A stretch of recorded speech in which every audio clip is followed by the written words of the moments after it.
Chapter 1: Rebirth and Return. I refuse to accept this. I refuse to accept this. A roar erupted from Dormitory 404 at Magic City University. Lin Zilu abruptly sat up from his bed, his complexion pale and drenched in sweat, as if he had just emerged from a harrowing nightmare. What is happening? Dindadi?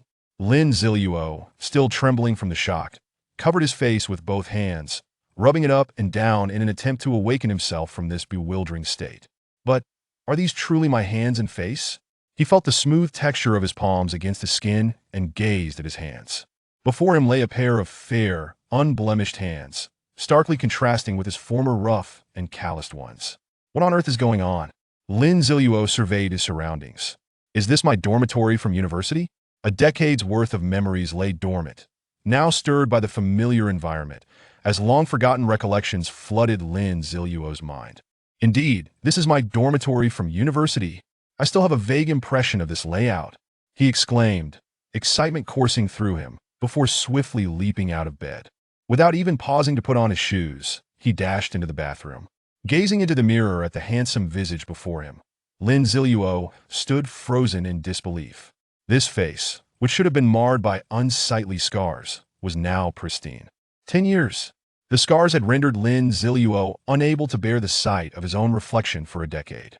He returned to his dormitory, retrieved his phone, and checked the date on the calendar. Year 478 of the Blue Star calendar, May 23rd. Time, place, appearance, and even the state of his body. I have been reborn. I have returned to the very day the apocalypse game began. Lin Zilu finally grasped the reality of his situation. Those two had always been neutral faction war gods who invited me, claiming to celebrate my ascension as a war god. While we were discussing, Yao Jinghan led a horde of zombie kings storming in. Together with those two traitorous war gods, they conspired to kill me. This zombie king, I have no idea what kind of agreement it reached with the Li family, but more importantly, how could there be a completely locked legendary barrier? Lin Zilu sat on a chair, reminiscing about the events of his previous life. Yao Jinghan. Merely thinking of her name filled Lin Zilu with boundless hatred, his fists clenched tightly. This was the girlfriend he had once shared a bed with, the one hailed as the campus belle of Magic City University. Truly revolting. Prior to the apocalypse, under the directives of the young master of the Li family, she had approached Lin Zilu, employing various despicable tactics to undermine him, intent on obliterating his life and spirit. After the onset of the apocalypse, when they encountered each other again, she, along with the young master of the Li family, sought opportunities to conspire against him. Fortunately, Lin Zilu had a stroke of luck at that time. Though disfigured, he survived. Even so, Yao Jinghan did not relent in her pursuit. Under the protection of the Li family, she relentlessly hunted and oppressed Lin Zilu, toying with him like a cat with a mouse. How could Lin Zilu alone contend against one of the three great families of the Dragon Kingdom?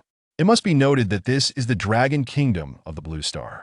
Although the entire kingdom is governed by the state, the influence of the three great families cannot be underestimated. In simpler terms, they are akin to the legendary local emperors. Moreover, each of the three families possesses incredible resources. They have cultivated a legion of utterly loyal death warriors using brainwashing techniques, along with secret arts to enhance physical capabilities. These secret techniques have only served to amplify the strength of the three families in the aftermath of the apocalypse. Fortunately, in the beginning, the Li family did not regard Lin Zilu as a threat, allowing him to survive while seizing opportunities for growth. Even so, when Lin Zilu painstakingly broke through to level 90, becoming the 10th war god of the Dragon Kingdom, he had yet to exact revenge on Yao Jinghan.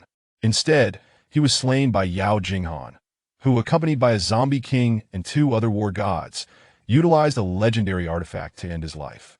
For 10 years, Lin Zilu harbored an intense hatred for Yao Jinghan, wishing for her demise at every moment. If only he were not constantly under the protection of the Li family. Wait! To kill! Lin Zilu's hands began to tremble with excitement. I've been reborn. The apocalypse has not yet arrived. Yao Jinghan still appears to be my girlfriend. I can eliminate her before it's too late. Hold on, check the time first. Lin Zilu quickly composed himself. This is a habit one must cultivate in the apocalypse. Only in a state of utmost calm can one think more clearly. He rifled through his worn-out phone again. The current time read 5:24 p.m. The phone displayed a message from Yao Jinghan. The password is Yao Jinghan's birthday. How could Lin Zilu, who bore a deep-seated grudge against her, possibly forget this number? Upon unlocking his phone, Lin Zilu read the message. Zilu, I need to go out to tutor a child at 6 o'clock. I'm sorry, I can't celebrate your birthday with you today. Just reading the content of the message, one might perceive her as a self-sufficient good girl. The only question is why she would choose to tutor someone on her boyfriend's birthday. Only Lin Zilu knew that this was not a tutoring session for a child. She was going to tutor the young master of the Li family in bed.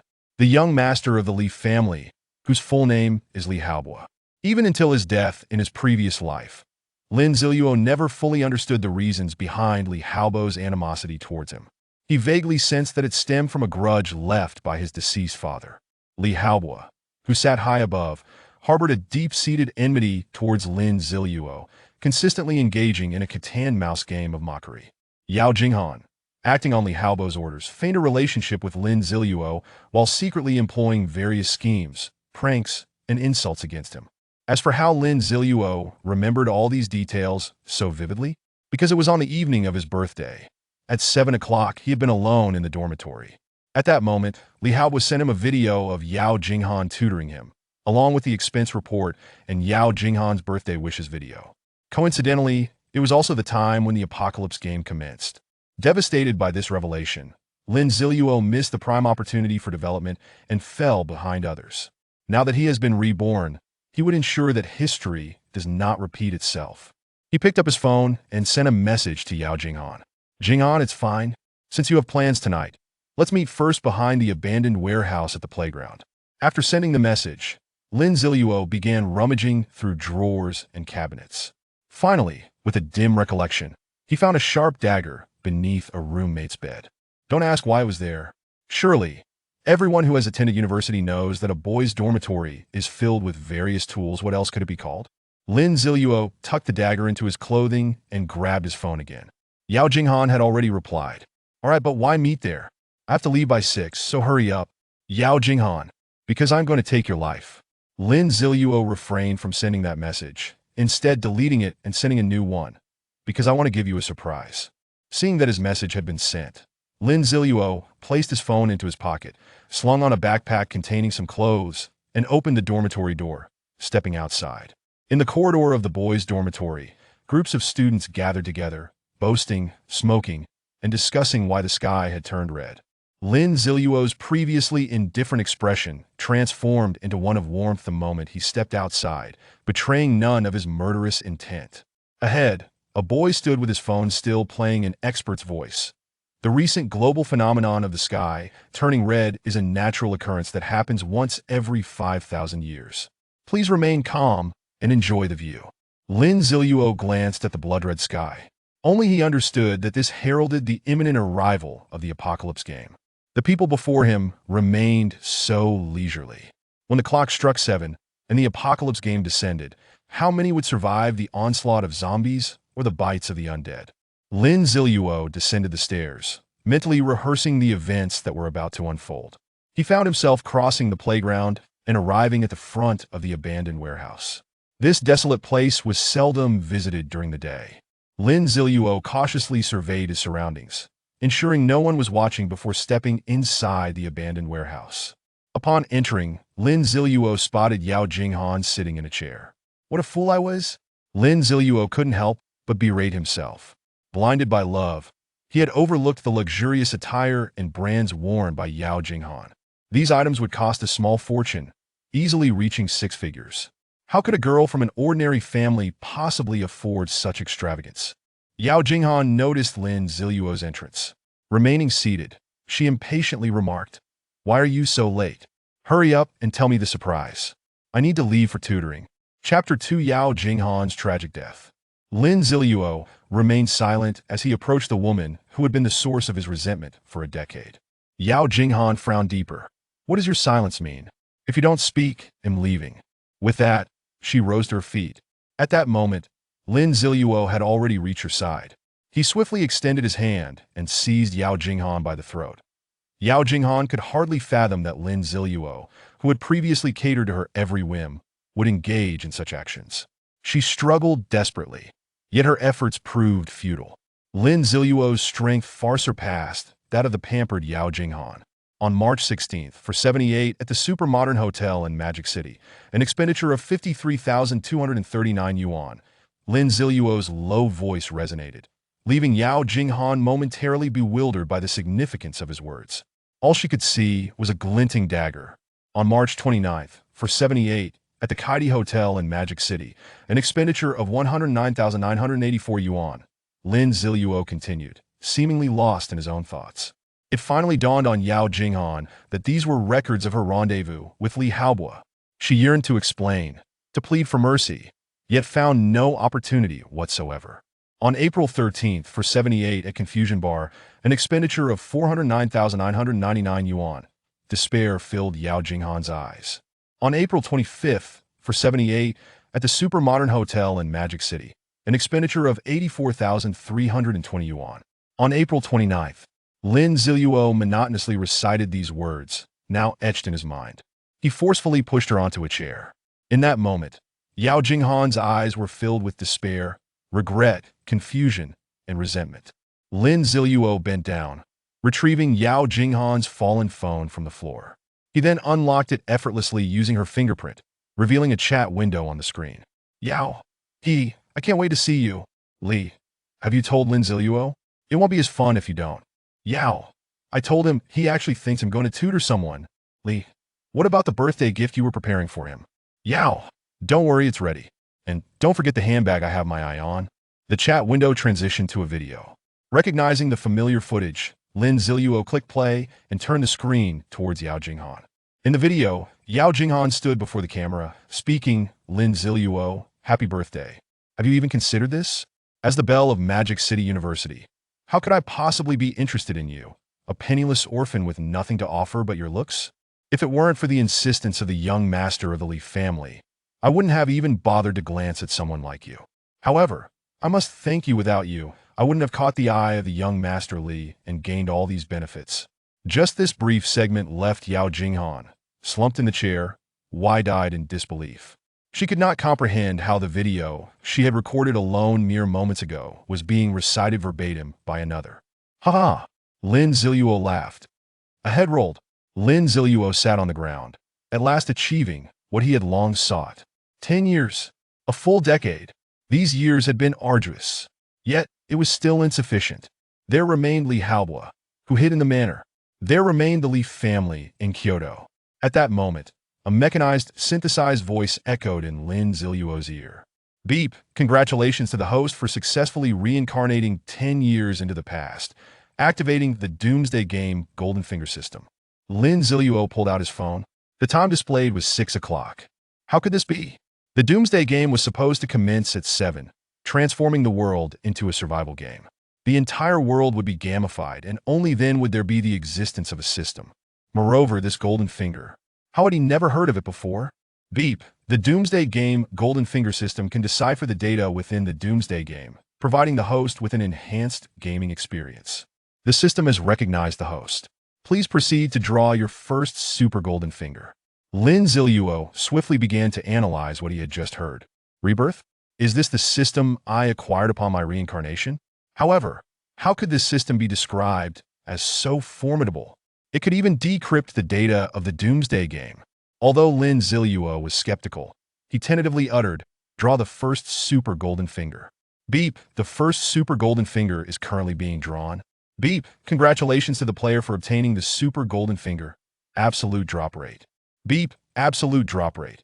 Increases the drop rate of all items from zombies slain by the player during the game from 1 to 100. Chapter 3, The Doomsday Game's Cheat System. To speak candidly, at the outset, Lin Ziluo harbored doubts about its authenticity. However, the rewards presented were simply too abundant. It is widely recognized that the Doomsday Game is one of considerable difficulty. The challenge lies in the fact that the aggregate probability of obtaining items, equipment, resources, and skill books from slain zombies is a mere 1. This is not merely Lin Ziluo's conjecture, rather, it is a conclusion reached by numerous researchers following extensive data testing in the aftermath of the apocalypse. A 1 drop rate, with the majority yielding survival necessities such as food and water. Merely contemplating this is enough to send shivers down one's spine. For those with ill fortune, the situation is even more dire. Were it not for the abundance of dungeon teleportation arrays scattered throughout every city, allowing individuals to participate in various quests to acquire equipment, resources, and gold, the number of survivors would be drastically reduced.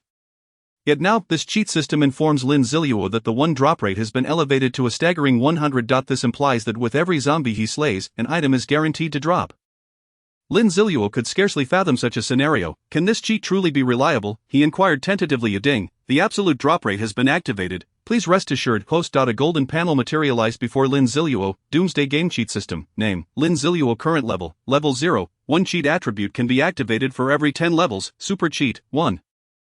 Absolute drop rate increases the drop rate of all zombies slain by the player during the game from 1 to 100. Cheat tasks: none normal cheats, none. Ding, the host's level matches that in the game.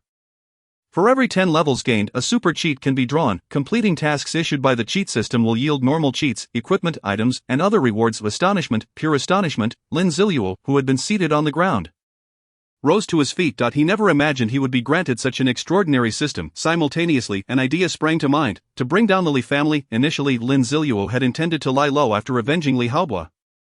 To quietly exist as a lone wolf, gradually growing stronger before considering a methodical approach to erode the Li family's power. His decade-long experience of being hunted had instilled in him a profound understanding that becoming stronger was paramount. As for the Li family, which has long shielded Li Haobua and Yao Jinghan, a colossal entity boasting a vast population and ultimately establishing Li's city, the challenge of annihilating them was formidable. However, the emergence of the cheat system has ignited a flicker of hope within Lin Zilu. The Li family, let us await the spectacle. The exhilaration of vengeance that Lin Zilu felt after exacting retribution was magnified upon acquiring the cheat system. He seized Yao Jinghan's severed head from the ground and dragged the headless, mutilated corpse slumped in the chair, unceremoniously depositing both into a refuse bin nestled in a corner of the warehouse. He then discarded his blood-stained clothing into the bin as well, retrieving a clean set from his backpack to don. With less than an hour remaining before the Doomsday game commenced, he needed to prepare a few more items. With his hands tucked into his pockets and an air of nonchalance, Lin Zilu strolled out of the warehouse. Who could have imagined that the campus bell of Magic City University lay abandoned in a state of dismemberment within this forsaken warehouse? The playground was bustling with people, drawn together by the sky, which had been painted a vivid blood red. This surreal sight evoked a sense of romance among young couples, who embraced beneath the crimson heavens. Whispering sweet nothings to one another, Lin Zilu, with his small backpack, approached a nearby convenience store. "Auntie, I would like 3 bottles of water and 5 pieces of bread," he stated. After paying the storekeeper, he stuffed his purchases into the backpack. Although resources could indeed be obtained from the corpses of zombies, and his current 100 drop rate alleviated any concerns of scarcity, he opted to procure these items as a precaution, questioning the reliability of the cheat system. What if nothing dropped? However, the most pressing matter at hand was to devise an impeccable strategy for the onset of the game. Having secured his supplies, Lin Zilu made his way out of the university. It is well known that universities pose significant danger in the wake of the apocalypse, given their dense population of young, physically fit individuals whose transformation into zombies would pose a considerable threat to others. In the Doomsday game, level is secondary. Personal attributes take precedence. A trained Special Forces operative, even at level 0, could easily contend with ordinary players of levels 5 or 6. Thus, after exiting the campus, Lin Zilu headed to a secluded inn located 2 streets away. He briskly entered the establishment, spotting the proprietor lounging in a chair. "Boss, I would like to rent a room for an hour," Lin Zilu remarked, tapping the counter to capture the owner's attention. "A single room for an hour is 40. The owner replied lazily, without rising from his seat. "I understand, please also send in room 3, Lin Zilu continued, sliding over the remaining 300 yuan. The proprietor, now sitting upright, appraised him and declared, "Oh, I haven't seen you before." "Well, 300 is fine, no need for room fees. You can head upstairs, room 3 will be here shortly." With that, the owner tossed Lin Zilu a key to room 209. Lin Zilu accepted the key without a word and ascended the stairs. "Coming here for some fun, yet acting so aloof," the proprietor muttered under his breath, observing Lin Zilu make his way up. Indeed, this inn primarily catered to a clientele seeking more intimate encounters. How did Lin Zilu know this? You may ask. Ahem, let us not get ahead of ourselves. He had visited this place before the apocalypse. Lin Zilu's purpose for this visit was simple: to complete an achievement, according to his recollections. The technician from room 3 eventually evolved into an early game boss in this region, marking Lin Zilu's first victorious kill. Since it was a boss, it would undoubtedly transform into a zombie rather than simply being infected. Lin Zilu aimed to locate a sparsely populated area to swiftly fulfill the task of eliminating a zombie. Without question, the technician from room 3 was the prime candidate. Upon entering room 209, He found the space cramped and reeking. The sole advantage was the presence of a bathing facility. After all, well, you understand. Lin Zilu promptly stepped into the bathroom to take a shower. Emerging refreshed, he donned his attire once more. Glancing at his phone, he noted it was 6:55. Only 5 minutes remained before the onset of the Doomsday game. Just then, a knock echoed at the door. Knock, knock, knock. Hello, the technician from room 3 has arrived. Come in, the door is unlocked, Lin Zilu replied. The door creaked open, revealing a woman clad in revealing attire, heavily made up, and wearing black stockings, a cigarette dangling from her mouth. Upon spotting Lin Zilu, her eyes lit up. Hey there, didn't expect to find such a handsome guy. Not too shabby, however. Upon noticing Lin Zilu reclining on the bed, fully clothed, her expression soured. What's the deal, can't you take off your clothes? Hurry up, I have another client waiting. Chapter 4. The onset of the Doomsday game. No need to undress, just come over, Lin Zilu replied coolly, still lying on the bed. Oh, planning something new, you youngsters, or something else? Fine, since you're not bad looking, I'll play along, the woman said, strutting over to the bed in her high heels and plopping down beside him. So, how do you want to play this? She extinguished her cigarette and began to remove her clothing. No need for that, just take a shower and leave afterward, Lin Zilu instructed. Lin Zilu had called the woman over merely to observe whether she would transform into a zombie. As anticipated, upon her approach, he detected that peculiar scent, faint yet unmistakable, one that only emanated from zombies. As the onset of the game drew nearer, those soon to be selected as zombies exhibited certain telltale signs. Such a nuisance. I can't fathom why, however, you said it yourself. After I wash up, I'm leaving, and I won't be refunding you, the woman retorted, before casually shedding her clothing and boldly stepping into the bathroom. Lin Zilu retrieved his phone. 6:59. He climbed out of bed and extracted a sharp dagger from his backpack, which had been thoroughly cleaned. Concealing the dagger, he approached the bathroom door, the woman facing away from the door as she washed. Called out without turning, I knew you'd pull this kind of stunt. Hurry up, standing here is tiring. Ding, the alarm Lin Zilu had set for 7 o'clock rang out. The woman froze in place, her skin visibly paling to a grayish hue. At that very moment, Lin Zilu lunged forward, thrusting the dagger into her neck before her transformation into a zombie could fully manifest. A black mark of death materialized above her head. Lin Zilu exhaled a sigh of relief. Subsequently, the blue notification panel appeared, albeit belatedly. Welcome to the Apocalypse game. Once this game is initiated, it will develop autonomously, with no means of interference. The brutal apocalypse has descended. 80 of the unfortunate souls in this world have transformed into zombies, while the remaining 20 fortunate survivors are encouraged to revel in the thrilling experience of the game. Of utmost importance, however, is the imperative to survive, for death offers no second chances. The zombies in this world possess keen hearing but lack visual acuity, only able to perceive moving objects. To enhance your gaming experience, the following rules will be introduced. 1. Slaying zombies or other undead creatures will elevate your level, granting you new attribute points, as your gaming experience is intricately tied to your level. 2. Defeating zombies or other undead creatures may yield equipment items, or resources, albeit with a low probability, entirely dependent on luck. One wonders how fortunate you truly are. 3. In the game, items such as equipment and tools are categorized by levels, ranging from bronze, silver, gold, diamond, epic, legendary, to mythical. As for higher tiers, let us not dwell on unreachable aspirations, for various hidden opportunities have been dispersed across the globe. Do ensure to search meticulously. 5. All modern weaponry, including firearms, ammunition, and nuclear devices, will lose their offensive capabilities. Do not attempt to confront zombies with them, including vehicles. 6. At this juncture, all human communication devices will be rendered inoperative. However, you may retain your phone to indulge in novels or single-player games. 7. Zombies will evolve over time, so it is imperative to keep pace with their progression. Being scratched or bitten by a zombie will result in your own transformation. Do not fret over the infectivity of zombie blood. Furthermore, the night will enhance the base attributes of zombies and undead creatures. Remember to seek refuge. 8. There are many more tips, but let us wait until you have navigated through the initial 7 days of the novice protection period. Heed my words, the current zombies are exceedingly weak. Slay as many as you can lest you find fault with me for not warning you. Bear in mind, the apocalypse game is rife with uncertainties and possibilities. Finally, may you enjoy your gaming experience. The text on the panel concludes here. Lin Zilu glanced briefly, noting that this announcement was unchanged from before, and chose to close the page. A new panel appeared. Greetings, player Lin Zilu, welcome to the Apocalypse game. Would you like to set a game name? Yes, the game name is designated as Yazi, one of the 9 sons of the dragon in ancient mythology of the Dragon Kingdom. Is known for its bloodthirst and combat prowess, capable of vanquishing all forms of evil. However, Lin Zilu primarily chose the name Yazi for the sake of vengeance. As the saying goes, a debt of gratitude must be repaid. And the grievances of Yazi must be avenged. Li Habwa, the Li family, and those who aided in their pursuit of me, are you prepared to face my wrath? Detected that the player nickname Yazi is not duplicated and can be used. Player Lin Zilu has successfully changed nickname to Yazi. Character creation is complete and the attribute panel has been loaded. Lin Zilu unfolded his attribute panel. Player, Yazi, no title yet, level, 1 experience, 0 1 reputation, 0 gold, 0 storage space, 0. 1 cubic meters. Basic attributes: strength, 11, the average for a normal adult male is 10, affecting physical power and attack capacity; spirit, 15, the average for a normal adult male is 10. Influencing skill potency, cooldowns, and usage frequency; constitution, 10, the average for a normal adult male is 10, impacting vitality and defense; agility, 13, the average for a normal adult male is 10. Affecting reflexes and speed. Friendly reminder, all basic attributes are merely numerical values and will fluctuate based on combat or player conditions. Talent, universal mastery, epic level talent, signifying your proficiency in various combat techniques and ability to adeptly utilize fundamental skills.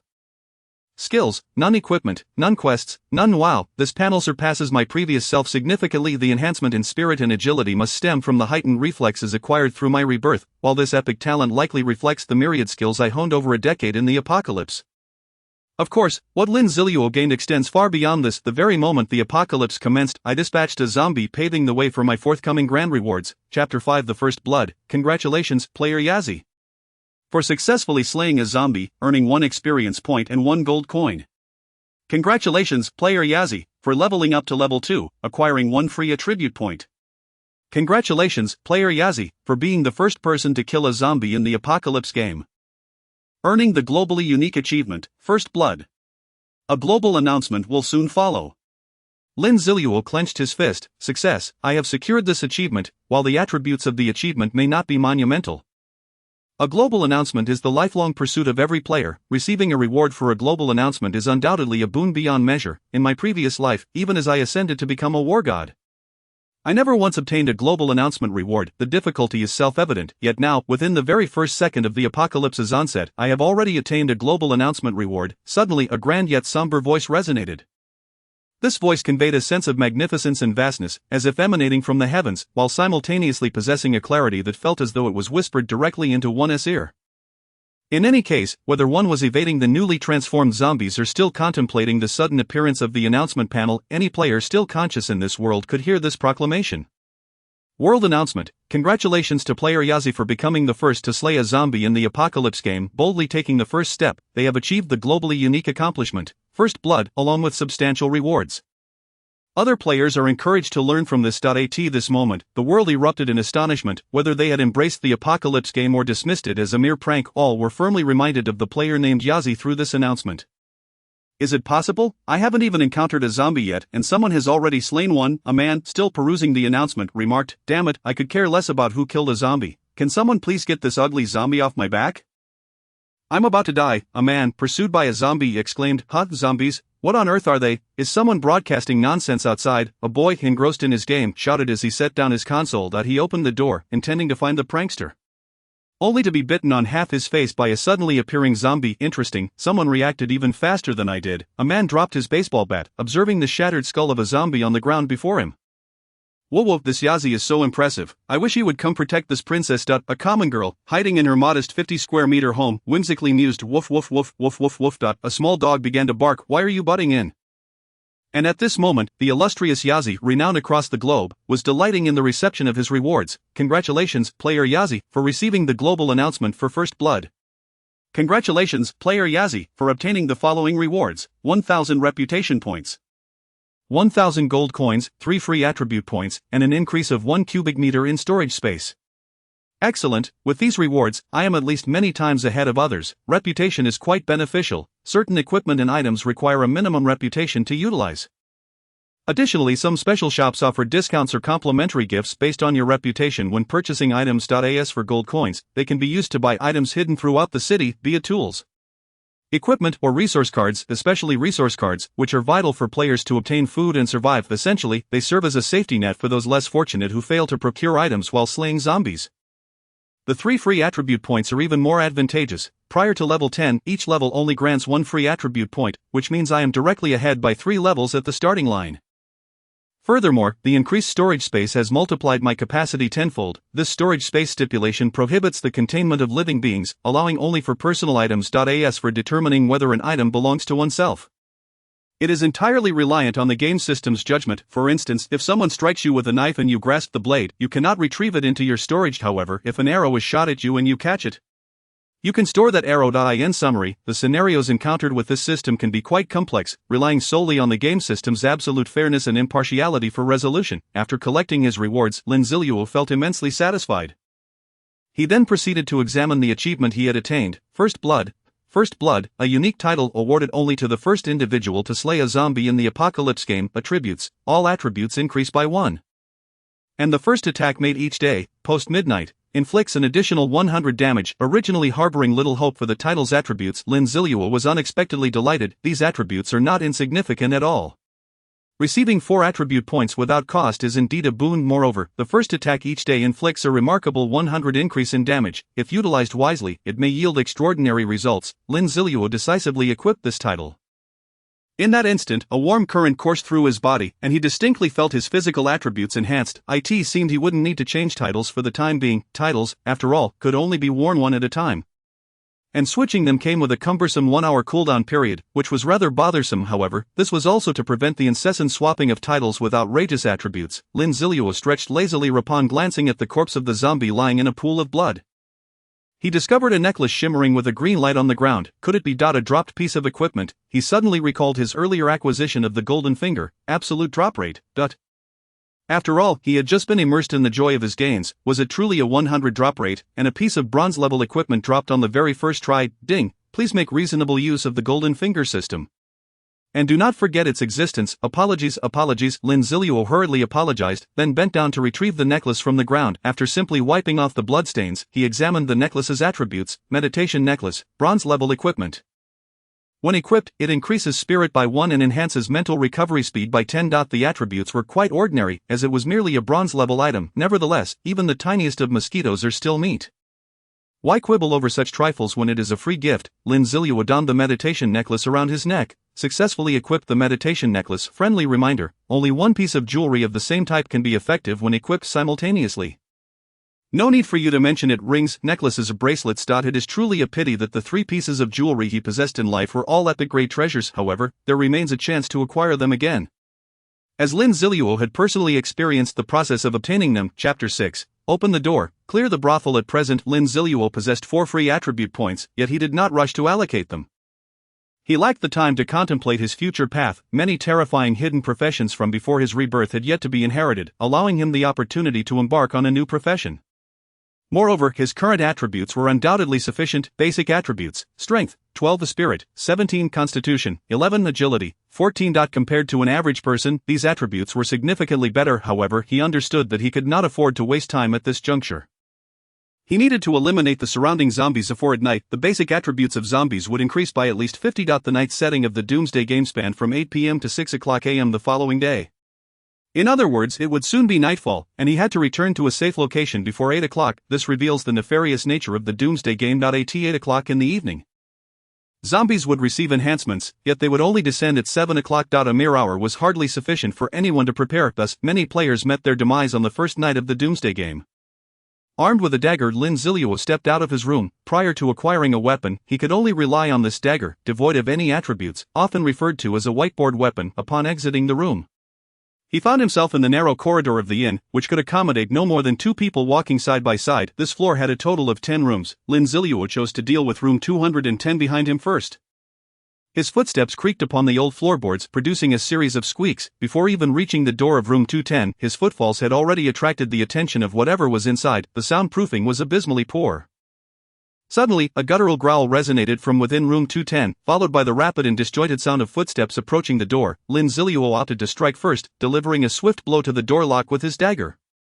The rusted lock was nothing more than a mere decoration, easily pierced by the dagger. Lin Zilu yanked the door open with force, revealing a zombie clad in a white tank top. This zombie had darkened skin and well-developed muscles, clearly belonging to someone who had engaged in manual labor in life. Lin Zilu first assessed the attributes of the zombie. Ordinary zombie, level 1. Basic attributes: strength, 12 spirit, 5 constitution, 13 agility, 9. Fortunately, although its attributes were 2 to 3 points higher than an average zombie, Lin Zilu found it manageable. He arced his dagger in a graceful motion, launching an attack against the zombie. The zombie's grayish-white eyes flickered, and it swiped its elongated claws toward Lin Zilu's face.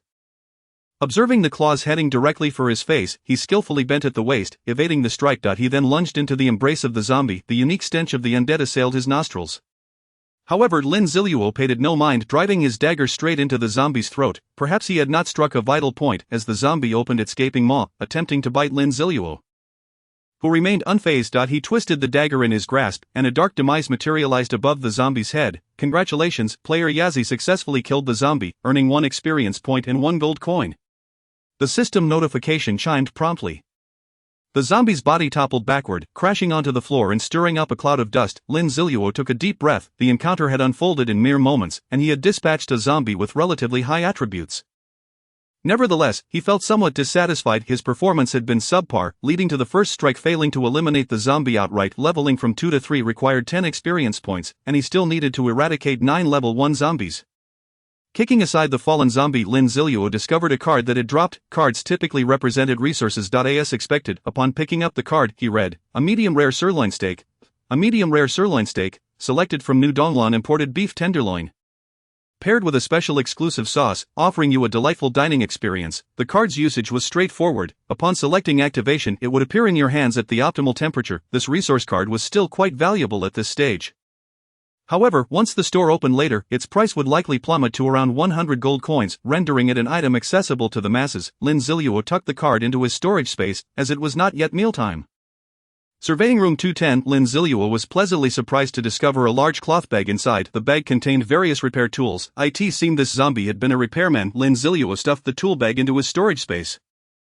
Taking one of the hammers in hand, the dagger was rather short. This hammer would allow for mid-range attacks. Satisfied, Lin Zilu departed from room 210. Room 210 was at the end of the corridor, where a large iron door completely sealed off the safety passage. Thus, Lin Zilu proceeded to the next room, room 208, empty. Room 207, also empty. Lin Zilu felt a tinge of disappointment. Where were all the zombies? Finally, as he approached the door of room 206, he heard the growls of zombies, 2 of them simultaneously. Excellent, a challenge had arrived. Lin Zilu's eyes brightened as he swung the hammer to smash the door lock. With a swift kick, he burst through the door, shouting, "Open up, time to clear the brothel." It must be noted that Lin Zilu had always been a taciturn individual prior to the apocalypse. Throughout his previous 10 years surviving in the end times, he had maintained a cold and ruthless demeanor. However, in this life, following his confrontation with Yao Jinghan, his personality gradually brightened. Perhaps this was the result of long-suppressed emotions finally rebounding. Such phenomena are not uncommon in mental illnesses, where patients often oscillate between depressive and manic states. The 2 zombies inside the room appeared utterly bewildered. "I've turned into a zombie, and you still want to clear the brothel," they seemed to think. Indeed, it was quite scandalous. They were both completely unclothed. Upon the door opening, Lin Zilu was equally surprised to find 2 naked zombies. It then dawned on him that this was a pink-themed inn, which explained the peculiar sight. The 2 zombies were infuriated by Lin Zilu's intrusion. The male zombie charged directly at him. Lin Zilu glanced over and could not help but exclaim, "Come on, big guy. With that size, you still want to play? Aren't you worried about getting hurt?" The male zombie seemed to comprehend Lin Zilu's words, letting out a roar in response. Lin Zilu had already checked this zombie's attributes, which were 2 points lower than the previous repairman zombie, explaining its diminutive stature. With a swift hammer strike to the zombie's skull, a dull thud echoed as the bone shattered. Simultaneously, the zombie lost its balance, and Lin Zilu's dagger swiftly emerged, plunging into the zombie's neck. Death. Congratulations, player Yazi successfully killed the zombie, earning 1 experience point and 1 gold coin.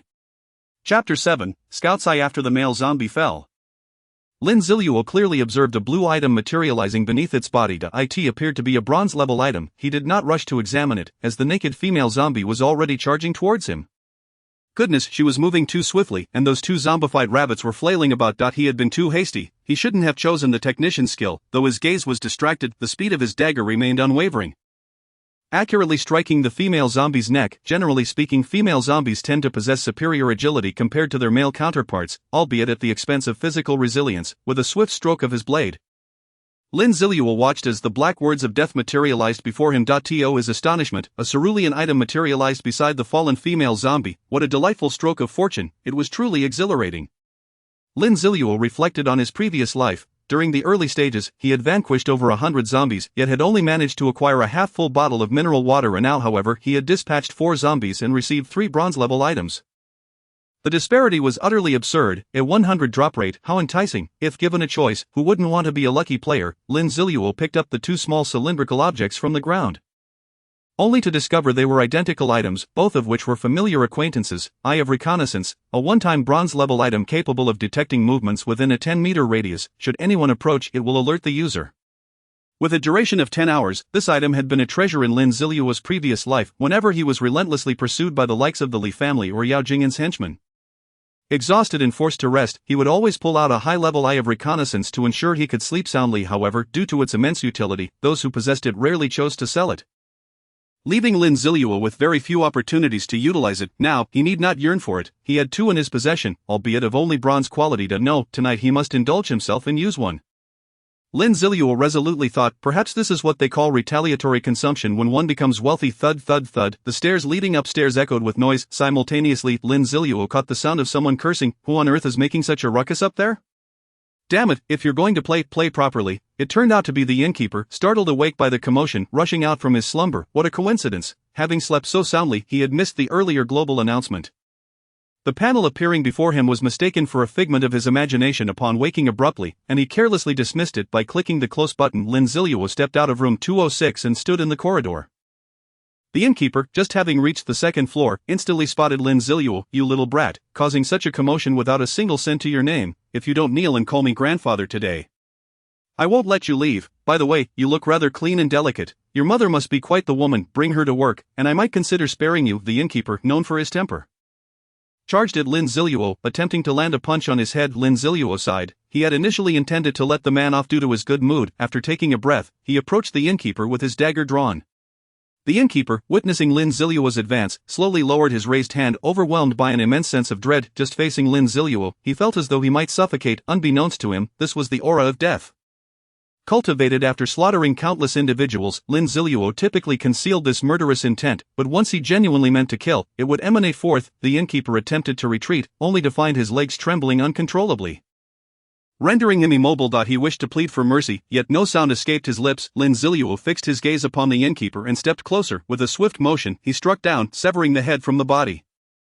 In the decade of the apocalypse, Lin Zilu had never been one to reason with others. The end of the world was no place for logic. The value of human life, be it through reckless disregard or indiscriminate slaughter, was negligible. Remember, in the apocalypse, the one who wields the most power is the fist. How many people had Lin Zilu killed in his previous life? The number eluded him, only aware that he eliminated anyone who crossed him.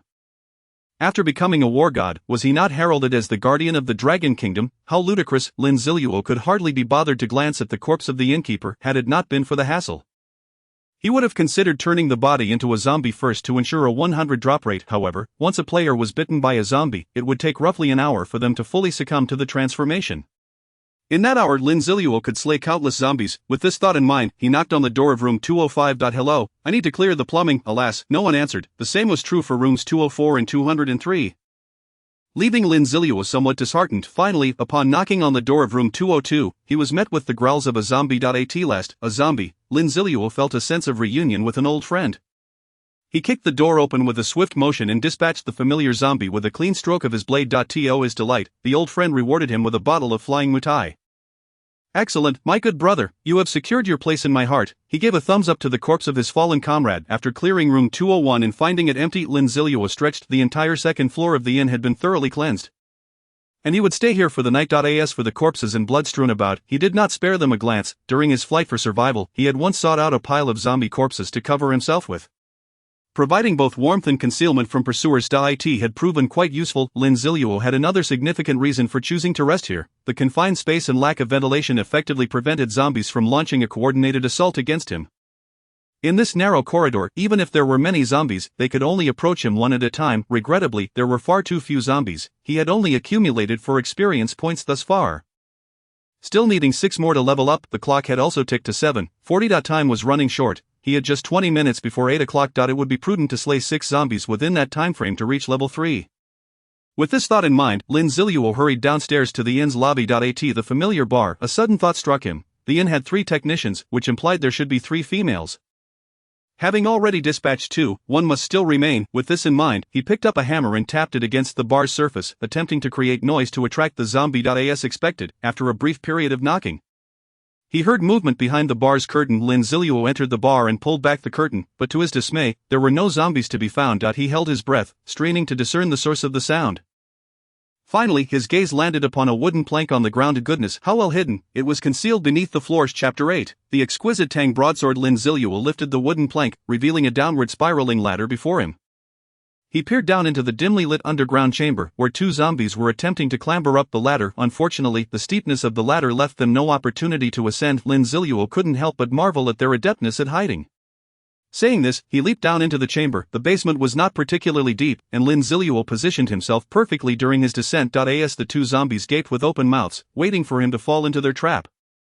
He propelled himself off the ladder, landing a kick squarely on each of their heads. The sheer force of the impact knocked both zombies to the ground. Lin Zilu then utilized the momentum gained from kicking the zombies to land safely. With both hands poised, he thrust his dagger accurately into the neck of the fallen zombie attempting to rise. The black words of death appeared above the creature's head. Meanwhile, his hammer came crashing down on the other zombie, which had just managed to get back on its feet, knocking it down once more. After withdrawing the dagger, he deftly plunged it into the neck of the newly downed zombie. However, he encountered significant resistance while inserting the blade. Thankfully, Lin Zilu possessed ample strength and forcibly penetrated the zombie's neck. Death. He exhaled softly. His seamless execution of actions had swiftly dispatched two zombies, earning him 2 experience points. As Lin Zilu extracted the dagger from the zombie's neck, he noticed that the difficulty he had experienced earlier was due to the blade having become quite dull. It was no wonder. This ordinary dagger had dispatched several zombies, and it was impressive that it had lasted this long.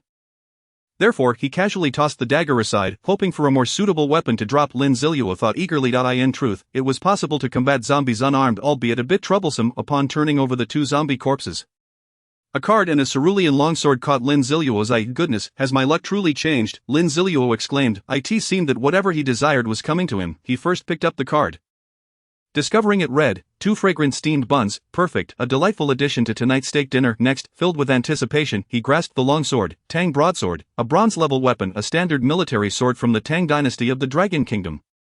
Measuring approximately 70 centimeters in length, characterized by its ability to pierce armor and durability attributes, strength 1, capable of bypassing 10 of the enemy's defense, and can gradually repair damage to the blade after disengaging from combat.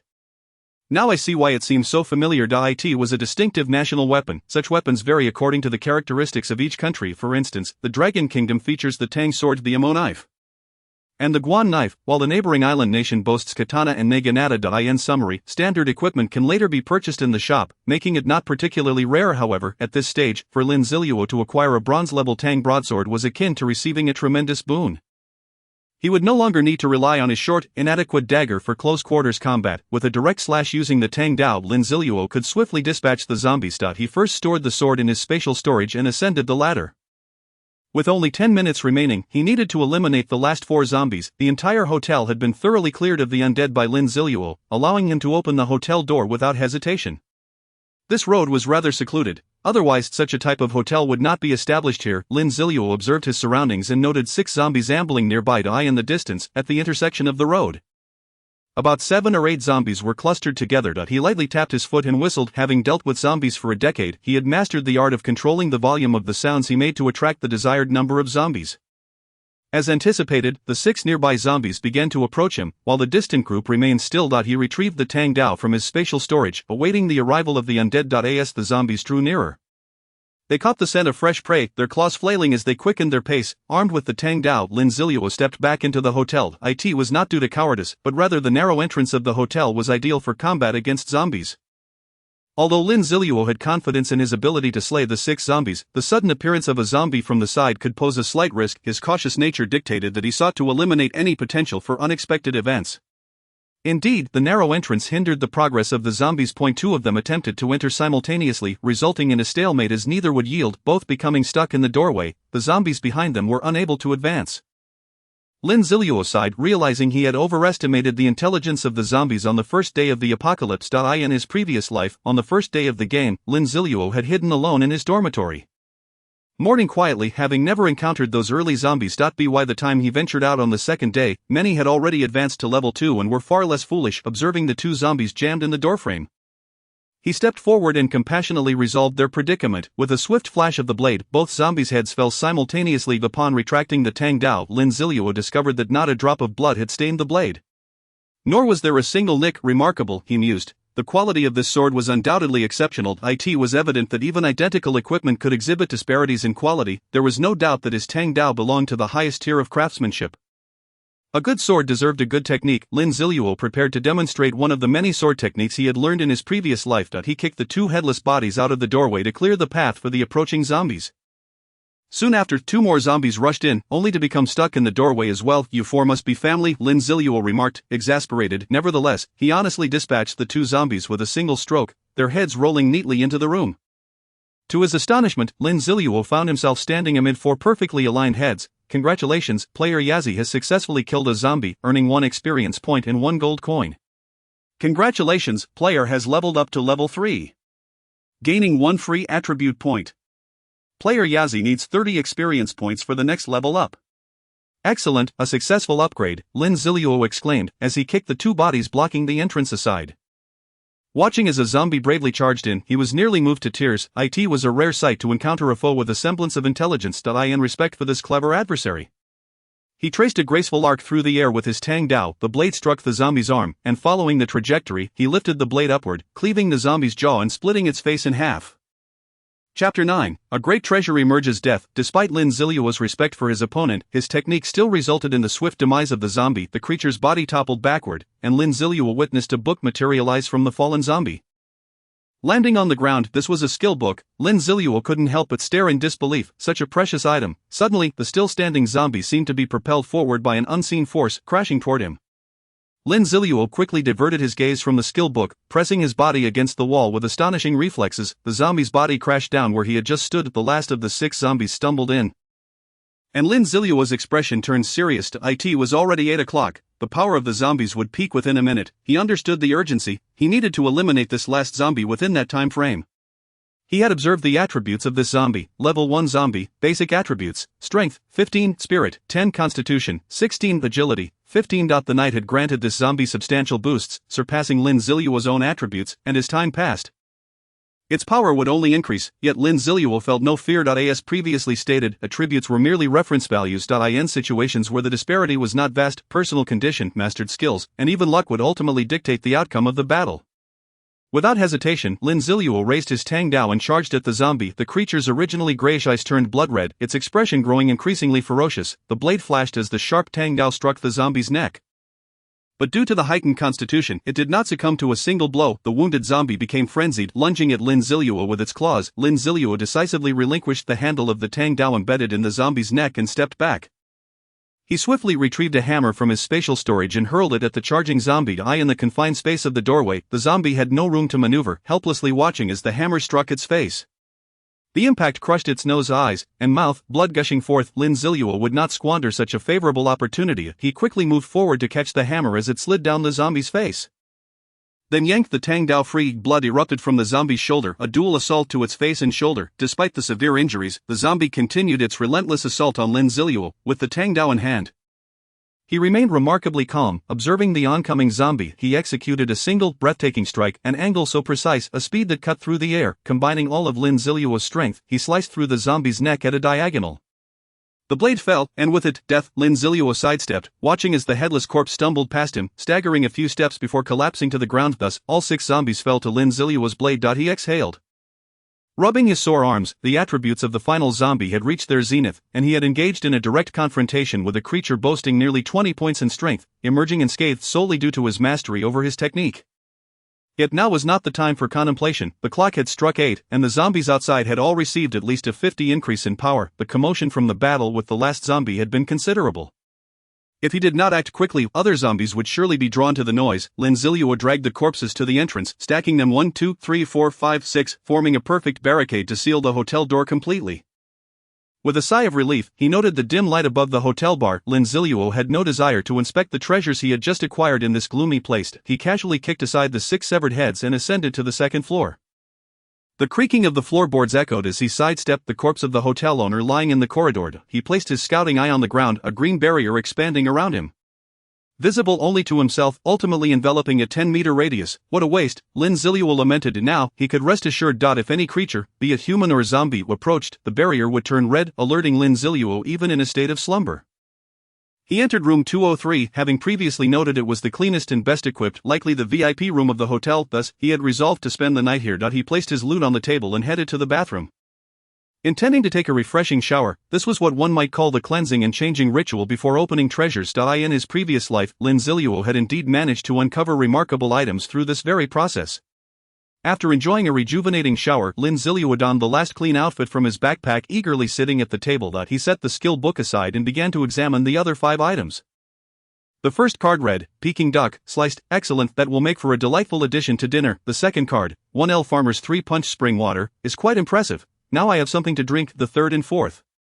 Goodness, 2 scouting eyes, Lin Zilu began to doubt himself. How could such valuable items appear so easily in this life? I'm not Ligia, never mind, it doesn't matter. As long as I profit, good things are never too many. The 5th item is a ring radiating a blue-green light. Lin Zilu recalled that it was dropped by the last zombie, Ring of the Nightfall, a bronze-level equipment. Nightfall serves as the best camouflage. Attributes, 1 agility, and when equipped at dusk, the wearer's presence is reduced by 30. This is truly a remarkable item. Lin Zilu's eyes sparkled. This will greatly assist in his actions later tonight. Without hesitation, he adorned his finger with the Ring of the Nightfall. Next, the grand finale awaits. Jade Emperor, God, Tathagata Buddha, Almighty Allah, may you all bless me with a useful skill. Lin Zilu babbled a plethora of incoherent wishes. Chapter 10, Hidden Class Skill Book. An exceedingly precious skill book. If one were to inquire about Lin Zilu's estimation of the drop rate for skill books, it would be almost negligible, so minuscule that it defies calculation. The reason for such a low drop rate can be attributed to the rules regarding skills in the apocalyptic game. Firstly, there is no upper limit to the number of skills one can possess. At first glance, this may seem akin to a bug-like setting. However, once you understand the drop rate for skill books, you will realize that this stipulation holds little significance. The drop rate is exceedingly low. Even if a skill book is acquired, it may not necessarily be suitable for oneself. This terrifying scarcity dictates that, despite the absence of a cap on skills, acquiring new skills remains a formidable challenge. Throughout the apocalyptic game, there are only 3 opportunities to acquire random skills for one's profession between levels 10 and 80. Moreover, each instance yields 1 to 2 skills. In essence, the unfortunate may only obtain 3 skills. Apart from skill books, no alternative means exist for acquiring skills. In Lin Zilu's recollection, even in the later stages, most players at levels 60 or 70 still possess only the skills inherent to their profession. Such a meager existence, such a pitiful fate. The individual renowned as the skill deity, however, possesses the most skills in the world, a total of 25. Lin Zilu was fortunate, as he previously possessed 10 skills, surpassing 99 of players. Thus, it is evident how precious the skill book before him truly is. Lin Zilu rubbed his hands together and then opened the ancient tome, Spinning Slash, a warrior class skill that allows the wielder to throw their weapon. Dealing 120 strength attribute damage, the weapon will return to the hand after hitting an enemy or reaching its maximum distance. The distance of the throw and return is identical if the weapon hits an enemy during its return.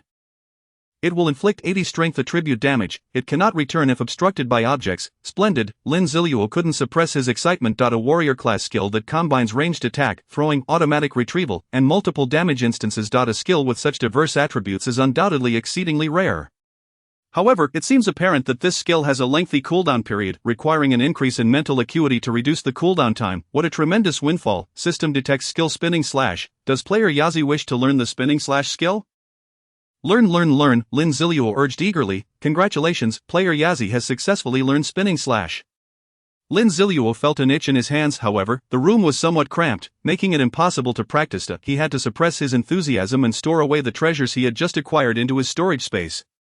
He was quite pleased with his haul today. His level had reached 3, and he had obtained 3 bronze-level equipment pieces, Meditation Necklace, Ring of the Nightfall, and Tang Hangdao, along with mastering the powerful skill, Spinning Slash. His storage space was brimming with numerous items. Previously, it would have taken him half a month to amass such wealth. Of course, the most significant relief was that the woman named Yao Jinghan was finally dead. With that thought, Lin Zilu contentedly retrieved a supply card and activated it. Peking duck, 2 fragrant steamed buns, a medium-rare sirloin steak, and a bottle of Flying Fairy Moutai. After an afternoon of battle, Lin Zilu was ravenous. Without hesitation, he began to devour the delectable feast before him. The Peking duck was accompanied by spring pancakes and sauce, while the sirloin steak came with pasta and a fried egg. Lin Zilu stuffed his mouth with generous bites.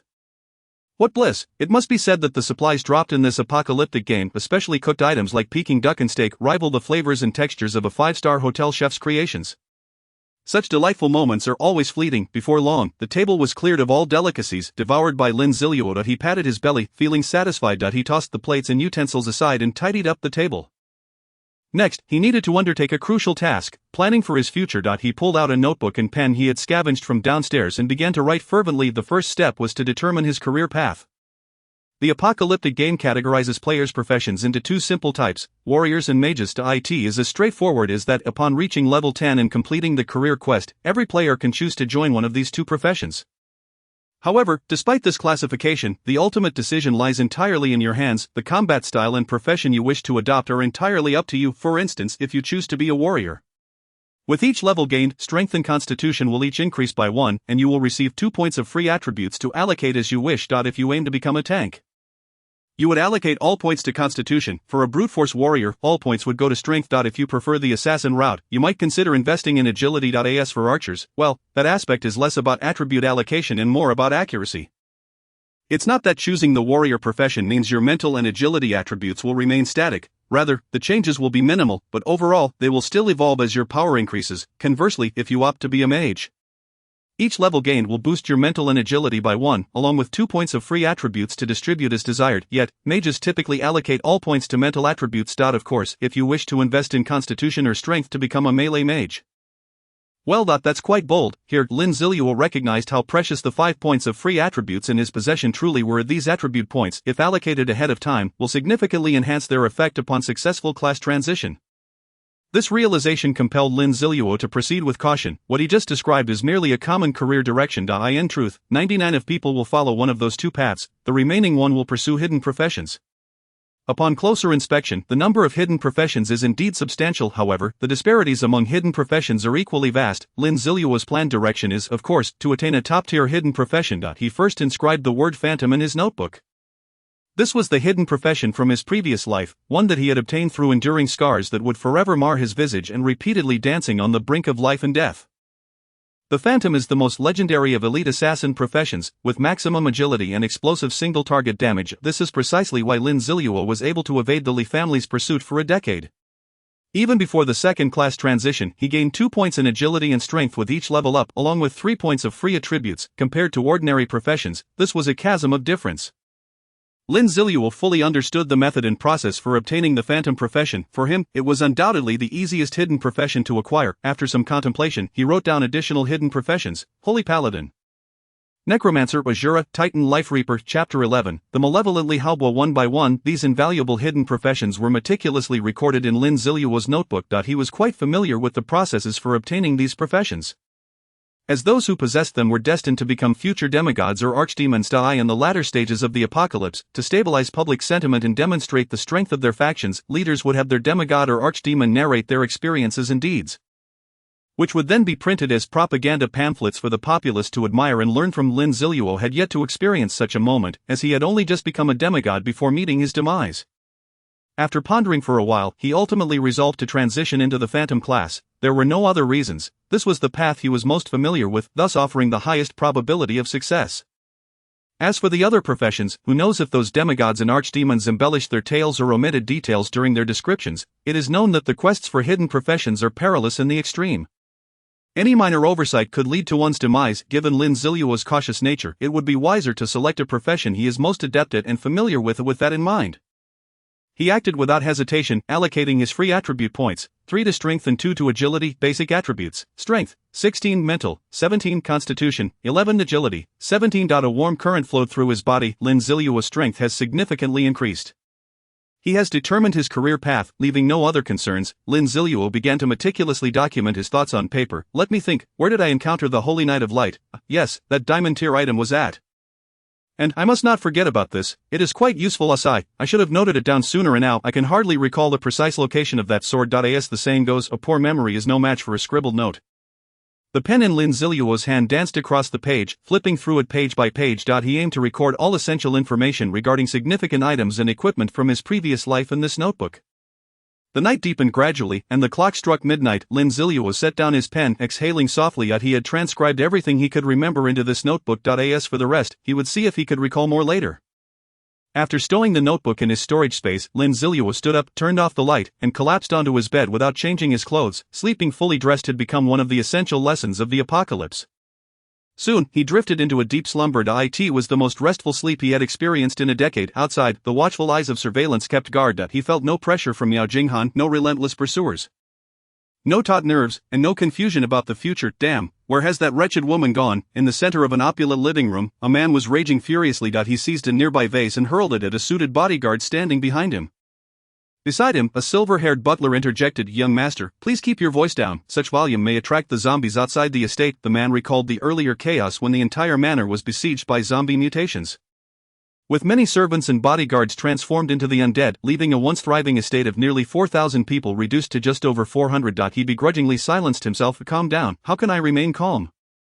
I painstakingly orchestrated such a splendid plot, only for it to be ruined by that wench Xiao Jinghan. Why didn't she show up this afternoon? Why hasn't she replied to my messages? Because of her.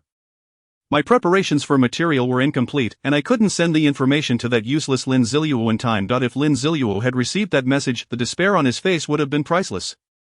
Ha ha ha, just thinking about it excites me. If I could make him die of anger, wouldn't that mean sending him down to meet his repugnant father? Yet, because of that wench, because of this damned apocalypse game, I failed to send the information in time. Damn it all." The man spoke with increasing agitation, his voice growing louder. The silver-haired butler had to intervene again. "Young master, please lower your voice. We've already lost many bodyguards.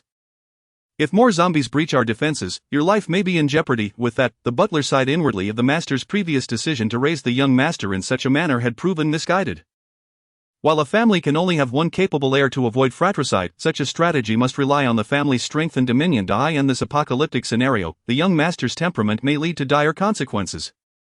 Perhaps out of respect for the silver-haired butler or a desire to preserve his own life, Li Haobo fell silent once more. However, he could not hold his tongue for long. He sat back on the sofa, muttering to himself, "It's a pity that Lin Zilu, that useless fool, cannot witness me frolicking with that wench Xiao Jinghan. Otherwise, how would I seek my revenge? Damn it, the more I think about it, the angrier I become." Li Haobo spat on the floor, then rushed to the silver-haired butler's side, gritting his teeth. "Xiaobo, I don't care. The more I think about it, the angrier I get. Didn't my father say a hunting mercenary group would come looking for me? They should be in Magic City by now. Let them track down those two. I want to find Yao Jinghan, whether alive or dead. I must see her, and that useless Lin Zilu. I will ensure he spirals into despair." Understood. The hunting mercenary group has been trained since childhood to be loyal to the young master. They will fulfill your every command. The silver-haired butler nodded. Ha ha ha, just imagining such a scene fills Li Haobo with exhilaration. Chapter 12, Equipment Enhancement Scroll. Congratulations, player Yazai has successfully killed a zombie, earning 1 experience point and 1 gold coin. Congratulations, player Yazai has leveled up to level 4, earning 1 free attribute point. Player Yazai requires 40 experience points for the next level up. A blade shimmering with a cyan glow spun through the air, advancing forward. An unsuspecting zombie, oblivious to the impending danger, rushed toward a nearby living human. The blade sliced through the air, severing the zombie's head, which tumbled to the ground simultaneously. A glowing item erupted from its body. This was inconsequential. What mattered was that the spinning blade, upon reaching a certain distance, defied logic and executed a spiral turn, hurtling back toward Lin Zilu. Another zombie lunging at Lin Zilu had no inkling that it would be met with a returning blade, which effortlessly severed its neck from behind. Congratulations, player Yazai has successfully killed a zombie, earning 1 experience point and 1 gold coin. Witnessing the zombie's demise, Lin Zilu caught the tang knife with satisfaction. The spinning slash technique is indeed quite effective, he mused. The only lament was that his mental power remained too weak, resulting in a somewhat lengthy cooldown for the spinning slash. It was now 12:30 p.m. Lin Zilu had risen at 6 in the morning and left the inn by 6:30. This meant he had been on the move for 6 hours, although he had chosen secluded routes where zombies were scarce. His gains were impressive. The demise of nearly 30 zombies propelled Lin Zilu to level 4, and with a 100 drop rate, he acquired nearly 30 items. Unlike the previous night, Lin Zilu wasn't as fortunate today. Many of these items were mere resources: a clean men's shirt, a serving of kung pao chicken over rice, a precision watch. In any case, he stuffed everything into his storage space, knowing he had gathered enough provisions for the next 3 days. He strapped the watch to his wrist. In an apocalyptic game, managing time is crucial. Checking the time on his second-hand phone was too cumbersome, especially considering that eventually the city's power grid would fail due to lack of maintenance, leaving him unable to recharge. Among the other items were a surveillance INA, concealment mask, bronze tier item. Wearing it conceals one's nickname, level, and other basic information for 30 minutes, usable twice daily. Quite a handy mask. Lin Zilu donned it immediately. He approached to pick up the items dropped by the 2 recently slain zombies. A serving of ham-fried rice. He casually shoved the card into his storage space and examined the glowing blue scroll. Equipment Enhancement Scroll, Bronze Tier Item, enhances Bronze Tier equipment, granting attribute boosts to the fortified item. The first enhancement is guaranteed to succeed, while the success rate for subsequent enhancements decreases with level progression. Lin Zilu smiled. Finally, he had obtained something useful. Without hesitation, he slapped the Equipment Enhancement Scroll onto the Tang Knife. Enhancement successful. Congratulations, player Yazai has obtained Tang Horizontal Knife 1. Tang Horizontal Knife 1, Bronze Tier Weapon. A standard military knife from the Tang dynasty of the Dragon Kingdom, approximately 70 centimeters long, characterized by its armor-piercing and durable qualities, having gained stronger attributes following enhancement. Attributes: Strength 2, can penetrate 15 of enemy defenses. And consecutive slashes increase damage by 10. After exiting combat, it will slowly restore blade damage. The blade of the Tang knife in Lin Zilu's hand gleamed sharper, reflecting a blinding light under the scorching sun.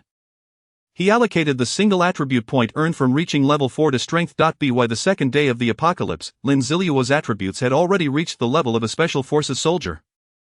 Basic attributes: Strength 18, Spirit 17, Constitution 11, Agility 17. Not feeling the surge of power within him, Lin Zilu's stomach growled inappropriately. It's about time for a break. I'll continue pushing this afternoon. If I reach level 5 today, I can directly challenge that place tomorrow without needing to search for a dungeon, he thought to himself. Currently, Lin Zilu was heading from the small inn to the Li family estate. Originally, he had intended to seek out a dungeon teleportation array. Dungeons are the most crucial method of acquiring experience, food, and equipment in the Apocalypse game. After all, zombies are limited in number, and one cannot kill many. Players simply need to locate the numerous dungeon teleportation arrays scattered throughout the city to be transported to dungeon waiting rooms, from which they can select the dungeons they wish to participate in. And naturally, there are also some unique standalone dungeons, which are akin to hidden dungeons and offer substantial rewards. However, Lin Zilu felt that his current rapid strength gains rendered further waiting unnecessary.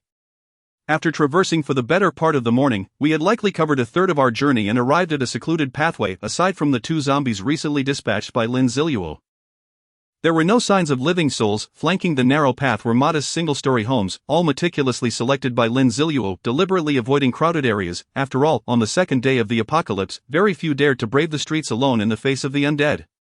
Lin Zilu casually chose one of the humble abodes, effortlessly severing the door lock with a swift stroke, and stepped inside. The interior was a chaotic mess, with various items strewn across the floor, evidence of a family that had faced the horror of one of their own turning into a zombie, prompting the others to flee in desperation. Yet, he remained vigilant. The bloodstains on the floor and the peculiar odor wafting through the air warned him of the lingering presence of zombies. Raising his Tang Dao, Lin Zilu navigated through the disordered living room and approached the corridor leading to the bedroom. Suddenly, a ferocious roar erupted from a room to his right. 2 clawed hands burst through the wooden door. Reaching for him, with a remarkable agility of 17 points, Lin Zilu deftly evaded the sharp talons in an instant. He swung his Tang Dao down, severing the 2 claws with a decisive strike. The zombie on the other side of the door began to batter against it wildly, the wood creaking under the pressure. Without a thought of opening the door, Lin Zilu thrust his blade through it, the weapon piercing through to impale the zombie behind. The chest was evidently not its weak point, as it continued to thrash against the door, its severed arms flailing in the air. With a powerful kick, Lin Zilu sent the already splintered door crashing to the ground, pinning the zombie beneath it. He advanced forward and easily severed the creature's head. Concluding the skirmish relaxing, he returned to the living room and sat down at the dining table, pulling out a thick stack of cards. Oh dear, there is so much here, I hardly know what to eat, Lin Zilu lamented. If those still struggling outside could hear him, they would surely spit blood in envy. However, a solution soon came to mind. Drawing cards, he casually selected 4 cards and chose to activate them. Instantly, a spread of steaming, aromatic delicacies appeared on the table. Grabbing a plate of savory stir-fried rice with sausage, he indulged heartily. Chapter 13, Those who stand against me shall perish. With a satiated belly, Lin Zilu reclined on the sofa and opened a second-hand phone to review the pre-downloaded map. Currently situated on Pingshan Road, he planned to head east in the afternoon, which would likely lead him to his destination. He was still a bit short on experience for level 5, but slaying zombies along this route would surely suffice.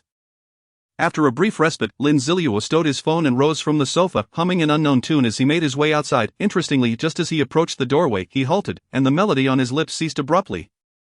1, 2, 3. His keen hearing detected 3 distinct breaths outside the door, indicating that 3 individuals lay in wait for him. "I see out yet?" Ji Yao inquired anxiously. "No, I clearly heard footsteps just now," Ji Kaiji replied, gripping a kitchen knife, sweat beading on his forehead. "Listen to me, you all smelled that delicious aroma earlier. That person definitely possesses cards that can conjure gourmet food," Gugaji declared, wielding a fire axe with a grim expression.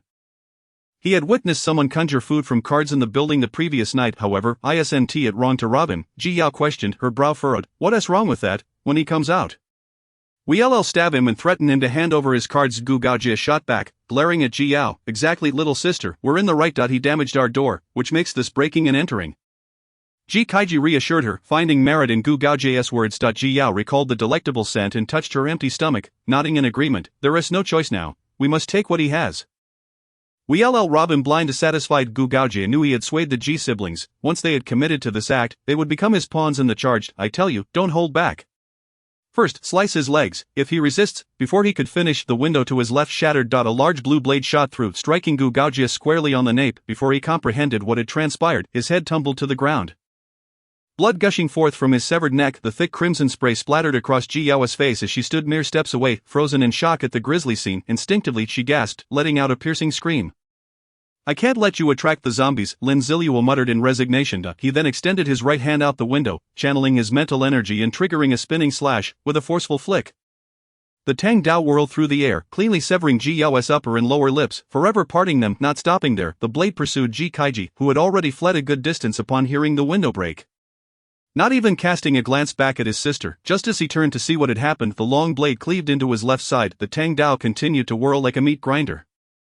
Completely severing his waist. Having accomplished his task, the blade pivoted sharply, returning to Lin Zilu. Ji Kaiji's upper body writhed on the ground, trailing a long line of blood as he crawled, but ultimately his head fell lifelessly to the earth after barely moving a meter. The emergence of 3 death notifications signified the demise of those who had plotted against Lin Zilu. Catching the Tang Dao, Lin Zilu exited the kitchen. After detecting the breaths, he had opted to remain hidden in the kitchen rather than stepping out. The 2 conspirators had no inkling that their conversation had been overheard in its entirety, including their threats. Having claimed 3 lives, Lin Zilu maintained a cheerful demeanor. It was they who sought him out. Their attempt to rob him had resulted in their demise, a perfectly reasonable outcome. He felt they should thank him for the swift end, sparing them from further suffering in the apocalypse. Yet another good deed done. The government ought to award me a good citizen medal, Lin Zilu mused. His journey continued. The thought of confronting Li Haobo the following evening invigorated him. Li family, none of you shall escape. In truth, Yao Jinghan was merely a puppet at the forefront, as a woman utterly devoid of abilities could hardly command the Li clan. Thus, initially, Lin Ziluo's vendetta lay between himself, Li Haobo, and Yao Jinghan. However, after dispatching several of Li Haobo's henchmen, it had morphed into an enmity between Lin Zilu and the Li family. The Li family, Lin Zilu represented a thorn in their side. If left unchecked, their reputation would suffer greatly, and the outside world would continue to mock them. Consequently, the Li family no longer required the guidance of Li Haobo or Yao Jinghan. Every member sought to eliminate Lin Zilu. The source of their disgrace, little did they know, Lin Zilu was akin to a cockroach, refusing to be completely vanquished, rising again and again from the brink of death to ultimately become a god of war. The existence of a war god harboring animosity toward the Li family was a dire predicament for them. The Li family expended great resources to enlist 2 war gods and paid an even steeper price to summon a zombie emperor. Finally, Yao Jinghan brought the zombie emperor to the negotiation table, flanked by the 2 war gods surrounding Lin Zilu with 3 equals. They even deployed legendary barrier-type artifacts to seal his escape routes, leaving Lin Zilu with no chance to flee, ultimately leading to his demise. Yet, the heavens granted Lin Zilu a second chance. Yao Jinghan, Li Haobo, the Li family, and those 2 war gods, and all those who aided the Li family in pursuing me families. Teams, individuals, not one shall escape. He cared not for intentions, good or evil. Anyone who had crossed him was doomed to perish. Chapter 14. A piece of raw meat kills the online princess. Darling, come see the Superman. A woman exclaimed, leaning against the window in astonishment. What Superman? I'm blocking the door to keep the zombies out. Her husband panted as he rushed to her side. Right there, the woman pointed outside. Her husband followed her gesture, peering out the window. On the road stood a man wearing a cerulean mask. A flash of a blade sliced through the air before him, severing the head of a nearby zombie. Beside him lay 2 more fallen undead. Goodness, a master, exclaimed the woman's husband, who then attempted to check the man's information using the newly learned method. Basic information, nickname, title, level. How strange, why can't I access his information?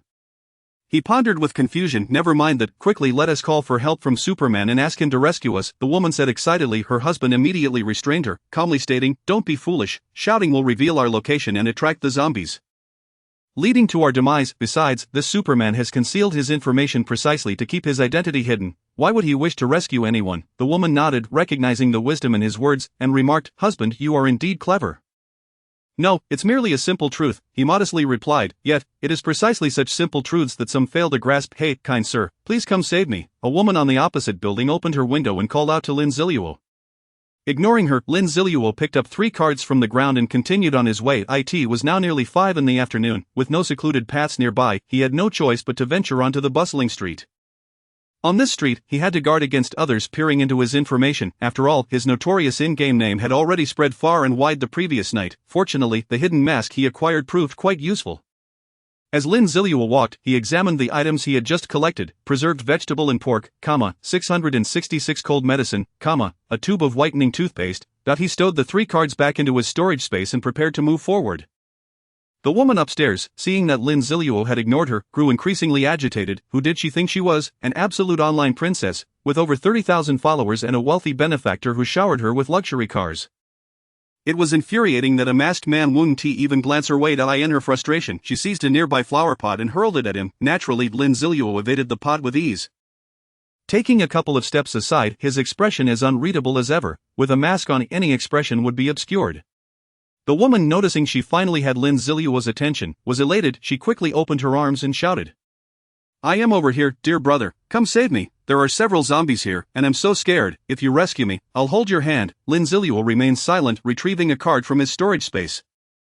A small piece of raw meat, seemingly tainted, appeared in his hand. At that moment, all the zombies on the street simultaneously lifted their heads, their grayish-white eyes widening in unison. Raw meat soaked in zombie virus. This item, affectionately referred to by players as the zombie bait artifact, possesses an astonishing allure for zombies, attracting them from a distance of 100 meters. Once it is produced, zombies within that range will pursue it relentlessly. As Lin Zilu brandished the meat, he captured the attention of numerous zombies. He tossed the meat lightly, and it sailed through the window, landing precisely in the woman's home. The woman furrowed her brows, exclaiming, "I don't want food, I want you to take me to safety. Can't you understand human language?" She hurled insults at Lin Zilu, completely oblivious to the fact that the zombies below were now advancing toward her position. Lin Zilu paid her no mind, quickening his pace as the zombies shifted their focus. Here he was, lamenting the overwhelming number of zombies, uncertain of where to lead them, and yet here was someone who had opened her window in a desperate plea for aid.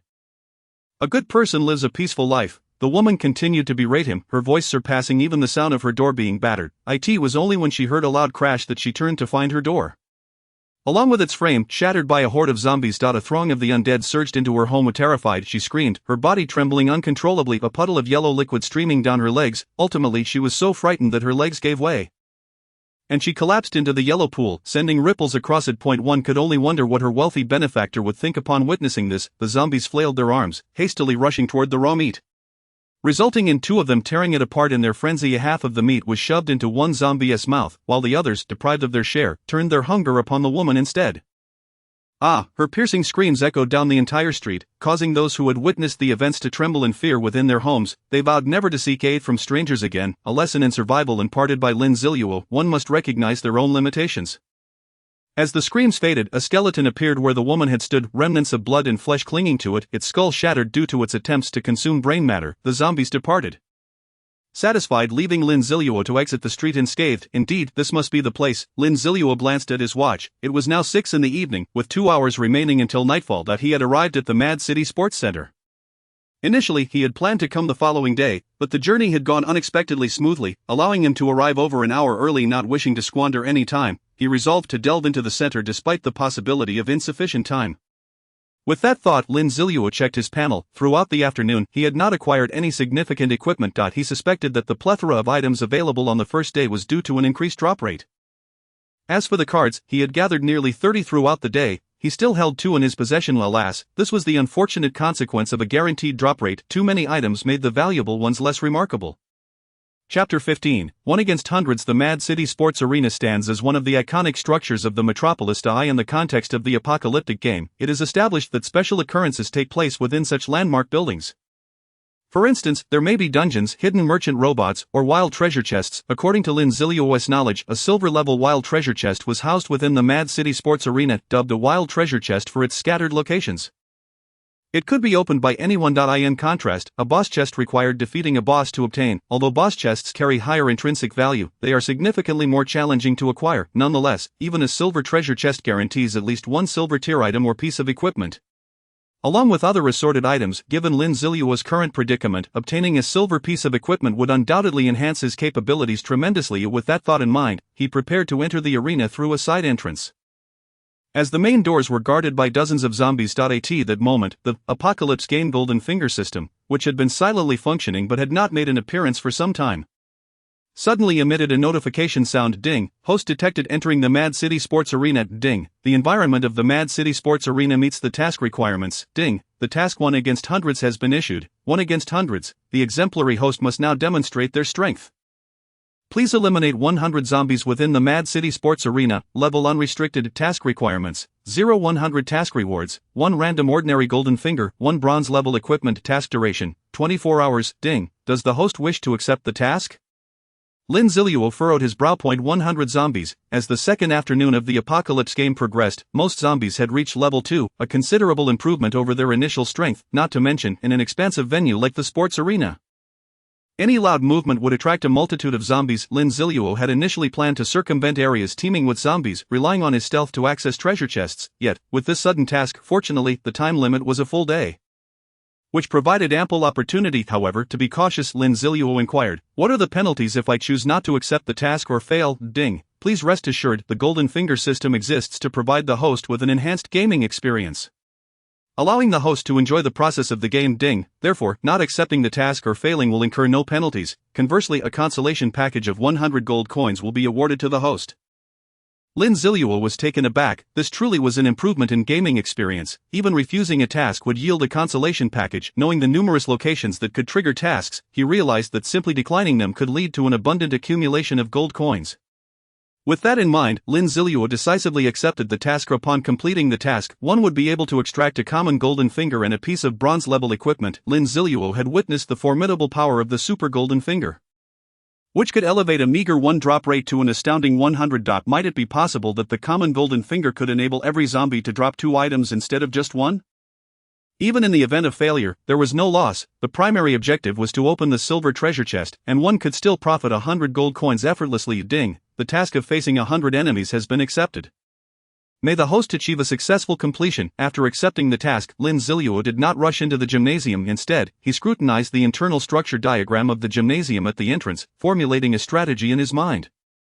From his recollections, the silver treasure chest was likely located in the warehouse on the 3rd floor. However, the time available today was far from sufficient, hence, he decided to complete a portion of the zombie clearing task first. He would enter through the side door and ascend along the safe passage on the 1st floor. After reaching the medical room on the 2nd floor, it was approximately 8 o'clock, and night was descending.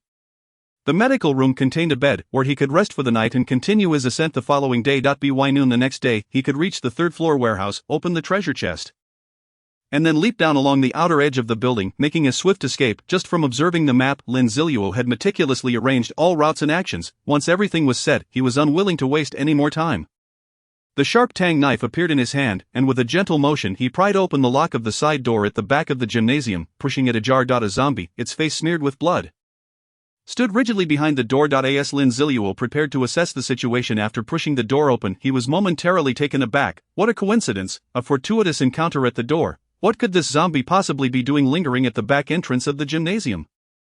The two of them, one human, one zombie, stared wide-eyed at each other. Reacting swiftly, the zombie opened its mouth, preparing to emit a howl. Without hesitation, Lin Zilu struck with his knife before the zombie could make a sound. He plunged the tip of the tang knife into its gaping mouth. The blade pierced through the zombie's mouth, emerging from the nape of its neck, silencing its voice forever. Then, Lin Zilu retrieved the hammer he had not discarded earlier. With a single blow, he struck the zombie's face, causing blood to splatter. This action definitively eradicated the zombie's ability to howl. Withdrawing the tang knife, he swiftly dispatched the zombie that had been lurking at the back door. Phew, that was somewhat perilous. Had it managed to scream, he would have been unprepared and forced to retreat strategically. Lin Zilu exhaled with relief. Nevertheless, the zombie had proven worthwhile. He had conducted a special examination on it with his tang knife, which would have incurred a fee at the hospital. Additionally, he had given it a cosmetic procedure with the hammer, also a service that would attract a charge. Lin Zilu mused happily. The fallen zombie had not anticipated that it would be slain and still owe a debt. However, the deceased zombie had contributed in its demise, as a shimmering turquoise object appeared beneath its body. Lin Zilu kicked aside the zombie's corpse and picked up the item, Super Flash Bomb, a one-time bronze-level item that releases a dazzling white light, rendering those who behold it momentarily blind. The duration of blindness is determined by the length of exposure to the light and the individual's sensitivity to it. Excellent, this is indeed a valuable item. For tomorrow night's invasion of the Li estate, it would serve as an impeccable crowd control tool. Satisfied, Lin Zilu stowed the super flash bomb into his storage space. The rear door of the gymnasium resembled a small warehouse. To gain true entry, however, he would need to unlock the inner door of this warehouse. Lin Zilu felt around the waist of the zombie's corpse and, as expected, retrieved a key. Chapter 16, a heavenly feat accomplished with a whirlwind slash. Lin Zilu searched for the key labeled for the back left door. Roar. In the table tennis hall, a dozen zombies began to move sluggishly. As night approached, the zombies grew increasingly active. A soft click echoed as a wooden door swung open. Lin Zilu bent low and cautiously stepped inside. He slipped beneath the nearest tennis table, using its limited space to conceal his body. 1, 2, 3. Lin Zilu began counting the zombies. Upon reaching the end, he discovered there were a total of 17 zombies. Of this number struck a chord within Lin Zilu. In terms of attributes, these zombies were roughly comparable to him. A regular person would expend all their energy to deal with even one. Yet, under his command, defeating 17 was not out of the question. Moreover, the main entrance of the table tennis hall was closed, allowing him to avoid attracting the attention of the zombies outside, provided he kept the noise to a minimum.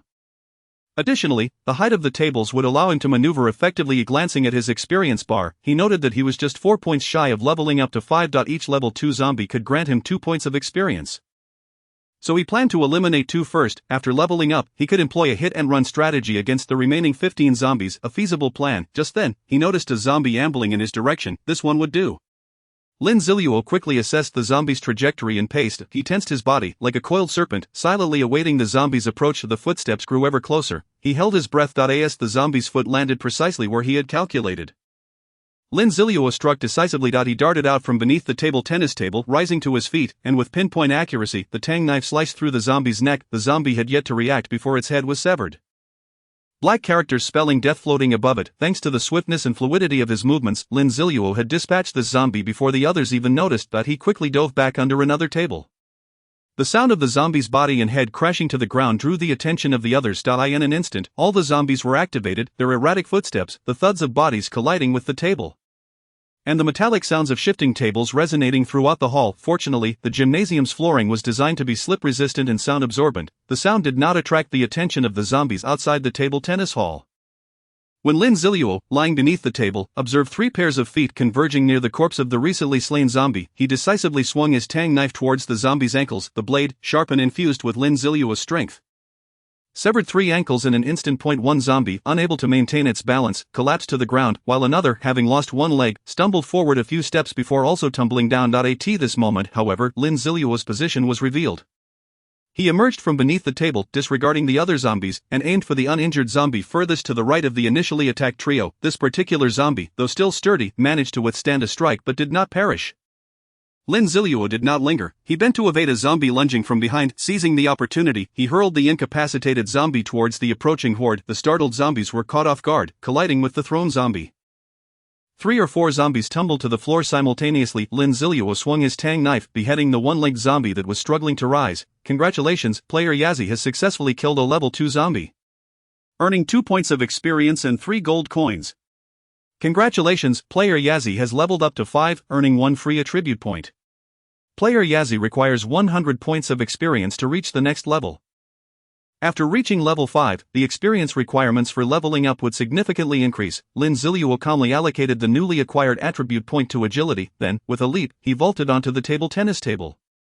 All the zombies in the hall were now converging towards Lin Zilu's position. The previously toppled zombies had begun to rise, leaving only the one with its legs severed still crawling, standing atop the table. Lin Zilu had a clear vantage point. His mind raced as years of combat experience allowed him to quickly identify the optimal angle for a whirlwind slash. The tang knife was hurled from his hand, creating a striking arc of turquoise light in the air. The blade sliced through a zombie's neck. Almost immediately, another charging zombie, having been accurately predicted, collided with the blade's trajectory, resulting in 2 black death symbols appearing. But that was not the end. As the tang knife reached the apex of its spin, it traced a perfect arc back towards Lin Zilu. He anticipated this path perfectly. A zombie lunging at him was struck from behind by the tang knife, severing its life. Lin Zilu effortlessly caught the knife with a single whirlwind slash, had eliminated 3 zombies, a feat that transcended mere skill. It was a testament to Lin Zilu's instinctive combat abilities honed over a decade of apocalypse survival. The subtle manipulation of the angle at which the tang dao is thrown, the intimate understanding of its parabolic flight, and the precise anticipation of the zombie's movements, pace, and direction, all this is effortlessly executed by Lin Zilu. whose expression beneath the mask remains as calm as still water. In a mere minute, he dispatches 5 out of 17 zombies amid their relentless assault, a feat that is hardly remarkable to him. At this moment, only 12 fearless zombies continue their charge towards him in the ping-pong hall, one of which, despite having lost both legs, stubbornly crawls towards Lin Zilu. As the 2 closest zombies near his calf. Lin Zilu propels himself off the ground, crouching slightly, then strides forward and leaps onto the opposite ping-pong table. The 2 zombies, aiming for his previous position, miss completely and crash heavily onto the hard surface of the table. Letting out a simultaneous roar of frustration. Chapter 17, Piercing Assault. Near the ping-pong table where Lin Zilu stands, there are no zombies in sight, affording him ample time to await their arrival.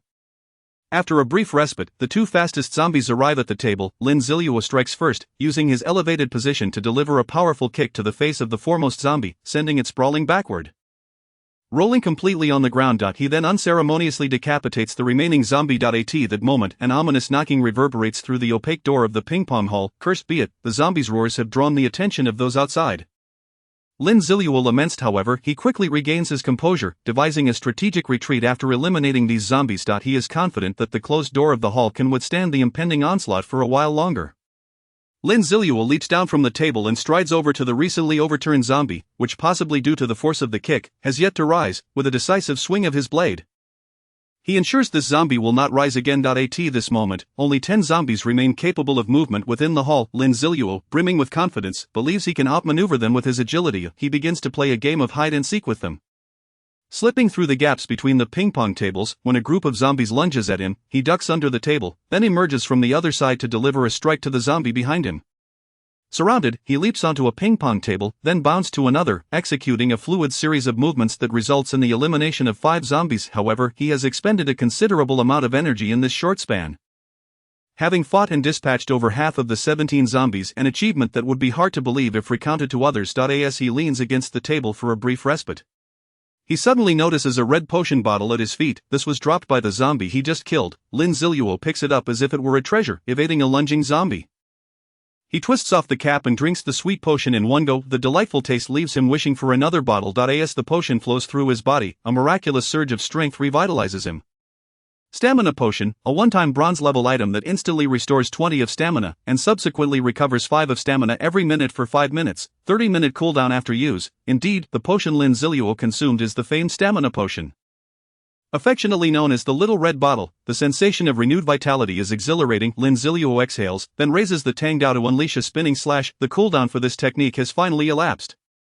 Although this spinning strike lacks the precision of the previous one, it still claims the life of a zombie with each execution. Seizing the moment, he lowers his gaze to search for loot from the slain zombies. 1 card, 2 cards, 3 cards, an unfortunate haul, as each item he collects is merely a resource card. With the remaining 3 zombies drawing near, he decisively ducks under a ping-pong table after picking up the last gleaming item, which turns out to be a yellowish bracelet adorned with intricate magical patterns exuding an aura of elegance. Spiked bracelet, bronze-level equipment, a bracelet imbued with magical properties, attributes, 1 spirit, attached skill, spike assault, summons a vertical array of spikes from the ground to deliver a devastating blow to a designated area. Skill cooldown, 24 hours. What luck to acquire an item with an attached skill. It is certainly rarer than ordinary gear such as shoes, pants, or clothing. On the second day of the apocalypse, he has gathered all 3 types of jewelry: rings, necklaces, and bracelets. Most importantly, this is a piece of jewelry with an attached skill. It is invaluable. Lin Zilu hastily adorns his wrist with the bracelet, which conveniently adjusts to fit his size. After assessing its attributes, he realizes that he has been completely surrounded by zombies at the ping-pong table, yet he remains unperturbed, first severing a zombie's legs with his Tang Dao before slipping through the gap created by its fall. 2 remaining zombies advance toward him. Lin Zilu smirks, deftly dodging one zombie's lunge with a bend of his body. He then swiftly dispatches the fallen zombie with 2 strikes. Just then, the main door of the ping-pong hall crashes to the ground, and the zombies behind it surge frantically into the hall. Under normal circumstances, such a situation would necessitate a strategic retreat for Lin Zilu. However, he instead charges headlong into the oncoming horde of zombies. Thus, he finds himself sandwiched between 2 pursuing zombies and a seemingly endless tide of newcomers. Faced with this perilous scenario, a smile creeps onto his lips. He halts, standing his ground, quietly awaiting the zombies' approach. They draw nearer, close enough for Lin Zilu to smell their repugnant stench. Within moments, nearly 10 zombies simultaneously swipe at him with their sharp claws. Now is the moment. A spark ignites in Lin Zilu's eyes. He kicks forcefully against the surface of the ping-pong table, propelling himself into the air momentarily. With a graceful backflip, he lands behind the 2 zombies that were once pursuing him. In this instant, All the zombies line up directly in front of him. Skill, Spike Assault. A yellowish glow emanates from the bracelet on Lin Zilu's wrist. Suddenly, the ground begins to tremble. Without warning, a massive spike, formed from earth, erupts from the ground, impaling the foremost zombie to death. Congratulations to player Yazzie for successfully killing a level 2 zombie, earning 2 experience points and 3 gold coins. Is this the end? Not at all. The trembling of the ground continues, as if brewing a greater force. Chapter 18, an onslaught of kill notifications. The spike that just emerged did not deter the fearless zombies, they continue their relentless advance. Thus an even greater surprise awaits, as the ground quakes. Spikes burst forth from the earth at an astounding rate, piercing through the bodies of the rushing zombies from foot to head. Blood splatters, and chunks of flesh fly. Since all the zombies have been lured into a straight line by Lin Zilu, the timing and precision of the spike assault are perfectly executed, resulting in no survivors among them. Congratulations to player Yazzie for successfully killing a level 2 zombie, earning 2 experience points and 3 gold coins. Congratulations to player Yazzie for successfully killing a level 3 zombie, earning 3 experience points and 5 gold coins. Congratulations to player Yazzie for successfully killing a level 2 zombie, earning 2 experience points and 3 gold coins. In an instant, dozens of notifications flood the screen. Lin Zilu's experience points surge visibly ahead for items glowing with a blue hue are revealed. Attached skill type equipment possesses a unique characteristic. The first use of the attached skill delivers maximum power and effect. This is due to the energy infused by the system at the moment of activation. After this initial use, the player must rely on their own mental strength to recharge the skill, at which point its power returns to normal levels. Regardless, Lin Zilu could never have anticipated that the initial use of the spike assault would yield such tremendous power. The destructive capability of this skill could rival that of a level 20 mage. Nevertheless, Lin Zilu has struck a significant fortune. While the spikes remain protruding from the ground, he disregards the blood and flesh scattered about, diving into the chaos to scavenge. He hastily collects all the blue-hued equipment and items without pausing to assess them, shoving them into his storage space. The cards strewn on the ground are of no interest to him. It is not arrogance, rather, he is mindful of the zombies still surging into the ping-pong hall. As the several spikes gradually retract, the zombies continue their relentless advance. Lin Zilu gathers every visible blue item into his possession. Fully aware that time is of the essence, Lin Zilu observed the approaching horde of zombies and decisively retreated. Sprinting towards the back door through which he had entered, he swiftly reached the entrance and firmly shut the door behind him. The relentless zombies, undeterred, crashed against the back door, under the strain of a dozen undead. The door soon succumbed to their assault. They surged forward again, but to their bewilderment, the previously arrogant man, the one who had dispatched dozens of their companions, had vanished without a trace. The zombies lingered, desperately searching for any sign of the man, yet he had seemingly disappeared entirely. After a fruitless 10-minute search, they finally conceded defeat. Some retreated back into the ping-pong hall, while others remained aimlessly milling about. Lin Zilu finally breathed a sigh of relief. At that moment, he stood on a small protruding platform above the sports hall's back door, just large enough for him to stand sideways. Below him, a considerable number of zombies roamed. Lin Zilu did not rush to descend. Instead, he examined the 5 newly acquired bronze-tier items. 2 familiar scout eyes and 2 identical short-range launchers. Short-range launcher, a one-time-use bronze item that can launch an object that fits inside it to a specified location within a 30-meter radius. Splendid, Lin Zilu felt a great sense of relief. With this device, he could soon re-enter the sports hall. It had the capability to maneuver objects around corners, allowing him to toss items into hidden spaces. Provided he was familiar with the layout, Lin Zilu then retrieved his 5th item, a pair of azure shoes, elegantly designed and adorned with magical patterns resembling wings. Could it be another skill-enhancing piece of equipment? He hurriedly checked its attributes. Boots of the Gale, bronze-tier equipment that summons the winds. Attributes, 1 constitution, 1 agility, and the ability to dampen footfalls. Additional skill, swift movement, increases movement speed by 20 for 10 seconds. Cooldown, 1 hour. Upon discovering that the Boots of the Gale also possessed an additional skill, Lin Zilu was elated. However, upon reviewing the skill, his expression returned to calm. The effect was rather mediocre. Nevertheless, he honestly removed his athletic shoes and, balancing on one leg, managed to don the azure boots of the Gale. After system adjustments, the fit was perfect and comfortable. Lin Zilu could distinctly feel his body becoming lighter, now clad in the enchanted footwear. He glanced at his base attributes. Strength, 18, Spirit, 18, Constitution, 12, Agility, 18. Not even an average person attaining level 10 would struggle to possess such attributes, unless they had successfully transitioned classes, yet Lin Zilu was confident that he had long since accomplished that. Setting a modest goal, he resolved that his attributes post-class change would be double that of an average individual at the same level. With this new objective in mind, Lin Zilu felt invigorated. He glanced at the zombies still milling about below and retrieved the newly acquired short-range launcher, along with a card from his storage space, raw meat soaked in zombie virus. This was the perfect pairing. By utilizing the short-range launcher to propel the raw meat to a designated spot, he could attract a multitude of zombies. In the ensuing chaos, he would slip back into the sports hall. With the plan set, Lin Zilu deftly manipulated the short-range launcher, adjusting all settings before activating the card. The raw meat materialized in his hand, inciting a frenzy among the nearby zombies as they detected their favorite delicacy. Without delay, Lin Zilu loaded the raw meat into the launcher and activated it. With a dull thud, the raw meat was swiftly propelled, floating through the air as if guided by an unseen force. It first curved around and entered through the back door before continuing into the ping-pong hall, deftly maneuvering past numerous obstacles to land precisely in the corner, 30 meters from the launch point. During the meat's flight, all nearby zombies were drawn into a frenzy, leaping and clamoring beneath it, oblivious to their own companions as they jostled for the prize. Chapter 19, Fortune favors the bold. At that moment, Lin Zilu found himself entirely alone, the surrounding zombies having all fled. No longer concerned with his whereabouts, now was the time. He lightly leaped to the ground. The exceptional material of the boots of the Gale muted the sound of his landing to a whisper. This subtle noise failed to attract any attention from the zombies. Following the back door, he beheld the throng of zombies below, clamoring for the raw meat in the corner, directly opposite the main entrance to the ping-pong hall. Lin Zilu activated the boots of the Gale's swift movement skill. In an instant, a peculiar energy surged within him, rendering him light as air. The 10 seconds of enhanced speed were invaluable. He propelled himself forward, sprinting with all his might. In just a second, he was through the back door. In 2 seconds, he had entered the ping-pong hall. In 5 seconds, he burst out through the main entrance. The layout of the sports hall was etched in Lin Zilu's memory, allowing for a fluid and uninterrupted escape. Before the frenzied zombies could react, he had vanished without a trace. Now, Lin Zilu found himself in the safety corridor of the sports hall, given the convenience of direct elevators and escalators. This corridor was evidently seldom frequented. Sure enough, upon pushing open the door to the safety corridor, he found it devoid of any zombies. He closed the door behind him and began to catch his breath. The recent sprint had significantly drained his stamina. Fortunately, his speed had been sufficient to evade detection. Glancing at his watch, he noted the time, 7 o'clock in the evening. In an hour, night would fully descend, and the attributes of the zombies would be greatly enhanced. At that point, things would not be as manageable as they were now. He needed to swiftly locate a safe resting place and prepare to act again at 6 the following morning.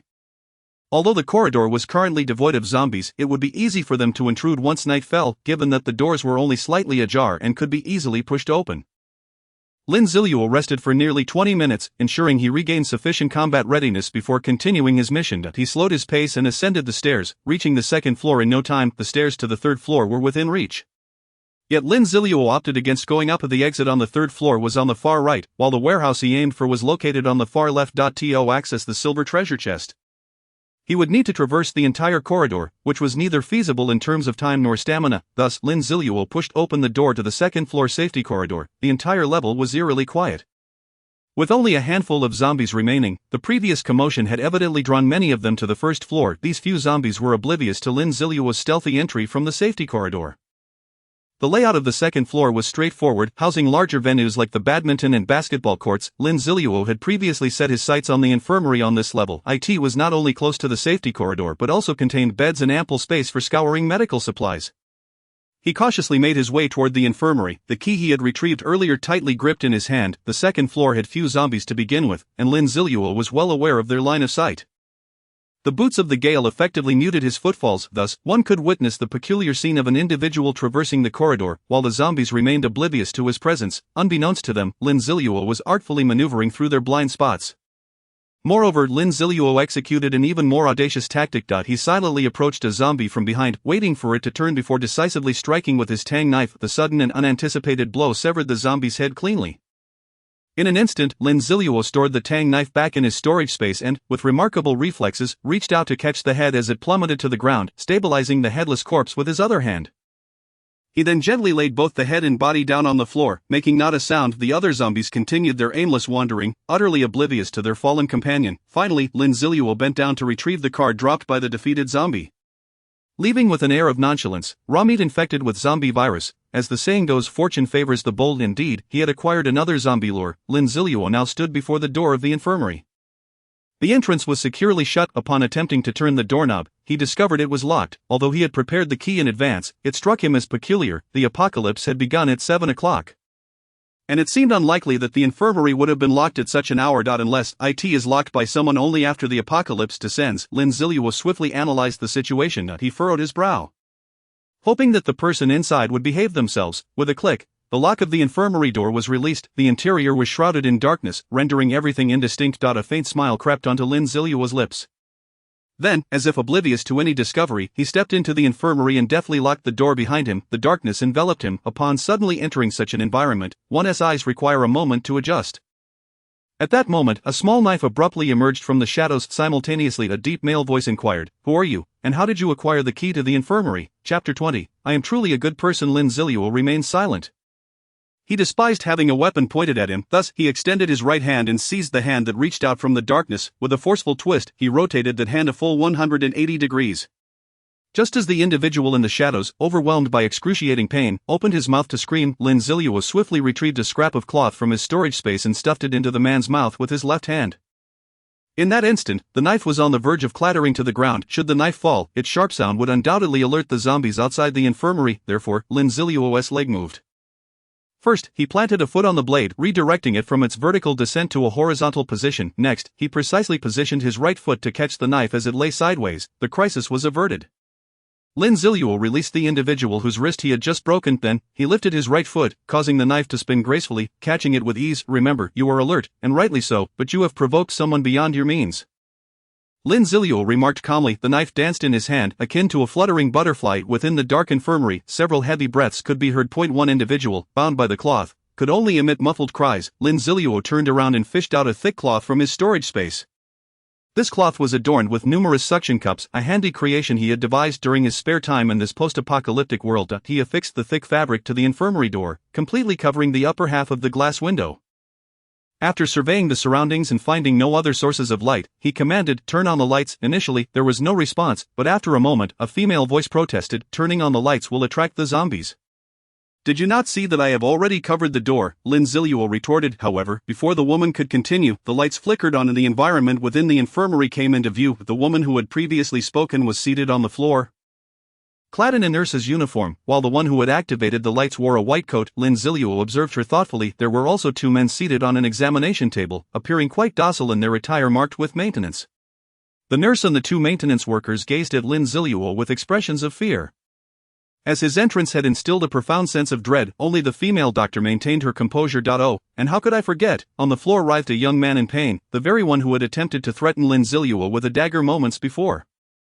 The young man, gagged with the same cloth, glared at Lin Zilu with venomous eyes. That look of malice was akin to a viper, poised to strike at the first opportunity. Alongside his glare came a faint aura of murderous intent, something that could not escape Lin Zilu's keen perception. He bent down to regard the young man on the ground. After 10 years of the apocalypse, he had seen countless expressions like that.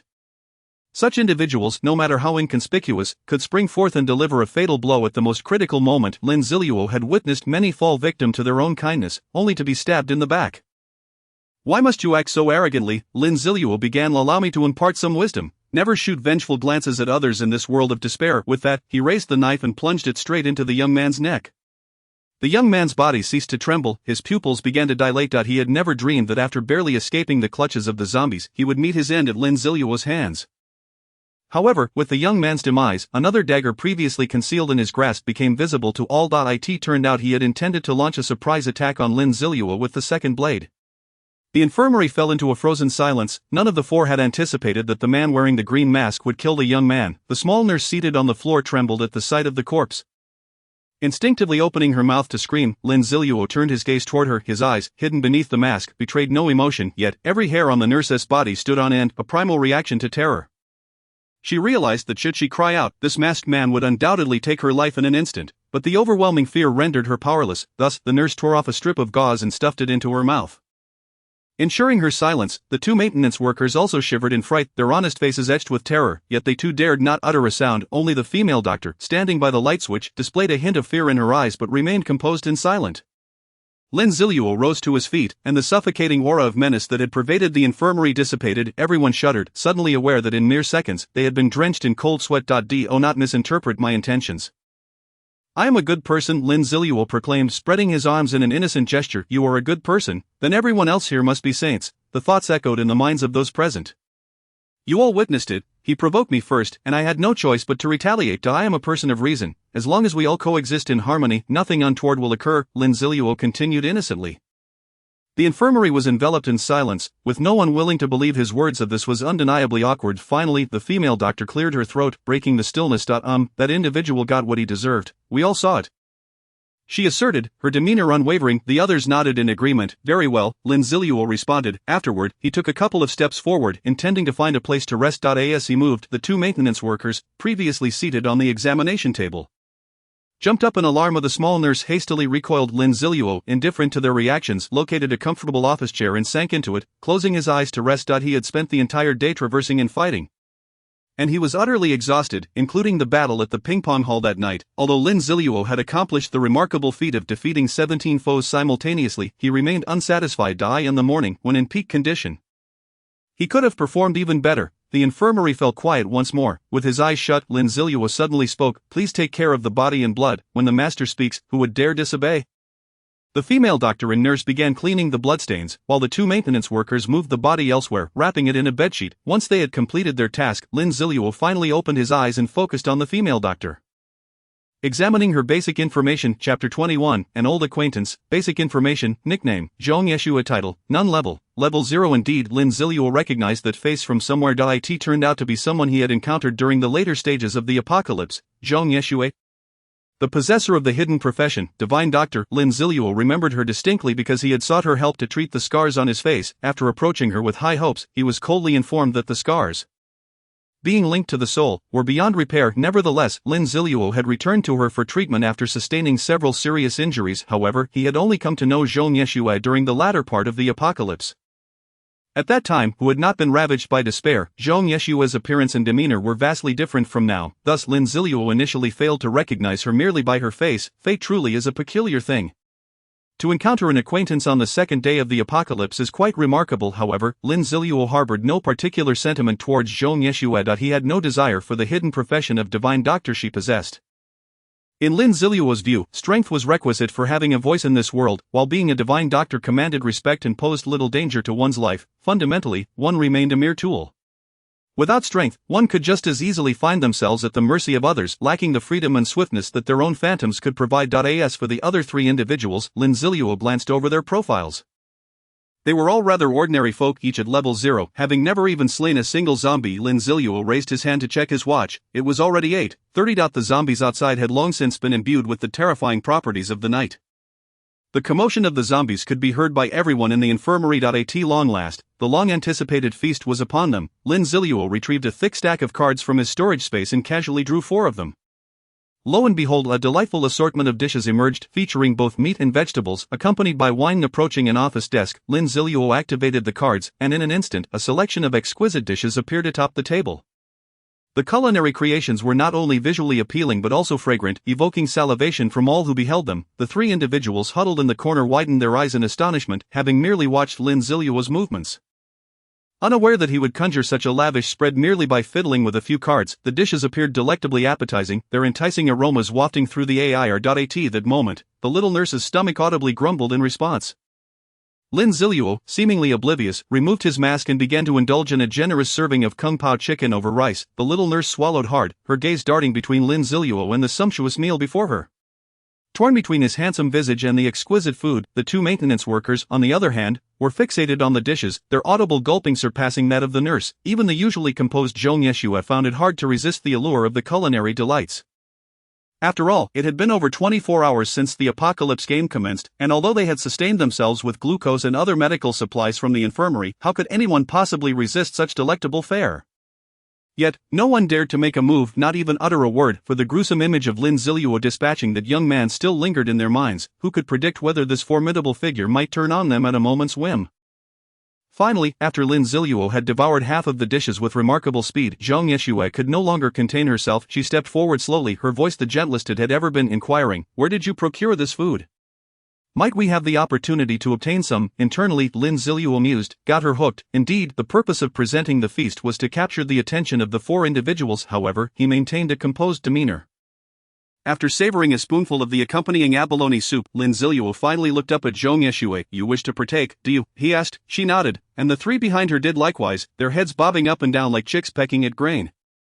"Quite simply assist me with a task," Lin Zilu replied nonchalantly. "What task?" Zhong Yeshue inquired eagerly. "Very straightforward," Lin Zilu stated as he produced 2 sheets of paper from his storage space. "These lists contain the medications I require. You and the little nurse will procure them for me, packaging them all together. The second sheet lists various small items I need. You 4 shall toil to create these tonight, for I shall depart by 6 tomorrow morning. The amount you produce will determine your share of the food." This was, in fact, his true intention. He entrusted the medications to the 2 skilled workers, feeling assured in their capabilities. The small items were akin to the thick cloth with suction cups that Lin Zilu had previously hung on his door, essential for survival in the post-apocalyptic world. While he could have crafted these items himself, he preferred to conserve his time and energy for slaying zombies instead, hence, he opted to offer a bit of food to incentivize their assistance. The 2 maintenance workers then approached the papers to examine them. "So, can you make these?" Lin Zilu asked. "Absolutely, we have our toolkit right here. It will be a breeze," one of the workers affirmed, gesturing towards the corner. Lin Zilu glanced at the toolkit and nodded in satisfaction. He then produced a collection of cards including a piece of uniquely shaped iron and a pullable thin wire, a plethora of materials for their use. "Well then, get to work. It's best if you pull an all-nighter. I shall retire for now, and remember to find me at 6 tomorrow morning to collect your meals," Lin Zilu instructed before yawning and retreating into the infusion room. Chapter 22, The distinction between one person enjoying 3 dishes and 4 sharing one. The infusion room, located at the back of the infirmary, contained several small beds for infusions. Lin Zilu found a single patient infusion room and entered. Placing a surveillance eye at the door to ensure his security before lying down, he reviewed his interface, noting that he was a mere 20-some experience points away from leveling up. With a few more zombie kills tomorrow, he would surely achieve that goal. He also inspected his storage space to ensure nothing was amiss. Finally, he opened the panel for his golden finger system. 1 against 100, an exceptional host must demonstrate their strength. Please eliminate 100 zombies in the sports arena of Magic City, with no level restrictions. Task progress, 45 100. Task reward, draw a random ordinary golden finger and receive a piece of bronze level equipment. Task deadline, 24 hours. With a glance, he realized he still needed to eliminate 55 zombies. Given a 6-hour window tomorrow morning, he had ample opportunity to meet this requirement. With this thought in mind, Lin Zilu closed his eyes and drifted into slumber, clad in his gear. At 6 in the morning, the alarm he had set the previous night sounded. Lin Zilu quickly opened his eyes and shook his head. Fully awakening in just a second. My vigilance has certainly waned. I used to be quicker than that, he lamented. The surveillance eye on the floor remained operational as he stepped out of the single room. To his surprise, the infusion room was empty. It seemed his hired hands were quite diligent. Emerging from the infusion room, he discovered the 2 maintenance workers and Zhong Yeshue still diligently crafting the items before them. While the little nurse had dozed off against the wall, judging by her dark circles, it was evident she had worked tirelessly through the night. Upon hearing Lin Zilu's footsteps, the 3 slowly lifted their heads to regard him. "Impressive work," Lin Zilu remarked, genuinely surprised. The 2 maintenance workers had demonstrated commendable skill, producing items that closely resembled his descriptions. On the floor lay a box filled with the medications he required. After a quick estimation, he realized that, combined with the tools in his own Dao, he had more than enough to fill his storage space to capacity. "That's sufficient. No need to continue," he declared. The 3 paused their work. Lin Zilu stored the items in his space, and, under the expectant gazes of the trio, retrieved the cards, even unactivated. The sight of them elicited involuntary gulps from the 3. Lin Zilu, not one to be stingy, decided to produce 4 cards. The food contained within these resource cards far exceeded the satiating capacity of ordinary fare. For those not engaged in combat, 1 card would suffice for a day's worth of sustenance. "Here, 1 for each of you," Lin Zilu offered, passing the cards to them while also waking the slumbering nurse. The 2 maintenance workers immediately expressed their heartfelt gratitude, and Zhong Yeshue followed suit. "There's no need for thanks. We each have our needs." Lin Zilu waved off their expressions of gratitude. This was the absurdity of possessing resources. To Lin Zilu, for cards were merely the equivalent of slaying 4 zombies. The time and effort required to gather these medications and craft tools would have consumed at least 16 hours. With that time, he could have accomplished far more. Of course, the 4 individuals would not leave empty-handed. For them, obtaining those 4 cards without slaying hundreds of zombies or participating in quests was no simple feat. Big boss, how do we use these cards?" Zhong Yeshue suddenly asked. Lin Zilu chuckled amused, and proceeded to explain the activation method to them. "It's quite remarkable, this apocalypse game lacks even a novice tutorial," he reflected. Recalling how he had spent days simply learning to access his storage space in his previous life. As he enjoyed a sumptuous breakfast, Lin Zilu took out 3 cards for himself. After a brief discussion, Zhong Yeshue and the others activated 2 of their cards to savor their hard-earned meal. Their eyes glistened with emotion as they almost cried tears of joy. After nearly 3 days, they finally had food. Having filled their bellies, the 4 soon needed to catch up on sleep, while Lin Zilu prepared to set out. He had extended a courtesy to Zhong Yeshue, informing them that they should be ready to depart by noon. As he intended to have cleared a significant number of zombies by then, however, he kept the rationale behind this timeline to himself, leaving it up to them whether they chose to heed his advice or believe him. After switching off the lights in the infirmary, Lin Zilu stored the thick cloth away and peered through the glass to assess the situation outside. The number of zombies had increased since the previous night. He counted the zombies visible within his line of sight. There were a dozen or so. It would be relatively simple to deal with them, provided he kept the noise to a minimum. Drawing the hundreds of zombies from the first floor would pose a greater challenge. Lin Zilu scrutinized the terrain further and concluded that the corridor leading to the public restroom would serve as an excellent route. The corridor stretched about 10 meters, with a width of approximately 2 meters. Lin Zilu stood alone in the center of the corridor, fully capable of leaving behind the dozen or so zombies. Most importantly, this spared him the necessity of running, thus minimizing the movements required. With his plan firmly established, Lin Zilu hesitated no longer. He gently opened the door to the infirmary and stepped outside. After closing the door behind him, he resumed his agile maneuvering. First, he bent down, angling his torso to evade the line of sight of the towering zombies, yet this posture in no way impeded his pace or speed. He adeptly assessed the positioning of each zombie to identify the optimal paths, utilizing various obstacles to obscure the remaining zombies' fields of vision. Still unsatisfied, he adopted the same approach as the previous night. Locating the nearest zombie and swiftly dispatching it with a single strike. He then lowered the zombie's body silently to the ground. A fishing rod might not be entirely useless. The line attached could be utilized elsewhere. Stowing the card away, Lin Zilu continued on his waypoint. One cannot help but imagine that had anyone witnessed Lin Zilu's fluid movements, they would have deemed him a heavenly being. He could assert, without exaggeration, that in terms of stealth and assassination, he was undeniably the world's best at present. After all, he had faced off against the individual once heralded as the world's #1 assassin before his rebirth. Even during those times, that survivor of the apocalypse had never bested him, how much less so now. Chapter 23, An unexpected encounter in the women's restroom, a double delight after effortlessly eliminating another zombie. Lin Zilu arrived at the corridor he had initially eyed. However, he refrained from acting recklessly, for this corridor was not the only potential source of danger. Both the men's and women's restrooms behind him could harbor zombies as well. Should a confrontation arise, the emergence of 2 zombies from within would certainly escalate the situation. Thus, Lin Zilu cautiously approached the sink area beside the restroom. He first listened attentively at the men's restroom door. A slow shuffling sound emanated from within, prompting Lin Zilu to unsheath his Tang Dao and enter. Indeed, he discovered a lone zombie pacing back and forth, likely mutated mid-visit, as it had failed to fully dress. Its pants hanging precariously at knee level. Upon spotting Lin Zilu, the zombie became animated, lunging towards him. However, in its eagerness, it failed to account for its entangled pants, tripping and tumbling to the ground with a resounding thud.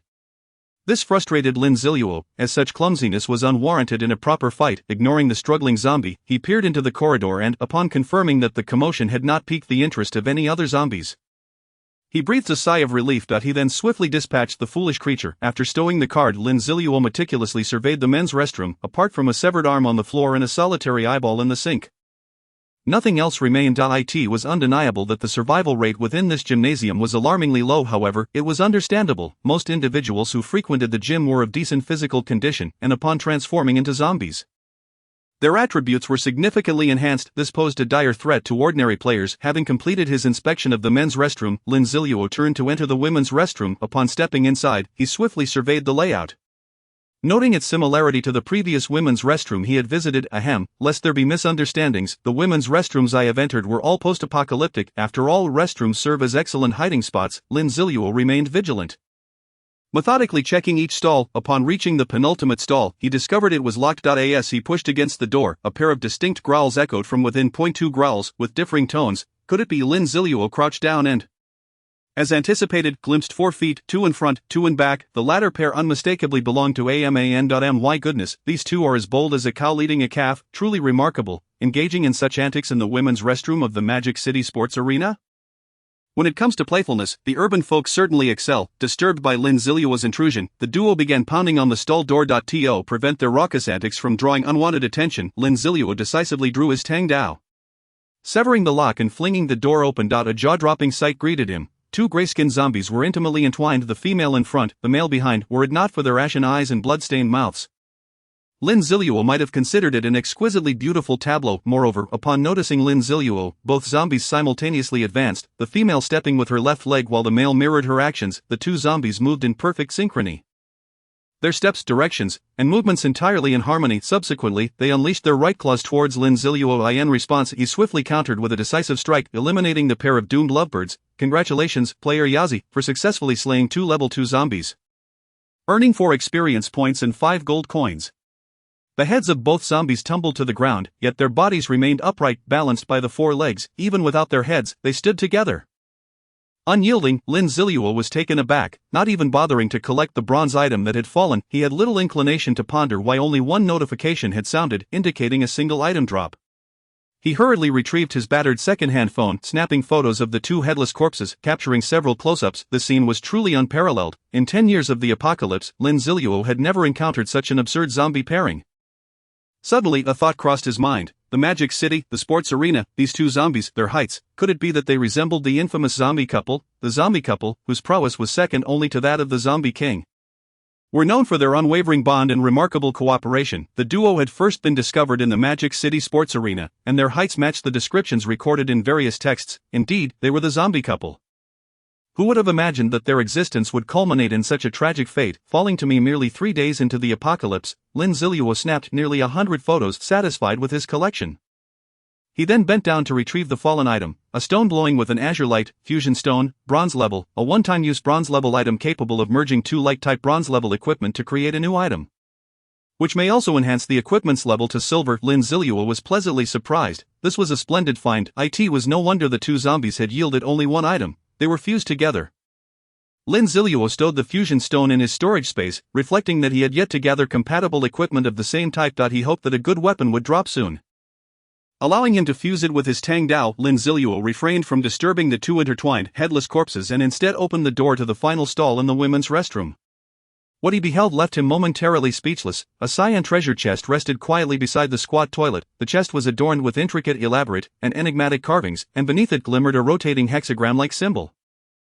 Goodness, I must be extraordinarily fortunate today to have stumbled upon a wild bronze treasure chest, Lin Zilu marveled. He then knelt and placed his hand upon the chest. Detected player Yazi has discovered a bronze treasure chest, earning 10 points of reputation.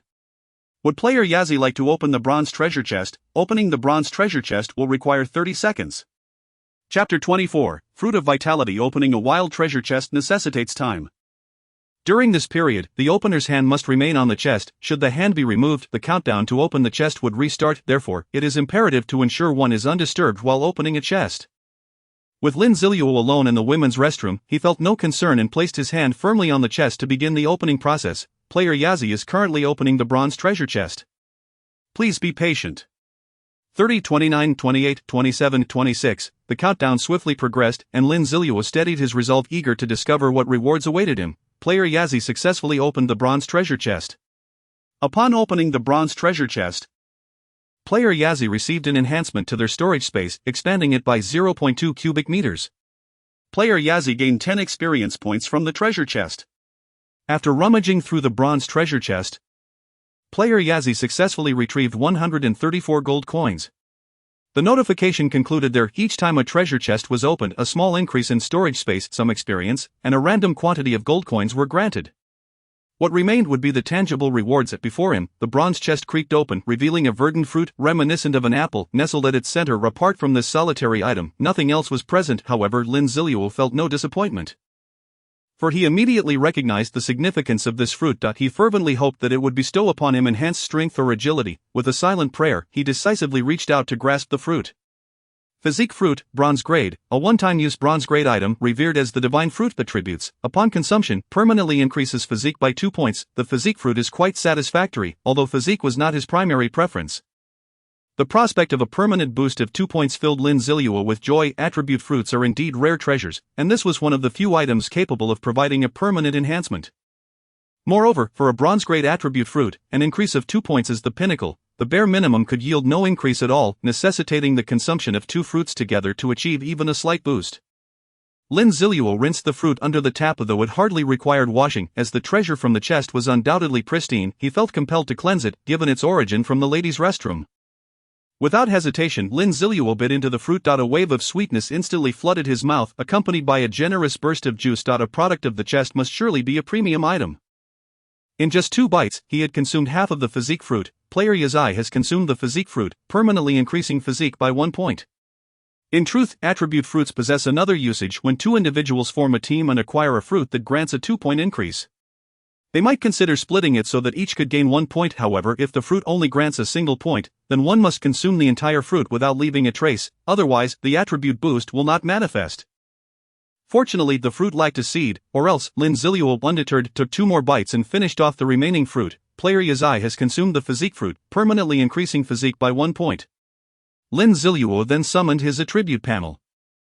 Basic attributes: Strength, 18, Spirit, 18, Physique, 14, Agility, 18. Excellent. Now he found himself devoid of any shortcomings. Lin Zilu surveyed the ladies' restroom, marveling at its peculiarity. The small restroom evoked an unexpected sense of familiarity. His delight was certainly not solely due to acquiring the fusion stone and the bronze chest within this space. A fierce battle awaited him, but he needed to be cautious. After all, there were over 100 zombies lurking in the lower levels and the adjoining branch. Should he draw too much attention, facing hundreds of zombies simultaneously was not a challenge he would undertake lightly. After splashing water on his face at the sink, he realized he had lingered too long in the restroom. He could not afford to delay further. To save time, it was imperative to take the initiative. The freshly cleaned Tang Dao glimmered with a cold light. Lin Zilu brandished the Tang Dao as he stood at the entrance of the corridor. He retrieved a large, heavy carpet from his storage space, activated it, and spread it across the floor. Then, he let out a soft whistle toward the hall. Instantly, the zombies within the hall turned their attention toward him. Thankfully, this commotion did not attract the zombies from the lower levels or the branch. Lin Zilu waved at the zombies and retreated back into the corridor. Upon spotting a living person, the zombies could not resist the urge to pursue him and surged toward the corridor. Just as the first zombie was about to step into the corridor, a flash of gleaming steel cut through the air. The zombie's head tumbled to the ground, landing on the carpet with minimal noise. The subsequent zombies rushed in as well. Lin Zilu kicked aside the previous zombie's corpse to clear space on the carpet and swiftly dispatched another with a single stroke, another head rolling onto the carpet. Unbeknownst to him, the number of zombies in the second-floor hall dwindled from a dozen to merely 7 or 8. Congratulations, player Yazai has successfully slain a level 2 zombie, earning 2 experience points and 3 gold coins. Congratulations, player Yazai has leveled up to level 6, gaining 1 free attribute point. Player Yazai requires 200 experience points for the next level up. He allocated his attribute point to strength.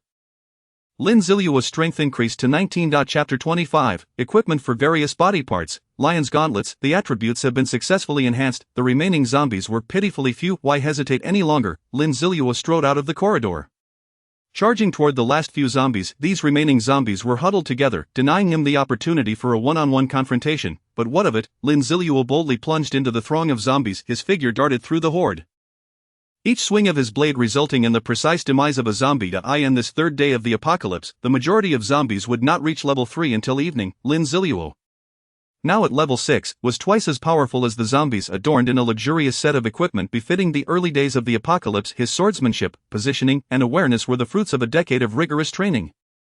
To slay this horde of zombies with ease would be a disservice to Lin Zilu's rebirth. His agile form weaved effortlessly among the zombies, each swing of the Tang Dao erupting in sprays of crimson. These grotesque creatures, terrifying to outsiders, were merely delightful experience bags in Lin Zilu's eyes. With the final decisive swing of the Tang Dao, he came to a halt. Within the corridor, the last standing zombie collapsed atop its fallen companions, making little noise. Thus, all the zombies in the central hall of the second floor lay vanquished beneath Lin Zilu's blade. The front half of the corridor, including the entrance, was now choked with the bodies of zombies.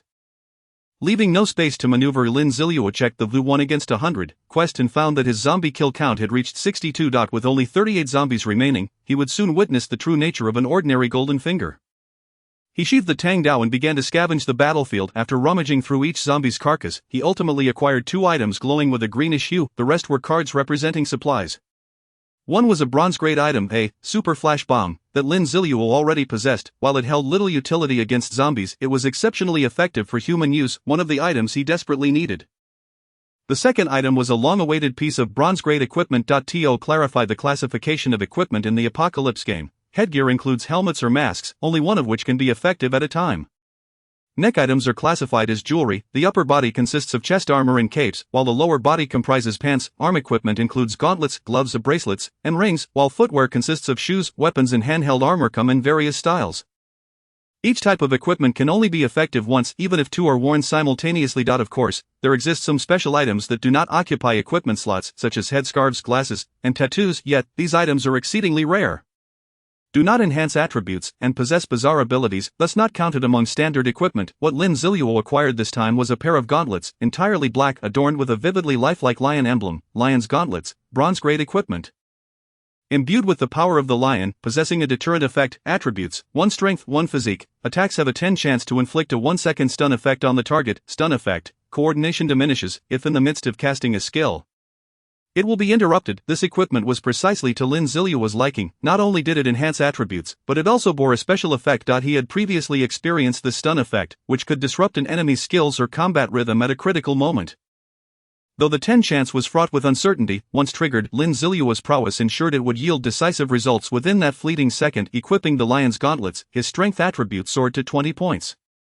Feeling the surge of power within him, Lin Zilu swiftly acclimated to his new attributes, thanks to his innate abilities. On the second floor of the gymnasium, there were separate venues such as badminton courts, all of which were currently locked. Each venue housed a considerable number of zombies, and Lin Zilu had no intention of wasting time seeking them out. He strode straight through the hall to the safety corridor he had entered the previous night on the second floor.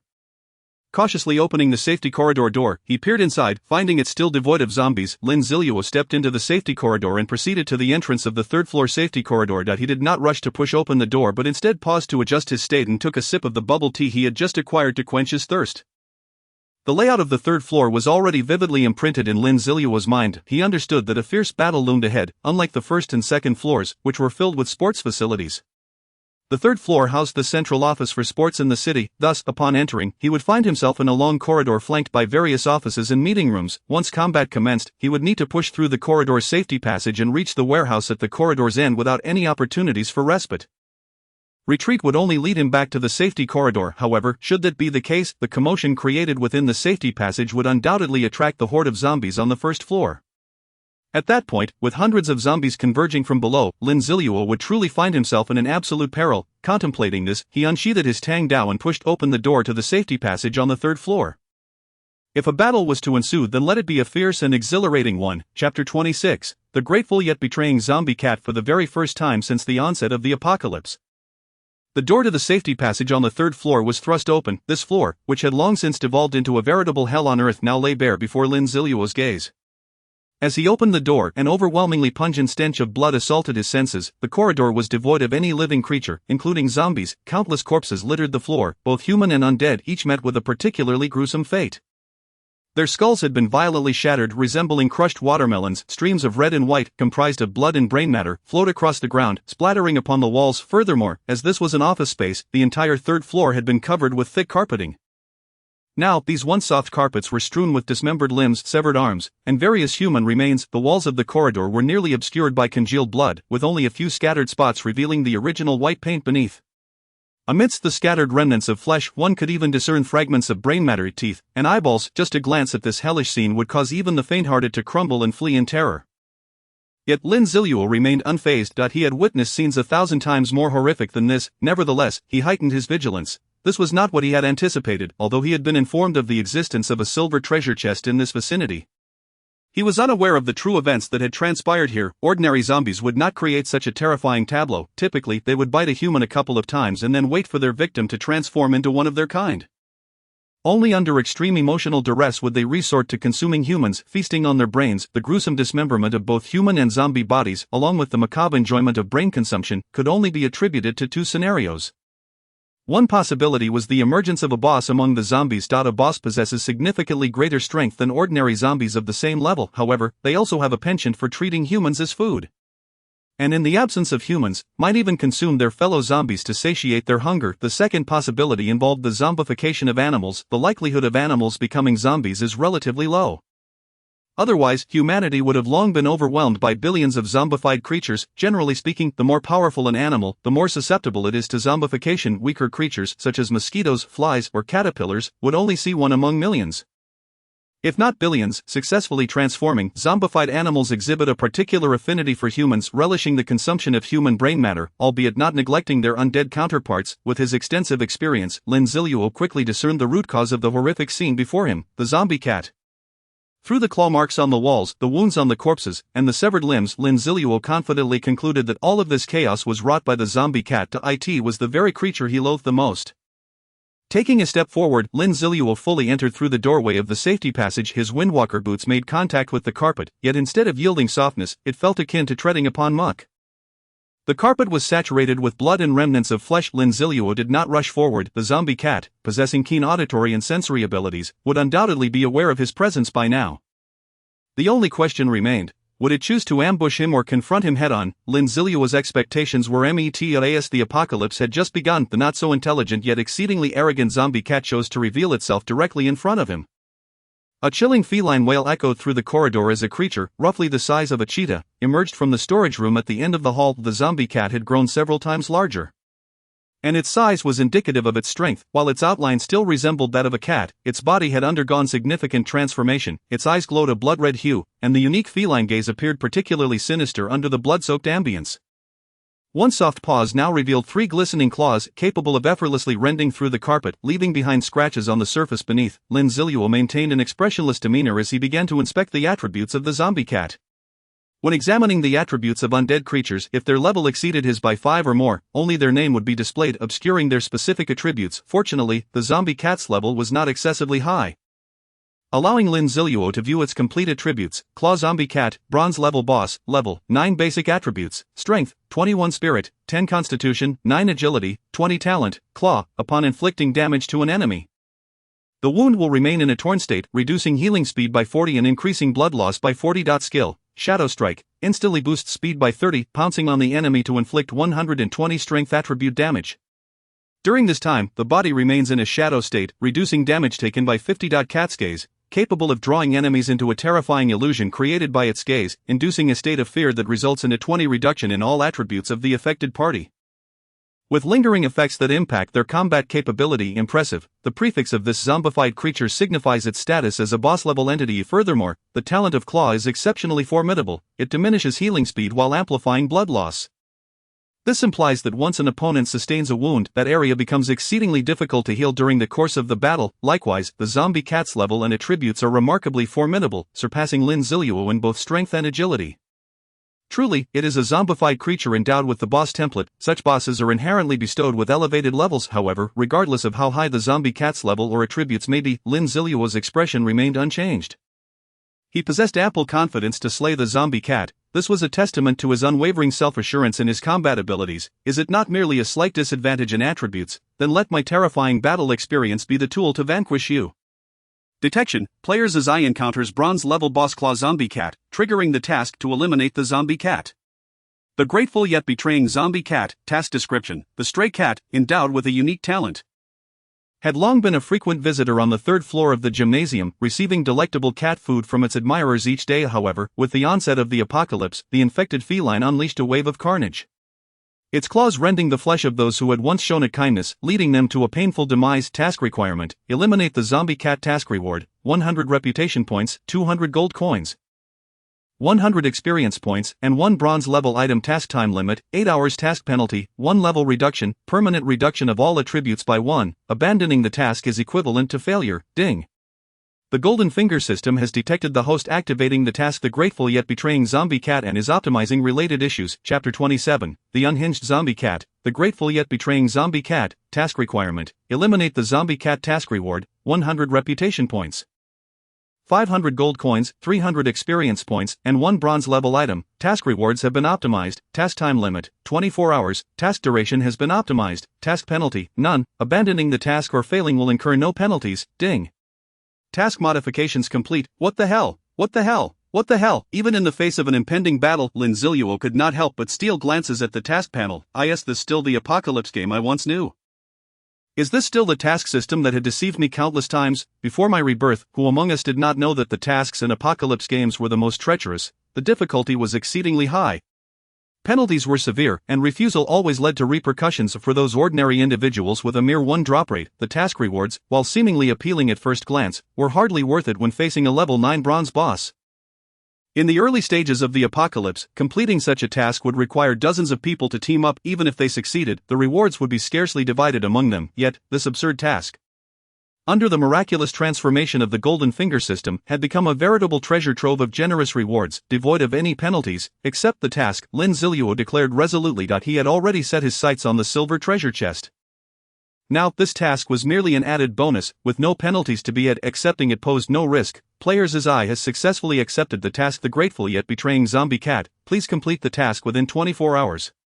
The Apocalypse game system stated emotionlessly, failing to acknowledge that the original task time of 8 hours had been extended to 24 hours. The golden finger system truly possesses extraordinary capabilities. Lin Zilu swiftly redirected his focus back to the zombie cat. Since its emergence, it had remained in place, fixated on Lin Zilu, its blood-red eyes occasionally glinting with a hint of mockery in its perception. Lin Zilu was merely a toy to alleviate its boredom. Regarding the toys, the zombie cat extended a paw, licked it, and then plopped down onto the ground, narrowing its eyes in a show of disdain. This series of actions was a blatant provocation aimed at Lin Zilu. However, Lin Zilu was not easily swayed by such trivial taunts. Once he entered a combat state, he maintained an unwavering calm.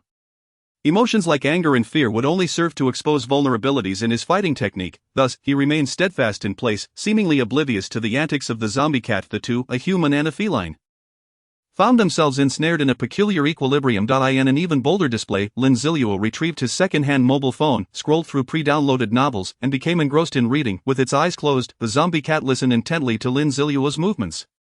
After a prolonged silence, it cracked open an eye to glance at Lin Zilu, only to find him utterly absorbed in his phone, a smile gracing his lips. The zombie cat simmered with rage. Here it was attempting to incite anger, while Lin Zilu appeared blissfully entertained by his phone. Such disregard was intolerable. Anger surged within the zombie cat, which failed to recognize that it was it who sought to provoke Lin Zilu, only to find itself ensnared in a web of its own fury. Rising to its feet, the zombie cat began to advance slowly towards Lin Zilu, its steps silent. With each passing moment, it drew nearer. Yet Lin Zilu remained oblivious, engrossed in his phone. Foolish human, the zombie cat thought, I have no desire to continue playing this game with you. Losing interest, it resolved to end the encounter swiftly. At this juncture, the distance between the zombie cat and Lin Zilu had dwindled to a mere 10 meters. Fueled by rage, the zombie cat unleashed its skill, Shadow Strike. In a blur, it leaped forward, accelerating rapidly, its form becoming ethereal as it lunged at Lin Zilu. Closer, closer, the shadowy figure of the zombie cat approached Lin Zilu with alarming speed. Human, the cat's claws extended, aimed directly at Lin Zilu's neck. In that instant, Lin Zilu, who had been focused on his phone, sprang into action. The device was swiftly exchanged for a Tang Dao, and in that fleeting moment, he thrust it forward. If the airborne zombie cat continued its trajectory, it would surely impale itself on the blade's tip. A flicker of regret glinted in the zombie cat's eyes as it realized it had been outsmarted by this cunning human. However, there was no time for regret, it was on the verge of colliding with the sharp edge. Demonstrating remarkable agility, the zombie cat adjusted its posture midair, redirecting its claws towards the Tang Dao's tip in an attempt to block the impending strike. Lin Zilu's reaction was equally astute, as if foreseeing the cat's next move. He deftly altered the direction of his attack in tandem with the cat's adjustment. This was the art of reading moves and predicting actions. At that moment, the zombie cat found no opportunity to reorient itself. Despite the flurry of reactions, barely 2 seconds had elapsed. In the next heartbeat, the zombie cat and Tang Dao converged. A pained howl pierced the air as the zombie cat sprang back, frantically retreating to its prior position. With resentment, it glared at Lin Zilu, its right front paw bleeding profusely. A closer inspection revealed that its once formidable 3 claws had been sheared down to nubs. These claws were the cornerstone of the zombie cat's combat prowess, and it had not anticipated losing an entire claw on its right front paw in this initial clash with Lin Zilu. Fury ignited within the zombie cat as it glared at Lin Zilu. This was the first injury it had sustained since its transformation, a grave affront. Lin Zilu regarded it with a smile, casually gesturing towards the 3 severed claws on the ground, his expression seemingly taunting. Is this all you've got? You've lost your claws? Come and challenge me. The zombie cat could scarcely endure such humiliation. Snarling, it charged at Lin Zilu once more. Lin Zilu shook his head, his seasoned gaze discerning that the zombie cat had completely lost its composure. The frantic charge was rife with openings. With the Tang Dao poised across his chest, Lin Zilu braced himself, intending to impart a more profound lesson to the zombie cat. Chapter 28, Who Dares to Compare Bloodlust with Me? The zombie cat launched another assault, this time with even greater speed. Lin Zilu's eyes were fixed on every movement of the zombie cat as he analyzed its actions. The cat had grown wise, aware that its leaps could be easily anticipated by Lin Zilu. It opted for close-quarters combat instead. As its claws reached for him, Lin Zilu swung the Tang Dao with precision.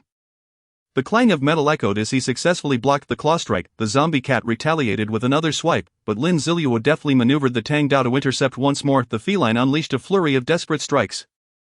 each claw slicing through the air, targeting Lin Ziluo's vitals, yet he remained steadfast, his feet planted firmly, employing only the movements of his body and the Tang Dao to form an impenetrable wall of defense. Negating every attack from the zombie cat, aside from a single hair blown away by the force of a claw, Lin Zilu emerged unscathed. In contrast, the zombie cat, having expended its energy in a relentless offensive, began to tire, its movements slowing. Moreover, the loss of its right claws forced it to rely more heavily on its left side for attacks. Claw and blade collided repeatedly, causing wear on the Tang Dao.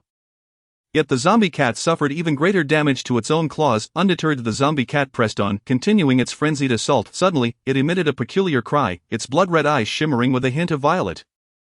This was Cat's gaze. This skill could ensnare anyone within its sight, even if they did not directly gaze into the cat's eyes. Lin Zilu felt a sudden sluggishness envelop him, his vision dimming as he was drawn into an illusory realm. Within the suffocating darkness, a grotesque, monstrous feline visage loomed before him, adorned with bizarre patterns, blood, brain matter, and viscera oozing from its enormous eyes. Gradually, this nightmarish visage inched closer, exerting a palpable pressure upon Lin Zilu.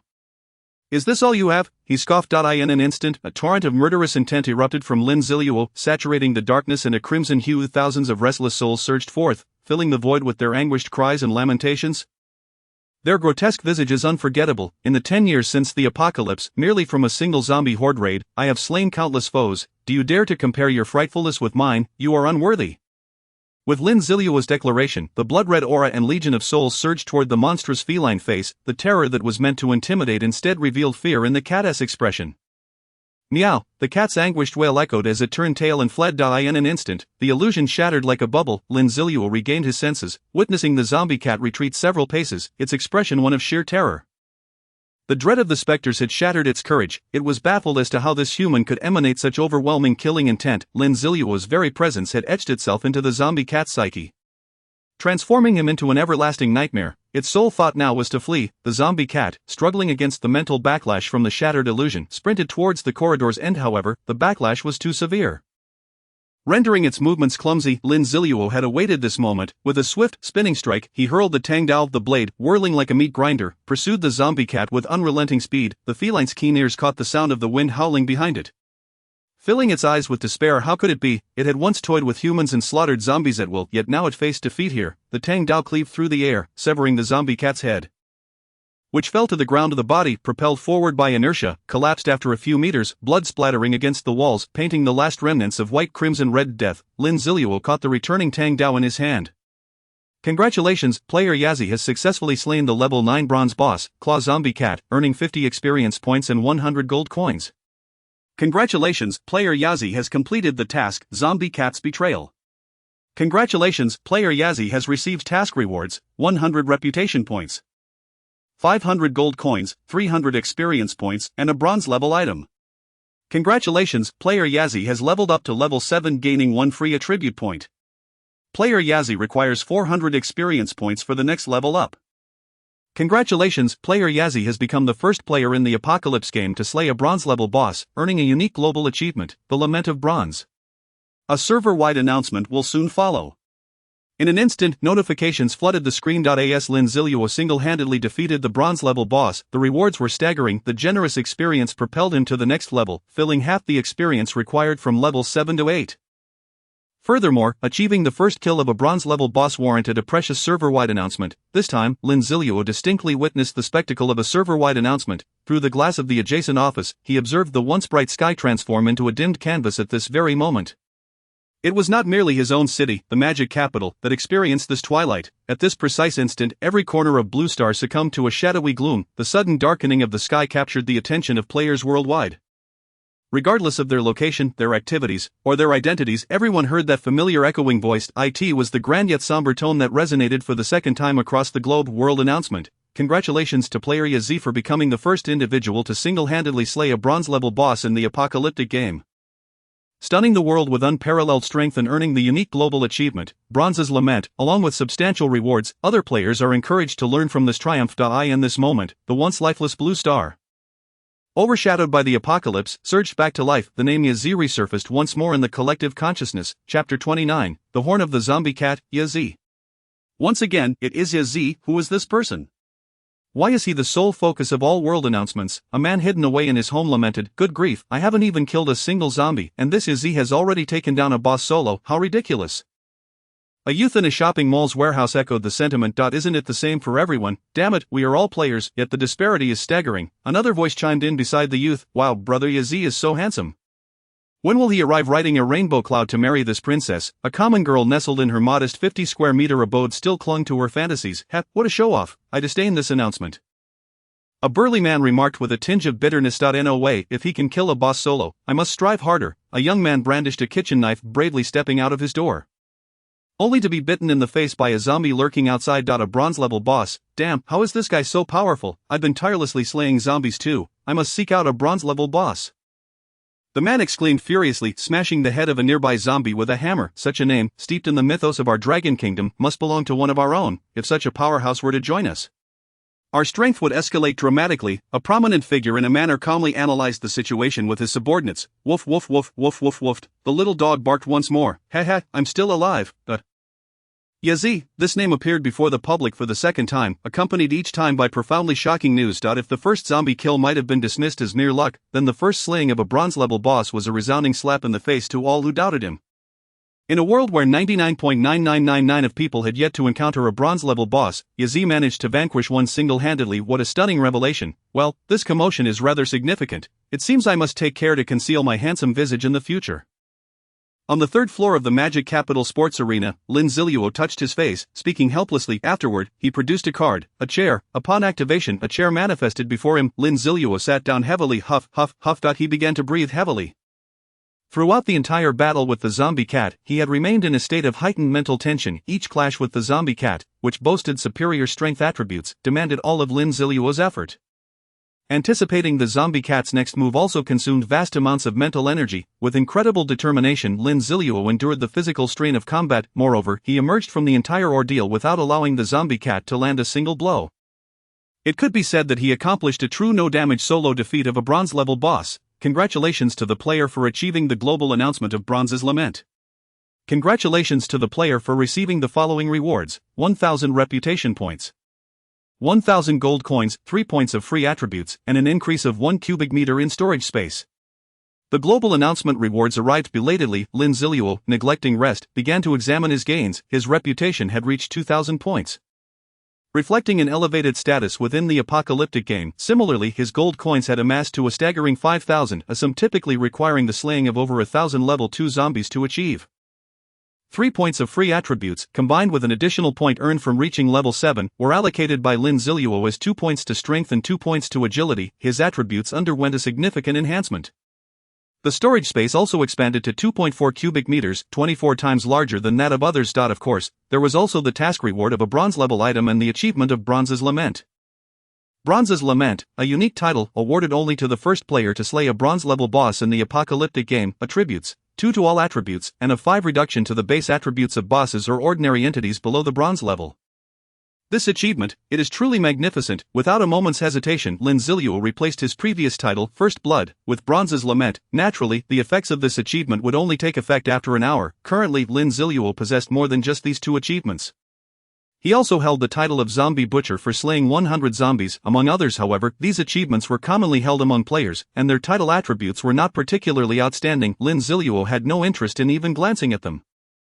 After donning Bronze's Lament, his attributes received yet another boost. Base attributes: Strength, 23, Spirit, 19, Constitution, 16, Agility, 21. With these attributes, even if the zombie cat were to resurrect, Lin Zilu could confidently assert that he would dominate it without any trouble.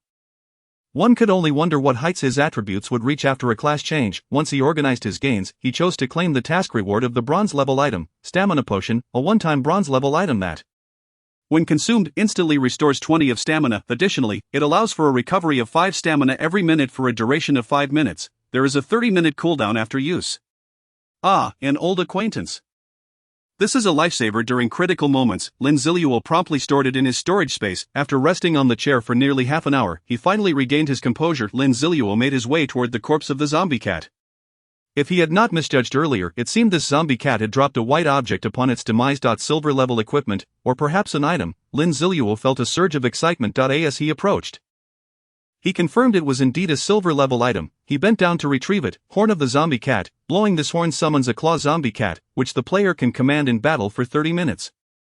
Horn cooldown, 48 hours. The zombie cat will inherit 60 of the player's base attributes, and all experience and gold from slaying zombies will belong to the player. However, the zombie cat will not drop any items upon killing. Oh my. A summoning type item. A growth type item, no less. It is exceedingly impressive. Chapter 30, New Skills and Silver Level Equipment. Horn of the Zombie Cat, can summon a zombie cat that inherits Lin Zilu's own attributes. This is what is known as a growth summoning item. Many summoning type items summon beings with fixed attributes. Such summoned beings are easily discarded as a player's strength increases. However, summoned beings that inherit attributes do not face this fate. As long as the owner's strength does not fall drastically, it is akin to acquiring a permanent ally without any effort. Moreover, this summoned being retains the original boss level template, complete with its previous talents and skills. What a tremendous windfall! This must be the reward for the world's first player to slay a boss. Lin Zilu hoisted the zombie cat's corpse from the carpet. Undead animals are truly treasures all around. While the apocalyptic game does not allow for the harvesting of resources from bodies as in true MMORPGs, the zombie cat's fur, flesh, and claws can be crafted into attributeless garments, food, or weapons. Lin Zilu adeptly got to work.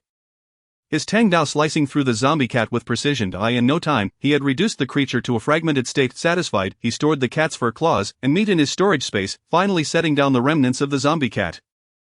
Yet, the surprises did not end there. The silver treasure chest in the warehouse awaited his attention. With such good fortune today, surely it would yield a piece of silver-level equipment. With this thought, Lin Zilu stepped into the warehouse. The scene within the warehouse was far more chilling than outside. It appeared the zombie cat had claimed this place as its lair. The nest was constructed against the wall of the warehouse. Made of a pile of cotton fabric, beside this nest was a designated area for storing its treasures. Lin Zilu focused his gaze. Lo and behold, hundreds of human eyeballs were stacked together like glass orbs. The zombie cat's taste is indeed quite unique. Most people would feel unnerved being stared at by such a multitude of eyeballs. Lin Zilu was quite different. He rummaged through the pile of eyeballs with his Tang Dao in hand, determined to prevent any treasures from being hidden by the zombie cat among them. Not taking the chance would indeed be a grave loss. However, to his disappointment, the zombie cat had truly used everything to create the mound of eyeballs. After wandering through the warehouse once more, he discovered it was filled entirely with brand new sports equipment, much of which had been ruined by the zombie cat. This creature had even treated dumbbells as toys to play with. Finally, at the very back of the warehouse, Lin Zilu laid eyes on the silver treasure chest he had longed for. This silver chest was nestled in the far corner of the warehouse, adorned with intricate and mysterious carvings that surpassed those of the previous bronze chest. Below the chest, a rotating hexagram emitted a shimmering silver light. He approached, crouched down, and placed his hand upon the silver chest. Detected player Yazzie has discovered the silver treasure chest. Reward, 20 reputation points. Does player Yazzie wish to open the silver treasure chest? Opening the silver treasure chest will require 60 seconds. Open. Player Yazzie is in the process of opening the silver treasure chest. Please be patient. 60, 59, 58, 57. The wait of 60 seconds was truly agonizing. Lin Zilu resorted to invoking a myriad of deities, praying fervently for the rewards of this treasure chest. After offering prayers to all the divine beings he could think of, the countdown finally reached 0. Player Yazzie successfully opened the silver treasure chest. Upon opening the silver treasure chest, player Yazzie received a boon from the chest, successfully expanding his storage space by 0.4 cubic meters. Player Yazzie gained 50 experience points from the silver treasure chest. After searching through the silver treasure chest, player Yazzie successfully retrieved 360 gold coins. As the white light faded, Lin Zilu eagerly peered inside the silver chest. 2 items sat quietly within her. Upon closer inspection, he realized he had indeed struck gold. One was a silver-grade piece of equipment, a rather rare type of cloak, and the other was a skill book for the spinning strike he had used to slay numerous zombies. My goodness. A silver chest yielding both silver equipment and a skill book. What a magnificent windfall! Lin Zilu couldn't contain his excitement and seized the skill book. Explosive double slash, a warrior skill that allows the user to strike twice in quick succession, with each strike dealing 70 of their base strength as damage. If both strikes hit the same enemy, an explosion occurs, dealing damage equal to 70 of the user's strength attribute. This was precisely the warrior skill he needed, and its execution was quite challenging. Most individuals would find it difficult to react in time, missing the chance for the follow-up explosion. However, Lin Zilu was confident that with his prowess, he would not miss the opportunity for the double strike. System detected skill explosive double slash. Does player Yazzie wish to learn the explosive double slash skill? Learn, why not? Lin Zilu declared. Congratulations, player Yazzie has successfully learned explosive double slash. Thus the second skill appeared in Lin Zilu's skill bar. The spinning strike served as an area damage skill, while the explosive double slash would compensate for his current lack of single target output. After mentally reviewing the operation of the explosive double slash, Lin Zilu picked up the silver cloak. This cloak was entirely white, adorned with pristine white feathers, and felt exceptionally luxurious to the touch. The back of the cloak was etched with a pattern resembling a pair of avian wings. White wing cloak, silver-grade equipment woven from a variety of rare bird feathers, with a special incantation applied to the back, allowing for brief gliding. Attributes: 2 constitution, 2 agility, additional skill, brief levitation, grants a momentary hovering effect during jumps or descents. Skill cooldown, 20 minutes. This cloak even has a supplementary skill. Lin Zilu wasted no time in equipping it. The 4 attribute points instantly enhanced his abilities. Base attributes: strength, 23, spirit, 19, constitution, 18, agility, 23. This was a tremendous gain. After battling the zombie cat and receiving such rewards, Lin Zilu felt his strength had undergone a remarkable transformation. Initially, he had planned to spend the day leveling up to level 7 and acquiring 2 bronze-grade pieces of equipment to confront Li Haobo that evening. Now, however, that goal seemed rather modest. Perhaps he should set a new target: to send everyone in the Li estate packing. Chapter 31, Slaughtering the Zombie Arena. With a creak, the door to the safety passage on the 3rd floor swung open. Lin Zilu stepped into the safety corridor. After opening the silver treasure chest and casually dispatching a bronze boss, only one goal remained: to complete the task issued by the Golden Finger system of facing 100 enemies alone. The bronze equipment reward from the task did not particularly excite him. There was no choice. His standards had risen, and he truly lacked for nothing. What truly motivated Lin Zilu was the unknown potential of the ordinary Golden Finger's effects. He had no intention of heading to the 1st floor. Ridiculous. Although his strength had significantly increased, he was not foolish enough to venture into a place teeming with hundreds of zombies. Instead, the 2nd floor, with its more sparsely distributed arenas, was the ideal choice. He could easily accomplish his task by sweeping through just 2 arenas. Look at him. He had indeed grown stronger. Just last night, he had struggled to fight through a single ping-pong arena filled with zombies. And now he was ready to sweep through 2. Pushing open the door to the safety passage on the 2nd floor, Lin Zilu returned to the 2nd level. He shook out his legs and cleaned his shoes, removing any remnants of flesh and blood. He then approached the nearest badminton arena. The door to the badminton arena was not locked, merely ajar. This posed no challenge for Lin Zilu. After selecting a card, a bicycle lock appeared in his hand. Lin Zilu pulled open the door to the badminton arena and scanned the interior. Seeing that no zombies had yet noticed his entrance, he swiftly locked the door behind him. What's this called? This is called closing the door on the dog. The sound of Lin Zilu locking the door caught the attention of a nearby zombie, which let out a roar. The surrounding zombies turned their gaze toward Lin Zilu and began charging toward him. He remained unfazed, placing the key back in his pocket before turning around. Then, with a swift motion, he raised his sharp tang dao. The blade had sustained several dents from the lengthy confrontation with the zombie cat, but fortunately the tang dao possessed a self-repairing attribute. Now, as Lin Zilu drew it, it regained its former razor-sharp state. Inside the badminton arena, there were approximately 20 zombies gathered around him. But he did not wait idly this time. He chose to take the initiative. The swift effect of his windwalker boots activated instantly. Lin Zilu took large strides forward. Propelled by an agility of 23, coupled with a 20 speed increase from his enhanced movement die in the blink of an eye, he was upon the first zombie. With a powerful push, he leaped into the air. Activating the brief levitation of the white wing cloak, he floated gracefully, gliding slowly downward. If Newton himself were to witness this, he would undoubtedly rise from his grave in astonishment, exclaiming, "This is the Dragon Kingdom."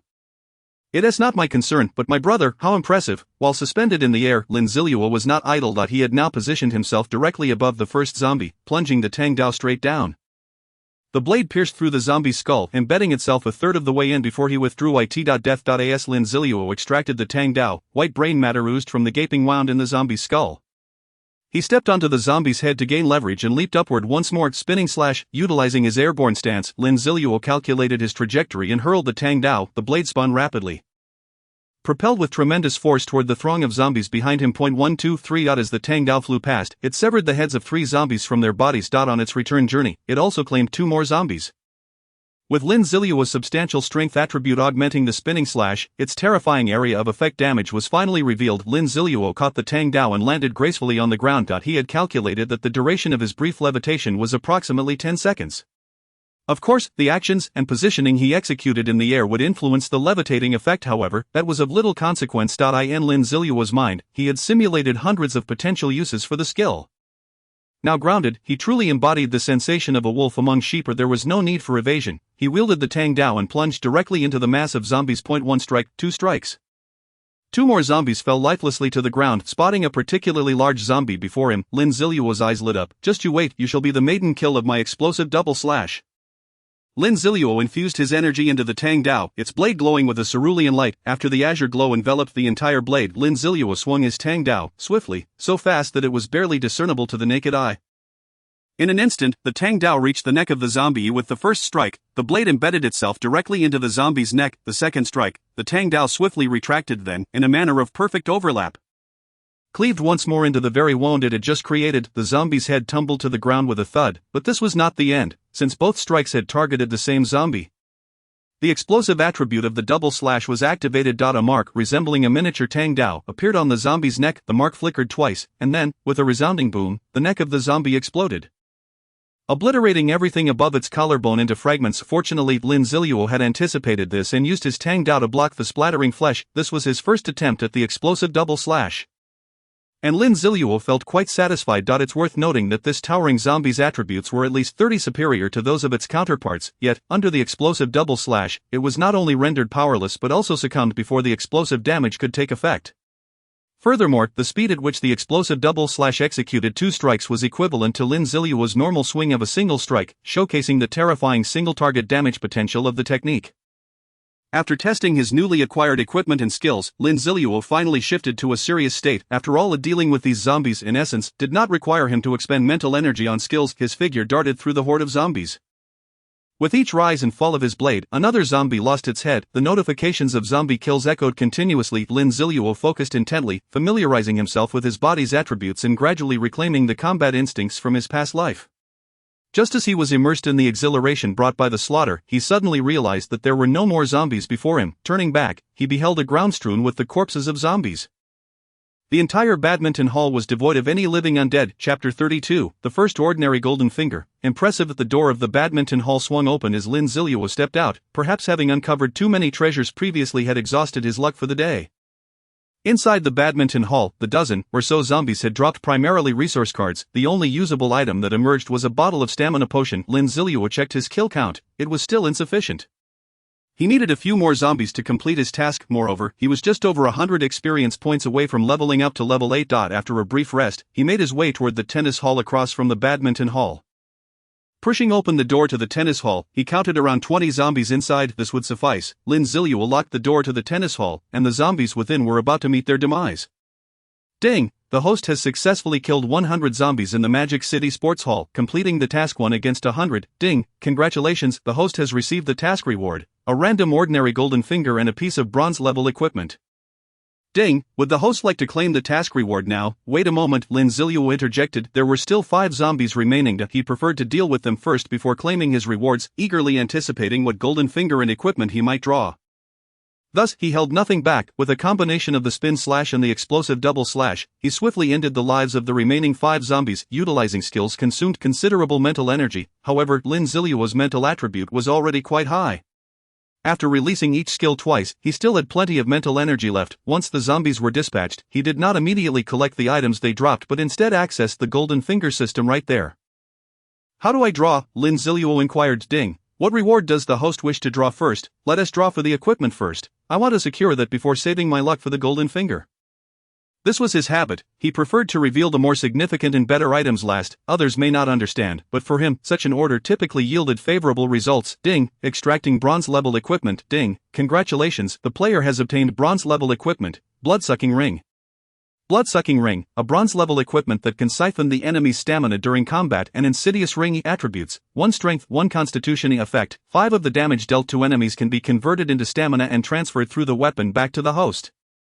Initially disheartened to find it was a ring, Lin Zilu felt a wave of disappointment, for such items could only be equipped one at a time. He already possessed a Nightfall ring and did not particularly need another ring-type equipment at the moment. Although the Nightfall ring's attributes were not exceptional, he had not anticipated that this blood-sucking ring would possess such rare attributes. The ability to absorb damage and convert it into stamina was invaluable in Lin Zilu's previous life. Many individuals who had reached god-level status were adorned with golden-level equipment that granted stamina absorption. There was no denying its allure. Those god-level warriors were already formidable, and their skills devastating, during combat. They could easily recover significant stamina through their abilities against hordes of zombies, allowing them to re-enter the fray with renewed vigor. In short, this was an effect that would greatly assist in sustaining combat. Thus, Lin Zilu did not linger on his previous ring, he simply removed the Nightfall ring and donned the blood-sucking ring. Although he sacrificed a bit of mental attributes, gaining an increase in strength and constitution was certainly a worthwhile trade-off. At that moment, Lin Zilu suddenly felt a pang of anxiety. What if all his luck in drawing had been spent on the blood-sucking ring? What if he drew something subpar for the golden finger? Ding! Please rest assured, host, each golden finger within the ordinary category possesses practical effects and can provide substantial assistance to the host. Alright, I trust you, please proceed with the golden finger draw, Lin Zilu said. Ding! Extracting ordinary golden finger. Ding! Congratulations, the host has drawn the ordinary golden finger. Automatic pickup LV1. Lin Zilu's breath became heavy with excitement. Automatic pickup. Surely this automatic pickup is exactly what I envision it to be. He hurried to check the attributes of automatic pickup. Automatic pickup LV1 enables the host to automatically collect items dropped by zombies they have killed, storing them within their inventory with a radius of 0.5 meters from the host. If the remaining space in the inventory is insufficient, further pickups will not be possible. Wow, this is absolutely astonishing. Even though Lin Zilu had already encountered the golden finger system modifying drop rates and altering apocalyptic game tasks, the revelation of this ordinary golden finger still left him astounded. The ability to automatically collect dropped items, what does that even mean? No longer would he need to expend energy cleaning the battlefield. He wouldn't have to worry about others pilfering his hard-earned spoils. As long as the items were dropped by him, they would seamlessly enter his inventory. From this point on, he could engage in zombie hunting while enjoying a 100 drop rate. Continuously gathering resources, the golden finger system truly lives up to its name. Previously, Lin Zilu had been somewhat apprehensive about maintaining such a high drop rate, preferring to minimize his zombie kills in front of others. After all, who wouldn't find it absurd to witness a zombie drop an item? Now, however, he could eliminate zombies, and the items would discreetly enter his inventory unnoticed. Who could possibly witness that? The only thing that puzzled Lin Zilu was the meaning of LV1. System, does this LV1 indicate the level of the ordinary golden finger? Lin Zilu inquired. Ding! Correct, LV1 signifies the level of the automatic pickup golden finger. The host can draw again for ordinary golden fingers to potentially upgrade the level of automatic pickup. What benefits would come with leveling up? Lin Zilu asked. Ding! Upgrading the level of automatic pickup will enhance its range and may even grant additional effects. It can even extend the pickup range. That's incredibly absurd. Lin Zilu felt a surge of temptation. Are there any more tasks? Quickly give me a few more. I want to continue drawing, Lin Zilu proposed. Ding! Tasks from the golden finger system will be randomly triggered based on the host's environment.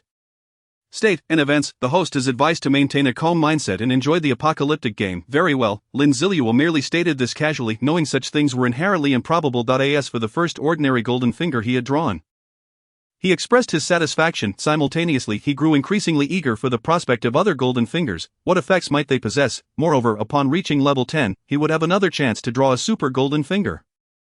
Given how terrifying the last ability was, he could only imagine what even more extraordinary golden fingers awaited him. With his newfound ability, he felt an irresistible urge to test it out. Lin Zilu moved toward the zombies he had just slain, for he had yet to collect the items they had dropped. Chapter 33, Who Killed Yao Jinghan? Ding! Congratulations, the host has obtained a resource card, a packet of barbecue seasoning. Ding! Congratulations to the host for obtaining a resource card, a power bank with only 50 battery.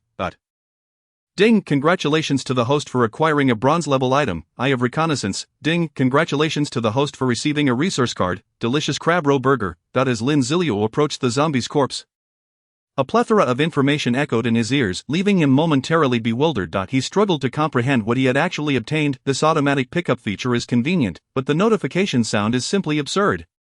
Lin Zilu lamented. Ding! Apologies, the system did not take into consideration the host's feelings. It will now optimize the automatic pickup function for the host. Ding! Automatic pickup has been optimized. From now on, it will only announce the equipment and items acquired by the host. Ding! Resource cards will be automatically organized into various categories and stored in the host's storage space. Excellent, that's quite thoughtful, Lin Zilu responded with surprise after hearing this. He checked his storage space and found that the resource cards had indeed been neatly organized into several stacks. The leftmost stack consisted of food, followed by water, tools, scrap materials. The categorization was meticulous and exceptionally considerate. Next time, Lin Zilu would not need to sift through a thick pile of cards to find what he needed. The recently acquired resources, aside from the Eye of Reconnaissance, did not include anything particularly special. Paying little attention to them, Lin Zilu exited the tennis hall. Upon checking the time, he realized it was already noon. Alas, I miscalculated. I had intended to simply open a silver chest on the third floor, but I unexpectedly encountered a zombie cat, which delayed me considerably, and now there isn't enough time for a leisurely lunch. I must hasten towards the Li Manor. This time, he would not need to provoke the hundreds of zombies on the first floor, for Lin Zilu directly opened the window in the corridor and leapt out. Logically, jumping from the second floor of the gymnasium was exceedingly perilous, as the second floor was considerably higher than standard levels, with a drop of at least several meters to the ground below. It was akin to leaping from a height of over 10 meters. Even with his current physical attributes, such a feat would be challenging, not to mention the cacophony that would surely attract numerous zombies upon impact. However, one must not forget Lin Ziluo's temporary suspension ability. Outside, Lin Ziluo was rapidly descending towards the ground, his white-winged cloak fluttering wildly in the wind, just as his handsome visage was about to make contact with the earth.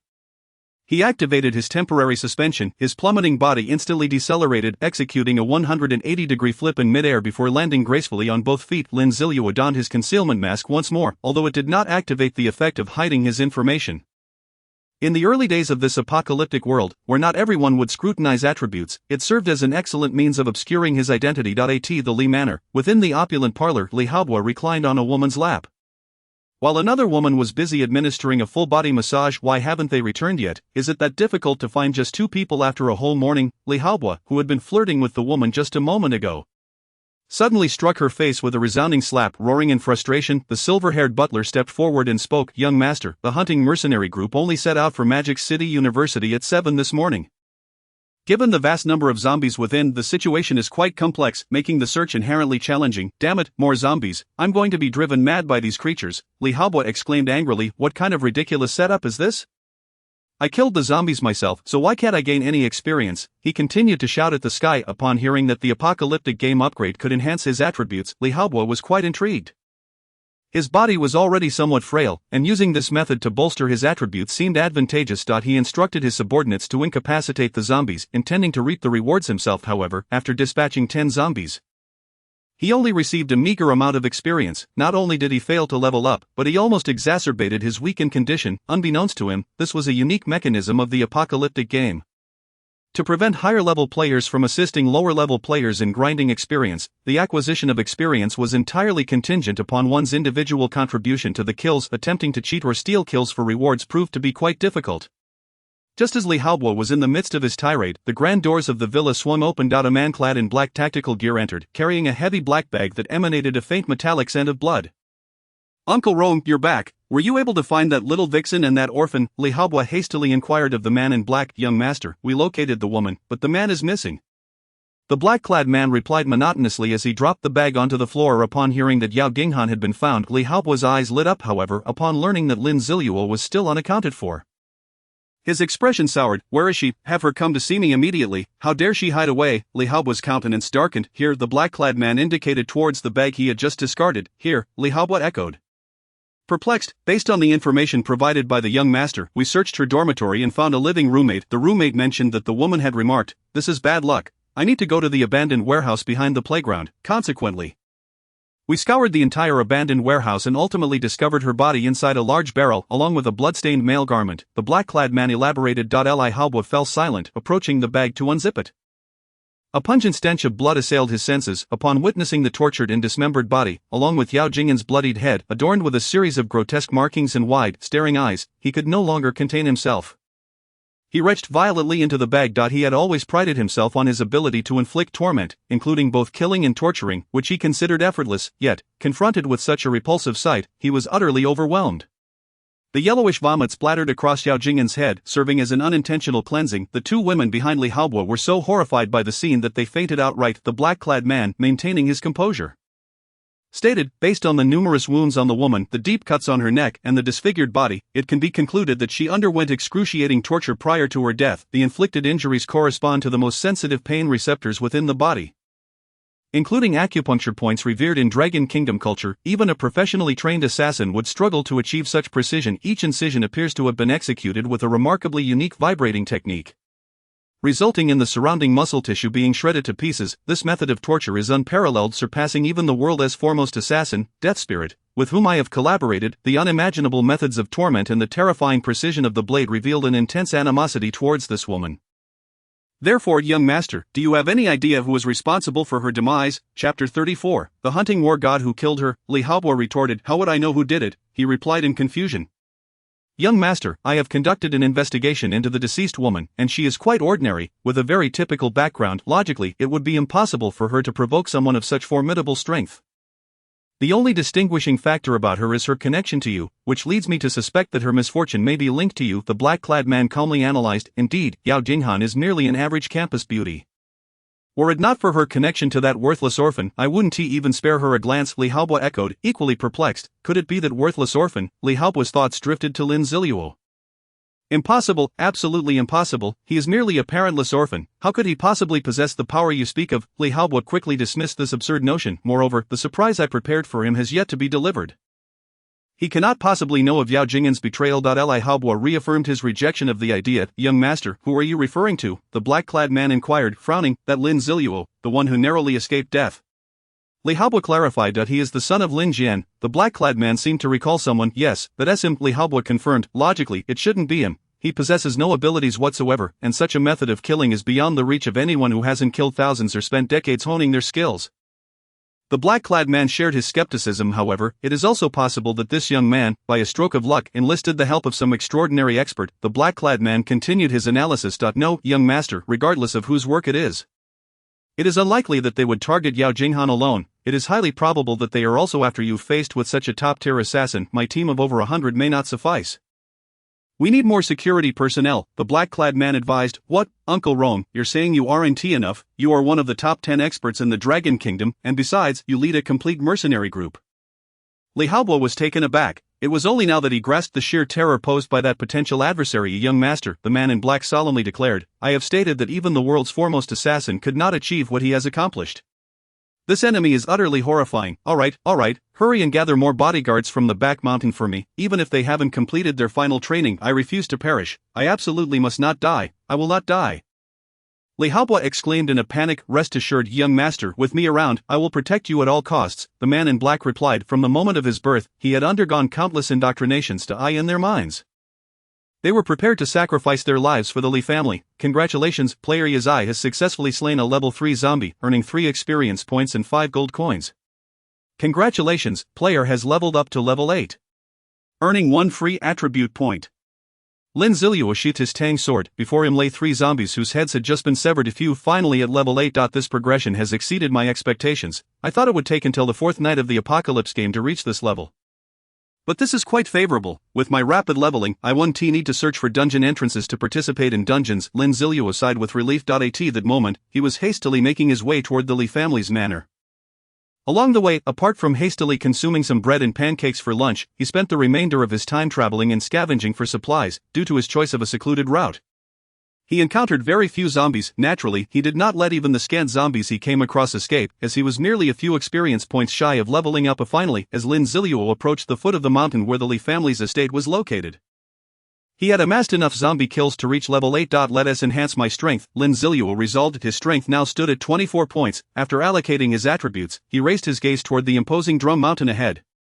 It was hard to fathom that in this land of exorbitant value, the Li family had managed to transform the entire Drum Mountain into a private estate solely for themselves. The entrance at the foot of the mountain originally had several checkpoints, but due to the arrival of the Apocalypse game, these defenses were now abandoned. Furthermore, following the discovery of Yao Jing'an's corpse, all of the Li family's security forces had been deployed to guard the estate's perimeter, making it even more fortified. Lin Zilu did not rush to ascend the mountain. A competent assassin must first familiarize himself with the surrounding environment to devise a strategic plan. He circled the main road around Drum Mountain. Observing for a while, from his assessment, there appeared to be only one road leading directly to the manor. After some exploration, he discovered the exit to a secret passage, nestled within a dense thicket. Lin Zilu chose not to block off the Li family's secret passage immediately. How could he net all of them without leaving a single loophole? This was one of the renowned military strategies of the Dragon Kingdom, surrounding the enemy while leaving a gap. Only by granting them a sliver of hope, a means of escape, would they refrain from fighting to the death and concentrate their efforts on resistance. As he continued his pursuit, Lin Zilu could systematically devour them all. However, the layout of the Li family's estate indeed altered his plans. Initially, Lin Zilu had intended to divert attention using raw meat infected with the zombie virus to attract a horde of zombies to deplete the Li family's security forces. Yet, within a kilometer of the vicinity, zombies were already scarce and had been cleared out by the Li family's personnel. This rendered Lin Zilu's plan difficult to execute. There are always pros and cons to every situation. While he could not draw the zombies away, it also spared him from the interference of zombies during his nighttime operations. It was not that he could not contend with zombies enhanced by the night. Rather, if he expended his energy on clearing them, how could he ensure that Li Haobo experienced true suffering? As Lin Zilu neared the summit of the Li family's estate, he found a highly concealed spot within a forest. He began to observe the security situation of the Li family through the binoculars he had acquired. He noted that various access points leading into the estate were heavily guarded, with the personnel displaying heightened vigilance. It was evident that they were seasoned veterans, truly skilled operatives of the hunting mercenaries. Lin Zilu instantly recognized his old adversary. During his escape, he had often been besieged by members of the hunting mercenary group, which served as Li Haobo's most loyal subordinates. Each member had been brainwashed and trained by the Li family from a young age, exhibiting both immense strength and unwavering loyalty. Lin Zilu was intimately familiar with their faces, movements, expressions, tactics, and habits. This familiarity provided him with ample targets. To the outsider, the defensive layout appeared as an impenetrable fortress, yet Lin Zilu discerned several vulnerabilities. However, he would not let his familiarity breed complacency. His cautious nature compelled him to observe the movements of the hunting mercenaries and the environmental layout repeatedly.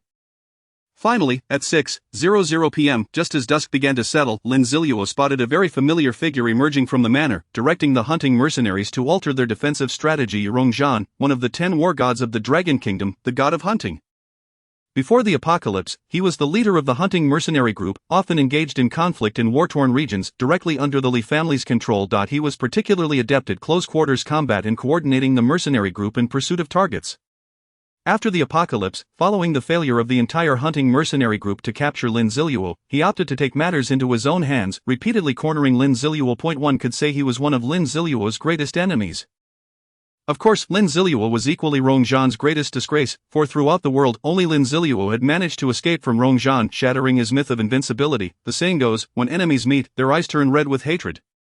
Upon seeing Rongzhan, Lin Zilu's gaze instantly turned icy. However, he promptly stowed away his binoculars and concealed himself in the shadows once more, while explaining the defensive positions to the mercenary members.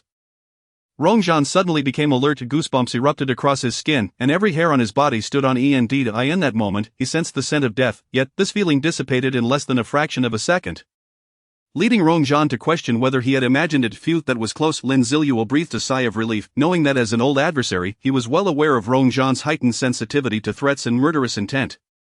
Lin Zilu had decisively concealed his presence upon seeing Rongzhan. However, Lin Zilu felt a long-lost surge of adrenaline coursing through him. The mere sight of his old rival, the thrill of facing an equal, ignited a fervent desire within him to showcase his utmost prowess. This time, Rongzhan would undoubtedly perish. Moreover, once Rongzhan was dead, Lin Zilu would have severed an important limb from the Li family. He could not allow such a fortuitous opportunity to slip through his fingers. With this thought in mind, Lin Zilu quietly entrenched himself. He began to organize the cards, supplies, and all resources he would soon employ. By clarifying his situation, he would be able to strike with methodical precision. Once all his items and plans were perfectly arranged, Lin Zilu began to patiently await the arrival of nightfall. Only with ample patience could he ensure the most opportune moment to strike.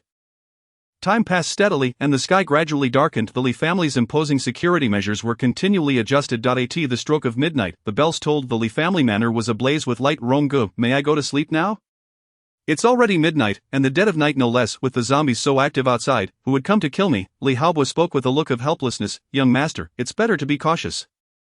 My instincts tell me we are definitely being watched, Rongzhan replied, unfazed by Li Haobo's words. His extensive combat experience had instilled in him a formidable sense of intuition regarding threats, even without Lin Zilu revealing any hints. Rongzhan felt an unease creeping in. I don't care, I'm absolutely bored to death. Why should I spend the night with a coward who won't even show his face? Li Haobo retorted angrily.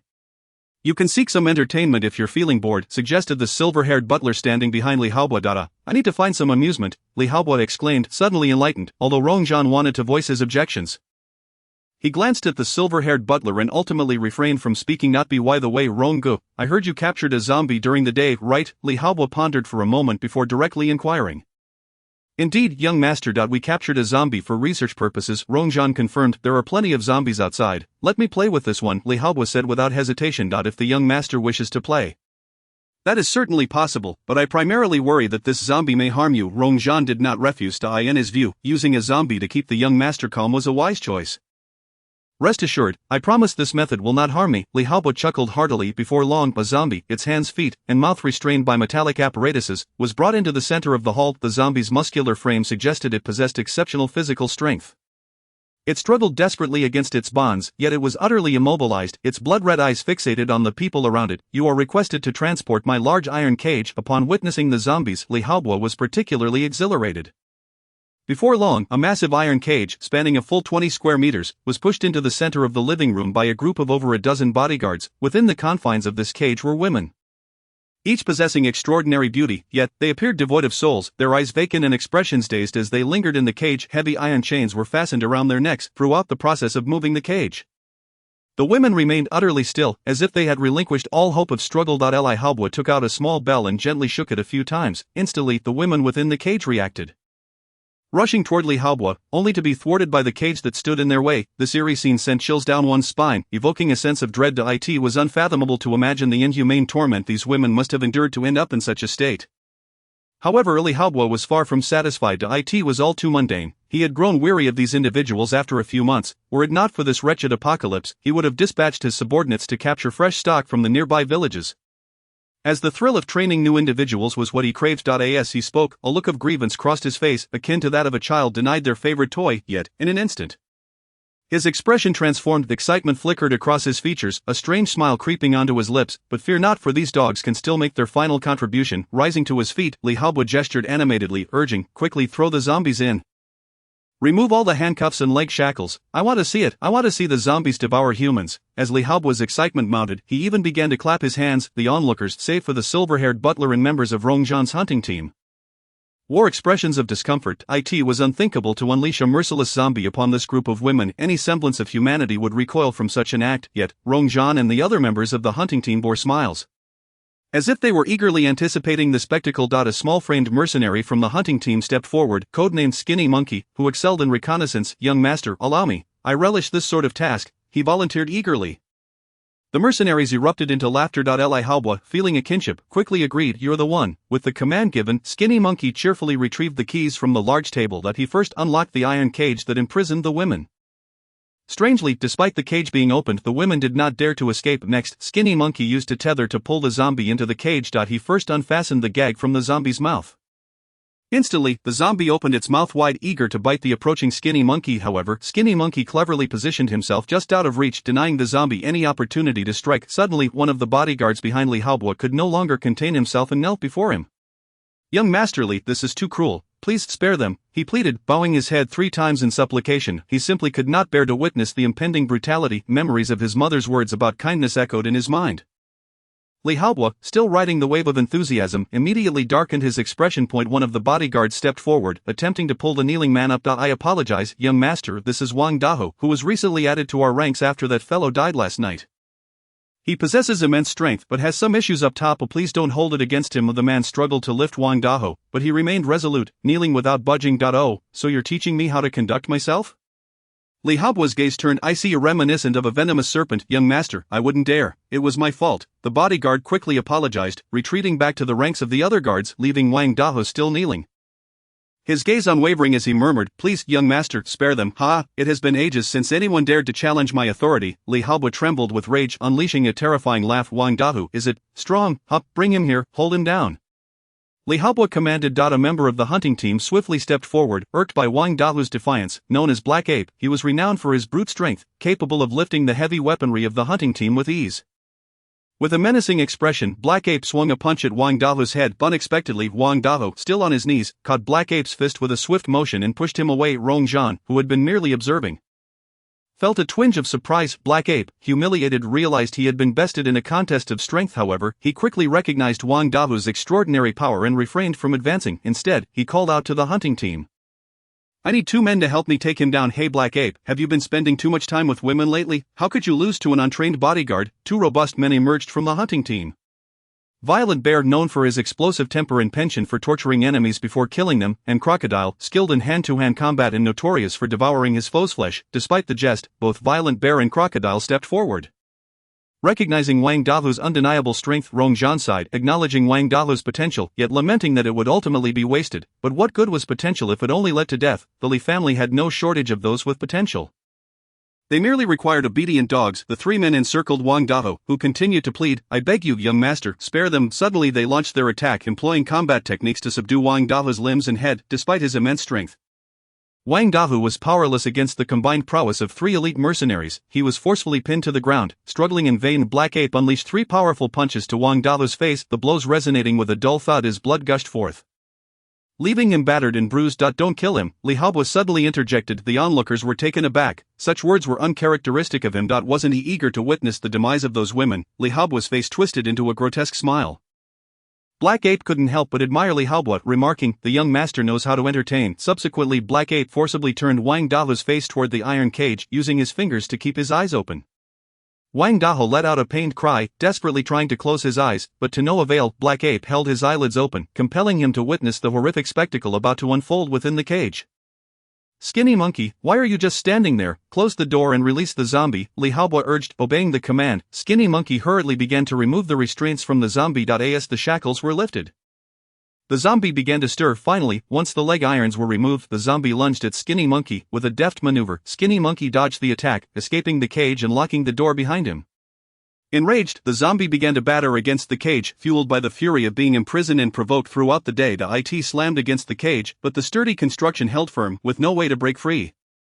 Its rage sought a new target: the remaining women within the cage. Despite the ghastly presence of the zombie, the women remained motionless, seemingly oblivious to the peril. The zombie lunged at the nearest woman. Sinking its teeth into her neck, she offered no resistance, allowing the creature to ravage her body. It was as if she had lost all sensation and awareness, utterly devoid of any regard for her own life. In a matter of moments, the unfortunate woman was reduced to a mere half, her body devoured. Wang Dahu watched in horror as the woman was consumed by the zombie, letting out a mournful wail. Desperate to close his eyes, but it was futile. Black Ape held his eyelids open, forcing him to witness the unfolding atrocity. The zombie swiftly turned its attention to another woman, voraciously feasting upon her. 1, 2, 3. With each woman the zombie claimed the mercenaries, and Li Haobo erupted into raucous laughter. "This is exhilarating." The blood-soaked scene thrilled them, even causing Li Haobo to tremble uncontrollably, losing control of his bladder after the last woman was devoured. After consuming all the women, the zombie began to batter against the iron cage once more. Energized by its meal, the cage groaned under the impact. Initially startled, Li Haobo soon relaxed upon realizing the cage remained intact. Yet inspiration struck him. "Stuff this one called Wang Dahu into the cage. He possesses great strength, doesn't he? I want to see who is stronger, him or the zombie." Even Rong Zhan, seated beside the sofa, gave Li Haobo a thumbs up, overwhelmed by the approval of those around him. Li Haobo's face flushed with excitement. It was the first time he had ever received such praise. Meanwhile, Wang Dahu was still being held down by three mercenaries. His kind-hearted nature shattered as he had just witnessed the gruesome deaths of several women before his very eyes. The horrific scene rendered him speechless, robbing him of the strength to resist. Tears of utter despair streamed down his face, tinged with traces of blood. The black gorilla and the crocodile hoisted Wang Dahu up, while the skinny monkey cautiously approached the iron cage. The zombie continued to batter against the cage. Oblivious to the skinny monkey's intent to unlock the iron door from the other side, Rong Zhan rose to his feet, determined to prevent the zombie from escaping. As the iron door swung open, Wang Dahu was callously thrown inside the cage. Immediately after, the skinny monkey swiftly locked the door again. Phew, what a thrill! The skinny monkey sighed in relief. The zombie, having devoured a dozen women, had significantly increased in power. Even with its back turned to the skinny monkey, it exuded an immense sense of pressure. Thus, one can only imagine the terror Wang Dahu felt, now in close proximity to the zombie within the cage. The zombie sensed the commotion behind it and turned around to see a blood-soaked man struggling to rise. Was another morsel being offered? Wang Dahu finally managed to clumsily get to his feet. Staring at the zombie, now less than 3 meters away, he could see the fresh blood and bits of flesh clinging to its maw, as well as the mangled remains of the women within the cage. Fear enveloped him, not from the hellish sight before him, but from the dread of not surviving. "Mother, I can't return to care for you." Tears streamed down Wang Dahu's face, yet he refused to surrender. The thought of his mother waiting for him at home steadied his resolve. He must live, he had to survive. With determination, he charged at the zombie. To those observing from outside the cage, his act of bravery seemed utterly ludicrous. Nevertheless, the crowd erupted in cheers, eager for the exhilarating spectacle they had longed to witness. The prior dozen women had offered no resistance to the zombie, leaving them feeling profoundly unfulfilled. The zombie lunged at Wang Dahu. Thus commenced a brutal struggle for survival within the confines of the cage. Alas, Wang Dahu was merely a newly appointed bodyguard, lacking any combat skills, armed only with sheer strength and a not-so-bright mind. In a reckless choice, he engaged the zombie in a brutal exchange of blows. Wang Dahu's fist struck the zombie's head, deforming its visage. The zombie, impervious to pain, retaliated by plunging its claws deep into Wang Dahu's abdomen. Blood pooled on the floor, intensifying the already acrid scent of blood in the hall. 1 punch, 2 punches, 3 punches, fueled by sheer force and an unwavering spirit, Wang Dahu relentlessly pummeled the zombie's skull. 1 claw, 2 claws, 3 claws. The zombie, disregarding its own injuries, continued to rake its sharp claws across Wang Dahu's body, leaving deep, gaping wounds. In that moment, Wang Dahu's abdomen became a grotesque tableau of blood and entrails spilling forth. He appeared as if emerging from a pool of blood, drenched in crimson. What belief propelled him? A zombie trained by Li Haobo, one that even Rong Zhan found challenging, a creature unafraid of pain and solely driven by the urge to kill. Fell first in this brutal melee against Wang Dahu, the lifeless body of the zombie collapsed to the ground, landing among the shattered remains of the deceased women. In the cage, only the blood-soaked figure of Wang Dahu remained standing. Outside the cage, the crowd could no longer contain their excitement and erupted into applause. Had Wang Dahu emerged victorious? Not quite. The injuries he sustained were such that even a deity would lament his fate. His consciousness waned, and he mechanically uttered, I was wrong, that he had done nothing wrong. His kindness was indeed a virtue, yet in this horrific, dark apocalypse, it was that very kindness that led to his demise. Boom! Wang Dahu could no longer endure, his gaze dulled, and he collapsed within the cage. Dong! The clock struck 1:00 a.m., as if bidding farewell to Wang Dahu, or perhaps signaling the final countdown to death for Li Haobo and his companions. No one noticed that the fallen Wang Dahu's skin was gradually turning gray. He had not perished. He was on the brink of becoming a zombie. The tolling of the clock reached the forest beyond the manor. Lin Zilu was stirred. After lying in wait for a full 7 hours, he finally moved at between 1 o'clock and 2:00 a.m. When night owls felt the most fatigued and their attention waned, the pineal gland in the human brain secretes a substance known as melatonin. Especially during the weakest light between 1 o'clock and 2:00 a.m., this secretion peaks, inducing drowsiness. In contrast, a competent assassin maintains unwavering energy throughout the night. Lin Zilu arose, having extinguished the glow of his gear, which he had long since died to blend seamlessly with the darkness. In the shadowy forest, he blended into the surroundings like a whisper of smoke, undetectable to the eye. After surveying the defensive layout of the manor, Lin Zilu moved with the swiftness of a cheetah, the wind trailing behind him as it ruffled the fallen leaves. Strangely, despite his feet pressing into the earth, not a sound escaped him. Soon enough, Lin Zilu emerged from the forest, stealthily advancing towards the manor. Along the perimeter of the manor's wall, mercenaries stood at intervals, scanning the outside with tactical flashlights, their beams sweeping across the landscape. Lin Zilu made no pause. Drawing closer to the wall as if strolling through his own backyard, his steps light and assured, demeanor effortlessly poised. Remarkably, not a single beam of light illuminated his path, as if the flashlights themselves were deliberately avoiding him.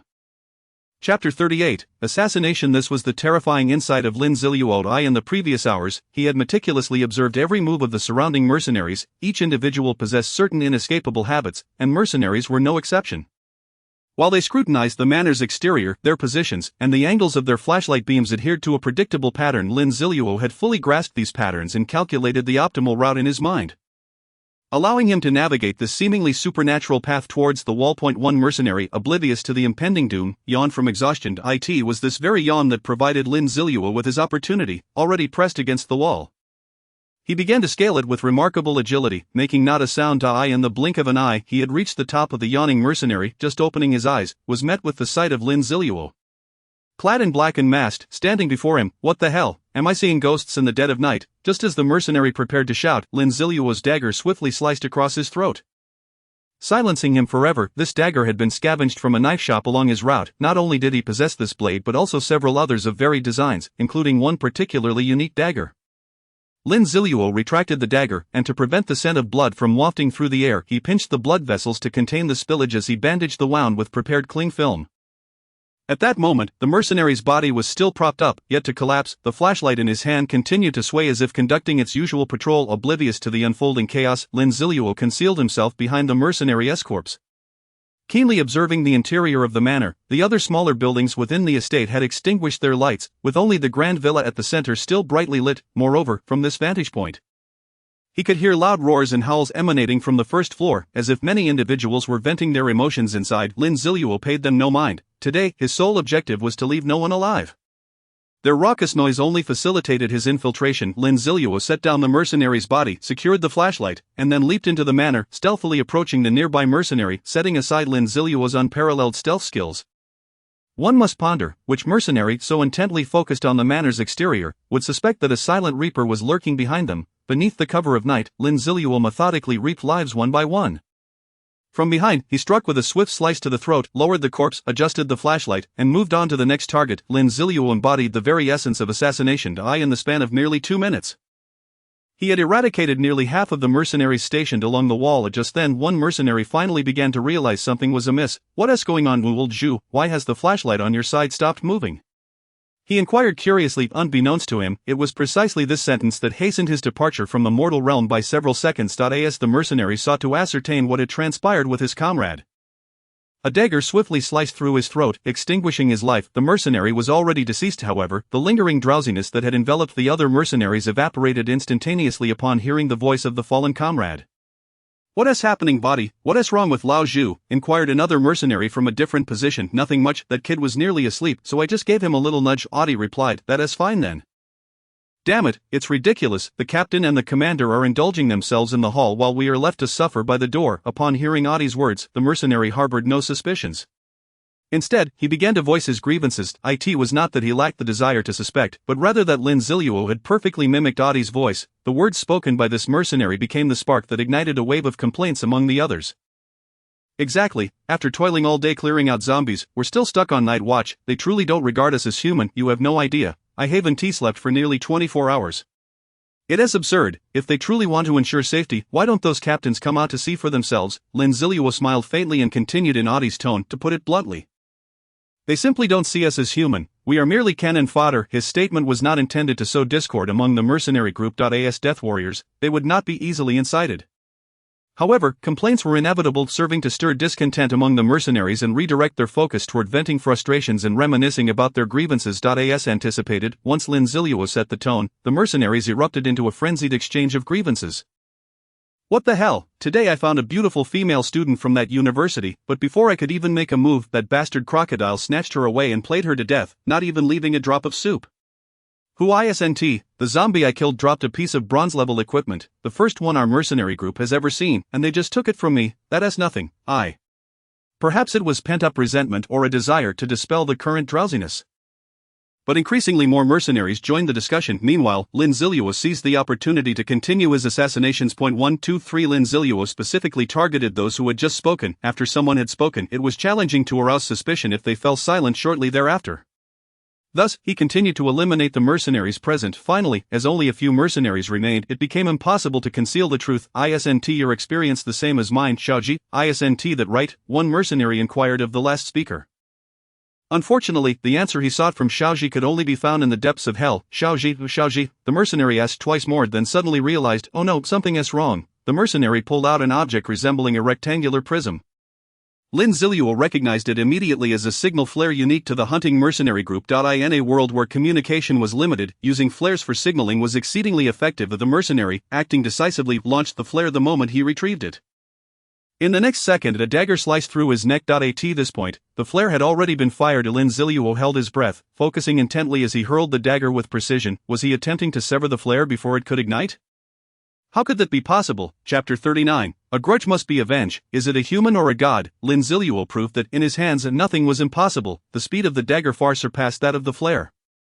As the flare traveled halfway, the dagger plunged directly into its body, perfectly segmenting it. This unassuming little dagger rendered the flare permanently inert, causing it to fall to the ground and bounce twice. How is this possible? The last surviving mercenary on the surrounding wall witnessed the entire process. No one answered his query. The blade flashed, and the mercenary's head tumbled to the ground. Thus, all guarding personnel outside the Li family's manor were annihilated. Lin Zilu approached the fallen flare, extracting the dagger from its body. He was quite confident in his ability to prevent the flare from detonating. Who knows how many times he had dealt with flares in the past? Certainly no fewer than 100. Later, he even specifically examined many of the Li family's finished flares, spending countless hours studying their internal structures, which ultimately led to his mastery of the technique to perfectly thwart a flare's ignition. Ding detection confirms total annihilation of external security forces at the Li family manor. Ding, the hostess path of vengeance has commenced. Ding, hereby issuing the task. A grudge must be avenged. A grudge must be avenged. The resentment of a slight must be repaid. No one who provokes the host shall leave alive. Tonight, the host shall transform into the harbinger of death, reaping all lives within the Li family manor. Task requirements: eliminate the remaining 269 individuals in the Li family manor. 0269. Task rewards: 1 random ordinary golden finger, 1 piece of bronze-level equipment. Task deadline: 12 hours. Ding. Does the host accept the task? Lin Zilu's cold visage revealed a flicker of surprise, yet, he quickly regained his composure. Excellent Li Haobo, you have just acquired another compelling reason to meet your demise. Accept the task, Lin Zilu declared. Ding, the task, a grudge must be avenged, has been accepted, and the vengeance barrier is now active. Should any of the 269 individuals within the Li family manor attempt to escape, the host will be able to pinpoint their location. Ding, may the host successfully accomplish the task. Lin Zilu was pleasantly surprised. The vengeance barrier, a highly coveted high-level item with which he had never interacted. He only understood its general function. As indicated by the golden finger system, it could prevent the enemy from escaping the barrier. Once they fled, he would have the right to track their locations for a minimum duration of 1 month. What does that imply? For an entire month, no matter where one fled, they would be unable to evade pursuit. The psychological torment alone would be enough to drive one mad. This item first emerged when the Dragon Kingdom employed it during its national war against the Yamato Kingdom, after casting a vengeance barrier over the Yamato capital. The dragon citizens relentlessly pursued those fleeing the capital for several days, leaving the Yamato Kingdom in tears. Now, Lin Zilu would also experience such an event. Lin Zilu rummaged through the bodies of the mercenaries, casually taking a few items, before continuing his infiltration deeper into the manor. The atmosphere within the central villa remained filled with merriment, utterly oblivious to the fact that the manor's security personnel had been slaughtered by Lin Zilu. However, as Lin Zilu stealthily approached the small building adjacent to the main structure, he found himself somewhat bewildered. He observed the numbers on the task panel steadily increasing. 7,269, 8,269, 9,269. What in the world is happening? I haven't even made a move yet, and people are already dying. Crocodile, what are you doing? You've killed the last woman too. Black Ape exclaimed angrily. The living room of the villa was already piled high with the corpses of numerous women. After Wang Di, who perished alongside a zombie, these women had lost their source of entertainment. One by one, they sat in their seats, sighing in boredom. The ever-hospitable Li Haobo would never let his guests down. With a grand wave of his hand, he gathered all the women from his manor, sparing even the housekeepers in their 40s. He was about to host a magnificent wild party. However, he overlooked the strength of this group of merciless beasts from the hunting mercenary group. These women were no match for the brutish men surrounding them. In no time, they succumbed to their agonizing fates. Sorry, I got a bit too rough and broke her spine, Crocodile said, somewhat sheepishly. Of course. His embarrassment was only regarding ruining his comrades' toys, not about the lives he had taken. And now that the last one is gone, what are we supposed to do? Black Ape grumbled. To play with me. Suddenly, a voice echoed throughout the villa's hall, emanating from at least 4 different directions. Rong Zhan, who had been feigning sleep on the sofa, abruptly stood up the moment the voice rang out. Every hair on his body stood on end. A murderous aura. An unprecedented murderous aura. Rong Zhan was certain that describing himself as a mass murderer was no exaggeration. Over the years on the battlefield, he had claimed the lives of countless individuals, easily surpassing 10,000. Yet, compared to this overwhelming aura of death, his past experiences seemed trivial. It was not only Rong Zhan. The other members of the hunting mercenary group also grew vigilant. They too were seasoned killers. Acutely aware of the implications of such an aura. Li Haobo had yet to comprehend what was unfolding. However, the silver-haired butler swiftly positioned himself in front of him, offering protection. But after the voice spoke, it fell silent once more. It was only then that Li Haobo belatedly realized, it was happening, it was really happening. Someone was truly coming to kill me. Li Haobo screamed in terror. Young master, remain calm, the silver-haired butler urged. At that moment, Li Haobo finally managed to close his mouth in time. However, his eyes were filled with terror, and his body trembled incessantly. He was oblivious to the identity of the formidable opponent or their intentions. Uncertain if any negotiation could be reached, Rong Zhan shouted loudly, already engulfed in fear. The fact that this master could stealthily approach the villa indicated that all the guards outside the manor had been dealt with. Those were members of the mercenary hunting squad. Even if they were not the elite, they were still capable of facing 10 foes on the battlefield, yet, without a single cry, they had been completely annihilated. Who or what was that presence outside? Was it human, or a deity? Chapter 40. A second bloom. Though I am but a mortal, in this moment, I embody the harbinger of death that comes for your lives. The voice that echoed was that of Lin Zilu. After eliminating all those within the smaller buildings surrounding the villa, Lin Zilu ascended to the second floor and beheld the infernal scene unfolding in the grand hall.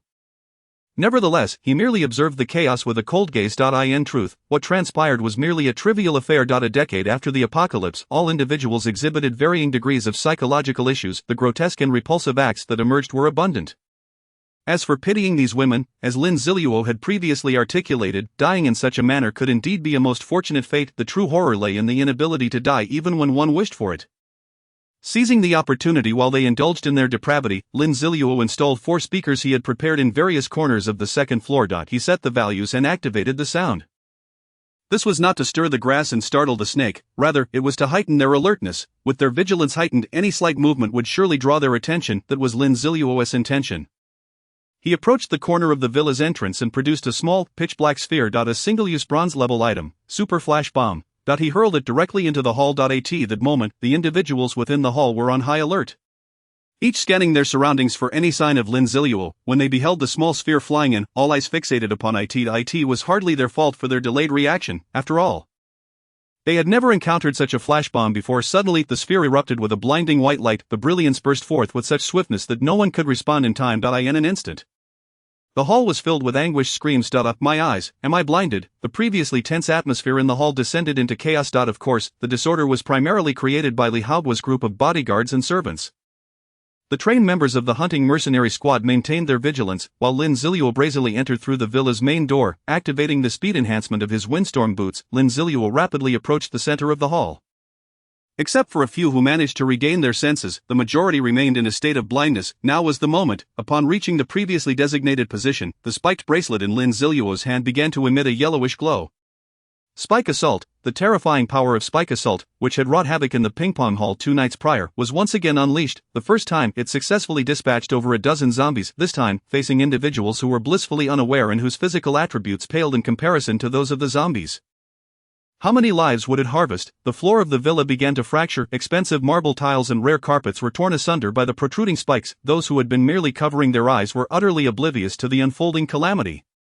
Directly impaled from below, their bodies rendered to shreds. A complete vertical line of spikes left no one unscathed. A deluge of blood and mangled flesh sprawled across the center of the hall, transforming the already corpse-laden space into a veritable hell on earth. Li Haobua, paralyzed by fear, screamed with his mouth agape, just as an eye, unbeknownst to him from whence it came, plopped into his mouth.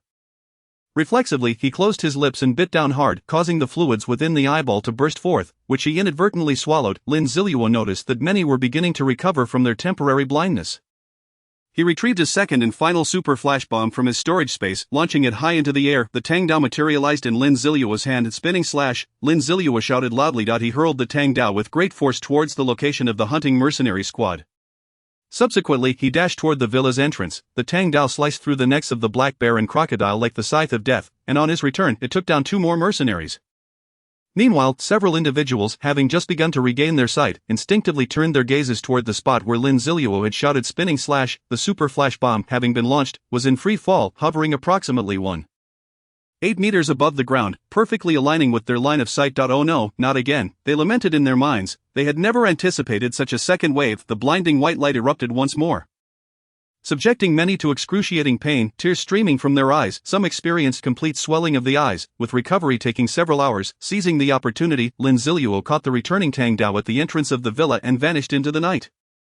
The chaos within the villa's hall subsided only minutes later. Rong Zhan's face was ashen. A battle-hardened warrior such as himself had failed to even glimpse the enemy, resulting in substantial losses among his men. The thin monkey, trembling with fear, approached Rong Zhan. Boss, we have tallied our casualties, he reported, head lowered. How many? His speak, Rong Zhan inquired urgently. That earth spike of his nearly annihilated young master Li's security and servants. The spinning blade killed our brothers, including Black Bear, Crocodile, White Wolf. The thin monkey's words were abruptly cut off by Rong Zhan. Enough. Just tell me how many of us are left. Aside from the young master, the boss, and Uncle Zhao, there are 66 of us remaining, with 10 severely injured and several others still without sight. The thin monkey hesitated before divulging the precise number. Damn it, when has our mercenary squad ever suffered such losses? We didn't even catch a glimpse of that person. Rong Zhan roared, hurling his cup against the wall, shattering it to pieces. At that moment, Li Haobua, having fainted from the revulsion of accidentally swallowing an eyeball, regained consciousness. Who did this? Who was responsible? This is utterly disgusting. Uncle Rong, Uncle Zhao, you must avenge me. I want him dismembered. Fueled by rage, Li Haobua lost his sanity, shouting incessantly, rest assured, young master, whoever he may be, I will ensure he pays the price. Rong Zhan gritted his teeth in response.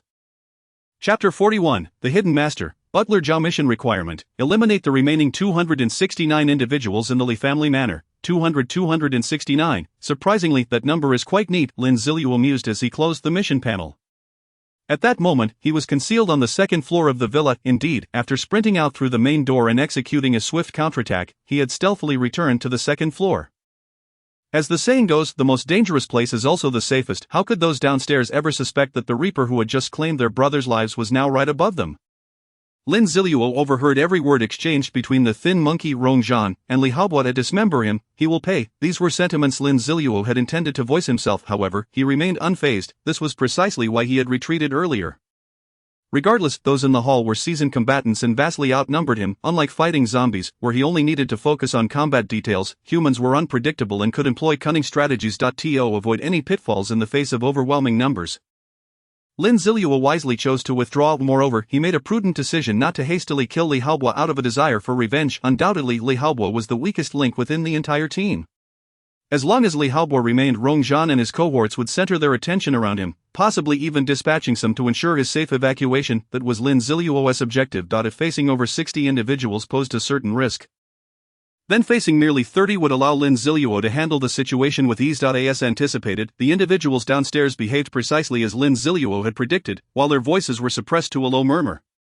Lin Zilu, concealed in the shadows, was able to discern their conversation through lip reading. Uncle Zhao, take young master and the thin monkey into the secret passage. I will hold off the assassin with the rest. Rong Zhan was discussing matters with the silver-haired butler. This compelled Lin Zilu to cast a couple of glances at the silver-haired butler. In his recollections of the Li family, the silver-haired steward was conspicuously absent.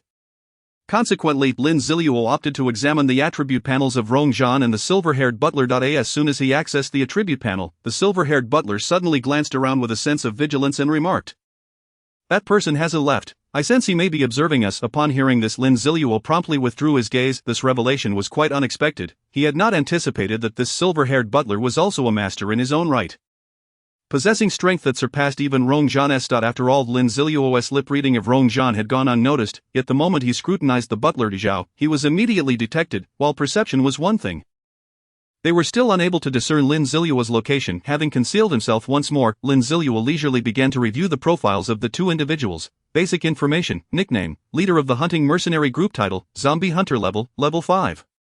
Basic information: nickname, Zhao Qiguang. Title, none. Level 2. The above details pertain to Rong Zhan, while the latter was for Uncle Zhao. Rong Zhan's level was quite high, of course, when compared to ordinary individuals.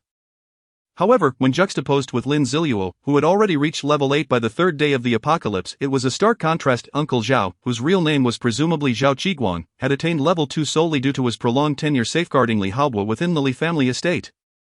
Nonetheless, to evaluate these two solely based on their levels would be a grave limitation. Much like Lin Zilu, who had begun with a significant advantage in mental attributes, both individuals had their own strengths. One had battled through countless wars, while the other had diligently honed ancient martial arts for years. Their physical attributes were undoubtedly several points higher than that of an average person, perhaps even more so. It was conceivable that some individuals at level 10 might not reach their level of prowess. Lin Zilu had just observed that Rong Zhan was equipped with 3 bronze-grade items, presumably having consolidated the entire mercenary group's gear for himself. In contrast, Zhao Qiguang bore no equipment whatsoever. After Lin Zilu finished reviewing their attributes, a commotion arose downstairs. This was the culmination of a premeditated strategy devised to counter Lin Zilu. Lin Zilu shifted his position and peered out once again. In the center of the hall, both Uncle Zhao and Li Haobo had vanished, along with a significant number of mercenaries. Only Rong Zhan and a small contingent of mercenaries remained, which included those severely injured and still unable to see. Alas, Rong Zhan had overestimated himself. Such an arrangement was indeed the most convenient for Lin Zilu. At that moment, Rong Zhan was seated on the sofa, his demeanor one of nonchalance, though he was unaware of Lin Zilu's exact whereabouts. He nonetheless called out, "Come out and meet me. Hiding like this is beneath your status." Lin Zilu could not help but smirk at such a crude provocation. However, he could understand Rong Zhan's true intent: to buy time for Li Haobo and the others to escape. Well, if that was his thought, then Lin Zilu was determined to thwart it. He drew a dagger and hurled it at the grand chandelier hanging in the center of the hall. The swift dagger struck the chandelier's suspension cord with precision, severing the electrical wires. The illumination from the chandelier vanished in an instant, plunging the once bright hall into darkness. In this dim atmosphere, a muffled horn sounded, heralding the arrival of a zombie cat the size of a cheetah at Lin Zilu's side. The silver-grade item, Horn of the Zombie Cat, had been activated by Lin Zilu. This zombie cat appeared dazed, devoid of independent thought. To control it, one could either designate a specific target or manipulate it with one's own consciousness. The former option rendered the zombie cat too rigid, whereas the latter allowed for the true agility of the creature to be unleashed. Naturally, Lin Zilu chose to exert his own will over the zombie cat. Moreover, he intended to multitask. As he commanded the zombie cat to leap from the second floor, Lin Zilu himself sprang into action. The chandelier, having been severed, descended rapidly directly towards the sofa occupied by Rong Zhan. As the hall was shrouded in darkness, Rongzhan quickly reacted, springing to his feet to evade the impending crash of the chandelier. However, the severely injured and blind individuals who had been positioned around the sofa were not so fortunate. Unable to move, they were helplessly crushed beneath the fallen chandelier. This opulent chandelier had cost the Li family a staggering 10 million yuan. The massive bulbs shattered, scattering shards of glass across the floor, inflicting grievous wounds upon countless mercenaries. Several sharp decorative pieces from the chandelier pierced through the bodies of the mercenaries below. Countless lives were claimed amid this torment. Chapter 42, The Death of the Hunting God. As the chandelier crashed down, carrying with it the injured mercenaries, the hall erupted in agonized screams. The zombie cat and Lin Zilu split their paths, charging toward the mercenaries from different directions. Lin Zilu's Tang Dao sliced through the air, while the zombie cat's claws slashed with lethal precision, claiming the lives of two mercenaries in an instant. At this juncture, Rongzhan finally beheld the true visage of death, cloaked in black, with a mask that appeared both enigmatic and ordinary. Beneath the mask, the eyes shone brightly but revealed no emotion. As he harvested the lives of mercenaries, he seemed to do so with the ease of a leisurely stroll. Rongzhan attempted to probe the attributes of this harbinger of doom. Basic information: nickname, title, level. Why could he not discern this person's information? Rongzhan was bewildered. This was a situation he had never encountered before. Unbeknownst to him, Lin Zilu had already activated the concealment effect of his hidden mask. In that fleeting moment, Rongzhan's subordinates fell like harvested wheat, one after another. The mercenaries slain by Lin Zilu emitted no cries, while those attacked by the zombie cat wailed in agony, for the creature possessed only 60 of Lin Zilu's base attributes. In terms of attributes, the zombie cat was only marginally superior to the mercenaries, unable to dominate them outright. Consequently, it could only cause fatal wounds by raking its claws deeply across the mercenaries' throats, leading to their slow, agonizing demise. This process was excruciatingly painful, as the wounds inflicted by the zombie cat bled uncontrollably, leaving the mercenaries to witness their lifeblood ebb away, ultimately succumbing to death. Enough. Who on earth are you? Rongzhan was teetering on the edge of madness. His subordinates were perishing incessantly, and he had been toyed with mercilessly, all while being oblivious to his adversary's identity. In desperation, Rongzhan pursued Lin Zilu's direction. Yet Lin Zilu hardly deigned to acknowledge him. After the earlier observations, Lin Zilu had lost all hope for Rongzhan. His inadequate skills, meager attributes, and even his personality had yet to mature into the composure of years to come. Eliminating these mercenaries seemed far more pragmatic. Lin Zilu failed to reflect on his current state. Having gained 2 global announcements and 6 attribute points, his level had surged by 3, and he was now adorned in divine gear. No matter how formidable Rongzhan might become in the latter stages of the apocalypse, he could never hope to rival Lin Zilu. Now, despair enveloped Rongzhan. He could not keep pace with Lin Zilu's speed. Helplessly watching as Lin Zilu struck time and again, while he was left in the dust, even if he wished to alert his subordinates to Lin Zilu's position, his words would scarcely escape his lips before another subordinate had their throat slit. Ultimately, through the combined efforts of Lin Zilu and the zombie cat, every mercenary in the hall succumbed to death. The few who still drew breath lay writhing in agony upon the floor. Teetering on the brink of death, Rongzhan, utterly despondent, knelt upon the ground, overwhelmed by a sense of futility that extinguished all thoughts of resistance. He understood that with his strength, he could not thwart Lin Zilu's brutal slaughter. Lin Zilu first retracted his consciousness from the zombie cat and then commanded it to pursue Li Haobo and his group. From the looks of it, Li Haobo and the others had not opted to flee the Li estate, for the revenge barrier had yet to activate. Upon receiving Lin Zilu's command, the zombie cat darted forth. Despite its transformation into a zombie, it retained its feline capabilities, effortlessly tracking their retreat. Lin Zilu then approached the kneeling Rongzhan. Move a muscle, leader of the hunting mercenary group. Lin Zilu began. Rongzhan lifted his gaze, meeting Lin Zilu's eyes, and suddenly erupted into a frenzied laugh, his voice hoarse. The hunting mercenary group has all but been annihilated. Am I still worthy of being called its leader? Lin Zilu reveled in this moment, even without engaging in direct combat with Rongzhan. Witnessing his current state brought Lin Zilu immense satisfaction. Before Rongzhan's very eyes, Lin Zilu slaughtered all his subordinates, obliterating years of his effort in an instant, leaving him utterly bereft of any thoughts of resistance, as if he had lost his very soul. This epitomized the pinnacle of vengeance. The torment of the flesh paled in comparison to the anguish of the spirit. Lin Zilu was confident that even if he spared Rongzhan's life, the latter would never recover from this blow. Yet, despite this, the act of killing remained imperative. If slaying Rongzhan would provide Lin Zilu with further satisfaction, then why refrain from doing so? Rongzhan gazed at Lin Zilu, a flicker of desire breaking through his expression of despair. He hastily inquired, "Who are you? Who on earth are you? Tell me, or I shall die unavenged." Lin Zilu's eyes glimmered with intrigue. Die unavenged, such a delightful prospect. With a swift stroke of his Tang Dao, a head rolled to the ground. Rongzhan's severed head tumbled a few times before coming to rest, his wide eyes reflecting shock at Lin Zilu's decision to strike without uttering a single word. Moreover, because Lin Zilu remained oblivious to his true identity until death, he truly embodied the essence of dying with unclosed eyes. Lin Zilu approached the severed head of Rongzhan with a kick. He turned Rongzhan's face to confront him, then spoke, "I still vividly recall that day in your visage. You trampled me underfoot, declaring me a mere insect unworthy of your attention. You called me an orphan. A worthless being. How dare I challenge the authority of the Li family? You referred to me as nothing more than a filthy pest living in the sewers. You claimed that to kill me would sully your hands. In truth, I am quite grateful for your arrogance back then. It provided me the opportunity to escape, while also enabling me to sever 2 of your fingers. Your actions imparted a valuable lesson. Before taking a life, refrain from excessive prattle. When one is able to act, there is no need for needless chatter. Look, I have severed your head and am engaging in conversation with you. Is it not equally delightful?" By the end of his words, Lin Zilu could not suppress a chuckle, yet he admonished himself not to revel too much. Li Haobo awaited him. Lin Zilu lifted his foot and stomped down fiercely. Rongzhan's head burst open like a watermelon, blood and brain matter splattering forth, staining Lin Zilu's shoes in a grotesque mix of red and white. The formidable hunting god Rongzhan, one of the 3 guardians of the Li family. One of the 10 war gods of Longhua, a revered figure in the aftermath of the apocalypse. Thus he fell. Lin Zilu exhaled deeply, feeling the invisible shackles upon him lighten considerably. He proceeded to strip Rongzhan of his 3 pieces of bronze-grade equipment. Just as Lin Zilu prepared to inspect the attributes, a mewling sound echoed from within him. It was the zombie cat, indicating that it had located Li Haobo and his cohorts. Lin Zilu wasted no time.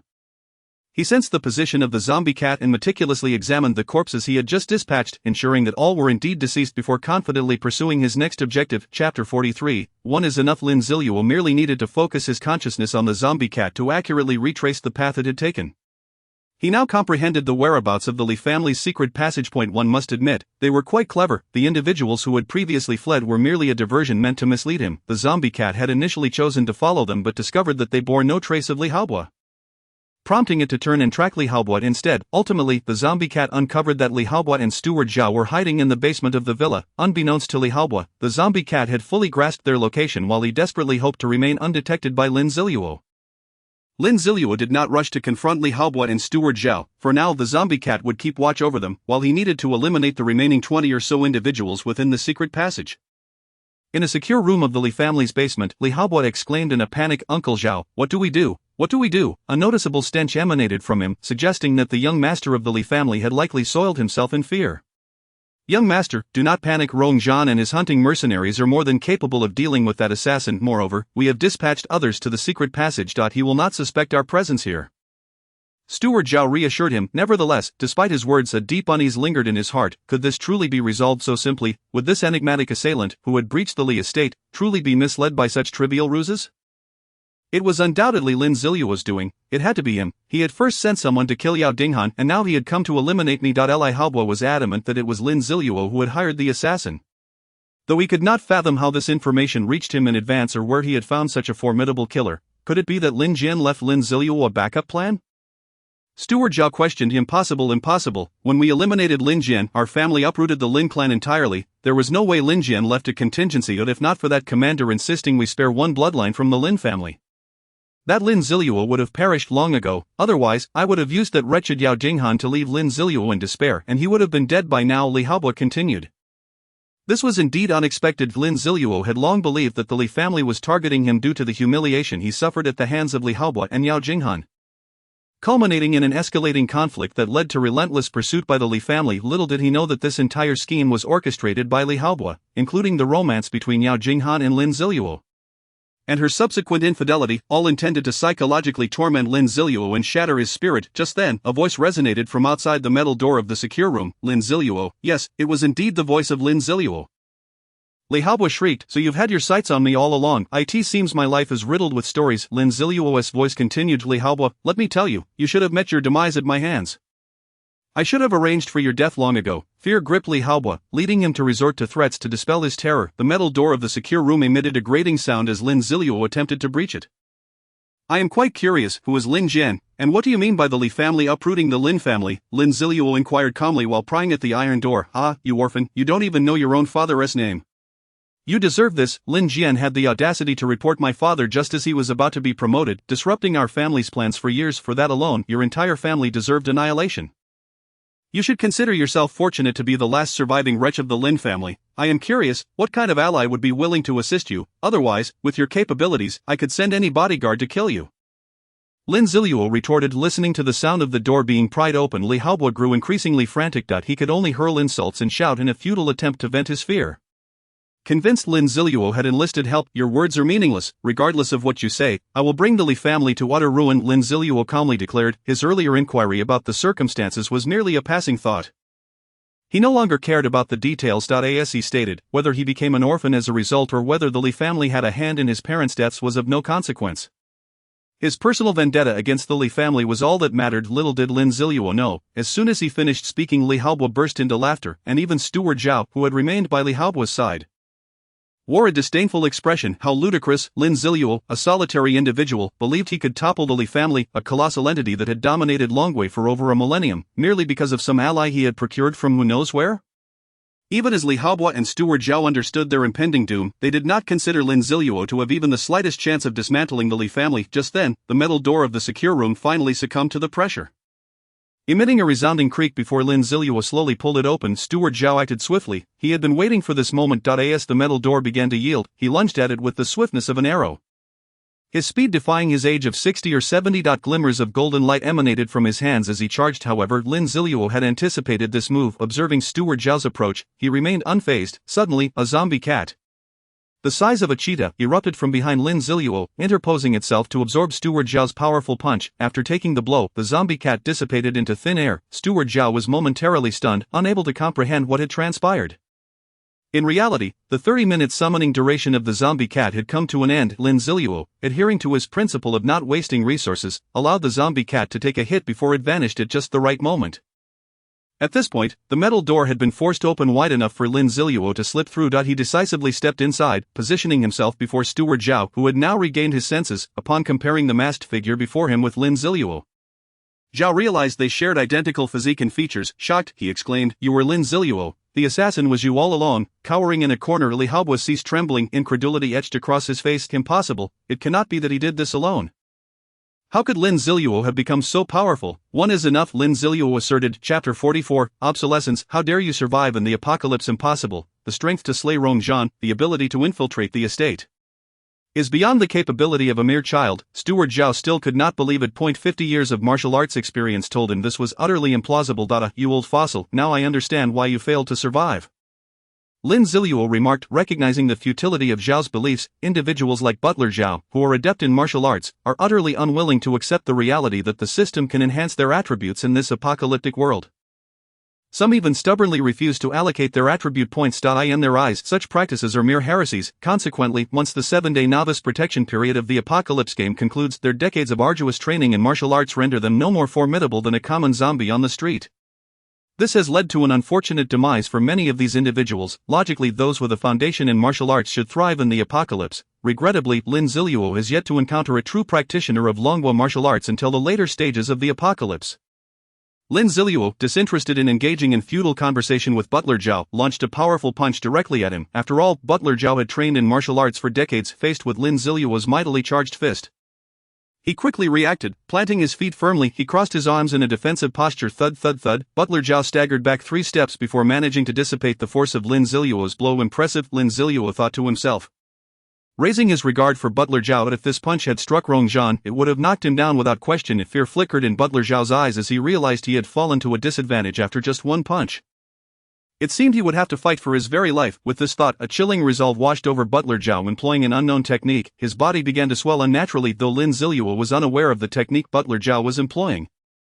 A normal individual would never passively await an opponent's grand move. Drawing his Tang Dao, Lin Zilu lunged forward, aiming a strike at Butler Zhao's chest. Faced with this unavoidable attack, Butler Zhao had no choice but to momentarily halt his charge and stagger backward several steps, narrowly avoiding Lin Zilu's blade. "You lack martial ethics," Butler Zhao exclaimed in anger. "Who cares about your martial ethics? Your principles are of no concern to me," Lin Zilu retorted, feeling exasperated. "Come on, the Qing dynasty has long fallen. You still cling to martial ethics, why not preach to the zombies instead?" He found Butler Zhao's stubbornness utterly antiquated. Seizing the opportunity while Butler Zhao was consumed by rage, Lin Zilu swung his blade once more. Butler Zhao, realizing he could not contend with the Tang Dao in a direct confrontation, was forced to retreat 2 more steps. Frustrated, he lamented that he should have studied weaponry when he first began his martial arts journey. As merely mastering punches and kicks left him at a disadvantage, Lin Zilu eagerly awaited Butler Zhao's retreat. With a sudden burst of speed, Lin Zilu's Tang Dao sliced through the air, targeting the unguarded right arm of Butler Zhao. The blade struck with such velocity that it left a phantom in its wake, cleaving into Butler Zhao's radius. Before he could fully comprehend the situation, a second strike landed precisely on the same spot. This time, Butler Zhao's radius could no longer withstand the force. It shattered, and his entire forearm fell to the ground. Staring at his severed arm, Butler Zhao was momentarily stunned. After 50 years of honing his martial skills, he had lost his hand in a mere exchange. He raised his remaining arm, watching as blood gushed from the severed stump, a deep sorrow swelling within him with no outlet for expression. At that moment, he noticed an shaped mark at the site of his injury. What could this be? The mark of the explosive double slash. The explosive mark activated, and before Butler Zhao could react, an explosion erupted. He could only watch in horror as the remnants of his arm were obliterated. The explosion's force was so close that it left his face bloodied and disfigured, obscuring his vision with a haze of crimson. Once the dust settled, Lin Zilu raised his Tang Dao, his gaze sharp, and delivered a decisive strike. Butler Zhao felt a sudden chill in his throat before consciousness slipped away entirely. What a pitiful and obstinate man! He clung to the notion that martial arts revolved around technique even in the face of the apocalypse. Still mired in the concept of martial ethics, the truth is, to survive, one must possess not only strength but also a keen understanding of the situation. Adapting to the times, Lin Zilu paid no mind to Butler Zhao's lifeless form and instead turned his attention to Li Haobo, who had fainted in a corner of the safe house. Li Haobo lay motionless, having succumbed to fear. At some point, Lin Zilu strode over and plunged his blade into Li Haobo's thigh. Instantly, the excruciating pain jolted Li Haobo awake, prompting a harrowing scream. Awake, are we? No more pretending to be dead. Lin Zilu removed his mask, yet his Tang Dao did not pause. It continued to stab into Li Haobo's thigh with a visible tremor. This was Lin Zilu's self-created vibrating blade technique. The very same terrifying method that Rong Zhan had spoken of regarding Yao Jing'an's grievous wounds. This unique technique shredded the surrounding muscle tissue with an extraordinary vibration as the blade penetrated, amplifying the pain inflicted by the wound. Li Haobo, born with a silver spoon in his mouth, had been pampered his entire life. How could he possibly endure such agony? After a heart-wrenching wail, tears streaming down his face, he fainted once more. Lin Zilu withdrew his Tang Dao and plunged it into Li Haobo's other thigh. The piercing pain surged again, eliciting a scream from Li Haobo akin to that of a slaughtered pig. Please kill me, I beg you, just end it. Li Haobo could no longer withstand the torment, his mental state teetering on the brink of collapse. Kill you? Oh, I certainly intend to. If you hadn't reminded me, I might have forgotten. Lin Zilu said with a feigned expression of remorse, as if apologizing for neglecting to entertain Li Haobo. He then retrieved an exceptionally peculiar dagger from his storage space. What made this dagger special? It was abandoned, the blade riddled with chips and the surface rusted. Lin Zilu had immediately recognized this treasure. Wasn't this the fabled tetanus knife? The duller the blade, the more challenging it is to cut. Lin Zilu raised the rusty blade and aimed it at Li Haobo's previous wound. Li Haobo's body trembled violently. Oh, my apologies, this knife is too dull to penetrate, my mistake. Lin Zilu hurriedly apologized. Indeed, the blade had not pierced. Instead, Lin Zilu had merely forced the dull edge to widen the wound. In an effort to rectify his error, he lifted the blunt knife again. This time, he exerted all his strength, driving it deep into Li Haobo's palm. This stab is for me, Lin Zilu stated calmly. The blade descended, the path it traversed mirrored the 10 years he spent evading danger, living on the edge. Regrettably, the pain Li Haobo endured was but a fraction of his own. Lin Zilu smiled, a grin that appeared to Li Haobo as that of a devil. 10 years? What do you mean 10 years? I only conceived the idea of tormenting you after learning of that incident 3 years ago. Li Haobo could not grasp Lin Zilu's meaning. Desperate to argue, however, before he could voice his confusion, the dagger began to move. After what felt like an eternity, Lin Zilu finally withdrew the dagger. This stab is still for me, he declared, plunging the dagger once more. Yet Li Haobo could no longer scream, his throat rendered useless from the ordeal. This stab is simply because I am pleased, Lin Zilu said, a sinister smile playing on his lips. This smile brought no warmth, only an icy chill to Li Haobo's bones. This stab is for my family. Even though I have never met them, isn't it right for a son to avenge his father? Lin Zilu's exquisite knife skills found their purpose at last. Withdrawing the dagger, Lin Zilu retrieved a card and chose to activate it. A useful pair of tweezers. He cast a meaningful smile at Li Haobo. What are you going to do? Li Haobo stammered, fear seeping into his voice. Though the physical pain had rendered him numb after numerous tortures, Lin Zilu's smile pushed his psyche to the brink of collapse. I must thank you. This is your invention of torture. You have no idea how many lives you have tormented with this method. I must commend your talent in the art of torture. Saying this, Lin Zilu forcibly pried open Li Haobo's mouth. Li Haobo recalled something, a thought he once entertained. Could it be that he began to struggle with a fervor that surpassed even the pain he had previously endured, but it was futile that no, alas, it was too late. Li Haobo's mind shattered completely, his pride and dignity crumbled in that moment, leading him to cease all resistance, becoming as still as a dead fish. His eyes lost their luster, appearing dull and lifeless. Were it not for the slight rise and fall of his chest, he would have seemed entirely lifeless. Is this all you can manage? I have merely enacted a fraction of what you have done to others. And you crumble so easily. Your methods of torture still hold a wealth of potential. Lin Zilu felt an overwhelming sense of frustration. He was only halfway through his torment, and Li Haobo had already succumbed entirely. In the midst of this neural chaos, disregarding pain and torment, continuing to inflict suffering upon oneself proves utterly futile. Could it be an act? Lin Zilu once again thrust his dagger into Li Haobo with a relentless series of stabs. Yet Li Haobo exhibited no reaction whatsoever. Clearly he had underestimated him. With such acting skills, it was impossible to feign such a state. Nevertheless, the fact that Lin Zilu could psychologically shatter Li Haobo was ample proof that this entire process had reached its zenith. After all, it was a culmination of Lin Zilu's 10 years of experience honing this very technique. Observing Li Haobo on the ground, Lin Zilu rose to his feet, grasping the rusty, dull blade. He unleashed the skill known as explosive dual slash. The dagger descended upon Li Haobo's head in a swift double strike. Due to the minimal force applied, it did not inflict any significant damage. However, in the next moment, the mark detonated. Li Haobo's head was instantaneously engulfed in the explosion of the mark. Had Lin Zilu not swiftly brandished his umbrella to shield himself, he would have been doused in the aftermath. At that very moment, the antique clock of the Li Manor tolled 3 times, heralding the arrival of 3 o'clock in the morning, signifying that all members of the Li family had perished this night. Lin Zilu exhaled deeply, feeling an overwhelming sense of relaxation wash over him. His relentless pursuit of strength prior to the apocalypse had been solely for the satisfaction of this moment's vengeance. The weight that had pressed upon his heart had finally been lifted. Detected a change in the player's state of mind, successfully activating the innate talent Heart of Vengeance. Chapter 46, Heart of Vengeance, the second ordinary golden finger. Detected a change in the player's state of mind. Successfully activating the innate talent Heart of Vengeance. The system's notification echoed in his ears. Lin Zilu was somewhat astonished. Had the talent truly been activated so swiftly? In the apocalyptic game, talents and skills are distinct concepts. Skills can be learned through skill books, while talents can only be activated once certain conditions related to personal attributes, emotions, mindset, experiences, and abilities are met. This activation method cannot be facilitated through skill books and relies solely on luck and capability. Just as Lin Zilu's omni-mastery talent was a synthesis of numerous skills he had mastered over a decade in the apocalypse, this new talent had fortuitously come to him once more. Heart of Vengeance, a grudge for every grievance. Retribution is a must. Against foes, you shall possess greater power. Attributes. Upon identifying an adversary, your attributes will be enhanced based on the level of enmity. The higher the hatred, the greater the boost, with a maximum increase of 20 to your base attributes. Lin Zilu's face lit up with delight. He had not anticipated the Heart of Vengeance to be so remarkably advantageous. Capable of enhancing his base attributes by up to 20. While it may seem insignificant now, as his base attributes continued to rise, the potential for enhancement would grow exponentially. It was a talent that could evolve continuously.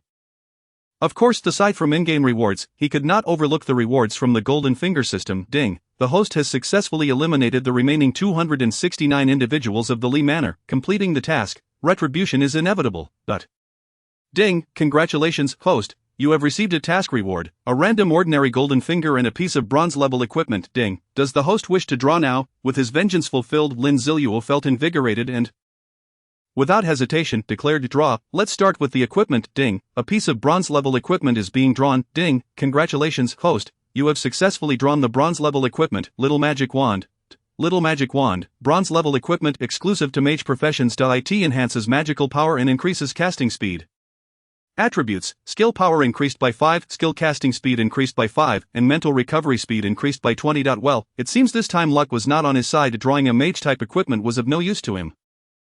However, it could not be entirely dismissed as undesirable. Compared to other mage gear, this was undoubtedly a fine piece. Its attributes were sufficiently comprehensive, making it a worthy candidate for sale. With a sense of satisfaction, Lin Zilu stored the little magic wand in his inventory. He then retrieved 3 pieces of bronze-level equipment he had stripped from Rongzhan. It is worth noting the killing mechanism in the apocalyptic game. While killing does not result in the red name issue seen in online games, once a player is slain, the deceased storage space permanently vanishes, and the killer cannot claim any items from it, only scavenging the corpse for potential valuables. Currently, there was an opportunity to pillage the bodies, but as time passes and everyone becomes aware of the death mechanism, players often choose to go down fighting. ensuring that their treasures are secured in their storage space, leaving no spoils for the victor. At that point, unless a player is slain instantly, typical killings yield little benefit. This serves as a deterrent against murder in the apocalyptic game. Lin Zilu held the three pieces of equipment in his hands. After a cursory glance, he noted one was a bracer, another a necklace, and the last a ring, leather bracer, mana regeneration ring, and purification necklace.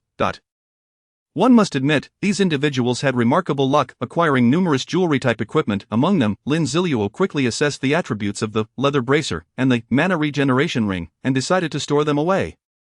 As his vampire ring and lion's bracer far surpassed these inferior items, only the purification necklace could be regarded as a small gem. Purification necklace, bronze-level equipment, possessing purifying abilities, attributes, mentality 1. Additional skill, purification, instantly removes one negative status effect, such as petrification, dizziness, blindness, etc. Cooldown time, 12 hours. Although the attributes of this necklace do not surpass those of Lin Zilu's current meditation necklace, its additional skill is incredibly potent. The ability to eliminate one control effect could very well save his life in a dire situation. Thus Lin Zilu promptly stored the meditation necklace, and adorned himself with the purification necklace. With the spoils organized, it was time for Lin Zilu to indulge in his most anticipated moment, drawing the ordinary golden finger.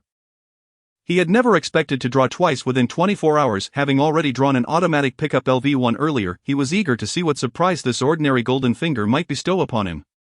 System, draw the ordinary golden finger, Lin Zilu uttered with a hint of excitement. Ding, drawing the ordinary golden finger. Ding, congratulations, host, you have drawn the ordinary golden finger. Absolute slavery LV1. Lin Zilu was taken aback. What did that mean? Absolute slavery, who would he enslave? With that thought, he hurriedly examined the attributes of his new golden finger. Absolute slavery LV1 allows you to enslave a single zombie, strength not exceeding that of the host, as your servant. The enslaved zombie will obey the host's every command without question, prioritizing the host's safety even unto death. The zombie will possess a portion of the player's panel, can grow alongside the zombie, and may have some of the player's privileges. Once the bound zombie perishes, this golden finger will vanish. Holy cow, holy cow, holy cow! This is akin to a cow and 10 bulls spending the night together, astoundingly impressive. Even with Lin Zilu's experience, he felt momentarily dizzy, struggling to comprehend the implications. The ability to subjugate a zombie. Moreover, the zombie could possess a player's panel. Throughout his 10 years of experience, Lin Zilu had encountered items or abilities that allowed for the enslavement of animals, plants, and even humans. Ahem, the mind can wander, yet, the notion of enslaving zombies was something no one dared to imagine, let alone accomplish. But now this was utterly ludicrous, it defied all reason. Remarkable, I am truly impressed. The golden finger system is extraordinary. Chapter 47, The Zombie in the Cage. Lin Zilu gazed at this golden finger with immense satisfaction. Following the betrayal of Yao Jinghan, he had harbored a deep-seated wariness towards others. One must consider that even those deemed closest to you can betray you. How could one then feel at ease to frolic with others? Thus, Lin Zilu had initially planned to tread the same solitary path as in his previous life. Now, the system offered him the prospect of possessing an utterly loyal zombie slave, one who would willingly undertake his burdensome tasks. This meant he could delegate the dirty work and labor to someone else. With this thought, Lin Zilu inquired, what additional effects will the absolute slavery golden finger provide upon leveling up? Ding, absolute slavery will increase the number of zombies that can be enslaved with each level, adding one additional zombie per level. The prospect of commanding thousands of zombies in an assault-only city flashed through Lin Zilu's mind, only for him to quickly extinguish the thought. Achieving such a scale would require an astronomical number of upgrades for absolute slavery. It was a dream best left to fantasy. However, which zombie would be the most advantageous to enslave? He remained uncertain about the whereabouts of those capable of evolving into zombie overlords, amidst the haunting thoughts of the few zombies he could still remember, each possessing remarkable potential yet lacking the elusive perfection he yearned for. Lin Zilu found himself pondering their growth post-enslavement. He was acutely aware that the success of all notable figures, whether human or undead, stemmed from fortuitous encounters that had paved their paths. With a resigned sigh, he dismissed such musings, realizing the late hour, over 3 in the morning, and the pressing need for rest. Casting one last glance at the mangled corpse of Li Haobo sprawled upon the ground, he unleashed the now-cooled dual-blade strike once more. This time, the Tang Dao struck true, finding its mark in the abdomen, the explosion rendering Li Haobo's remains into a mere heap of flesh. Lin Zilu was confident that even the deceased's biological parents would fail to recognize the grotesque mass before them. With a whimsical whistle, he merrily exited the safe house, stepping into the dimly lit basement of the Li family estate. The subterranean chamber was laden with treasures of considerable worth, ancient and precious calligraphic works, Exquisite paintings, gold and silver jewelry, and an array of antiques. However, Lin Zilu paid no heed to the jewelry. In this apocalyptic world, such trinkets held no value, not even fit for a makeshift toilet. Nevertheless, he diligently collected the scrolls of calligraphy and paintings. Recognizing their potential utility in future exchanges, though the specifics eluded his memory. As he rummaged further, he unearthed several finely crafted daggers, albeit adorned with gemstones that compromised their sharpness, leading to his disappointment and subsequent discarding of them. They paled in comparison to his trusty tetanus-ridden dull blade. Once he had thoroughly plundered the basement, he hummed a cheerful tune as he ascended to the villa's first floor. Having ventured this far, he deemed it only fitting to indulge in a night's rest within such opulent surroundings, a luxury he had yet to experience. To access the third-floor bedroom, he would need to traverse the grand hall of the first floor to reach the elevator. However, as he strode towards the hall, an unsettling sensation gripped him. The absence of chandeliers rendered the space ominously dim, and within that obscurity loomed a solitary figure. This was impossible. The entirety of the Li family had perished, a fact even the system corroborated.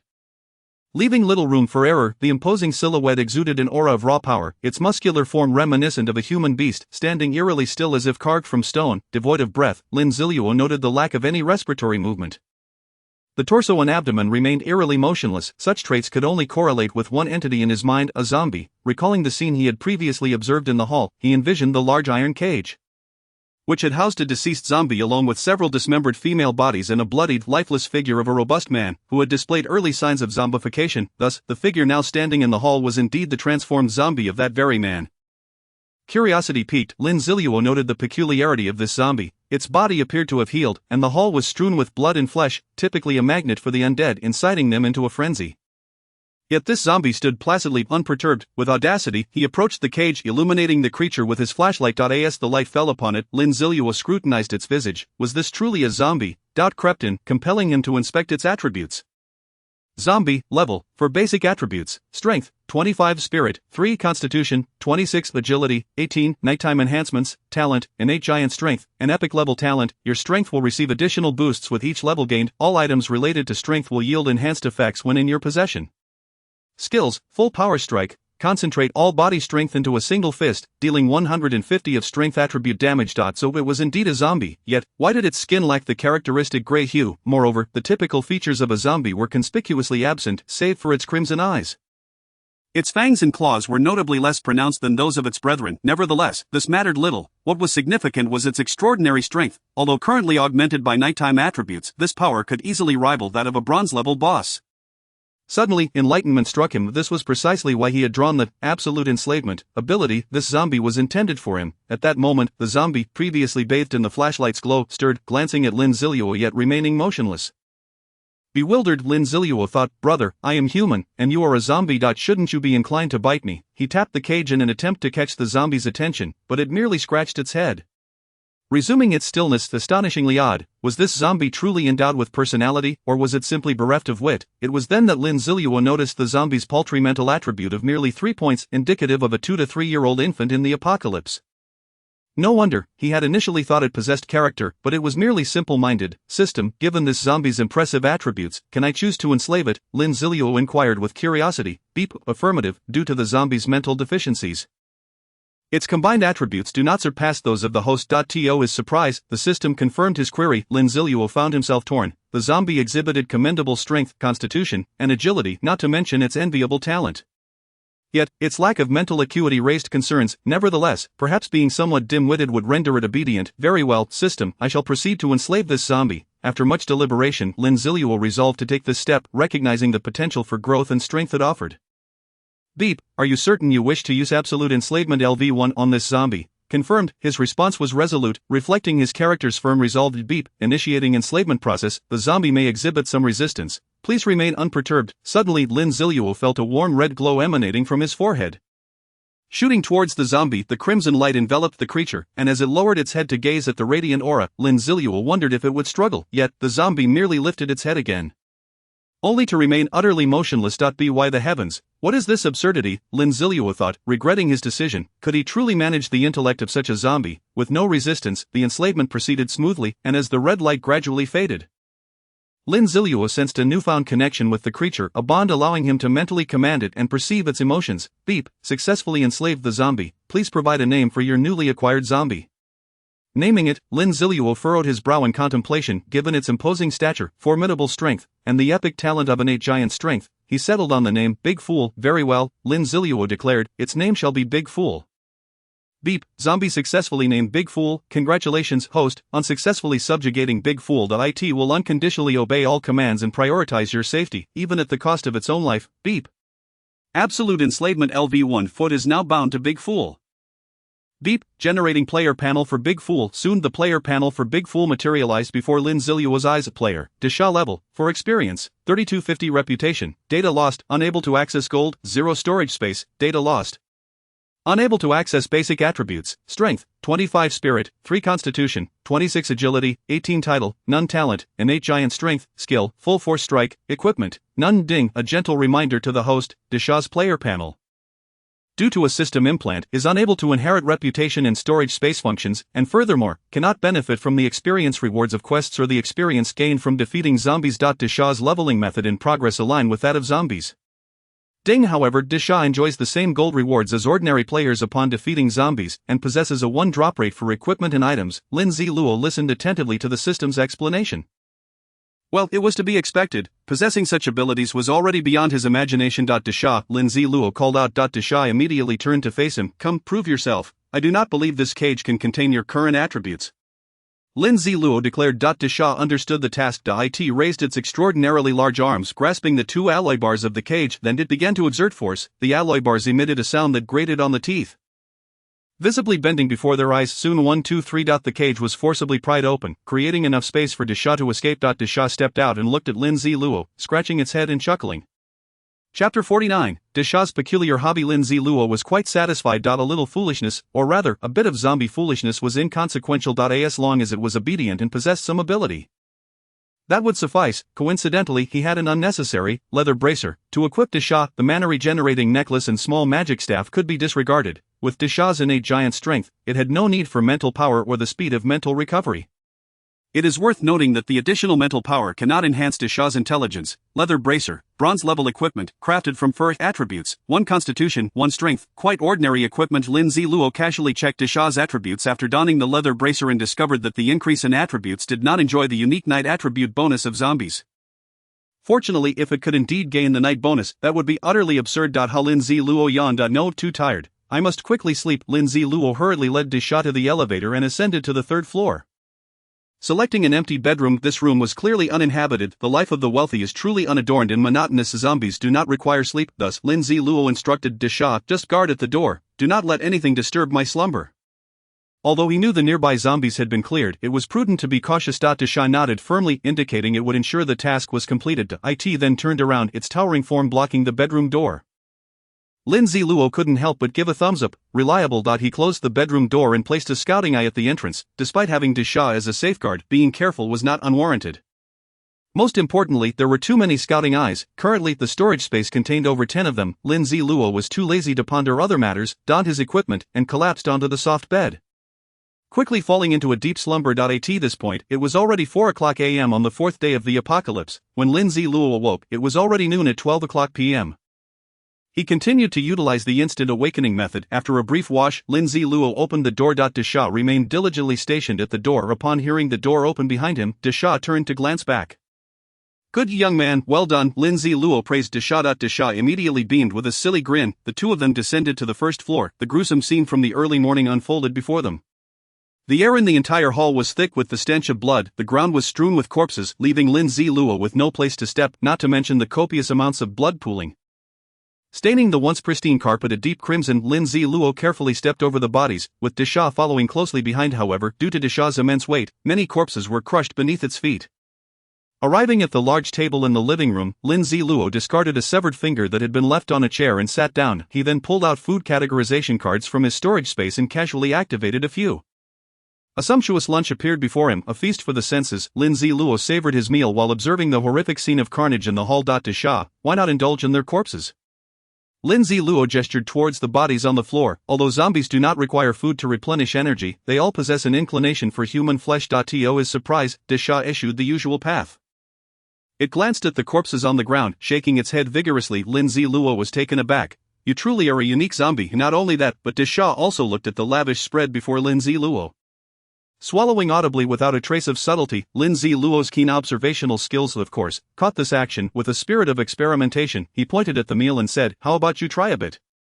To his astonishment, as soon as Lin Ziluo's words left his mouth, Disha's previously dull expression brightened with life, its head bobbed in agreement like a chick pecking at grains. Lin Ziluo touched his forehead.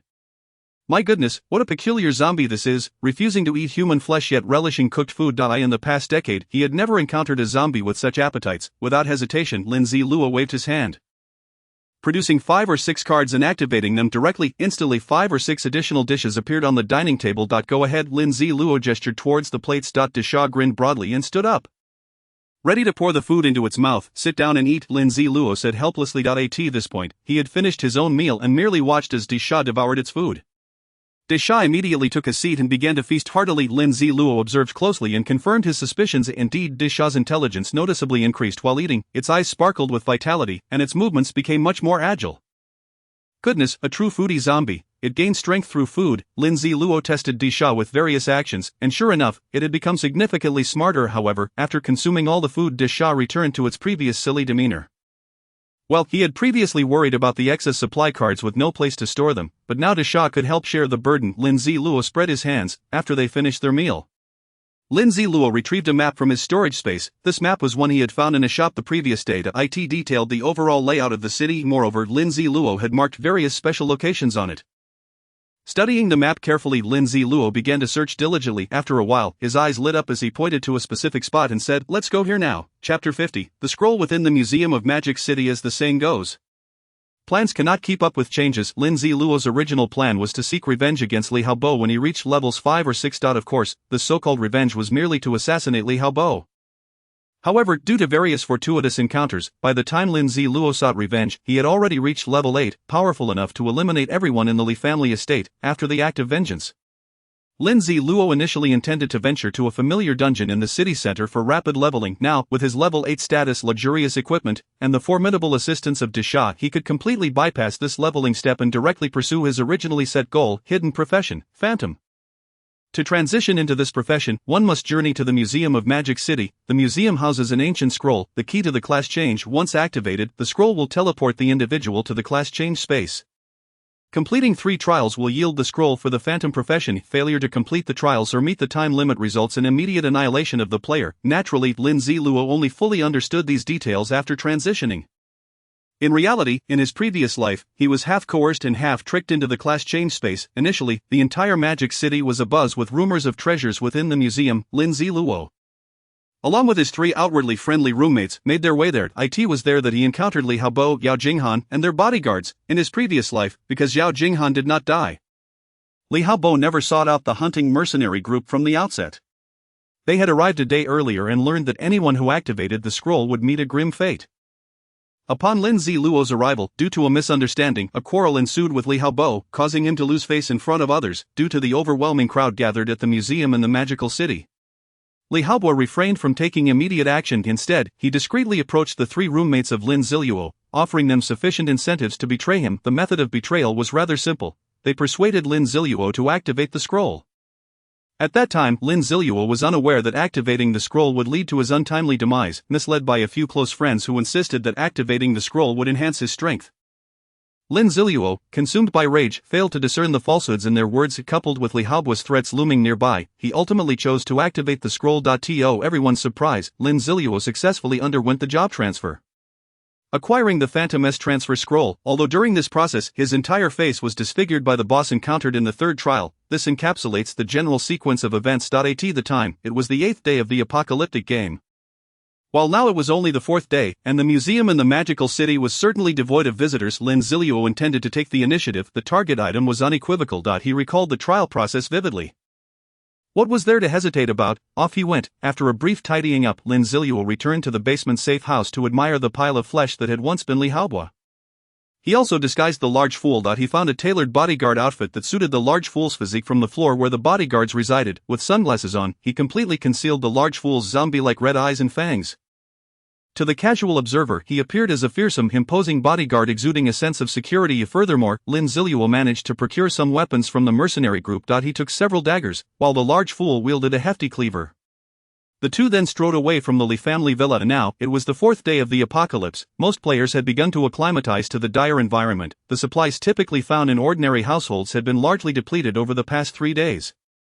Prompted by these two factors, a multitude of players ventured outside their homes, actively hunting zombies. Among them were those fortunate enough to acquire 1 or 2 pieces of equipment or items, more commonly. They obtained resource cards, along with the exhilaration derived from gaining experience and leveling up through zombie extermination. This spurred a portion of players into a frenzy of hunting zombies. It was not that they were unable to defeat zombies. Rather, as stated at the onset of the apocalyptic game, the first 7 days served as a novice protection period. The intelligence, attributes, abilities, and leveling speed of zombies had all been significantly suppressed. A normal adult could easily take on a single zombie. Moreover, to be candid, most of today's youth had either played online games or read apocalyptic novels. Faced with such a tangible apocalyptic game, they drew upon the knowledge gleaned from their readings and gaming experiences. Showcasing humanity's remarkable adaptability, soon, they began to form teams and collaborate, uniting in their efforts. Whether this unity truly existed amidst the apocalyptic backdrop remained a matter for debate. Various methods of luring, trapping, and dividing zombies emerged in abundance.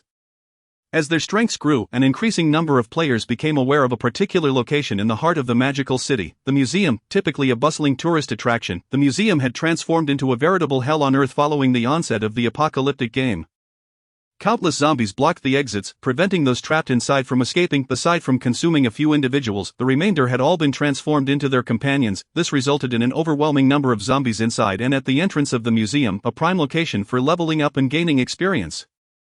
Players began to devise strategies surrounding the museum. Chapter 51. How to enter the museum. Lin Zilu was equally troubled by this predicament. At this moment, Lin Zilu and the large fool had arrived at the city center of the magical city. Although they had yet to approach the museum, they could observe the sea of corpses at its entrance. Their journey had taken over 3 hours at a swift pace, during which they had scarcely managed to kill any zombies.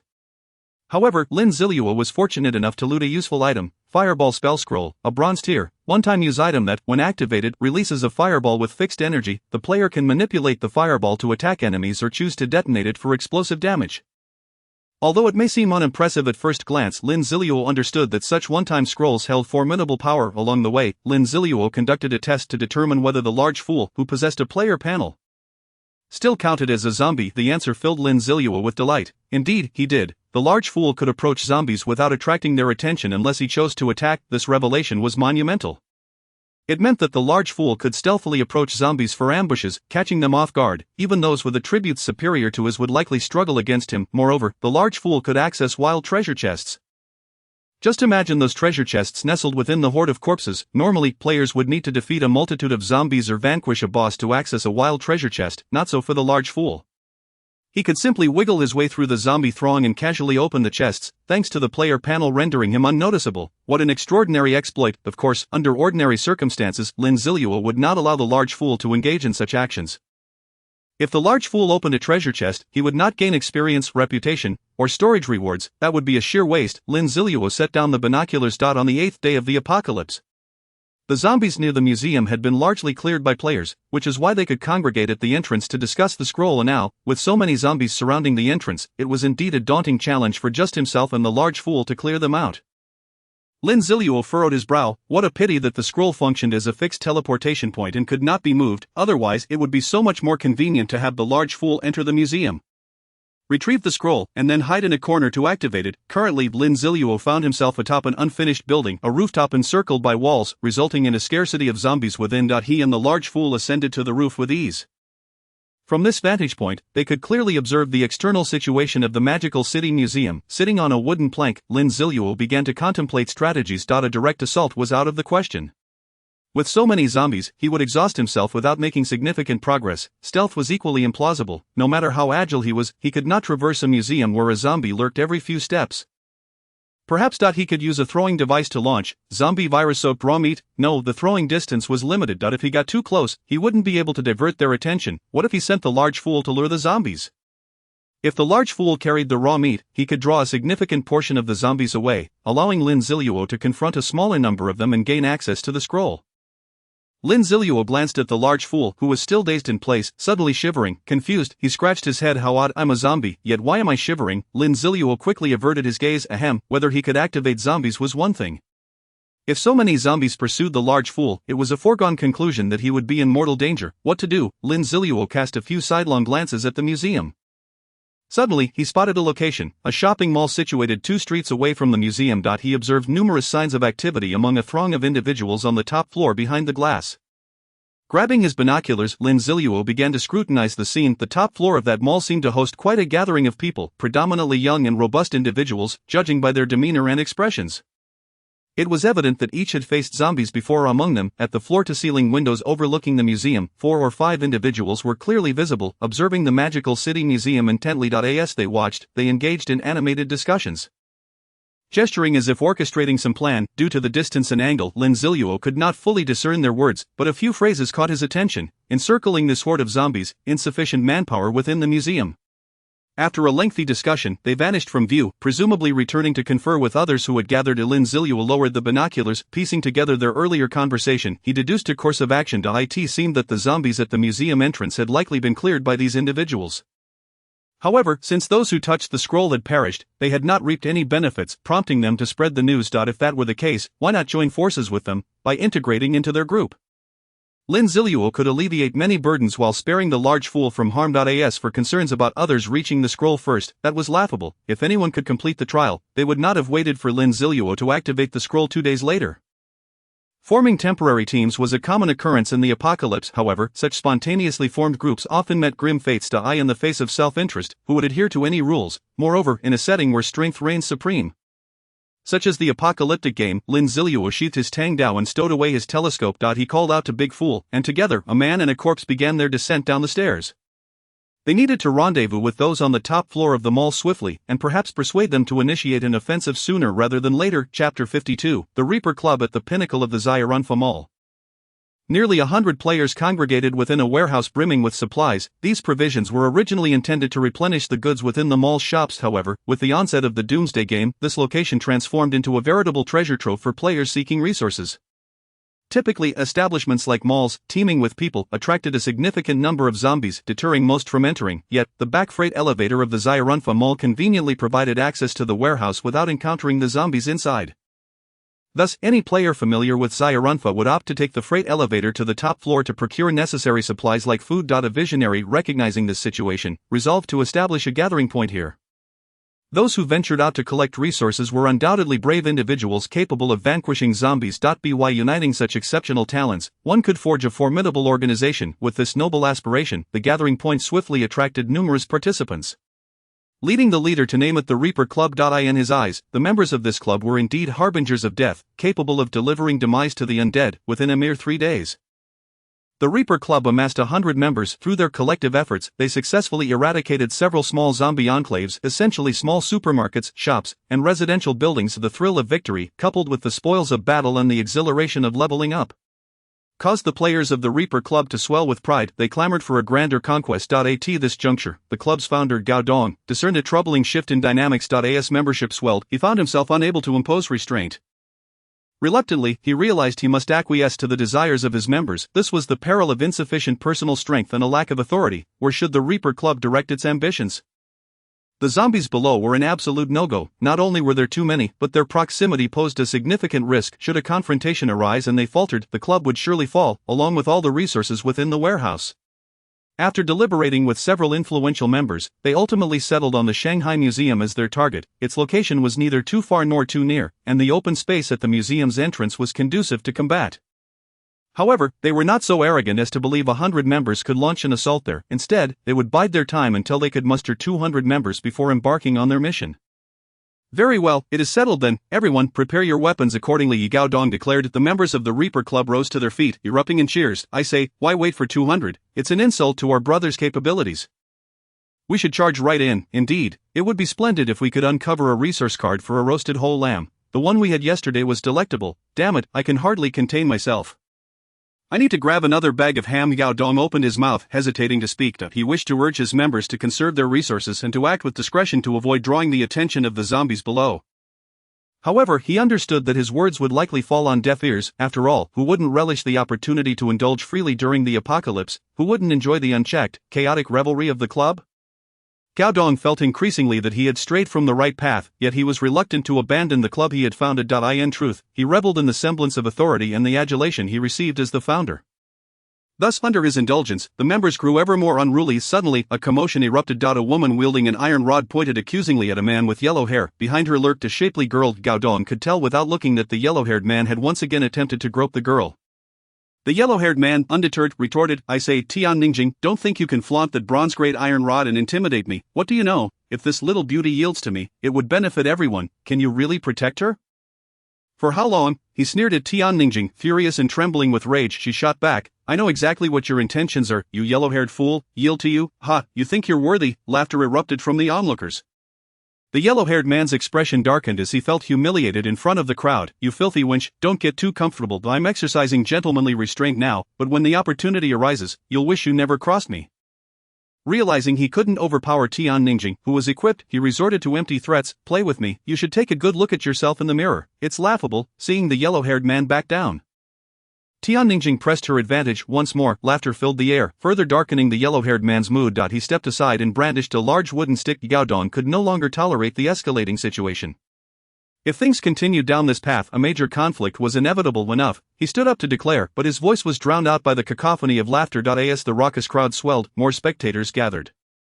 Eager for the spectacle of fight, yellow-haired coward, don't let a girl intimidate you. Tian, give it your all. I want to see how you twist that fine figure of yours during the brawl. Unbeknownst to the crowd, the freight elevator leading to the top floor slowly opened. A masked man stepped out, accompanied by a towering bodyguard clad in sunglasses. Chapter 53, The Great Deceiver. Lin Zilu. The newcomer was none other than our protagonist.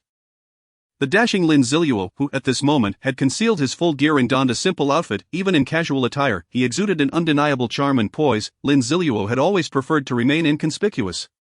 Having spent his previous life constantly evading detection. A hint of visibility could easily attract the attention of the Li family. Initially, Lin Zilu had contemplated disguising himself, but then reconsidered. Why should he remain timid?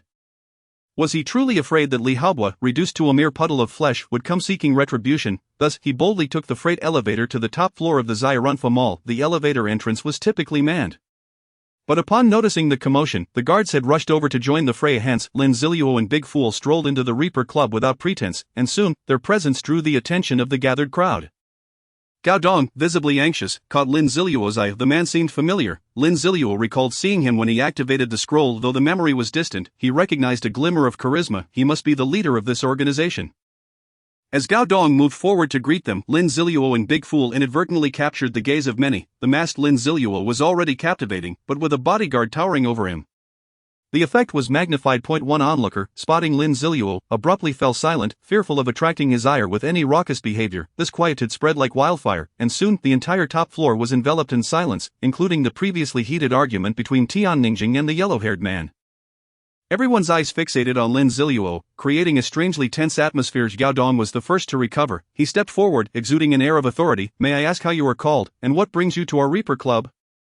"Ah, I am but a humble traveler with my companion. We noticed the significant gathering here and wished to inquire about joining your ranks," Lin Ziluo replied earnestly. The realization that the imposing figure behind him was merely a companion rather than a bodyguard relieved the tension.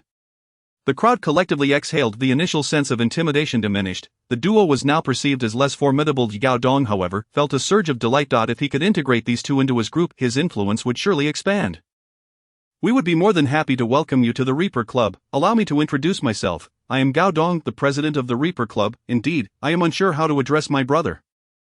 Gao Dong inquired. It was at this moment that he remembered to examine Lin Ziluo's attributes. To his astonishment, he discovered a screen filled with question marks. "What is this?" Gao Dong, still skeptical, glanced at the panel of his companion. The simpleton behind Lin Ziluo: basic information, nickname, Desha title, none level. For who would ever name themselves Desha? Gao Dong was utterly perplexed by these two individuals. "I am Lin Luo. And this is my brother, Desha." He is a bit simple-minded and mute, serving as a bodyguard for the wealthy. Lin Ziluo introduced. Gao Dong felt a surge of joy in his heart. If this person was somewhat foolish, it only meant he could be easily deceived. "Excellent, Lin Luo, my brother, on behalf of the Reaper Club, I extend a warm welcome to you both." Gao Dong extended his hand. Lin Ziluo shook it amicably. With Lin Ziluo's arrival, the previously tense atmosphere began to dissipate. After a few exchanged insults, Tian Ningjing and the blonde fellow concluded their conflict. However, whether the animosity had truly ended remained to be seen in their hearts. The rooftop of Xiao Ruanfa was once again engulfed in a sea of joy. Lin Zilu and Desha were drawn into Gao Dong's office. Lin Luo, Desha, I feel an immediate camaraderie with you both. I wonder what your preferences are. As brothers, I would love to arrange something for you, Gao Dong expressed, struggling to conceal his fondness for Desha, although he directed his words at Lin Ziluo. His gaze remained fixated on Desha. Lin Ziluo began to question Gao Dong's sexual orientation. Cough, it is like this, old Gao brother and I both have a penchant for combat. Our primary objective is to grow stronger. Whenever we have time, we enjoy venturing out to slay zombies for experience. We came here mainly to make acquaintances, Lin Ziluo stated, laying the groundwork for his future actions. By claiming a love for killing zombies, he could leverage his combative nature to hasten their decision-making when discussing an assault on the museum. Simultaneously, Lin Ziluo knew he could not remain with this group indefinitely. Caution was always his guiding principle. Arrogance and a belief in one's own strength could easily lead to demise in a post-apocalyptic game. Furthermore, once the mask's hidden duration expired, his true identity would be revealed. This formidable identity could intimidate most. But it was not beyond the realm of possibility that some dim-witted individuals would harbor intentions against him. It was not that Lin Ziluo feared these people. Should anyone provoke him, he would ensure that they regretted their existence in this world. However, these individuals were currently valuable allies for his entrance into the museum. He could not afford to squander them. A desire to grow stronger. Gao Dong exclaimed. He held no suspicions, knowing there were many within the Reaper Club who shared similar ambitions. A pained expression crossed his face as he continued, if you seek to grow stronger, I possess an extra skill book that I am willing to part with for my brothers. Chapter 54, Desha's slap a skill book. Lin Ziluo was momentarily taken aback. Oh my goodness. What an unexpected boon. If it weren't for Lin Ziluo's remarkable composure, he might have burst into laughter. Was Gao Dong unaware of the skill book's rarity, or was he simply eager to please us at such a significant cost? He chuckled inwardly but hesitated. Skill books are quite precious, are they not? Such was the demeanor that ensnared interest. As anticipated, Gao Dong immediately responded with bravado. We are all brothers here. What is precious and what is not? Come Lin Luo, take it. With that, Gao Dong produced a book from his storage space and thrust it into Lin Ziluo's hands. Lo and behold, it is indeed a skill book. Lin Ziluo was astonished. Is it that I have approached it incorrectly? Are players in this post-apocalyptic game truly this generous? He opened the book, State of Rage, a warrior skill. Upon activation, the user enters a state of uncontrollable fury, losing all awareness and becoming a mindless berserker that attacks any living beings nearby. Attributes increase by 20 to 50, depending on the intensity of rage, lasting for 2 minutes. After 2 minutes, the user will enter a state of confusion based on the enhancement level. The higher the enhancement, the longer the confusion lasts. This skill has considerable side effects. Use with caution. Lin Ziluo's expression turned peculiar, although Gao Dong could not see Lin Ziluo's face.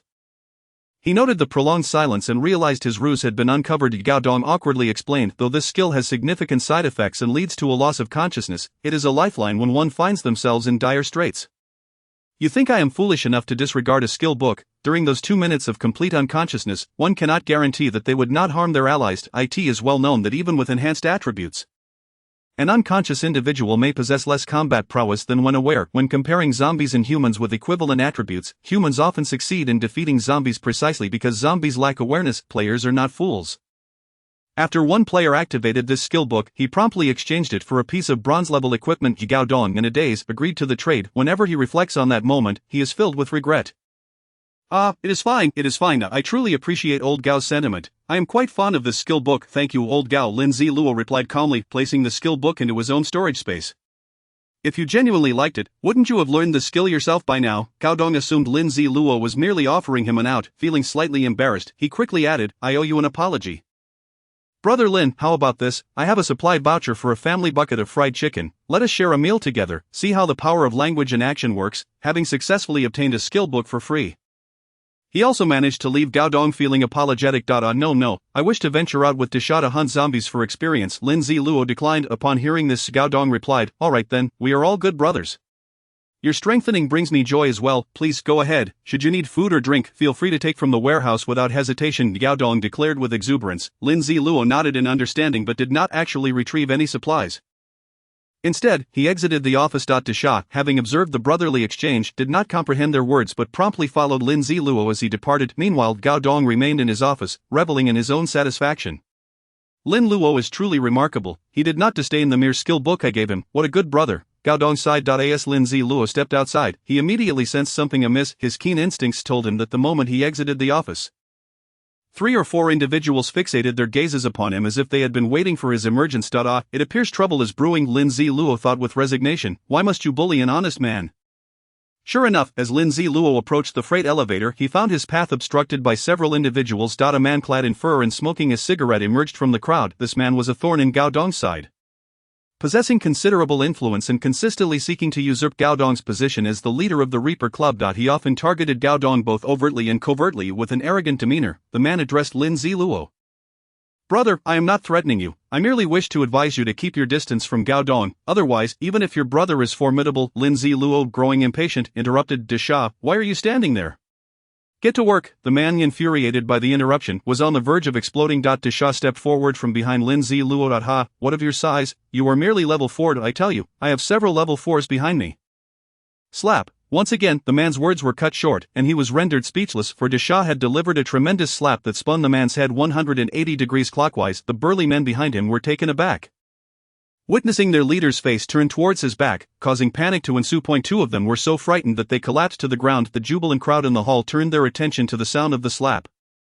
Curiosity piqued, with a resounding thud, the man's lifeless body crashed to the ground. Lin Zilu calmly applauded, stepping over the man's corpse as if nothing had transpired, proceeding to the freight elevator and pressing the button. Exiting the top floor with Desha as if nothing had happened. Chapter 55, the bug of state of rage. Silence reigned and eerie stillness enveloping the once vibrant hall. All eyes were glued to the corpse on the floor. The onlookers, stricken with fear, rendered speechless. Even Gao Dong in the office sensed something was amiss. He was reprimanding himself for forgetting to see Lin Luo off when he realized the cacophony outside had ceased. Opening the office door, he was met with a shocking sight. What is this, you? Before he could complete his sentence, he beheld the body lying on the ground. This is Jia Tai. How could he be dead? Gao Dong exclaimed, shattering the tranquility of the gathering. Many people finally reacted, erupting into screams and discussions. A murder, my goodness. With a single slap, he twisted his head around a full half-turn. Oh no, I think I'm going to vomit.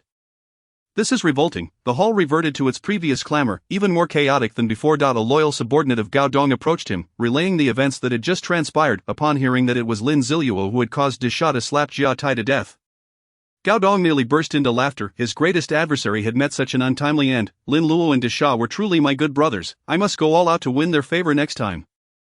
Gao Dong surveyed his surroundings, instructing his men to clean up the body. He then retreated to his office, excitedly exclaiming, "This brother Lin Luo has bestowed upon me a tremendous gift. I have received a grand offering from Gao Dong." However, this also served to establish his authority, saving him considerable trouble. During the assault on the museum, he would undoubtedly possess significant clout. Meanwhile, Lin Zilu pondered in the freight elevator, yet Gao Dong had also presented me with a substantial gift. Lin Zilu thought of, madness, feeling a surge of joy. A pure, free acquisition of a practical skill book. Indeed, to others, it might seem like a useless skill, even one meant for self-destruction, yet in Lin Zilu's hands, it was a treasure. This treasure was not directed at Lin Zilu, but rather at Desha. Madness would indeed render players irrational, causing them to even attack their teammates. However, Desha would not need to worry. Lin Zilu had already consulted the Golden Finger system. Regardless of whether Desha was rational or not, he would never harm Lin Zilu. This was an instinct rigorously instilled by the Golden Finger system, entirely independent of rationality. Furthermore, Lin Zilu could even control Desha's actions himself. This meant that once Desha activated madness, he could experience a dramatic surge in attributes. He would either attack all creatures except Lin Zilu or be completely under Lin Zilu's control. Another game bug, the apocalyptic game never anticipated that such a seemingly useless skill as madness could be manipulated to such an extent by Lin Zilu. Lin Zilu produced the madness skill book and handed it to Desha, who dutifully learned it. Observing the newly added skill on Desha's panel, Lin Zilu couldn't help but marvel at how Desha's foolishness had brought him good fortune. During the day, perhaps he could suppress Desha, but at night, bolstered by the darkness and the dual enhancement of madness, Lin Zilu would have to avoid overshadowing Desha for those 2 minutes. No, I must strive to level up quickly. I need to reach level 10. My power will at least double upon the class change at level 10. The elevator came to a halt, arriving at the back corridor of the shopping mall. The entire corridor had already been cleared by the Grim Reaper Club members. Lin Zilu and Desha strolled out confidently. It was around 5 o'clock in the afternoon, 2 hours until nightfall. They could casually seek a place to grind experience and see if they could obtain the missing pants, gloves, or chest armor. Wait, what am I thinking? Nighttime has nothing to do with me. Desha and I can easily overpower zombies enhanced by the night. Lin Zilu realized he was being influenced by thoughts from his previous life. If that's the case, then let us revel in it, while others were forced to cower in their homes during the night. He could carve a path through the horde of zombies, rapidly gaining experience. What a thrilling prospect. With this in mind, Lin Zilu quickly pulled out a map to search for a location where he could continuously slay zombies without being surrounded. Ideally, it would also be a place with wild treasure chests or other game items. Dungeons could be dismissed. There were none nearby, however. There was a promising location. Lin Zilu gazed at the map, spotting the Magical City Library. The Magical City Library was merely 4 kilometers from the Shaoruanfa shopping mall. Although the library was large, its corridors were relatively narrow, with each type of book isolated in a separate enclosed room. Most importantly, the library's rooftop housed a game shop. Lin Zilu currently had nearly 6,000 gold coins in his account. At a price of 2,000 gold coins for a quality bronze-level piece of equipment. He could easily acquire pants, gloves, and chest armor. It had to be the Magical City Library. Lin Zilu set off with Desha. The 3-kilometer journey was not far, and there were plenty of zombies along the way. However, under the combined efforts of Lin Zilu and Desha, these zombies were completely crushed. Lin Zilu specifically instructed Desha to merely injure the zombies, leaving them for him to deliver the finishing blow. Although this would mean he wouldn't gain experience, his 100 drop rate was no idle boast. Coupled with the constant activation of auto pickup, Lin Zilu only needed to slice the severely injured zombies with a knife to have a plethora of cards, items, and even equipment fill his storage space. It was terrifying. Under the synergistic effect of absolute drop rate, absolute domination, and auto pickup, Lin Zilu became a merciless monster-slaying machine, only winding down when they reached the vicinity of the Magical City Library. Chapter 56, The Decapitating Magic Blade. Lin Zilu sheathed his Tang Dao. At this moment, he and Desha had already breached a small convenience store outside the Magical City Library, after dispatching the zombie shopkeeper. Lin Zilu plopped down onto a chair, casually snagging a pack of spicy strips from the shelf and relishing the snack. Let me see what treasures I've obtained. Lin Zilu had killed over 100 zombies on this journey. Including the previous kills, he had successfully filled half of the 800 experience points needed to reach level 9. The cards were too numerous to even mention. Several thick stacks lay there, apart from the tool-related cards that might be useful later. Lin Zilu couldn't even be bothered to glance at the rest. Items and equipment were the key. In total, he had obtained 5 items and 2 pieces of equipment, besides the items he already possessed. He had acquired a new item, Tattered Scarecrow, a one-time bronze-level item. When placed on the ground, it can redirect the aggro of creatures that originally targeted the player to the Scarecrow. The Scarecrow will only be attacked by the creatures again once it has been completely destroyed. This Scarecrow is a valuable item, a guaranteed lifesaver. The creatures referred to here include players as well. Even if a player knows they should attack you, their body will instinctively go for the Scarecrow. It is truly remarkable. After stowing away this nifty item, Lin Zilu pulled out the 2 pieces of equipment he had obtained. Combo gloves, bronze-level equipment. Wearing these gloves grants a chance to perform combo attacks.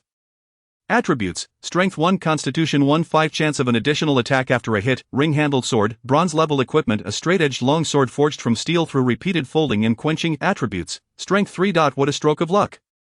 Lin Zilu happily donned the combo gloves. The attribute increase was already substantial, and the added combo effect was a bonus. Once the combo triggered, it was akin to Lin Zilu's explosive dual slash. Capable of unleashing 2 rapid strikes, although its power might be slightly less than the explosive dual slash and lack the explosive effect. With the added attribute, what more could one desire? As for the ring-handled sword, Lin Zilu could only conclude that it maximized strength. It sacrificed all additional effects in favor of sheer power, making it one of the finest in the bronze category. With a thought, Lin Zilu recalled that his Tang Hung Dao was also top tier. This meant he could finally use the fusion stone he had been saving. The fusion stone appeared in Lin Zilu's hand in an instant. It was dropped by the multi-bodied zombies in the gym. Its function was to merge 2 pieces of the same type of bronze-level equipment into one. Moreover, if the 2 pieces were of sufficiently high quality, it was very possible to synthesize a silver-level item. Without hesitation, Lin Zilu placed Tang Hung Dao 1 and ring-handled sword on the table and chose to use the fusion stone. Player Yazi activates the fusion stone, preparing to merge the equipment ring-handled sword in Tang Hung Dao 1. Please confirm the fusion. After fusion, both pieces of equipment will permanently vanish. Fusion, Lin Zilu declared. Fusion commencing. Estimated time, 30 minutes. The fusion stone in Lin Zilu's hand immediately emitted a white light, enveloping both swords completely as they entered the fusion state. Seizing this opportunity, Lin Zilu and Desha resolved their dinner situation. Just as Lin Zilu set down his bowl and chopsticks, a delightful system notification chimed in his ear. Fusion successful. Congratulations player on acquiring silver-level equipment, Decapitating Magic Blade. A silver-level weapon, splendid. My attacking capabilities will increase tremendously. Lin Zilu hurriedly examined his new equipment. The Decapitating Magic Blade, the once snow-white, gleaming blade had transformed into a deep Dark hue, with only a hint of shine visible at the sharpest part of the blade. The shape of the decapitating magic blade was indistinguishable from that of the Tang Dao, yet the blade featured two exquisitely intricate patterns along its sides. Lin Zilu grasped the decapitating magic blade, feeling a noticeable increase in weight by about 30.no issue. After weighing it a couple of times, he quickly adapted to the heft. Decapitating magic blade 1, silver level equipment. Forged from the Tang Hung Daoan ring-handled sword, and having been frequently used for decapitation, successfully merged to create this blade that enhances decapitating abilities. Attributes: Strength 4, Constitution 1. Gradually mending the scars on the blade post-battle. Passive skill: Decapitation. During the process of decapitation, the speed of execution is enhanced by 20. Upon a successful decapitation, the player gains an additional point of strength for a duration of 3 minutes. With a maximum of 2 layers stacking, what a delightful surprise! Lin Zilu never anticipated that 2 exceptional pieces of bronze tier equipment could be fused to create such a remarkable silver tier weapon. This decapitation demon blade is truly deserving of the highest accolades. It possesses a formidable attribute that increases strength by 4 points, and when combined with the passive stacking effect of decapitation, it can yield a terrifying 6 points of strength. Eagerly, Lin Zilu examined the attributes of his newly acquired decapitation demon blade. Basic attributes: Strength 27, Spirit 19, Constitution 18, Agility 23. This is truly a feat beyond compare. With the new weapon in hand, Lin Zilu was brimming with confidence. However, upon noticing that the clumsy Disha was still engrossed in his meal, Lin Zilu felt a pang of frustration. What are you doing? Disha, we must set off. Our target is the Library of Magic City. Chapter 57. The bold invasion of the library. Reluctantly, Disha set down the roasted chicken he had been devouring. He then stood up, grasping the hefty iron rod he had recently discovered. Though his expression remained sullen, Lin Zilu chuckled, exclaiming, "Work hard tonight, and I shall treat you to 2 roasted chickens tomorrow." Instantly, Disha perked up. Raising the iron rod high above his head, his eyes sparkling with renewed enthusiasm. The simple and unadorned world of a glutton. The Library of Magic City was a grand circular edifice, featuring 2 arched entrances at the front and back. Given that the apocalyptic game commenced at 7 in the evening, the library was not particularly crowded at this hour. Consequently, the number of zombies congregating at the entrance paled in comparison to the throng that had besieged the gymnasium earlier. Now, on the 4th day of the apocalypse, a portion of the zombies had reached level 3, with a few even attaining level 4, resulting in an approximate increase of 5 points in their base attributes. This posed an even greater challenge for ordinary individuals below level 4. Yet, for Lin Zilu and Disha, did this pose any real difference? As per their usual strategy, Lin Zilu scouted the plaza in front of the library's main entrance to locate a detailed map of the library's internal structure. Charting his course with precision, with Disha in tow, he charged valiantly towards the cluster of zombies gathered at the entrance. With merely half an hour remaining until nightfall, they had to breach the library within that time to avoid being encircled by the undead. With a surge of anticipation, Lin Zilu dashed forth, the demon blade slicing through the air, leaving a trail of darkness in its wake. One swift blow cleaved the neck of the nearest zombie. Decapitation was not to be trifled with. The blade glided effortlessly through the zombie's flesh, rendering the act significantly less taxing. Thus, the 20 increase in decapitation speed translated to a much more efficient execution.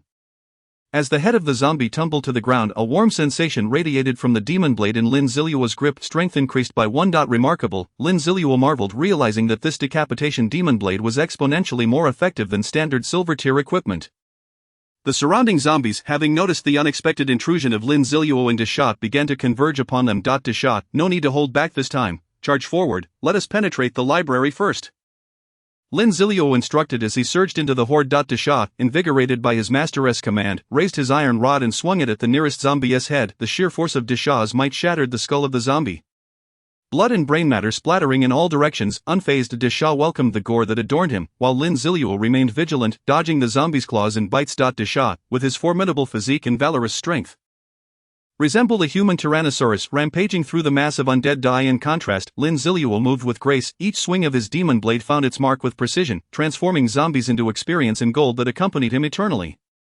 He deftly twisted his body, evading 2 clawed attacks from behind, and felled another zombie. As a large number of zombies obstructed their path ahead, Lin Zilu raised the decapitation demon blade, carefully calculating his angle before launching it forward with all his might. The spinning slash combined with the silver tier demon blade for the first time, whirling at an astonishing speed. During its flight, the distinctions between the blade and its hilt became indistinguishable. All that was visible was the demon blade forming a dark ring, relentlessly harvesting the lives of the zombies. 1, 2, 3. The returning demon blade was deftly caught by Lin Zilu, having successfully dispatched 7 zombies in a single skill. Capitalizing on the newly cleared path, Lin Zilu surged forward. The library's grand entrance drawing ever closer. Casting a glance back at Desha, Lin Zilu noted that his comrade's movements were sluggish. Still some distance behind. Once more, Lin Zilu swung his blade, fortuitously triggering a combo effect from his gauntlets. One zombie fell to his first strike but was unfortunate enough to receive a second for good measure. In truth, the intimidation effect of Lin Zilu's lion's bracers frequently activated, yet against these zombies. The outcome was so swift that the effect was hardly perceptible. After dispatching the final zombie in front of him with a devastating blow, Lin Zilu successfully reached the entrance of the library. Fortunately, the doors remained ajar, allowing him to charge inside. The few zombies lingering near the entrance posed little threat, and Lin Zilu effortlessly dispatched two before finding himself in his favored locale, the long corridor leading to the public restroom. The reason for his preference was primarily its defensibility. Grounded firmly in the corridor, Lin Zilu resumed his battle against the zombies that had followed him into the library. Amidst the fatigue, he boldly consumed a stamina potion to replenish his energy. At that moment, Desha finally burst into the library, immediately rushing towards Lin Zilu's position. Before long, the duo reunited. "What on earth happened to you?" Lin Zilu gasped in astonishment. Desha's once pristine suit was now torn to shreds by the zombies, rendering him almost indistinguishable from a beggar. Lin Zilu then glanced down at Desha's feet, and indeed, he resembled a feral beast. Chapter 58. Desha, your roasted chicken is gone. Desha, hold your ground for a moment. "I shall scout the restroom," Lin Zilu instructed. Desha nodded, having lost track of his iron rod. Instead, he picked up two zombie corpses from the ground, using them as makeshift weapons to strike against the zombies. The corridor's narrowness allowed the two corpses to topple a small horde of zombies. Pleased with the outcome, Desha gathered two more zombie heads to hurl at the remaining undead. Seeing that Desha could maintain the situation, Lin Zilu wasted no time and dashed into the restroom to check for any lurking zombies. Resolving the threat within the restroom was essential for safely engaging in battle within the corridor. This time, Lin Zilu adopted a more aggressive approach. Upon entering the restroom, he did not bother to check each stall for zombies. Instead, he thrust his demon blade through the doors indiscriminately. If someone were inside? Apologies, purely collateral damage. After thoroughly inspecting the men's restroom without encountering a single zombie, Lin Zilu, dissatisfied, charged into the women's restroom, methodically checking every stall. Yet again, to his dismay, he found no zombies. Disappointment washed over him. "Look at this, both are restrooms." The restroom and the Magic City gym yielded a bronze treasure chest and a fusion stone from a zombie couple, while the library's restroom is utterly barren. With no time to lament, Lin Zilu hurried back to the corridor. Desha was struggling to maintain his defensive line, fending off zombies while slowly retreating. Lin Zilu rushed to reinforce him, and with his assistance, Desha found the situation much more manageable. Together, they controlled the horde with ease, alternating between sword and fist to keep the zombies at bay. As the bodies of the fallen zombies began to accumulate in the corridor, Lin Zilu intentionally stacked them to block part of the passageway, significantly reducing the pressure from the incoming tide of undead. Breathing heavily, Lin Zilu realized the toll the relentless series of battles had taken on his stamina. Had it not been for the stamina potion, he would have long since collapsed. Even Desha, with his robust physique, was beginning to show signs of fatigue. Although zombies do not experience fatigue, the limits of their physical capabilities would inevitably be reached. Lin Zilu noticed his own movements becoming sluggish. The good news was that there were now only about 20 zombies remaining. Lin Zilu discovered that his stamina potion was still on cooldown. Leaving the task of dispatching the remaining zombies to Desha, a zombie in front of them began to howl, signaling an increase in its attributes. Night had fallen. Lin Zilu understood that they could no longer delay. Summoning all his strength, he hurled the decapitation demon blade with fervor. Then, he retrieved a cushion and sat on the ground. The zombies before him were far less numerous than before, even if Lin Zilu found the optimal angle. He could only reap the souls of 5 zombies. Congratulations to player Yazi for successfully killing a zombie, earning 3 experience points and 5 gold coins. Congratulations to player Yazi for successfully killing a zombie, earning 3 experience points and 4 gold coins. Congratulations, player has leveled up to level 9, earning 1 free attribute point. Player Yazi requires 1000 experience points to level up again. I finally leveled up. Sitting on the ground, Lin Zilu caught the demonic blade and let out a sigh. The experience gained could also be calculated. During this period, he had slain nearly 150 zombies. What does this signify? This is the amount of zombies that all members of the Grim Reaper Club combined could kill in nearly 6 hours, as he observed the remaining dozen or so zombies, now fully empowered by the darkness, rushing towards him. Lin Zilu remained composed, sitting calmly on the ground, and said, "Big Fool, activate Frenzied Rage." Upon hearing Lin Zilu's command, Big Fool did not hesitate to activate the skill. Instantly the surge of fury engulfed Big Fool's mind, completely overwhelming his limited consciousness. "Roar!" Big Fool bellowed, tearing apart the last few scraps of cloth adorning him. Subsequently, his fangs and claws were revealed in an unprecedented display. "Big Fool, those dozen zombies in front of you have devoured all your roasted chicken. You 1T have any for tomorrow? Lin Zilu decided to stoke Big Fool's fury further. It is known that the attributes enhanced by frenzied rage are proportional to one's level of anger. As expected, upon hearing Lin Zilu's words, Big Fool became even more enraged. His skin, slightly grayish, flushed a deep crimson due to the fury coursing through him, and the muscles on his body bulged with veins. Without a moment's thought as to why these zombies had dared to steal his roasted chicken, the mindless Big Fool charged forward, shattering the barricade of zombie corpses before him. He seized the nearest zombie. Grasping its arms with both hands, with a fierce roar, Big Fool forcibly tore the zombie's arms from its body. Blood splattered against the walls, creating a scene of extraordinary violence and gore. Meanwhile, Lin Zilu, seated on the ground, sipped from a freshly brewed Longjing tea. Witnessing Big Fool's ferocity, he couldn't help but give a thumbs up, exclaiming, "Good." Then he took another sip of his tea. Upon hearing his master's praise, Big Fool became even more excited, twisting the head of the zombie he held clockwise by 360 degrees, then yanked it off, leaving several blood vessels still attached from the neck. Chapter 59, Energy Restoration. The duration of frenzied rage was a mere 2 minutes. It had taken Big Fool 10 seconds to deal with that one zombie. This pace would not suffice. At this rate, he might not be able to eliminate the remaining zombies. Big Fool, you were too slow just now. Allowing them to snatch away a pig trotter, Lin Zilu further fueled Big Fool's fury. Upon hearing this, Big Fool exclaimed, "What? You dare steal my beloved pig trotter?" Rage filled his mind completely. The enhancement from frenzied rage had reached an astonishing 50. This was a nearly impossible figure. It was likely that the Apocalypse game designers never anticipated a player could truly max out their attributes through sheer rage. It seemed only someone as naively simplistic as Big Fool could achieve this. With a 50 boost from frenzied rage and another 50 from the night, Big Fool's attributes had effectively doubled. Doubling attributes meant not just a mere increase in combat power. Big Fool no longer considered using his fists to resolve the matter. With blood-red eyes and labored breaths, he charged toward the zombies in the corridor. The 3 zombies standing in his way were sent flying upon impact, the sound of bones breaking echoing through the air. Blood and entrails spilled forth, cascading to the ground as they crashed down. Fortunately, the zombies' tenacious vitality allowed them to endure. They struggled to rise but were swiftly trampled underfoot by the charging Big Fool. Akin to being flattened by a steamroller, the areas where they were stomped sank deeply into the ground, adhering tightly to the surface, rendering them immovable. The remaining zombies suffered a similarly grim fate. Under Big Fool's savage onslaught, the remaining dozen zombies were nearly dismantled, collapsing within a minute. Confronting the last zombie at the end of the corridor, Big Fool raised his fist, red light converging upon it. This was Big Fool's skill, full power strike. When the crimson glow reached its zenith, Big Fool unleashed his punch. A boom, a deep sound resonated as Big Fool's fist struck the zombie's chest, the sound of broken ribs echoing forth. Simultaneously, the zombie's back suddenly bulged, and the protrusion burst open, a massive fist emerging and spraying blood everywhere. Big Fool's punch had pierced straight through the zombie's chest. Lin Zilu, seated on the ground sipping tea, couldn't help but exclaim, truly deserving of the title of natural brute strength. He understood the immense difficulty of wanting to punch through the chest of an adult male. The zombie's body collapsed onto the ground as the effects of frenzied rage began to wane.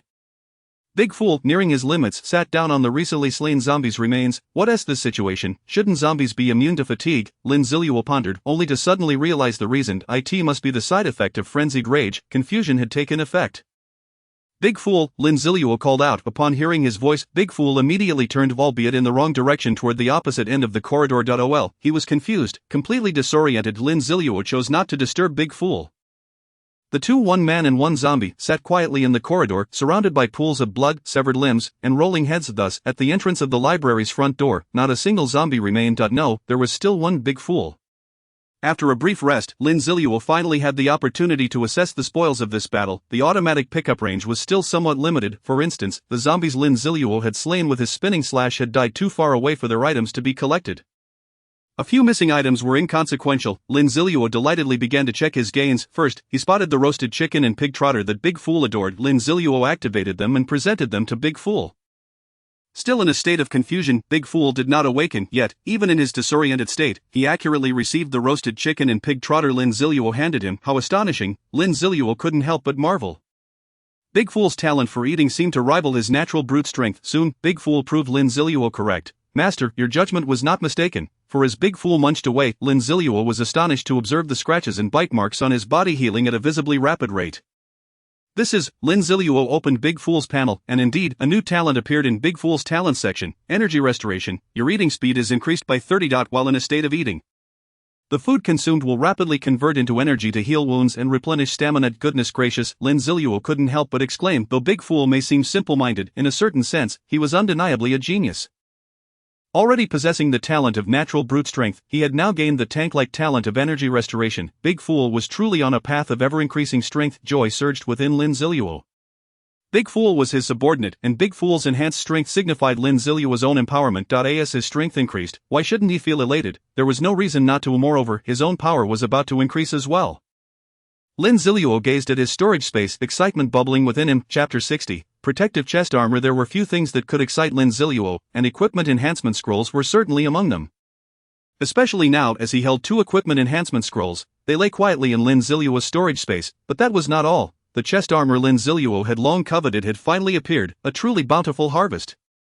Observing Big Fool still relishing his meal, Lin Zilu began to tally the spoils of war. 3 bottles of stamina potions, and 2 bottles of mental potions. Mental potion, a one-time bronze level item, consuming it instantly restores 10 of mental power, while additionally restoring 5 of mental power every minute for 4 minutes. After use, it has a cooldown time of 30 minutes. A short-range launcher and a super flashbang, each of which had also been obtained.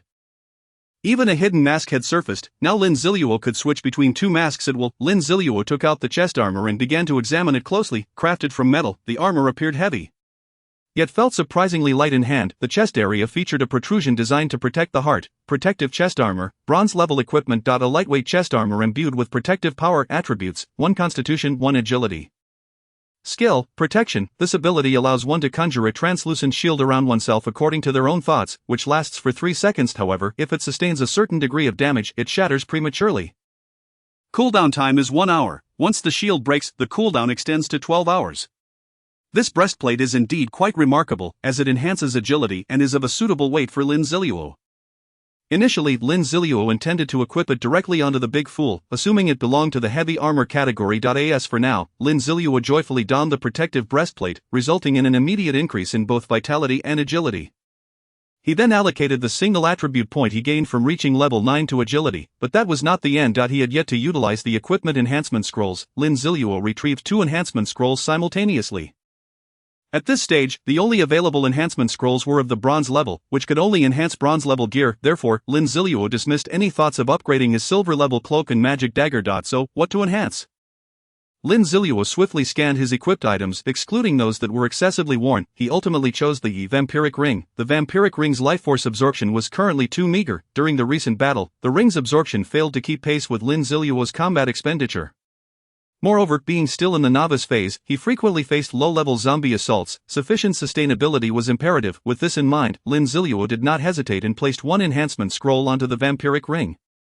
A green light flashed. Enhancement successful. Congratulations to player Yazi for acquiring vampiric ring 1. But that was not all. Lin Zilu placed the 2nd enhancement scroll onto the vampiric ring as well. The higher the enhancement level, the greater the chance of failure. However, the success rate for 2 was still quite promising. Enhancement successful. Congratulations to player Yazi for acquiring vampiric ring 2. Hee with my luck, as Lin Zilu self-proclaimed. How could I possibly fail? Lin Zilu picked up the vampiric ring, noticing that its intricate patterns had become even more elaborate, and its crimson exterior had grown more vibrant. Vampiric ring 2, bronze level equipment. An evil ring capable of absorbing enemy life force during combat. Attributes, 2 strength, 2 vitality. 12 of the damage dealt to enemies can be converted into life force and transferred to oneself through the weapon. Excellent, the attributes have multiplied significantly. After enhancing the vampiric ring, Lin Zilu's attributes reached new heights. Base attributes, strength, 28, spirit, 19 vitality, 20 agility, 24. The influx of newfound strength revitalized Lin Zilu. He stood up and ventured along the path he and the Big Fool had taken to enter. Still in search of uncollected items, perhaps luck had run dry, for after a brief scavenging, he found only a handful of cards, including one dropped by the Big Fool, when this particular card could not be automatically collected. Lin Zilu pondered the reason, only to realize that it was a reward from the Big Fool's 1 drop rate, which could not be automatically picked up after completing his round of exploration. The Big Fool finally regained his composure amidst the chaos. Having rested sufficiently, Lin Zilu called out, "Let's go upstairs." The Magic City Library was quite commendable, boasting a direct elevator. They could ascend straight to the 5th floor, where the store was located, without the need to battle their way up as they would in the stadium. The Big Fool stood up, closely trailing behind Lin Zilu. The duo, a human and a corpse, traversed the corridor laden with bodies until they arrived at the observation elevator. This so-called observation elevator had a translucent exterior, allowing one to see the conditions of the rear hall while inside. Ding! The elevator doors opened. Inside, there were numerous bloodstains, yet no presence of people or zombies. Lin Zilu and the big fool stepped into the elevator and pressed the button for the 5th floor. As the elevator ascended slowly, Lin Zilu took the opportunity to glance down at the rear hall. The number of zombies there was not less than at the front, seemingly around 200. They were clustered around the massive iron gate leading into the front hall, drawn by the sounds of battle between Lin Zilu and the zombies earlier, only to be thwarted by the iron gate. Furthermore, during the slow ascent of the elevator, Lin Zilu successfully observed several suspicious areas. Chapter 61. Oh, so it turns out I am too wealthy. The so-called suspicious areas were, in fact, severely damaged locations, such as shattered tables and chairs, bookcases with gaping holes, and forcibly torn iron doors. These areas had evidently endured significant destruction, which could not have been inflicted by ordinary zombies or humans. Only a being with such power could cause this level of havoc. The answer was simple. A boss, another boss. Although Lin Zilu had visited this place in his previous life, he was not well acquainted with the boss within the Magic City library. This was because, during his last life, most of the bosses in the Magic City had already been cleared out by others by the time he gained real strength. As for now, I shall not be courteous in claiming this boss. Lin Zilu did not rush to seek out the boss. What he needed to do now was visit the shop on the top floor to make some purchases for useful items and equipment. Lin Zilu glanced at the big fool. When they boarded the elevator earlier, Lin Zilu had retrieved a set of clothes from his storage space and handed it to the big fool, who was now fully dressed. Ding! The observation elevator had reached the 5th floor. The elevator doors slowly opened. The sound attracted the attention of the zombies on the 5th floor, who began to converge towards the elevator.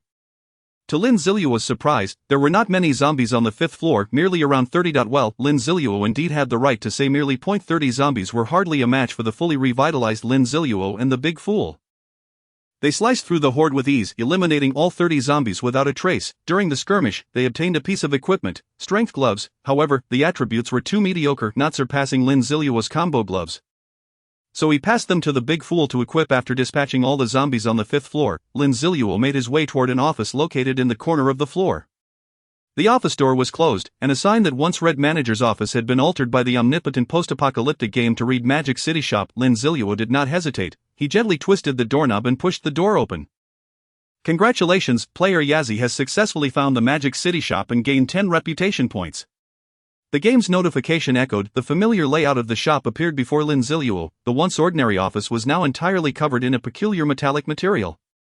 The walls, floor, and ceiling were all enveloped in silver metal. Do not underestimate this unknown metal. Its hardness is unimaginable. Even a demigod-level individual could only leave scratches upon it. Inside the room, apart from the metal, there were 3 chairs for patrons to rest while waiting to make purchases. At the center of the room stood a small metal chamber, allowing individuals to enter and make purchases safely, thus preventing attacks from others while they were focused on shopping. It is worth noting that the use of force is not prohibited in the shop. However, should you engage in a brawl and land a punch or spell upon the metallic walls, you will incur exorbitant repair costs, even if the metal remains unscathed. If you happen to strike someone who then bleeds or splatters blood on the floor, you will face hefty cleaning fees. Do not question how the culpable party is determined. Does the post-apocalyptic game reason with you? If one is unfortunate, both parties may be fined. A single fine could bankrupt even the wealthiest of players. Thus, the shop is regarded as a neutral zone by all players. However, the time spent in the shop cannot exceed 30 minutes each day. If someone exceeds this limit, they will also be charged a steep fine. This prevents those being hunted by enemies from hiding indefinitely within the shop. What, you say you have no money, unable to pay the fine, want to become a deadbeat? Then you might as well be eliminated. Lin Zilu was well versed in the shop's rules and wasted no time, decisively stepping into the metal chamber. The chamber door closed, and a panel appeared before Lin Zilu. The panel displayed a welcoming message from the Magic City Shop. Simultaneously, a mechanical, emotionless synthesized voice echoed in his ear. Dear player Yazzie, welcome to the Magic City Shop. As you are the first customer welcomed by the Magic City Shop, you have received a one-time 50 discount on your purchases. Oh, what a delightful surprise! Lin Zilu had never experienced such a benefit before. Originally, he had a little over 6,000 gold coins, and after slaying so many zombies downstairs, his gold count had now reached 6,545 coins. Skillfully skipping the welcome message, Lin Zilu began to navigate the options. He initially intended to purchase pants, but with the first item discount in play, he could not limit himself to just pants. How could he pass up the opportunity to buy something expensive? Equipment items and resource cards. 3 options. Lin Zilu opened the items section, and a dazzling array of items immediately appeared before him. Super Flash Bomb. Price, 1,000 gold coins. stock, 100, short-range launcher, price, 500 gold coins, stock, 100, ice cone spell scroll, price, 3000 gold coins, stock, 3, powerful pill, price, 1000 gold coins, stock, 20. As Lin Zilu perused the offerings, disappointment washed over him. What was amiss? The items in the store appeared unchanged, yet he felt devoid of the joy and excitement he once experienced while shopping in his previous life. It dawned on him, he had become too affluent. Little wonder that these items no longer held any allure for him. Ding! The system detected the host's dissatisfaction with the products available in the Magic City store and has now unlocked access to hidden items for purchase. Chapter 62, Exclusive Equipment of the Magic City. Ding! The system detected the host's dissatisfaction with the products available in the Magic City store and has now unlocked access to hidden items for purchase. Just as Lin Zilu pondered what to buy, the prompt from the Golden Finger system resonated like celestial music. What does this mean? Lin Zilu was aware of the existence of hidden merchants within the city, but he had never heard of hidden items within the store itself. Ding! Every store in the city possesses exclusive hidden items. Ding! These hidden items can only be purchased by players who have made significant contributions to the city, and the host now has the purchasing rights. This was indeed something he had never encountered before. It made sense. He had not previously rendered any notable contributions to any city. Let me see what hidden treasures the Magic City store holds. Lin Zilu manipulated the interface and successfully located the newly appeared button for hidden items in the Magic City store. Upon opening it, he found only 3 lonely items. Magic City Honor Badge, price, 200. 000 gold coins, stock, 1. Magic City Order Uniform, price, 12,000 gold coins, stock, 10. Magic City Guardian's Mark, price, 10,000 gold coins, stock, 20. Shopping in the store allowed him to view images of the products. When he saw the image of the Magic City Order uniform, Lin Zilu finally recognized it. He had seen it before, and it left a strong impression on him. Previously, he had witnessed a war god from the Dragon Kingdom donning it. However, the version he saw was pure gold in color, with more intricate details and numerous inscribed spells. An item that a war god would continually wear must indeed be a prized possession. Regrettably, the store's offerings did not allow for attribute inspection. One must purchase the items to ascertain their true attributes. Even for identical items, attributes may vary slightly, though the differences are generally minimal. As for the Magic City Honor Badge, Lin Zilu didn't give it a second thought. In the apocalyptic game, items with such stringent purchasing conditions had already undergone substantial discounts. Given such a steep discount, a price tag like this was far beyond his current means. Lin Zilu contemplated between the Magic City Order uniform and the Magic City Guardian's Mark. He decisively chose the Magic City Order uniform. With a discount available, he might as well splurge on the more expensive item. After all, the store wasn't going anywhere. While he could still scrape together the 10,000 gold coins required for the Magic City Guardian's Mark. Player Yazi, are you sure you want to purchase the Magic City Order uniform? As you enjoy a 50% discount on your first purchase, it will cost you 6,000 gold coins. The mechanical voice chimed. Purchase, Lin Zilu declared. Purchase successful for the Magic City Order uniform. Payment of 6,000 gold coins completed. Player now has 545 gold coins remaining. The Magic City Order uniform has now been packaged into a card. Activate the card to obtain it. A card materialized in Lin Zilu's hand. This was the shop's mechanism, regardless of what item was purchased. It would ultimately be transformed into a card to prevent issues with storage space due to oversized items. Does player Yazi wish to purchase any additional items? No, thank you, Lin Zilu replied. I'll save the remaining 545 gold coins for the Magic City Guardian's Mark. Thank you for your patronage. We welcome you to visit again. After exchanging this polite phrase, the metallic hatch slowly opened. Lin Zilu stepped out of the metallic chamber, stretching his body. Desha sat quietly on the chair. Alright, Desha must have some gold coins as well. Although Desha couldn't gain experience from killing zombies, he could still collect gold coins. Lin Zilu glanced at Desha's panel. Well, it amounted to just over 700 gold coins. That made sense. Desha had only slain a handful of zombies, while Lin Zilu had dealt the finishing blows to most, noticing their time in the store was limited to just 10 minutes. Lin Zilu took out the card for the Magic City Order uniform and chose to activate it. A black uniform materialized in his hands. The fabric felt exquisite, akin to silk. Lin Zilu examined the attributes. Magic City Order uniform, diamond level special equipment. Description: an incredibly precious uniform, masterfully crafted with exceptional effects, reserved solely for those who have made outstanding contributions to the Magic City. Abilities: 1. Illusion. When equipped with the Magic City Order uniform, all clothing type items you wear can be concealed by the uniform. Effects still trigger. 2. Comfort. The uniform possesses self-cleaning capabilities and can regulate temperature, self-repair, and isolate blood, among other functionalities. 3. Authority. While within the Magic City, all players whose reputation does not exceed yours will have their attributes reduced by 10 for 5 minutes if they attempt to attack you. 4. Order. You can establish the order of the Magic City. Each day, you may assign a task to one player within the Magic City, excluding yourself, which must pass system verification. The rewards and penalties for the task will depend on your reputation level and the difficulty of the task. Without requiring you to pay out rewards, it must be said, this was indeed a city-exclusive piece of equipment that Lin Zilu had never encountered before. These attributes were indeed quite unique and rare. However, what captivated Lin Zilu most was the term special equipment. This implied that this item would not occupy any of his equipment slots, the illusion attribute, although Lin Zilu had not witnessed its specific effects. He had surmised its purpose based on the description. It was undoubtedly a coveted effect. Chapter 63, Magic City Order Uniform. Lin Zilu donned the uniform, which consisted of a black long robe with a hood. Paired with pure black trousers and shoes, silver stripes adorned the garment, and a distinctive emblem rested on his chest, an emblem recognizable to anyone who had spent time in the Magic City. It depicted the iconic building of the Magic City, the Oriental Pearl Tower. Aside from that, there were no other remarkable features. Lin Zilu removed all his previous equipment and slipped into the uniform. The texture was incredibly soft, and it felt delightful against his skin. Moreover, perhaps sensing Lin Zilu's warmth, the garment emanated a refreshing coolness. Impressive, it truly lived up to its comfort attribute. Next, Lin Zilu retrieved a full-length mirror. Gazing into it, his eyes widened in astonishment. The reflection revealed him resembling a reaper draped in a black robe, complete with a hood. From this day forth, he could indeed cosplay as the Grim Reaper. Lin Zilu expressed his satisfaction, tossing the mirror aside. He was eager to validate his conjecture regarding the illusion attribute. He picked up the Guardian chestplate. Detected intention to equip Guardian chestplate. Would you like to activate the illusion effect of the Magic City Order uniform? Activate, Lin Zilu replied. The chestplate in his hand suddenly vanished, yet he could distinctly feel an increase in his attributes. Indeed, the illusion function operated as he had imagined, as long as he wore this uniform.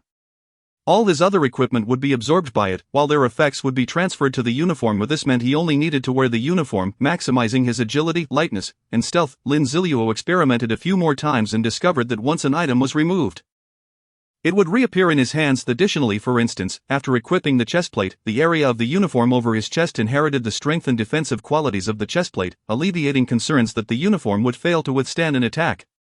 This function could only be described as extraordinary. If he had to use more words, it would be akin to a cow crying for its mother. Absolutely phenomenal. As the time allowed in the store dwindled, Lin Zilu led Disha out. He intended to utilize the uniform's order function on Disha. A task could be issued once a day. Why not take advantage of it? Lin Zilu contemplated experimenting with the function's application.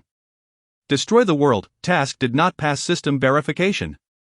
Slay a legendary level boss. Task did not pass system verification.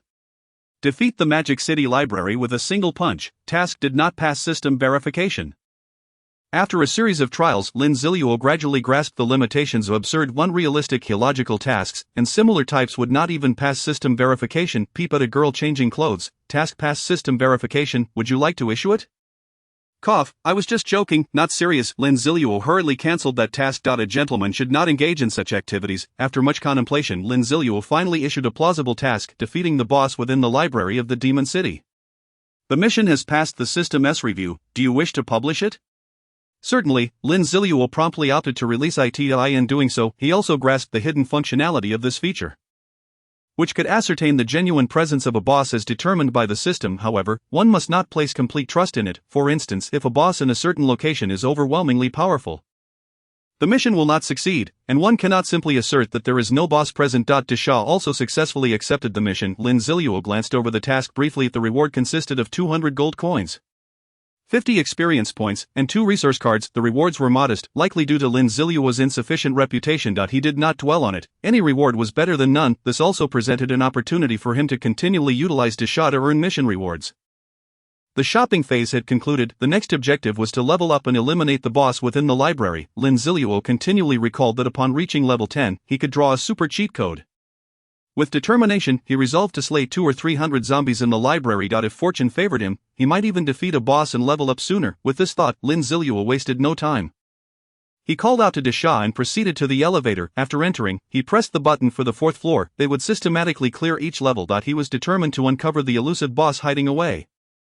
Away, I'm scared. In a small compartment of the Demon City Library, a girl trembled as she spoke to her boyfriend beside her. Away quickly covered the girl's mouth and whispered urgently, "Xiaomei, be quiet, don't let that guy hear us." Xiaomei nodded, though tears continued to stream down her face due to fear. Away was equally terrified, his body shaking uncontrollably. He stealthily reached for the wall and pressed the light switch.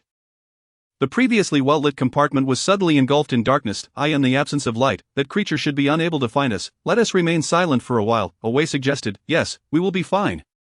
The girl replied softly, snuggling closer to Away. They huddled together in the corner of the compartment, offering each other comfort. Away understood deep down that claiming they would be fine was merely a form of consolation. Even if he and Xiaomei managed to evade the creature's detection, prolonged deprivation of food and water would inevitably lead them toward death. Away, Xiaomei trembled once more, her voice quivering. What is it? Away gently caressed her, attempting to soothe her. Look, beneath the doorframe of the compartment, is there not a pair of eyes? Chapter 64. Crawling zombie boss. When Away heard Xiaomei utter those words, his body went rigid. An overwhelming dread consumed him. Trembling, he turned his head to gaze beneath the compartment's doorframe. The darkness within allowed the light from outside to seep through the gap. In the illumination, a pair of blood-red eyes were fixed intently on Away. His mind went blank, and his breathing became labored. The blood-red eyes narrowed as if mocking Away and Xiaomei for their foolishness. Then, the iron door of the compartment emitted a grating sound, revealing that the owner of those blood-red eyes was attempting to pry it open. Realizing they were cornered, the once panic-stricken Away suddenly found a semblance of calm. Xiaomei, once it opens the door, you must run for your life, he instructed. No, I can't. Xiaomei suddenly realized, what about you? It's alright, be brave, you run outside, and I'll hold it back, Away urged.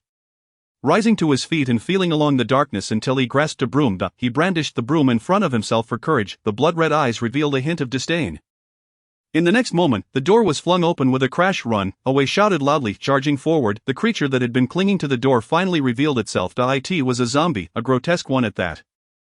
Its form was unnaturally small, the outlines of its bones starkly visible beneath its skin. Its head was shaped like an inverted triangle, with a long, crimson tongue flicking about. It clung to the door like a gecko.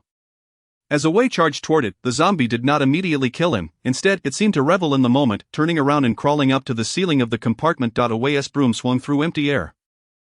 Looking up at the zombie clinging to the ceiling, despair filled his eyes. The courage he had summoned just moments ago extinguished in an instant. Was this creature truly something humanity could contend with? The zombie, observing Away's loss of will, saw the amusement in its eyes fade. Another toy had lost its spark. With disappointment, the zombie shifted its focus to Xiaomei, still cowering in the corner. Xiaomei was struggling desperately, but fear rendered her incapable of even standing. Xiaomei, run! Away cried out as he saw the zombie fixate on her, but it was too late. The zombie's claws lunged toward Xiaomei's head. Crushing it in an instant, blood and brain matter flowed freely. The zombie eagerly leaned in, extending its foul tongue to savor the feast. Thud. Away collapsed to the ground. The gruesome death of his girlfriend extinguished all hope within him. You disgusting creature, I will fight you. Away struggled to rise, brandishing the broom once more as he charged at the zombie with a desperate determination. The zombie, displeased by the interruption of its meal, swiped its claws, and Away, alongside Xiaomei, departed from the realm of the living. Pleased, the zombie then feasted upon Away's head. The compartment remained shrouded in darkness. The light from outside illuminated only the area by the door. Failing to reach the corner where the zombie indulged in its macabre banquet, footsteps echoed outside the compartment, and the zombie displayed a look of annoyance. Another toy to disturb my meal. The zombie took the initiative this time, laying down Away's head as it crawled toward the exit. Just as the zombie's head emerged from the compartment, a voice filled with excitement rang out. At last, I have found you, Lin Zilu. Panting heavily, pointed at the zombie's head. Initially, he had been diligently clearing out the zombies alongside Disha, having slain an entire floor's worth. He was on the verge of leveling up to 10. Hearing Away's earlier exclamation, he realized the boss had appeared. Without pausing for rest, Lin Zilu hurriedly followed the sound down the stairs. Ultimately, he spotted the zombie's head outside the compartment. A stealth-type zombie. Lin Zilu recognized the type at a glance. Much like human classes, zombies exhibit various developmental paths during their evolution. The boss evolves at the fastest rate, with differences in types emerging even in the early stages of the apocalypse. The stealth type Lin Zilu referred to resembled assassins among humans, possessing exceptional speed and formidable attack power. Furthermore, this type of zombie was particularly adept at consuming human brains, as they could enhance their intelligence through such feasts. This zombie was clearly among the more intelligent variants. With the creature's blood-red eyes fixated on him, Lin Zilu cautiously assessed the zombie's attributes. Crawling zombie, bronze level boss, level 10 base attributes, strength, 23 spirit, 15 constitution, 8 agility, 23 talent. Crawling, you can freely crawl on the surfaces of walls and other non-smooth objects. Skills, backstab strike, you can unleash a claw attack, inflicting 110 of your strength attribute as damage. If the attack lands on the enemy's back, the damage will be doubled. Phantom ambush, you can briefly meld into the ground or wall to evade attacks or move toward the enemy. Upon emerging, you will execute a lunge attack, dealing 80 of your strength attribute as damage. Lin Zilu merely cast a fleeting glance before withdrawing his gaze. Although each stealth-type zombie possessed unique talents and strengths, Their skills generally followed a common pattern. With just a glimpse at the skill names, Lin Zilu could ascertain their effects. It must be said, this particular zombie boss was formidable. Its talents and skills formed a perfect synergy. Today's interpretation of confusion, the difference in communication styles between the Apocalypse game and the cheat code system, all information enclosed in, represents the Apocalypse game, the notification sound, such as ding, pertains to the cheat code system. One must not confuse the two. Chapter 65, the method of ascending by treading the left wall and the right wall. Desha arrived belatedly, while Lin Zilu had already moved ahead. He stayed behind to deal with the remaining zombies. The crawling zombie regarded Lin Zilu and Desha before it, its blood-red eyes revealing a hint of confusion. It could not comprehend why these two toys did not flee. Typically, upon sighting it, toys would scream and scatter in fear. The terrified expressions and shrieks of the toys were the source of joy for the crawling zombie. Detected player Yazzie encountering bronze-level boss crawling zombie. Triggering the mission, the grievance of the crawling zombie. Ding, the cheat code system has detected the host activating the mission, the grievance of the crawling zombie, and is optimizing the mission-related issues. The grievance of the crawling zombie. Task description: the librarian has been wrongfully accused of stealing books from the library. While being berated by his superior, he transforms into a zombie amidst the apocalypse. Killing his boss in a fit of rage. He seeks vengeance. He aims to eradicate all book lovers across the globe. Task requirements: eliminate the crawling zombie. Task rewards: 100 reputation points, 600 gold coins, 300 experience points, and 1 piece of bronze-level equipment. Task rewards have been optimized. Task time limit: 12 hours. Task penalty: none. There will be no penalties for abandoning the task or failing it. Here it comes. Lin Zilu has been eagerly awaiting the arrival of this task. Why not take advantage of a free opportunity? You big fool, just block it, Lin Zilu instructed. In truth, both Lin Zilu and the big fool could easily take on this crawling zombie one-on-one. However, given the presence of numerous other zombies on this level, a swift resolution was imperative. If around 100 ordinary zombies congregated with a zombie boss, it would create considerable trouble. Upon hearing this, the big fool charged forward. The corridor where the small compartment was located was even narrower than the one leading to the restroom. As the big fool entered the corridor, he nearly obstructed it entirely. The crawling zombie, noticing the big fool approaching, felt provoked. In the next instant, the zombie swiftly began to crawl along the walls of the corridor. The big fool raised his heavy iron rod and swung it towards the crawling zombie.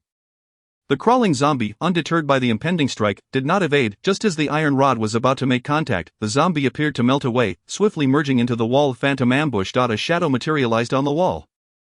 Rapidly shifting, the big fool's iron hammer struck the wall with a tremendous force, creating a deep dent, yet the shadow remained unaffected. The shadow darted away and soon reappeared on the wall behind the big fool.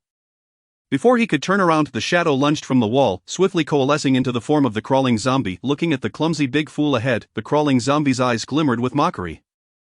A foolish, inept plaything. The crawling zombie's claws emitted a black glow, and with the big fool's unprotected back exposed, it was the perfect opportunity for a backstab. The black light flashed, followed by a piercing scream of agony. The crawling zombie, witnessing its shattered claws, was filled with dread. Just as it was about to strike the foolish toy, a black long knife slashed from behind. It quickly turned, using its claws to deflect the blow. But at the cost of several of its sharp claws, the crawling zombie rapidly ascended to the ceiling. Casting a glance at the wielder of the black long knife, Lin Zilu appeared innocent. Everything that had just transpired was precisely as he had anticipated. At first glance, Phantom Ambush seemed like a divine skill, capable of merging into walls and becoming immune to damage. In reality, this skill had a side effect. Once activated, one felt an overwhelming compulsion to attack from behind, resulting in a form of obsessive behavior. Thus, Lin Zilu had sent the big fool forward to force the crawling zombie to utilize Phantom Ambush. As the crawling zombie eagerly approached to ambush the big fool from behind, Lin Zilu was poised to deliver a decisive strike. As expected, the outcome was remarkable. That single strike nearly incapacitated half of the crawling zombie's offensive capabilities, and both of its skills fell into cooldown, leaving it with no chance to escape. The crawling zombie, now on the ceiling, felt a mix of anger and fear toward Lin Zilu. Ultimately, fear prevailed, and it twisted its body in another direction. Preparing to flee, would Lin Zilu allow the crawling zombie to escape? With one forceful push against the wall, he propelled himself, leaving an indentation, and leaped to the opposite wall. The corridor was narrow enough to make this leap feasible. With another push, he surged upward. This was the upgraded version of the legendary technique of stepping from the left wall to ascend to the right, the left wall to right wall ascent. After two powerful pushes, Lin Zilu reached a sufficient height and activated the brief hovering skill of the White Wing Cloak. With this skill, he could momentarily disregard the danger of falling and dash forward. During this sprint, the swift wind boots activated, amplifying his speed. The fleeing crawling zombie had no opportunity to witness Lin Ziluo's extraordinary maneuver. It continued to crawl forward with its head down, oblivious to the fact that its speed was no match for Lin Ziluo, who had activated both skills. Gradually, Lin Ziluo caught up, sensing something amiss. The crawling zombie slowed its pace and glanced back. In that instant, a black blade flashed before its eyes. Explosive dual slash. The blade struck the zombie's hind leg with precision. The effect of the lion's wrist guard was triggered. The crawling zombie's body halted abruptly, plummeting to the ground. At that moment, the second strike of the explosive dual slash was unleashed, accurately hitting the crawling zombie's triangular head. Chapter 66, Unparalleled, the second super gold finger. The crawling zombie's head flew off, and its body was marked by the imprint of the explosive dual slash. The mark activated, causing the crawling zombie to be utterly obliterated. In an instant, a torrent of blood and shredded flesh surged toward Lin Ziluo. With a swift flick of his robe, he shielded himself from the deluge. Strangely, although the robe was made of fabric, upon contact with the blood and flesh, they slid off without leaving a trace. Lin Ziluo elegantly adjusted his robe before gently descending from the ceiling. The system's notification sounded repeatedly. Congratulations, player Yazi, for successfully defeating the level 10 bronze boss. Crawling zombie, earning 50 experience points and 100 gold coins. Congratulations, player Yazi, for completing the task, the grievance of the crawling zombie. Congratulations, player Yazi, for receiving task rewards, 100 reputation points, 600 gold coins, 300 experience points, and 1 piece of bronze level equipment. Congratulations, player Yazi, for leveling up to level 10 and gaining 1 free attribute point. Player Yazi has reached level 10. Due to not having undergone a job change, further leveling up is not possible. All experience will be accumulated. Please be patient for the job change channel to open. The acquisition of 350 experience points propelled Lin Ziluo to level 10, leaving him with a surplus of experience. As the notification indicated, without a job change, he could not progress further in levels, but experience would continue to accumulate. The opening of the job change channel would occur after the 7-day novice protection period.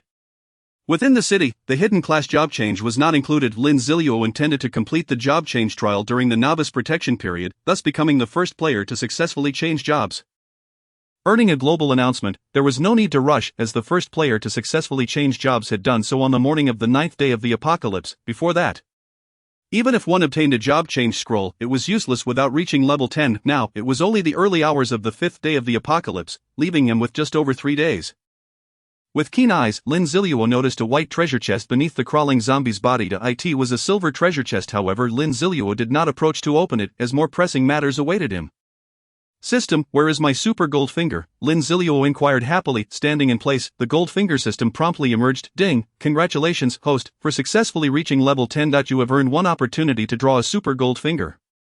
Would you like to draw now? Draw, Lin Ziluo thought, feeling a surge of excitement. His previous draw had yielded the absolute explosion rate, propelling him far ahead of all other players. He wondered what super gold finger he might obtain this time. Ding! The second super gold finger is being drawn. Ding! Congratulations, player, for drawing the super gold finger. Yin-Yang Duality. Ding! Yin-Yang Duality. The host can possess 2 professions. Lin Ziluo swallowed hard. He felt momentarily dazed, to say the least. Could you repeat that? He stammered, his voice tinged with tremors. Ding! Congratulations, player, for drawing the super gold finger. Yin-Yang Duality. You can simultaneously possess 2 professions, the gold finger system dutifully reported. Is this real? Can I truly have 2 professions? Lin Ziluo was astonished beyond belief. What does this mean? He could wield the skills of 2 professions. Each level up would grant him double the attribute points, if he chose to become a warrior and then a mage. He could achieve true dual mastery of physical and magical skills. This was utterly insane. Truly, the super gold fingers were overwhelmingly powerful. In an instant, countless possibilities flooded Lin Ziluo's mind. However, as luck would have it, the zombies on this floor, drawn by the previous commotion, began to converge. In his excitement, Lin Ziluo showed no mercy. After urging the big fool to retreat, he unleashed the recently cooled down earth spike assault within the narrow corridor, causing numerous spikes to erupt and impale a horde of zombies. The notifications of their demise flooded the screen once more. Lin Ziluo stepped forward to embrace the silver treasure chest that had emerged from the crawling zombie. This type of treasure chest can be moved, unlike the wild treasure chests. Big Fool, retreat, head straight upstairs. After calling out to Big Fool, Lin Ziluo sprinted up the safety passage, with Big Fool closely following behind.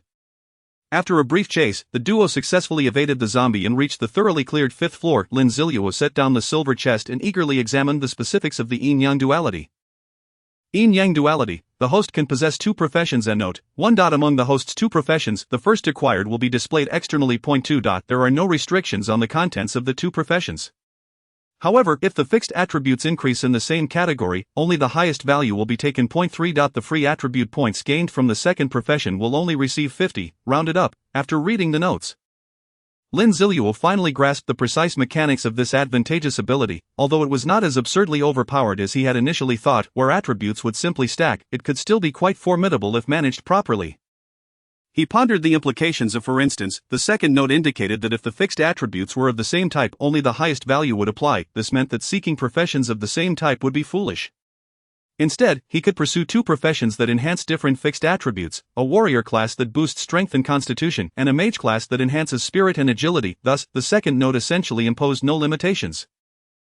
Allowing for diversification in professions, the third note was also acceptable. If both professions provided 3 free attribute points, rounding up would yield a total of 5 points. Chapter 67, Post-War Rewards. As various combinations of professions began to materialize in Lin Zilu's mind, he recalled that Phantom enhanced strength and agility. This suggested he also needed to seek a profession that augmented constitution and spirit. There were indeed options available, but the only truly elite choice was the hidden class of Holy Sword Knight from across the ocean.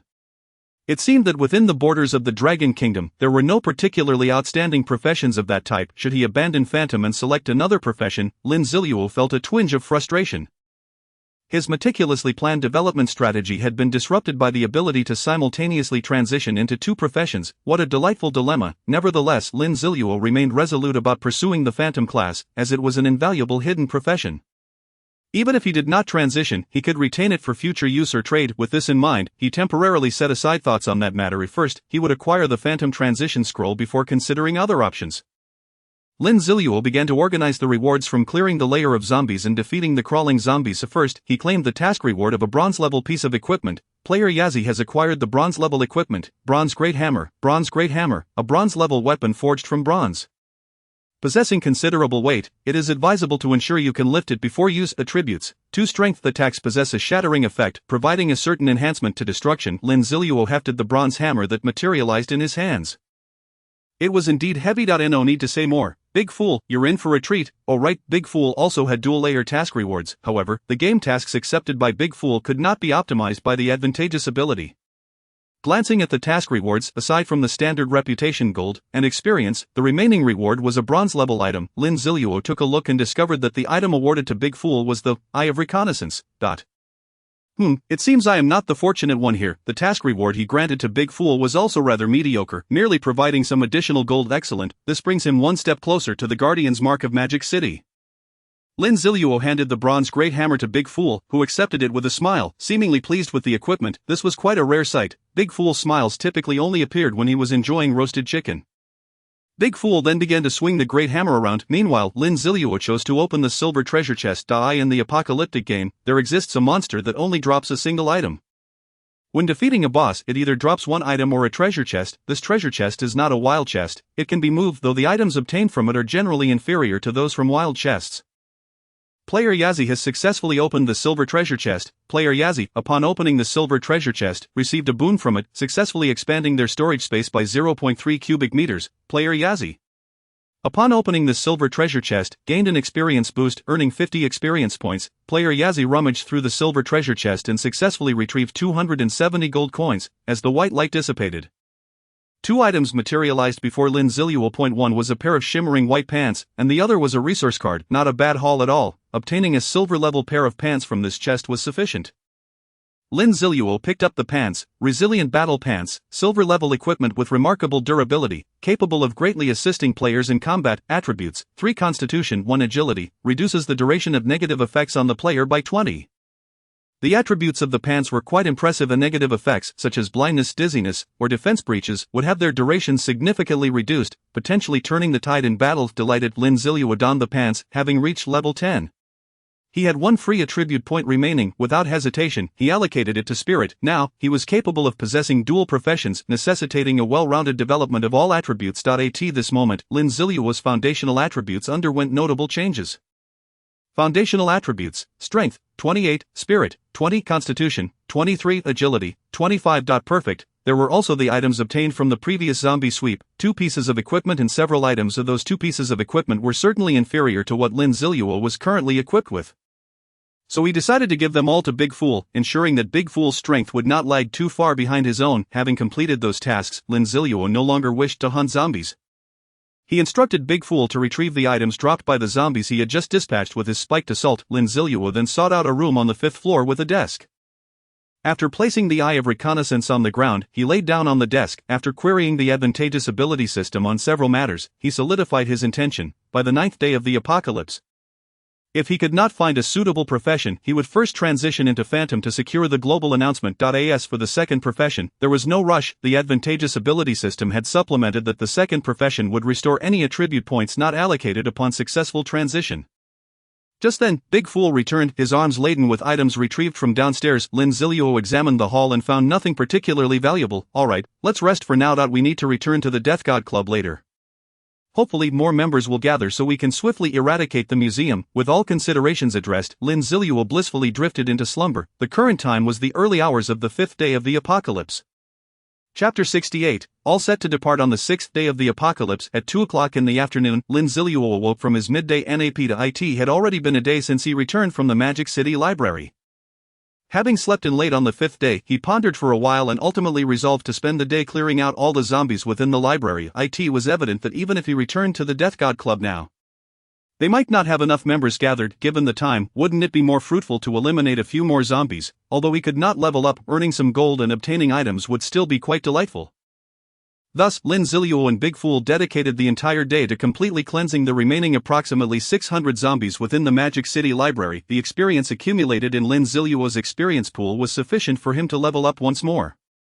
As for items, nothing particularly useful was dropped. Given the lavish quality of Lin Zilu's equipment, however, they did manage to fulfill a significant portion of Big Fool's equipment needs, with only pants and shoes still lacking.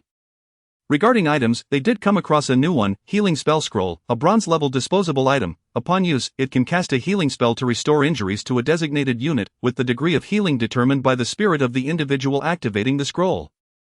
This is a rather excellent healing item, proving quite useful for Lin Zilu. After sweeping through the Magic City Library, night had fallen. Lin Zilu decided to stay another night in the library. That night, he retired to bed early, allowing him to rise at 6 o'clock the following morning, ready to head to the Zayarunfa shopping mall with Big Fool. Upon reaching the top floor of the Zayarunfa shopping mall, Lin Zilu once again stirred a commotion among the crowd, this time due to his exceptionally stylish appearance, clad in a striking black robe and an enigmatic mask, coupled with the imposing presence of Big Fool behind him. He was undeniably a sight to behold. Had it not been for the significant psychological impact left by Big Fool's earlier display of strength, slapping a person's head to spin 180 degrees, many of the veteran members would have rushed to surround Lin Zilu. However, some newcomers, emboldened by their recent acquisition of power, seemed blissfully unaware of the dangers. One by one, they gazed at Lin Zilu's awe-inspiring ensemble. A figure attempted to approach Lin Zilu, seeking to inquire about the origin of his attire. However, he was swiftly obstructed by a group of veteran members. Otherwise, Lin Zilu would not have hesitated to assert his authority over the new recruits. With an air of confidence, Lin Zilu strode into Gao Dong's office. Ever since Lin Zilu effortlessly dealt with their most formidable adversary, Gao Dong's circumstances had improved significantly. Upon pushing open the office door, Lin Zilu was taken aback to find Gao Dong engaged in flirtation with a young girl.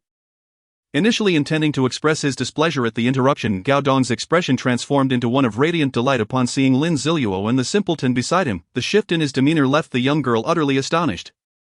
Was this truly the president he was acquainted with? When Lin Zilu inquired about the timing of their offensive on the Magic City Museum, Gao Dong proudly patted his chest, declaring that he had dispatched individuals to recruit members in the past few days.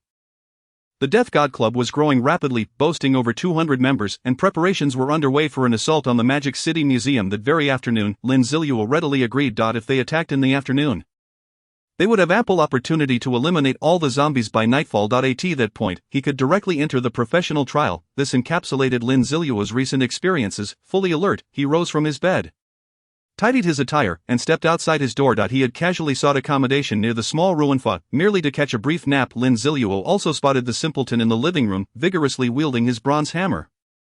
Ever since Lin Zilu had gifted him the bronze hammer, he had developed an insatiable fondness for it, swinging it at every available moment. Lin Zilu noted that the simpleton displayed a certain aptitude in this regard, as he had become quite proficient in just 2 days. Upon seeing Lin Zilu emerge from his room, the simpleton dutifully ceased his hammer swinging. With a sweeping gesture, Lin Zilu donned his mask. The thought of avenging himself upon the fiend who had marred his visage filled him with anticipation.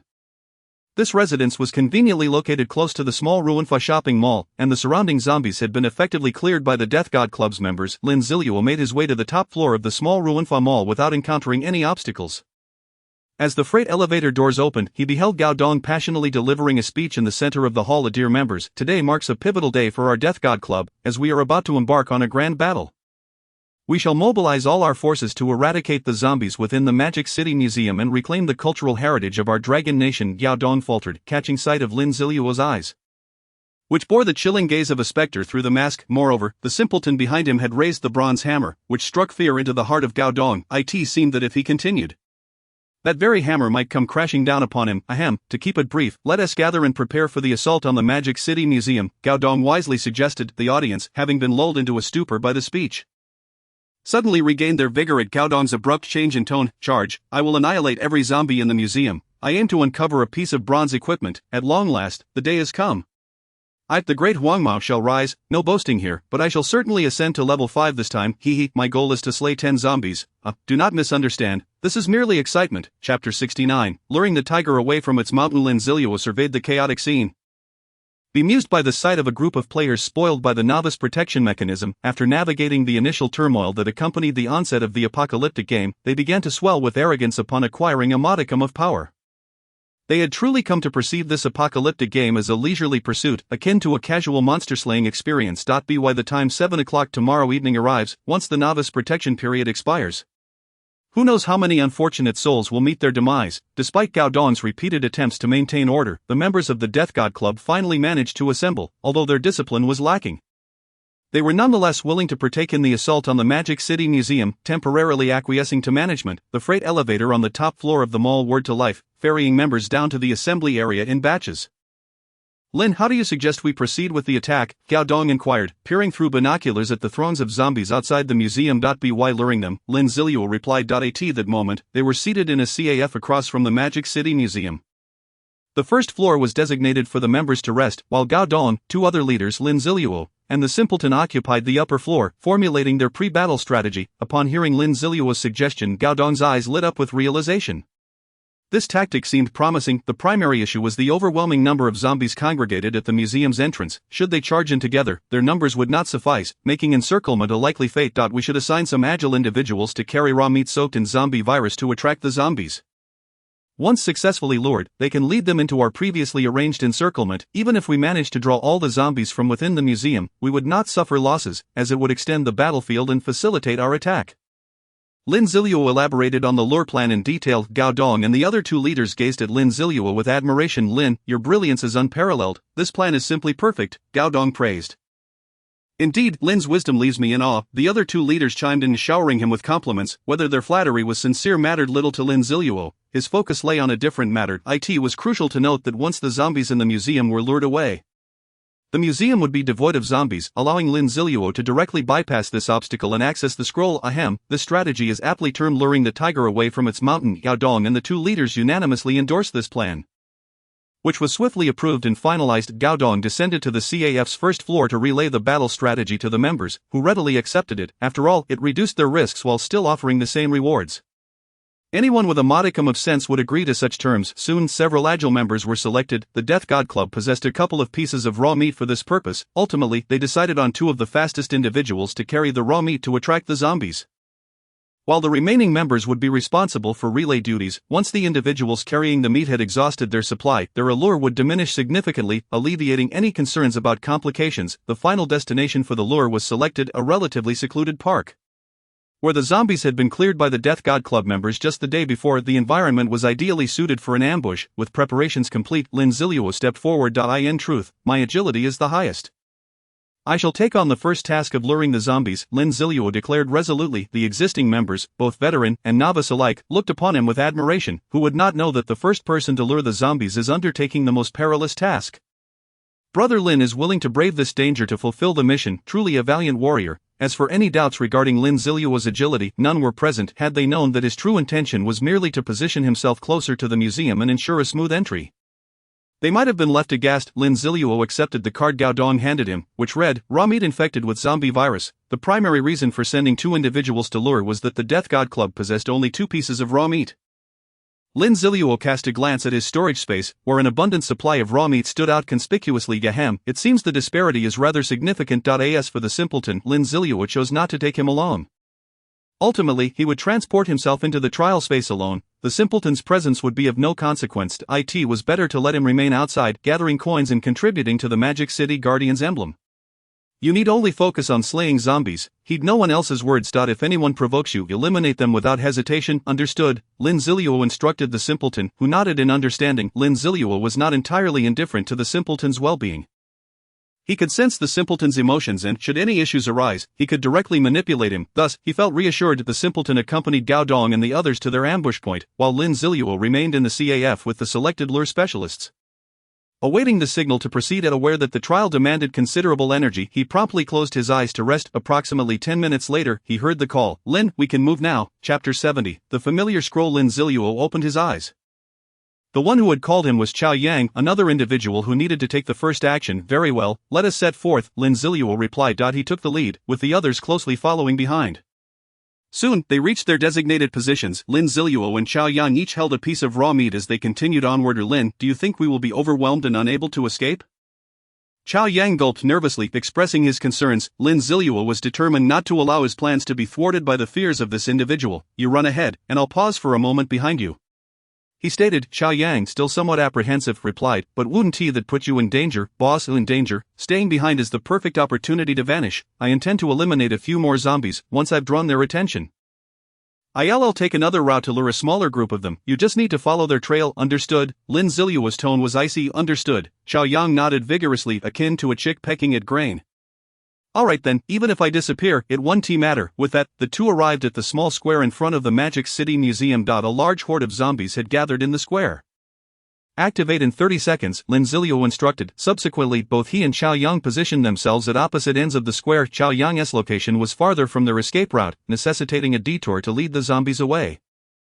As the countdown reached 0, Chao Yang nervously activated the card, producing a piece of raw meat in his hand. Instantly, the zombies in close proximity reacted, turning their heads toward him. Furthermore, those beyond the immediate vicinity began to stir due to the commotion.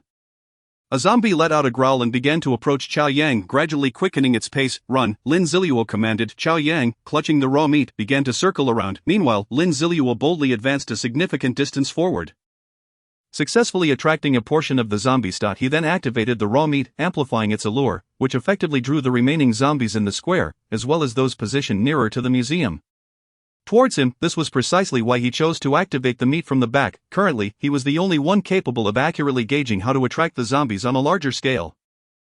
As the zombies approached within 2 meters, Lin Zilu began to retreat. A massive throng of zombies surged after him. At that moment, Chao Yang had also successfully led the zombies in a circuitous route. The two regrouped, with Chao Yang in the lead and Lin Zilu following closely. They commenced their dash towards their predetermined location, a dense swarm of zombies in hot pursuit behind them, the noise escalating. Even more zombies began to emerge from within the museum. Success. Lin Zilu's agility was unquestionable, and with Chao Yang's attributes fully invested in agility, they had no trouble luring the zombies.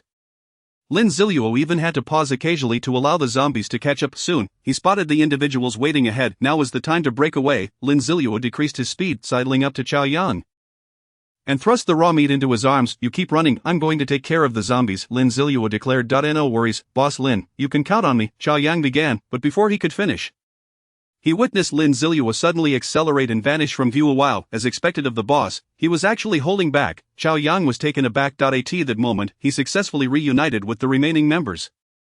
Their next task was to take turns carrying the raw meat and relay their escape. Lin Zilu, meanwhile, was sprinting furiously. He did not head directly back towards the museum. That would have been impossible.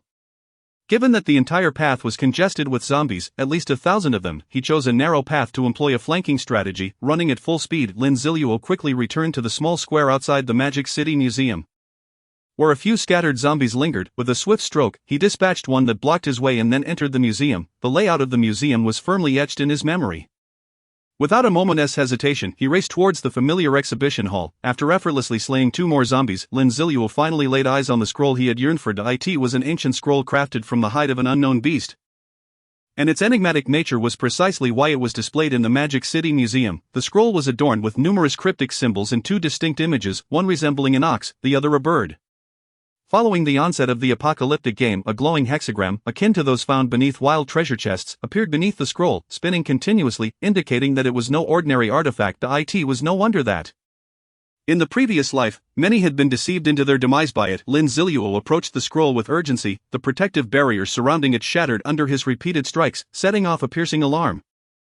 Lin Zilu calmly placed his hand upon the scroll. Chapter 71, The First Trial, The Blood Sea. Player Yazi discovers a peculiar scroll that seems to harbor immense secrets, gaining 500 reputation points. The scroll is summoning the player. Will player Yazi accept the scroll's call?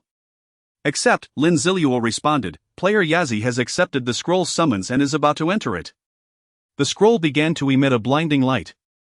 Enveloping the entire exhibition hall, Lin Zilu's vision was gradually obscured by the white light, compelling him to shut his eyes. His body began to feel lighter. Suddenly, a sensation of weightlessness washed over him. As the feeling dissipated, Lin Zilu regained his sight. He surveyed his surroundings, finding himself in a completely sealed stone chamber. The walls of the chamber were illuminated by floating flames, precisely as he had envisioned. Lin Zilu had previously suspected that the entire trial was conducted within a cave. He wondered where the air was coming from. Without hesitation, Lin Zilu approached a stone wall and extended his hand. A miraculous scene unfolded before him. His arm effortlessly passed through the stone wall. It was indeed the same location he had discovered after much exploration. Without a moment's pause, Lin Zilu advanced towards the stone wall and vanished within it. Congratulations to player Yazi for successfully activating the trial.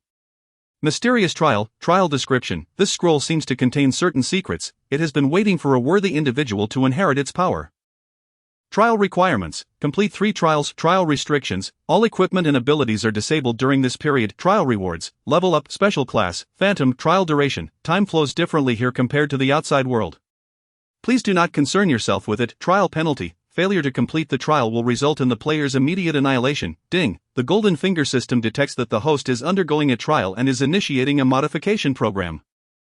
Ding. The host will not face any penalties for failing the task. The system will ensure the host's safe exit from the trial space. Ding. The system has detected that the host is undergoing a trial and has successfully triggered the task. Ancient trial. Ancient trial. This is a legacy that has existed for thousands of years. Awaiting a sufficiently powerful individual to inherit it. Task requirements. Complete the trials from the scroll to inherit its true power. Task rewards. Draw 1 random ordinary golden finger, 1 piece of silver level equipment. Task duration. Time flows differently here compared to the outside world. Please do not concern yourself with it. The apocalyptic game and the golden finger system simultaneously issued notifications. Lin Zilu felt somewhat bewildered. Although the information from the apocalyptic game mirrored his previous experiences, the golden finger system's statements seemed somewhat off. Thousands of years, sufficiently powerful. While the phantom class could be deemed top tier, it hardly warranted such grandiose claims. Lin Zilu was filled with confusion. He knew well the origins of the phantom class, a legendary assassin from ancient dragon country with nearly 1,000 years of history. Moreover, the phantom's second class transfer at level 50.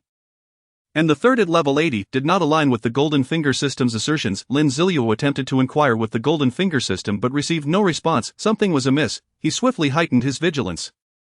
Even though the trial thus far resembled a familiar scene, after accepting both tasks, Lin Zilu proceeded forward. Ahead lay an excavated cave, at the center of which stood a stone pedestal. Atop the pedestal rested a yellowish orb. The trial's objective was quite simple. Place 1's hand upon the orb. The first trial begins. Player Yazi, please place your hand on the yellow orb. Lin Zilu approached the yellow orb and placed his hand upon it.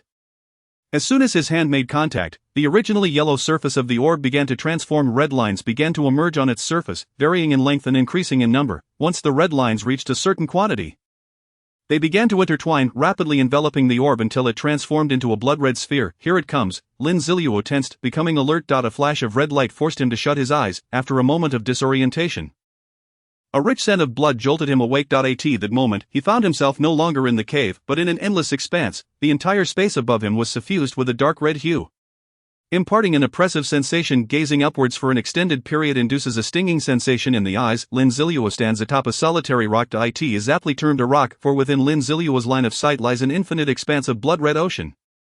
This diminutive stone, enveloped by the sanguine sea, barely reveals enough space for Lin Zilu to maintain his stance. It resembles a solitary vessel adrift on an endless ocean. Lin Zilu reaches out to scoop some of the crimson water surrounding him, and a pungent scent of blood assails his senses. Indeed, this so-called seawater is nothing but blood. It is unfathomable to consider how such a boundless crimson ocean could have come into being.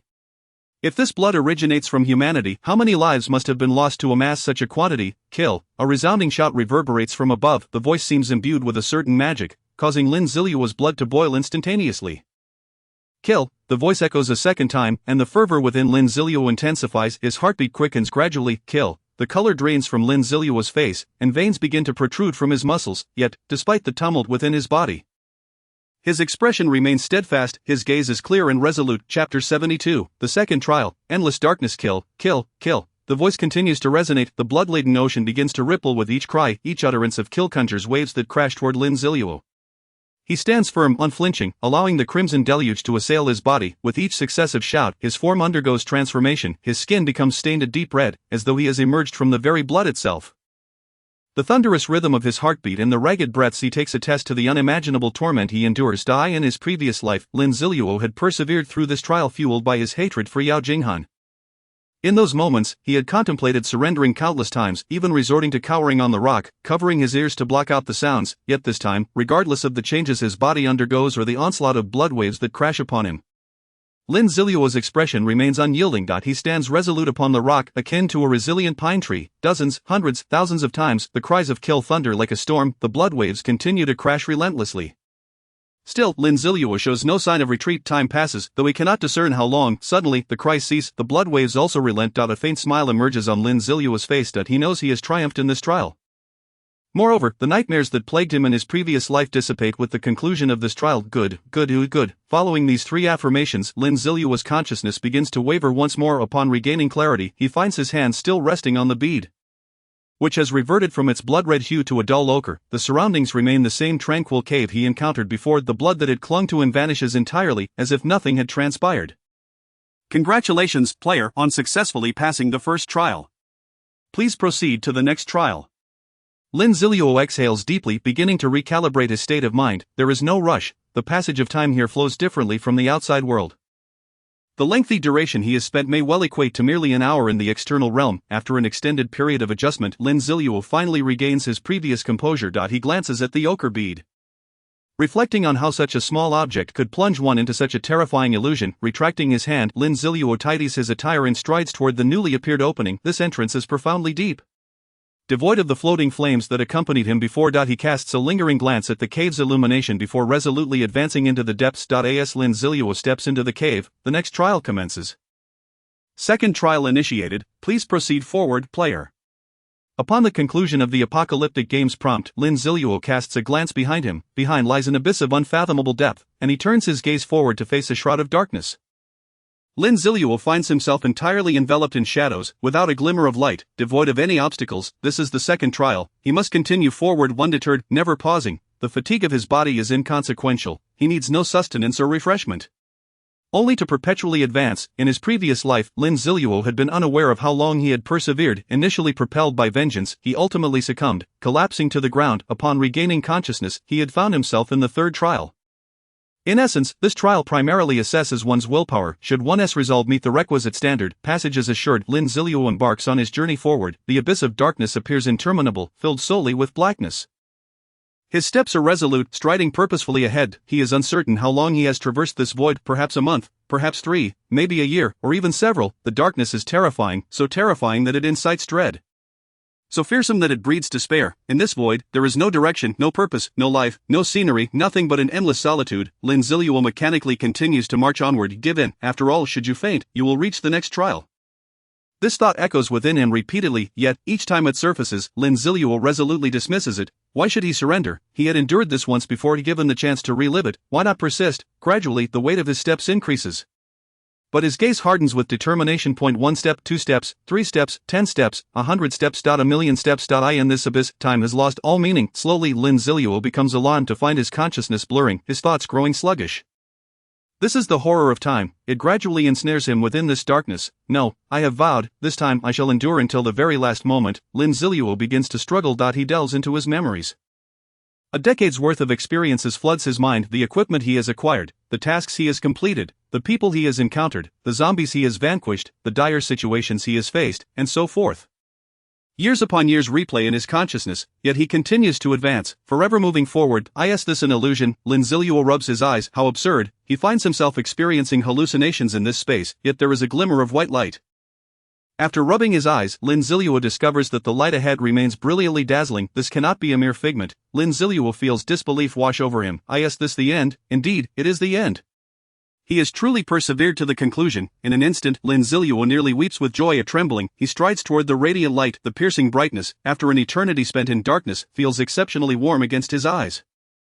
Cautiously, he takes a step forward, entering the realm of white light. Chapter 73, The Third Trial. The cat demon. Stone houses, stone walls, floating flames, and a wooden rack adorned with an array of weapons. He is truly emerged. Lin Zilu inspects his body once more. Externally, he appears unchanged from when he entered that passage, as though the protracted journey had never occurred. He collapses onto the ground, taking a moment to rest.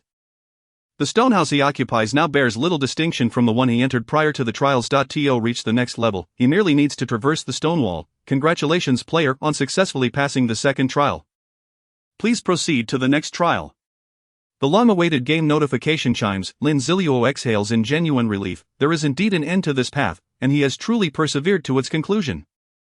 The initial trials, as Lin Zilu previously articulated, did not necessitate such strenuous effort. A mere demonstration of his capabilities would have sufficed for passage. However, Lin Zilu is unwilling to settle for less. In his past life, his dismal performance in these trials left him with profound regret. In this rebirth, he seeks true renewal, intending to rectify all past grievances, including that cat in the next trial, the very creature that left him with an indelible scar. The mere thought of confronting that cat once more ignites Lin Zilu's inherent desire for vengeance, surging new strength within him. This trial restricts the use of equipment and skills, yet it does not inhibit his innate talents. Thus, Lin Zilu remains seated for a considerable duration, ultimately freeing himself from the prior darkness's effects. Rising to his feet, he approaches the weapon rack. The weapons here are prepared specifically for the next trial and the cat. He cannot retrieve his own weapons, he must select from those available. Lin Zilu ultimately chooses a hefty iron blade with which he feels most comfortable. Thereafter, he strides toward the stone wall. With the first trial. Upon passing through the wall, he finds himself within a vast stone cavern. Third trial initiated. Please proceed to eliminate the guardian beast. As the notification sounds, Lin Zilu raises his long knife. The cavern appears empty, devoid of any peculiarities. In the next moment, a cat's cry pierced the air. Meow. This cry was not the soft mew of a domesticated house cat, but rather a chilling, sharp, and ear-piercing wail that sent shivers down one's spine. In the previously empty cave, ripples appeared on a stone wall, and a cat emerged. This feline was larger than the average cat, though not as enormous as the zombie cat Lin Zilu had encountered earlier. The most terrifying aspect of this cat was its face. If one did not pay close attention, one might mistake it for the wrinkled visage of an elderly person. Lin Zilu had dubbed it the human-faced cat. The human-faced cat possessed a pair of eerie, azure eyes reminiscent of the hues described in ancient Dragon Kingdom myths depicting phantoms. Its body bore no distinction from that of other cats, cloaked in pure black fur. In the dimly lit cave, illuminated solely by flickering flames, it appeared particularly sinister. As the saying goes, enemies meet with heightened hostility. Upon seeing the human-faced cat, Lin Zilu became entirely vigilant. The attributes of this cat were inscrutable. Yet Lin Zilu, having fought it before, had a rough understanding of its capabilities. It was not overwhelmingly strong, merely a notch above his own unenhanced self. However, its agility was exceptionally high when it sprinted at full speed. It could even leave after images. From the moment it appeared, the human-faced cat had been fixated on Lin Zilu with its haunting azure eyes, seemingly contemplating the most effective way to eliminate him. Despite being scrutinized by that chilling gaze, Lin Zilu's expression remained unchanged. He took a deep breath and unexpectedly closed his eyes. What was this? The human-faced cat was momentarily taken aback, after waiting so long. Had it encountered a madman, Lin Zilu was not insane. He was merely recalling the wealth of experience he had amassed as he prepared for battle, during his seemingly endless journey through the passage. He sought to prevent his consciousness from blurring. He began to reflect on his decade of experiences, replaying memories of battles over and over. Among these recollections, the most prominent were the clever tactics he employed and the details of each strike. Lin Zilu finally realized what an astute decision he had made. He had reached an unparalleled level of combat prowess. Through the repeated review of memories and simulations of combat scenarios, Lin Zilu's fighting abilities experienced a significant breakthrough. Detected player Yazi's ability has reached a new realm, and the epic talent Omnipotent Mastery has been transformed, evolving into the legendary talent All-Knowing Omnipotence, Combat, All-Knowing Omnipotence, Combat, a legendary talent. Granting you an unimaginable mastery over matters pertaining to combat, you can effortlessly wield various combat styles and weapon types. Lin Zilu paid no heed to the notifications from the apocalyptic game system. For he sensed movement from the human-faced cat, regardless of how stealthy or swift its actions were. Lin Zilu, with his eyes closed, could perceive its position through the shifts in air currents that he raised the iron knife in his hand. Exuding an indescribable aura of might. In the ancient dragon kingdom, there existed a mystical technique known as sword nourishing art. This art involved concealing a sword within its sheath, carried at all times throughout one's life. By concentrating one's essence, spirit, and energy upon this sword, it would be nourished over decades, accumulating a terrifying amount of vitality. Practitioners of the sword nourishing art possessed but a single opportunity to draw their sword in their lifetime. They would choose to unsheath it in moments of dire necessity, knowing that their own life would soon come to an end. When this sword, cultivated for decades, was finally drawn, it would unleash earth-shattering power. Unsheathing the sword meant death for the wielder, leaving behind a breathtaking stroke that would eternally resonate in the world. This story is purely fictional. Readers are advised not to emulate it. Chapter 74. The Phantom is within reach. Has the trial encountered a bug? If the sword nourishing art derives its formidable power from decades of a person's essence, what then of Lin Zilu, immersed in a sea of blood and steeped in an unimaginable atmosphere of murderous intent? He remained utterly unyielding. In the darkness, his mental fortitude seemed to endure centuries, even millennia of tempering. As he pressed forward, this concentration and persistence far surpassed the mere decades of practice required for the sword nourishing art. Now was the moment for Lin Zilu to draw his sword. Upon hearing the human-faced cat's movements, now perilously close, Lin Zilu opened his eyes. In an instant, he swung the knife in his hand. This stroke appeared unremarkable, as if he had randomly struck without intent, yet, it was this very strike that revealed the human-faced cat's face contorted with terror, panic, shock, astonishment, and despair. It realized that it had been completely ensnared by this blow. The sensation was akin to being bound by invisible shackles, rendering it utterly immobile, forced to watch as it willingly offered itself to the blade. Moreover, as its body drew closer to the blade, an overwhelming dread surged from its core, tormenting its spirit. It was as if the human-faced cat was reliving the agony Lin Zilu had endured during the two trials. The blade smoothly sliced through the human-faced cat's abdomen, neck, and finally its forehead. Strangely, there were no visible wounds where the blade had passed. Only when the human-faced cat collapsed heavily to the ground did tiny beads of blood begin to seep from the site of the injury. The once dreaded human-faced cat, which had caused Lin Zilu great distress in his previous life, was successfully slain in the blink of an eye. Its visage remained etched with unending terror, a distortion of its human-like features.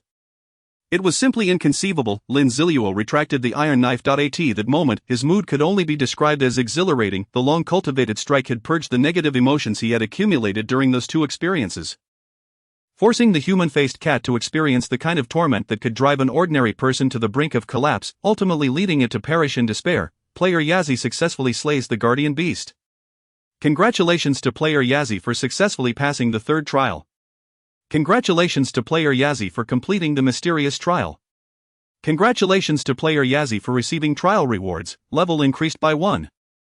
Phantom Class Change Scroll. Due to the player not completing the class change, the level increase reward will accumulate at the moment the player completes the class change. Notifications from the apocalyptic game system continued to appear. A scroll materialized in Lin Zilu's hand. Simply opening this scroll would allow him to successfully transition to the hidden class of Phantom. However, Lin Zilu did not rush to open it, as he was astonished to discover that he had not yet exited the cave. What was happening? The last time he had painstakingly defeated the human-faced cat, he had been teleported out of the trial, yet this time, there was not a hint of movement. Could it be that he was stuck in the trial?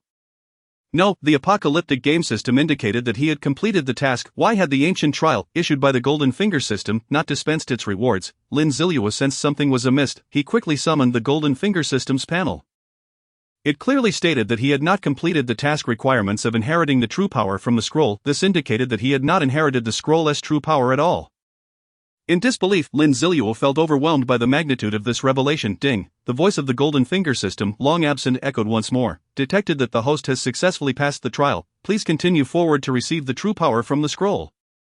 Lin Zilu sighed in relief. Thankfully, he was not trapped in a bug within the cave, but which way should he go? Lin Zilu inquired of the Golden Finger system, yet, just as before, the system remained silent. As if feigning ignorance, curiosity welled up within Lin Zilu. What kind of scroll could silence the Golden Finger system, or was it possible that this system and the scroll were old acquaintances? Lin Zilu stowed the Phantom Class Change scroll into his storage space and began to proceed forward as directed by the Golden Finger system. Soon, he reached the end of the cave. It was only when he stood particularly close that he noticed minute cracks on the stone wall. These fissures were so subtle that, without his keen observation, one would struggle to detect them even upon close inspection. By the heavens, had the Golden Finger system not alerted him, he would never have thought there was anything here. What could these cracks signify? They seemed to form a pattern when viewed collectively.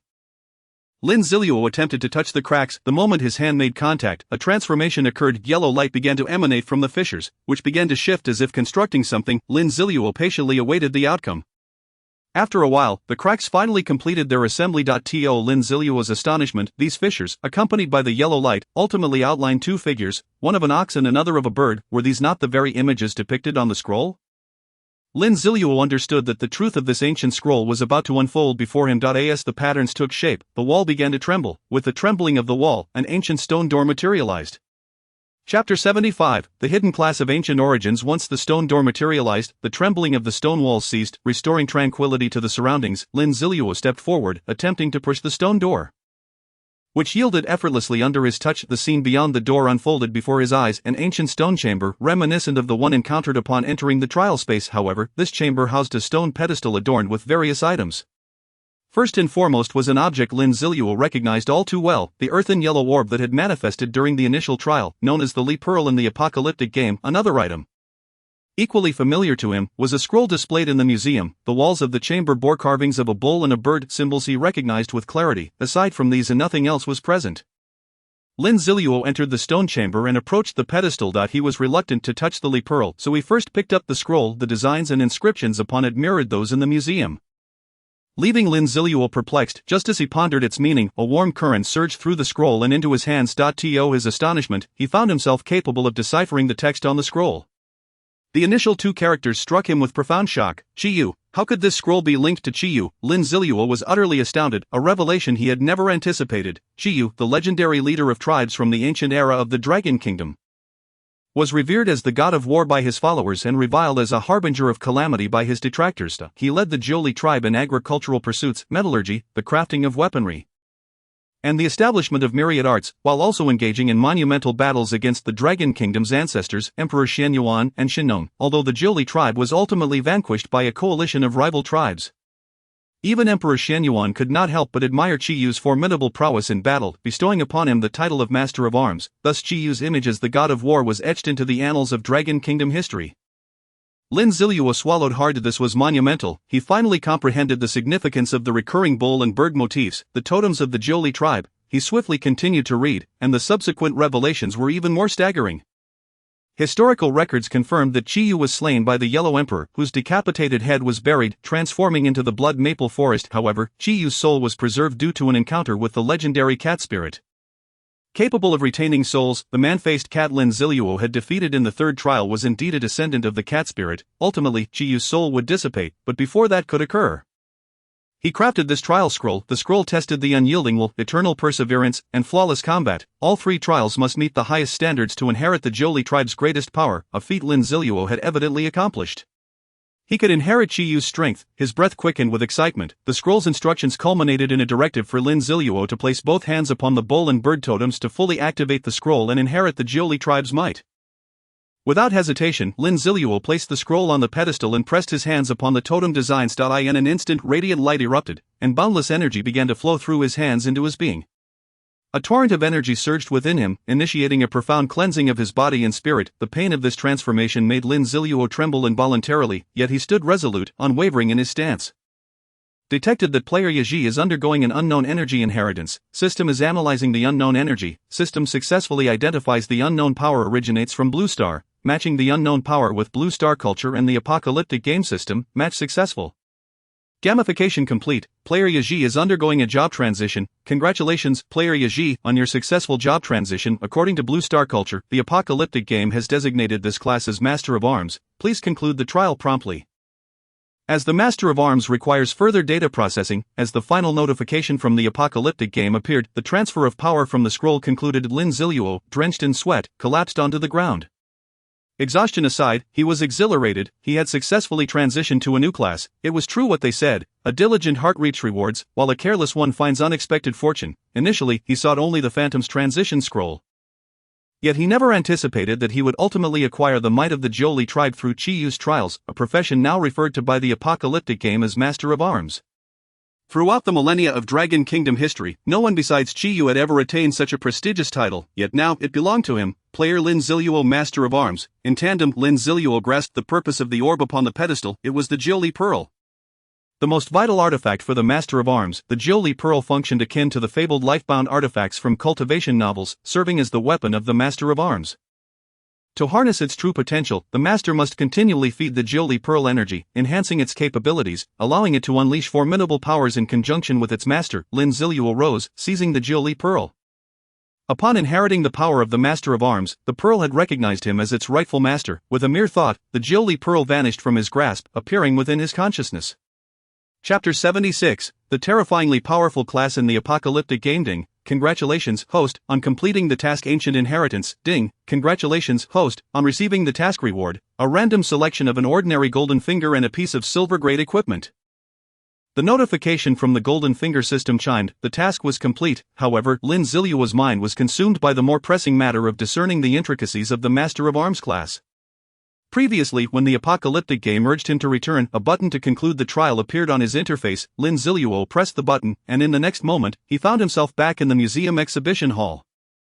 Surrounded by darkness, the moonlight streaming through the windows indicated that it was now night. He stood in the same spot as when he had entered the trial, yet the exhibition hall was now littered with the bodies of zombies. Drawn in by the earlier alarm, the members of the Death God Club had entered and exterminated the zombies, retreating only as night fell. The scroll remained on the display, now merely an ordinary artifact for viewing. Player Yaji has concluded the trial, processing Player Yaji's class Master of Arms. For further data analysis, Player Yaji's base attributes without equipment or titles: Strength, 18, Spirit, 16, Constitution, 12.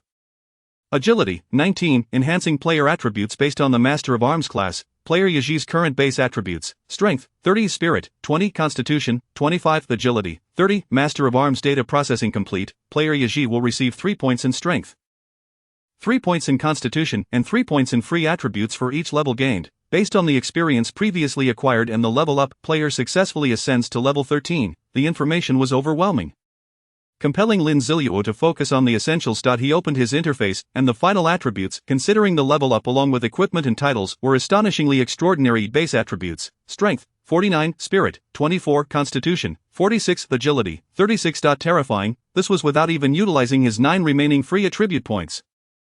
The increase from before was monumental. The disparity following the job transition in the apocalyptic game could only be described as night and day. Congratulations, player, on becoming the first individual to successfully transition in the apocalyptic game. Earning the unique global achievement, Pioneer. An announcement will soon follow across the server. Whether there would be an announcement or not was of little concern to Lin Zilu. His eagerness to explore his new class panel was paramount.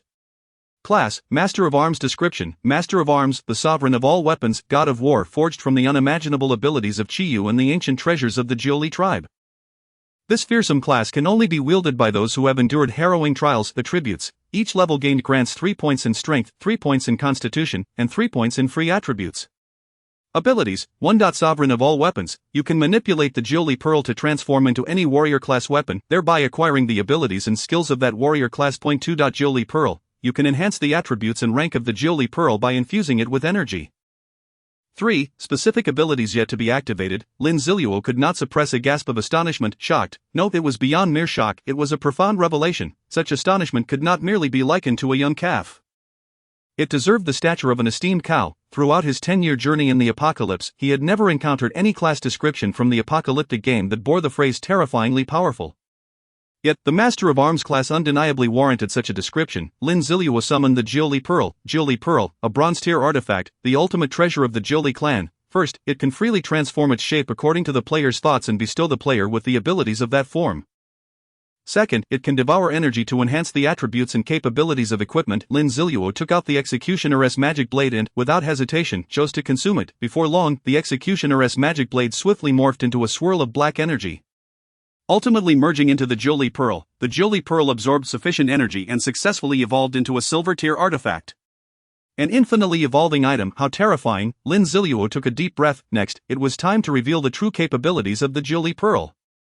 He observed as the Jiuli Pearl gradually transformed under his mental command, ultimately resembling the Executioner's magic blade. Jiuli Blade, silver-tier equipment. Attributes: for Strength, 2 Constitution, with a 10 armor-piercing attack attached. Skills: Jiuli Slash, releases a blade aura forward, dealing 130 strength attribute damage upon hitting, with a pain effect reaching 200. Jiuli Heavy Slash, strikes the enemy with a single blow, inflicting 200 strength attribute damage, but causes a 2-second immobilization of the user. Indeed, the reason Lin Zilu could not acquire skills through the weapon masterclass was that these skills would change alongside the transformations of the Jiuli Pearl. That he began to mentally activate the Jiuli Blade once more. The appearance of the Jiuli Blade began to shift again, ultimately transforming into the form of a Bao Jiuli Bao, silver tier equipment attributes, for strength, 2 agility, capable of condensing mental energy into arrows, attached skills, flame arrow, shoots a flame arrow forward. With a power of 120 strength attribute, inflicting a continuous burn effect upon hitting the enemy, ice arrow, shoots an ice arrow forward with a power of 120 strength attribute, causing a brief slow effect upon impact. Lin Zilu was utterly astonished. Did this not imply that he effectively possessed the full range of warrior classes? Jiuli Stab corresponds to the assassin class, Jiuli Shield corresponds to the tank class.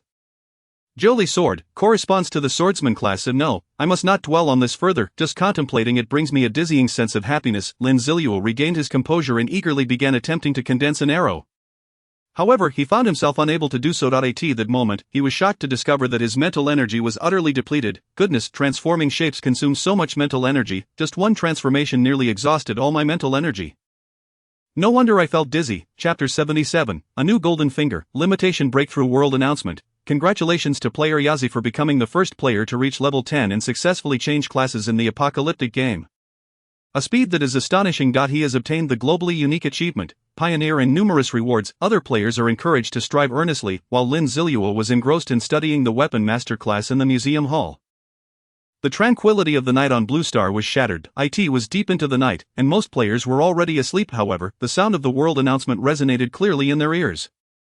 Except for a few players who were sound asleep, the vast majority were abruptly awakened. What the hell? What world announcement? When will it end? A sleepless player exclaimed in frustration. Damn it, I was just dreaming of finding a dozen supply cards. And now you've woken me up. Give me back my beautiful dream. A famished player cried out in despair. Yazi, that name sounds so familiar. Damn, it's him again. Will it ever end? A groggy player suddenly snapped awake. What does changing classes mean? It sounds like it's in the language of the Dragon Kingdom, but why can't I understand it? A player felt as if they were not playing the same apocalyptic game as others. Different regions heard different languages. 10.10 levels. Player looked at their panel displaying level 6, recalling their earlier pride in boasting to others, and instantly felt a wave of embarrassment wash over them. So that's it, after level 10 one can change classes, truly remarkable. Yazi, I must catch up to you, a burly man from the beautiful nation remarked, translated by the author himself. I almost forgot. That little dog is still alive, although it's sleeping so soundly that it hasn't been awakened. Congratulations to player for obtaining the global announcement of the Pioneer. Congratulations to the player for receiving this reward, 1000 reputation points, 2000 gold coins, 3 free attribute points, and an increase of 2 cubic meters in storage space. At this moment, Lin Zilu was seated on the ground, wearing a meditation necklace, holding a small magic wand. Having just consumed a small blue potion to rapidly restore his mental energy, sigh, the lack of mental energy truly brings discomfort. Fortunately, after some time, Lin Zilu recovered. The Jiuli Bao had already been reverted back into the Jiuli Pearl and returned to a sea of consciousness. Reverting does not consume mental energy, otherwise Lin Zilu would not have been able to withstand it.as for those Jiuli stabs and Jiuli spears. Cough, cough, they can be researched at another opportunity. First, let us claim the rewards. The rewards from the world announcements have become quite routine. Alas, there is nothing to be done. Excellence comes with its own burdens. So far, all 3 world announcements have been attributed to Lin Zilu. He has grown familiar with the rewards, except for him and the dashing readers. Probably no one else knows what the world announcement rewards truly entail. The only thing he anticipated was the title, Pioneer, but Pioneer, unique title, only obtainable by the first player to change classes in the apocalyptic game. Attributes, 2 to all attributes, and for players with classes, a 5 attribute suppression will apply. Lin Zilu looked on in slight disappointment. What the heck, the Pioneer title isn't even as good as the attribute of the Bronze Sorrow. Suddenly Lin Zilu realized, it seems the normal order is to first change classes before one can defeat a bronze tier boss. It turns out I got the sequence wrong. No wonder. Next comes the task rewards from the Golden Finger system. These had been issued during the trials, therefore, Lin Zilu directly stated, give me that silver tier equipment. Ding, a piece of silver tier equipment is being drawn. Ding, congratulations to the host for successfully drawing silver tier equipment, Mask of Evil. In Lin Zilu's hand appeared a black mask. From the front, the mask resembled the face of a demon. It appeared noble yet exuded a sense of malevolence. The exaggerated curve of the mouth, while striking, harmonized perfectly with the entire mask. Lin Zilu was quite satisfied. He had always worn a concealed mask, which was merely an item and could not be considered equipment. Now, this Mask of Evil could serve as a perfect substitute. Mask of Evil, Silver Tier Equipment, a mask imbued with the evil power of demons. Please do not fall into the servitude of demons. Attributes: 3 mental energy, skills, illusion mask. When worn, it conceals the player's basic information. Unless the observer is 5 levels higher, they will be unable to see it. Demon-esque gaze. Upon use, anyone who gazes at the mask within 3 seconds will fall into a state of fear. Those in a state of fear will suffer reduced attributes and decreased physical coordination when attacking the player. Very nice. Lin Zilu was quite fond of this mask. Not only did he find its appearance satisfying, but its attributes were also precisely what he needed. Lin Zilu removed the concealment mask, donned the Mask of Evil, and did not choose to activate the transformation effect. An image of a figure clad in a black robe adorned with a demon mask emerged, coupled with the dark ambience of the museum. Who would not be startled into a scream upon seeing it at night? The equipment draw left Lin Zilu quite pleased. Now, the ordinary golden finger would be the main event. Now let us draw the golden finger, Lin Zilu declared with anticipation. Ding, an ordinary golden finger is being drawn. Ding, congratulations to the player for drawing an ordinary golden finger. Limitation breakthrough LV1. Limitation breakthrough. What limitation is being broken? Upon hearing that he had drawn another new type of ordinary golden finger, Lin Zilu eagerly examined its attributes. Limitation breakthrough LV1. Breaks the limitation of wearing only 1 ring. Regarding equipment effect, increases the number of equipable rings by 1. Lin Zilu rubbed his eyes. He couldn't believe what he was seeing. This means he could wear 2 rings simultaneously, and both would be effective. Goodness, that's an outrageous advantage over others, granting him an extra equipment slot. Lin Zilu suddenly envisioned the scene of himself wearing 10 golden rings on both hands while battling against others. The imagery was too beautiful, he could hardly bear to imagine it. Chapter 78, Lin Zilu's astonishing entrance. Currently, Lin Zilu was equipped with the blood-sucking ring 2. The nightfall ring had been given to the big fool. He had no extra rings on hand, he would have to wait until another ring dropped. Having claimed all his rewards, Lin Zilu began to eagerly ponder how to allocate his 12 free attribute points. Mental energy must be increased, but not excessively. The fixed attributes provided by the weapon master class are strength and constitution. Furthermore, all warrior-type classes can be realized through the Jolie Pearl, therefore his other class would undoubtedly be that of a mage, focusing on mental energy and agility. In time, he would not lack in mental and agility attributes. After some contemplation, Lin Zilu allocated his points, 3 points into strength, 3 points into constitution, and 6 points into mental energy, with the integration of the 3 spiritual attributes brought forth by the sinister illusion. Lin Zilu's attributes have experienced a remarkable surge. Base attributes: strength, 52, spirit, 33, constitution, 49, agility, 36. The dawn of the 7th day of the apocalypse arrives at 1:00 a.m. due to prolonged neglect of the power system. The electrical grid of the bustling metropolis has succumbed to total failure 3 hours prior, plunging the vast city into darkness, save for a few self-generating locales. Fortunately, the Zairanfa shopping mall is equipped with a diesel generator, illuminating its top floor and allowing the freight elevator to operate normally. An abundance of supplies has been rapidly extracted from the warehouse by the masses. Everyone indulges in hearty feasting and drinking to commemorate today's victory, which, in Gao Dong's words, could be inscribed in the annals of history as the Death God Club siege on the Museum of Magic City. In the center of the hall, many revelers dance passionately, accompanied by the strains of a violin performance by the renowned 19th-century musician Makabaka, salvaged from within the museum. Amidst this chaotic atmosphere, the battle's most significant contributor, the Big Fool, is found in a corner of the hall. Engrossed in his meal, Big Fool, take a moment. Come up to the stage. I wish to introduce you, our esteemed hero. Gao Dong approaches with a beaming smile, eager to flattery. Flattery is essential, for Big Fool's valiant demeanor during the day nearly brought Gao Dong to his knees in admiration. Not only Gao Dong, but everyone present gazes at Big Fool with awe, and even a few bold young women approach him, attempting to curry favor. Regrettably, Big Fool's gaze is solely fixated on his food. Ignoring them entirely, Gao Dong's words fail to captivate Big Fool, who continues to stuff his face with chicken legs. Brother Big Fool, perhaps you could set aside that vacuum-sealed chicken leg for a moment and display your valor to the brothers? Gao Dong continues, preparing to pry the chicken leg from Big Fool's grasp. Just as Gao Dong's hand is about to make contact with the chicken leg, an involuntary shiver runs down his spine.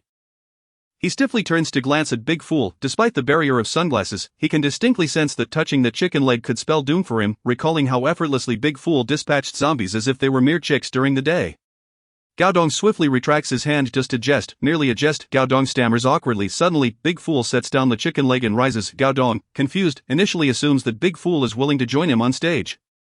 A ding from the freight elevator pierces the air, startling everyone. It is currently 2:00 a.m. The outside zombies are in a frenzied state. Who could possibly be utilizing the freight elevator at this hour?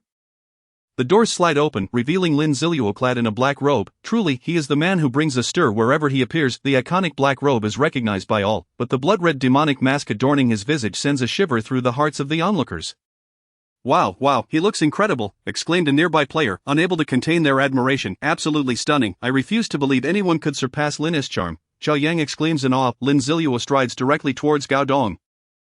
While Big Fool promptly positions himself behind Lin Zilu. Brother Lin, I'm so glad to finally see you. You have no idea how long we've been searching for you. Those rascals thought something had happened to you. Gao Dong beams, his grin nearly reaching his ears. This is no exaggeration. After the Death God Club dealt with the zombies within the museum, many sought Lin Zilu, although they could not locate him. They never doubted his safety, as he had left a strong impression of invincibility. Lin Zilu surveys the chaotic scene in the hall and states, "Let us discuss some matters in your office." Though surprised, Gao Dong leads Lin Zilu to his office. "What is it you wish to discuss, Brother Lin?" Gao Dong inquires with curiosity. "What was the outcome of today's battle?" Lin Zilu begins. "The battle. It was exceedingly favorable," Gao Dong responds with excitement. "You wouldn't believe it, including the traps we utilized. We managed to eliminate over 1,500 zombies today." Gao Dong boasts proudly. So many, Lin Zilu expresses his astonishment.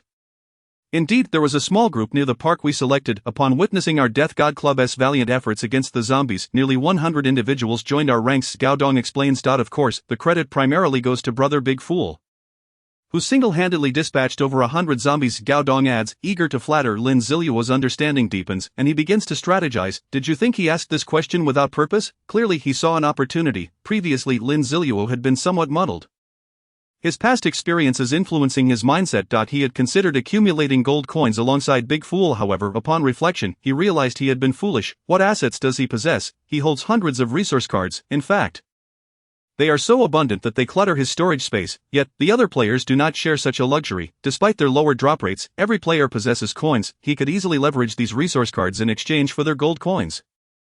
And even for equipment and items, there is no choice. He possesses the 9Li Pearl. The energy required by the 9Li Pearl must be provided through equipment and items. To cultivate the 9Li Pearl promptly, Lin Zilu needs to amass a significant amount of gear and items. As for why the Death God Club would still trade resource cards despite having ample supplies, the answer lies in the afternoon of today.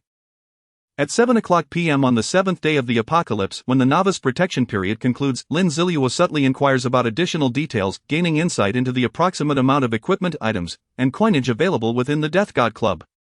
After gathering this information, he declares, "Let us strike a deal. A deal? What do you mean?" Gao Dong responds, perplexed. Brother Lin and Brother Big Fool have contributed so significantly during this siege. If you need anything, just let me know, Gao Dong states earnestly, thumping his chest. I require a substantial amount of equipment, or coins will suffice, Lin Zilu replies, clasping his hands together as he gazes at Gao Dong. Oh, please, you needn't pretend with me. Gao Dong coughs awkwardly. Brother Lin, I can certainly provide you with one piece of equipment, but I'm unsure what you mean by substantially. Gao Dong speaks hesitantly. Oh no, I've made a grandiose claim. What I mean is, I want as much as you can provide, Lin Zilu responds. I very well. By the way, Brother Lin, to express the Death God Club's gratitude, please accept this gift, Gao Dong suddenly exclaims. Slapping his forehead, he then opens his desk drawer and retrieves a ring. Lin Zilu's eyes widen in surprise. Goodness, Gao Dong is quite astute. He realizes that this gesture of gratitude from the Death God Club is actually a spontaneous decision made by Gao Dong upon hearing Lin Zilu express his need for equipment. If he were genuinely preparing a gift, would he have stored it in his personal office drawer? Thus, this ring undoubtedly belongs to Gao Dong himself. Nevertheless, Lin Zilu accepts the ring graciously, understanding that his assistance to Big Fool has been invaluable, and that he has also helped lure zombies while successfully passing the trial, sparing at least a dozen members of the Death God Club from death, although Lin Zilu may have ulterior motives. The results speak for themselves. He refrains from hastily examining the ring's attributes, standing instead to say, I will accept the ring. I shall return tonight at 8 o'clock. Tonight at 8 Yao Dong questions. Puzzled, isn't the novice protection period ending at 7? I would first like to assess the new rules, Lin Zilu explains. Once I understand the new rules, I will return at 8 to conduct the transaction with the members of the Death God Club. At that time, you should gather more people. These remarks, while ostensibly informing Gao Dong of the forthcoming transaction, also serve to offer him an opportunity. The novice protection measures will cease at 7:00 p.m. today, and the abilities of the zombies will significantly increase. Those accustomed to battling weak zombies will likely struggle to adapt, and many who venture outside to confront them may meet their demise. By designating the transaction location at the top floor, Gao Dong should remain indoors until 8, potentially saving his life. The novice protection period is ending. Gao Dong echoes. I nearly forgot, but it should be of little concern.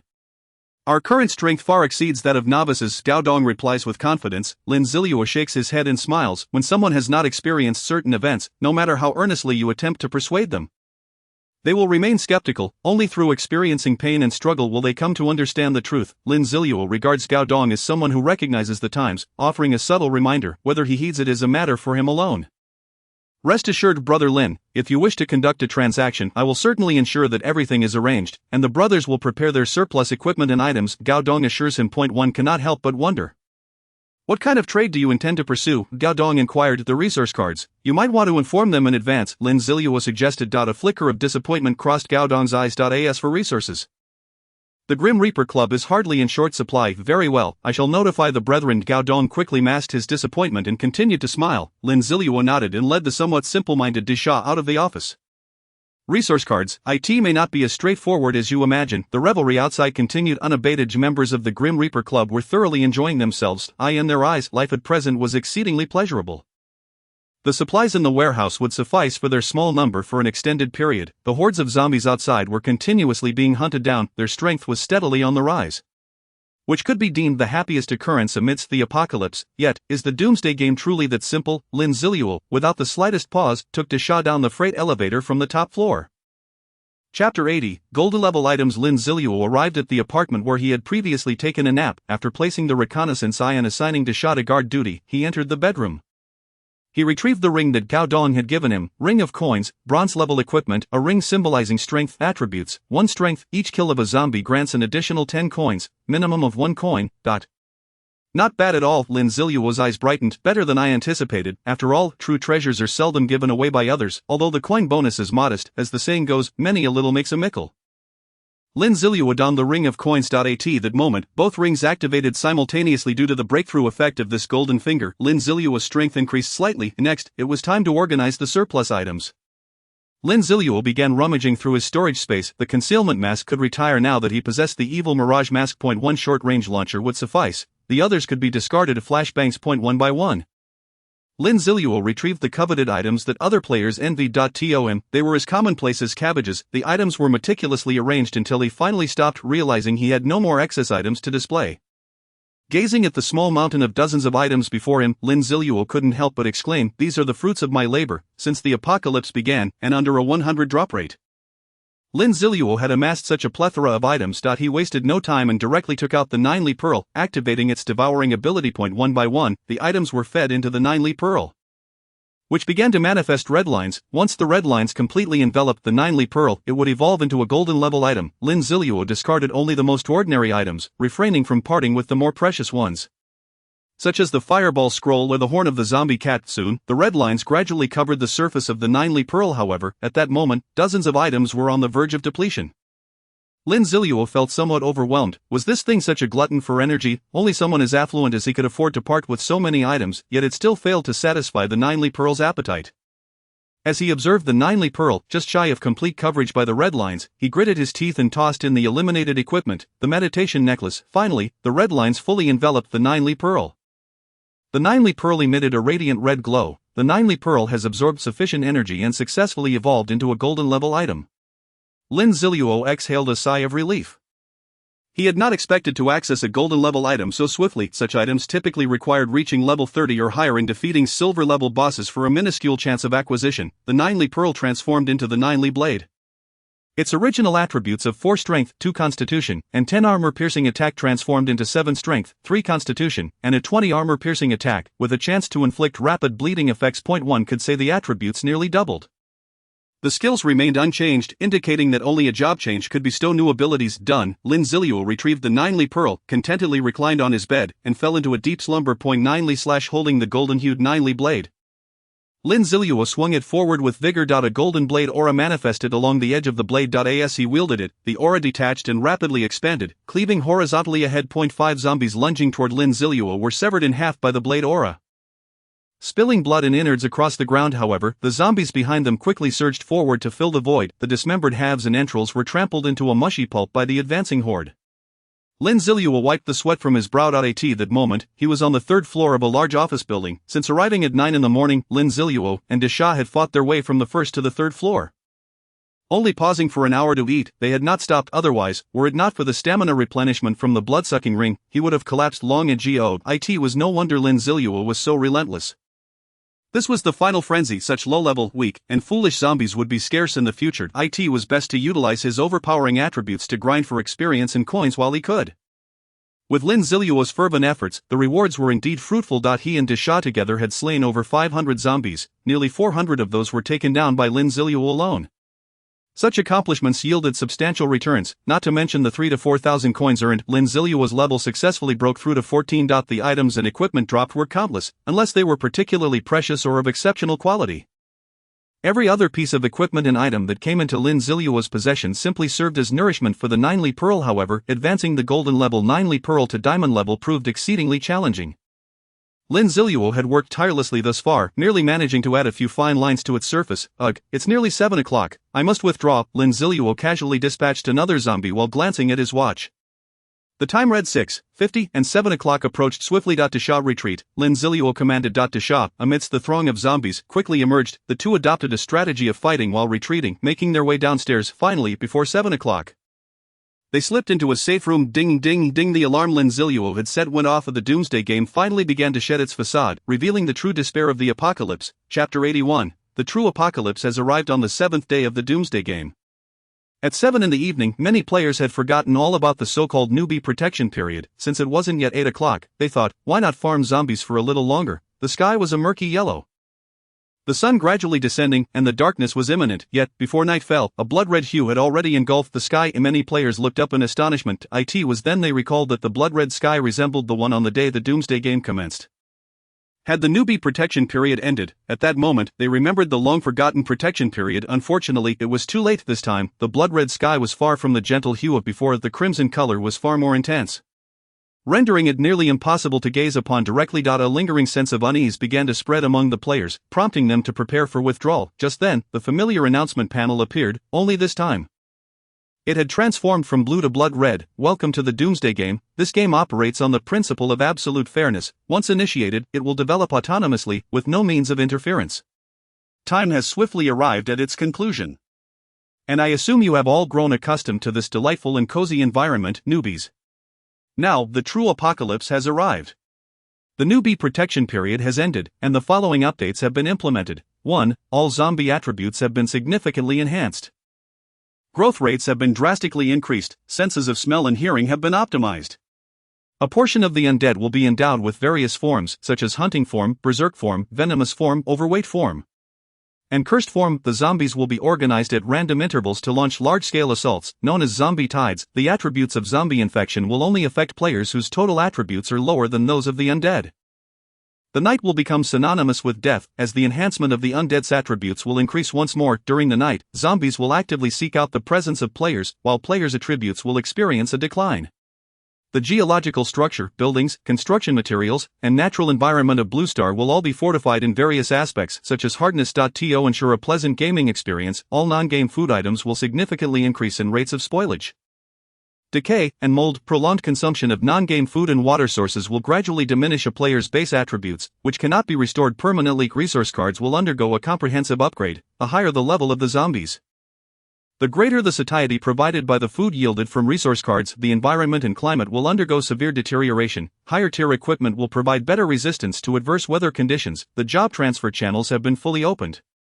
Organized by city, each city will have warrior and mage transfer stations, and players designated to that city must visit the respective transfer station to change jobs. The national leaderboard feature has been launched, currently displaying the national level rankings, reputation rankings, and equipment rankings. All listed individuals will enjoy generous rewards and can participate in subsequent regional competitions. The dungeon system has been entirely adjusted to enable simultaneous matchmaking for all players nationwide. With an upgrade to the dungeon content, every city will experience demarcation, becoming entirely isolated from one another, rendering traversal impossible. Future updates will commence upon the fulfillment of specified conditions. The true apocalypse has arrived. Please strive to survive. The blood-red panel and the chilling words have replaced the previous comforting blue interface, devoid of any mocking tone. It simply coldly presents these brutal realities, with the emergence of the announcement. The entire world begins to undergo cataclysmic changes. Numerous zombies exhibit drastic transformations in size and ability. Many originally small zombies rapidly shrink, transforming into hunting forms, while the larger zombies predominantly evolve into a berserk state. The venomous form, covered in festering sores, the overweight form, which rapidly expands, the cursed form, cloaked in black mist, and the slimy form, oozing a viscous substance. At this moment, in cities, villages, mountains, and buildings, anywhere zombies exist, their mournful howls resonate. They have shed all restraints, becoming true horrors. As time progresses, significant level disparities begin to emerge among the zombies. Concurrently, the ground, rocks, mountains, and buildings also undergo upgrades. Walls and floors that could once be pierced by sharp blades now only sustain shallow scratches when similarly attacked with the same force. Buildings that would have collapsed under violent tremors now stand firm even against an earthquake of magnitude 8. Moreover, these structures will continue to solidify over time. The remaining changes directly impacting players are stark. Previously, those who had hoarded food felt smug about their ability to live comfortably for an extended period. However, they now find themselves in despair as their collected food visibly deteriorates or bread begins to mold. Meat gradually rots, vegetables wilt, and fruits shrivel. Even vacuum-sealed food is undergoing deterioration, emitting the foul odor of spoilage. It appears that within a couple of days, all local food supplies across Blue Star will be rendered inedible. The water sources in the natural world have not exhibited such drastic changes. However, all deemed potable sources, from rivers and lakes to tap water, bottled mineral water, beverages, and alcohol, now exude a repugnant stench unless one pinches their nose and swallows. They will undoubtedly retch even if consumed. A permanent decline in attributes will ensue, with basic attributes diminishing every 2 days. Prior to level 10, this equates to effectively losing a level. Fortunately, the food within resource cards has been enhanced.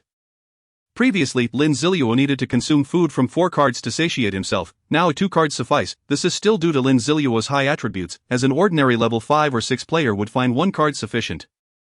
Furthermore, as zombies grow stronger, the satiety of food will also increase. A level 50 zombie yielding a bun can provide sustenance for 10 normal level 20 players, enough to sustain them for a day with just a small piece.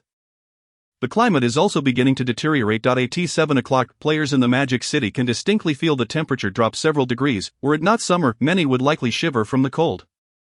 As time progresses, the climate will worsen, and without sufficiently high-quality equipment, players may perish from extreme cold or heat. The myriad changes unfolding all convey one message: hurry and slay the zombies, if you wish to survive.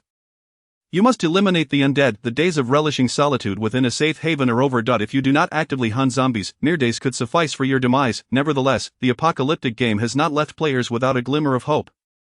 The upcoming updates on job transfer stations, leaderboards, and dungeon features are designed to empower players to confront these emerging challenges. The adjustment that zombie viruses will only infect players with attributes lower than those of the undead implies that one must continually enhance their attributes to avoid the fate of becoming a zombie. This also signifies that high-attribute players can boldly engage in combat with the undead. Chapter 82, Ascending the 3 leaderboards remaining indoors. Lin Zilu closed the announcement panel. The content was unnecessary for him to peruse. For a decade, he had endured such an environment. Outside, the howls of the undead echoed incessantly, occasionally interspersed with the screams of players, those who had disregarded the new player protection period after the zombies completed their evolution. These players would despairingly realize that the undead they once easily dispatched could now effortlessly rend their bodies asunder. Moreover, different types of zombies began to wield distinct powers. A venomous zombie might suddenly spit a glob of toxic phlegm. Those unaccustomed to such encounters would undoubtedly suffer corrosive damage to their bodies or faces. What currently troubled Lin Zilu was that the transformation of Big Fool had yet to conclude. There was no reason for this delay. The zombies outside had mutated within mere seconds, yet Big Fool's transformation lingered. To make matters worse, Big Fool was now kneeling on the ground, frantically pounding the earth, his entire body trembling uncontrollably, while he emitted a series of anguished howls. Fortunately, the connection between Big Fool and Lin Zilu remained intact. Lin Zilu could sense Big Fool's near manic emotions, akin to a state of frenzied madness. "What is happening, system?" Lin Zilu inquired. Ding. Due to a conflict between Big Fool's player panel and the evolution of the undead, the system is currently modifying permissions of very well. I truly cannot assist, Lin Zilu thought, resigning himself to observe how the system would rectify the permissions. Fortunately, the system remained remarkably capable. After a brief interval, Big Fool finally calmed down. Ding. Following system modifications, Big Fool will not acquire any new forms, and the enhancement of his undead attributes will be capped at 50%. Ding. As compensation, Big Fool will no longer be driven by the primal instincts imposed by the Apocalypse game to participate in zombie tides and similar actions. Simultaneously, Big Fool's talent will merge with the berserk state he was meant to transform into, yielding a new talent, and he will also gain the ability to change jobs. Overall, this situation appears to harbor no significant issues. The abilities gained from the transformation have been integrated into his talents, and his physical form remains unchanged. Although the enhancement of his zombie attributes has been restricted to 50%, the prospect of job transformation allows Lin Zilu to assign him a powerful hidden class, potentially surpassing the benefits of inheriting 100%. Satisfied, Lin Zilu examined Big Fool's new talent, Colossal Fury, Legendary Talent. Point 1. Your strength will receive additional super enhancements as your level increases. 2. The higher your rage, the greater the boost to your strength attributes. 3. Any items and equipment related to strength attributes will exhibit enhanced effects in your possession. Point 4. The skills you utilize will only consume physical strength, not mental energy, and can accelerate the consumption of physical strength to amplify skill potency. While a legendary talent has emerged just like that, as the names of these two tiers suggest, the epic level signifies abilities, talents, or equipment worthy of being recorded in history. Big Fool's innate colossal strength resembles the talents possessed by legendary figures akin to Li Yuanba of ancient dragon country. The legendary tier indicates that such a talent exists solely within myths. Lin Zilu's omniscient and omnipotent combat has attained legendary status only after enduring a decade of brutal combat, endless reincarnations, and sufficient insight. In a remarkable turn of events, the somewhat foolish character, endowed with exceptional talent, was propelled to the legendary rank with the dual advantages of the apocalyptic game and a cheat system. As the saying in the Dragon Kingdom goes, fools have their fortunes. However, in the case of our protagonist, it could be more aptly stated that foolish corpses enjoy their blessings. Despite possessing legendary level talent, the foolish character remained unchanged in his simple-minded essence. Unperturbed by the recent occurrences, he absent-mindedly scratched his head, standing there as if nothing had transpired. At this moment, Lin Zilu also felt a sense of relief. He opened the newly appeared 3 leaderboards on the panel. The instant he did so, he was inundated with a flurry of notifications. Congratulations to player Yazi for ranking first on the Dragon Kingdom level leaderboard at level 14. Would you like to hide your game name? Congratulations to player Yazi for ranking first on the Dragon Kingdom reputation leaderboard with 3,720 reputation points. Would you like to hide your game name? Congratulations to player Yazi's diamond level equipment, the orderly uniform of Magic City, for ranking first on the Dragon Kingdom equipment leaderboard. Would you like to hide your game name? Congratulations to player Yazi's golden level equipment, the Knife of Jolie, for ranking second on the Dragon Kingdom equipment leaderboard. Would you like to hide your game name? Additionally, 4 items of equipment also appeared with ranking notifications: Mask of Evil, White Wing Cloak, Resilient Battle Pants, Vampire Ring 2. This indicated that Lin Zilu alone occupied a staggering 6 out of 10 available positions on the equipment leaderboard. No hiding, not even one, Lin Zilu declared.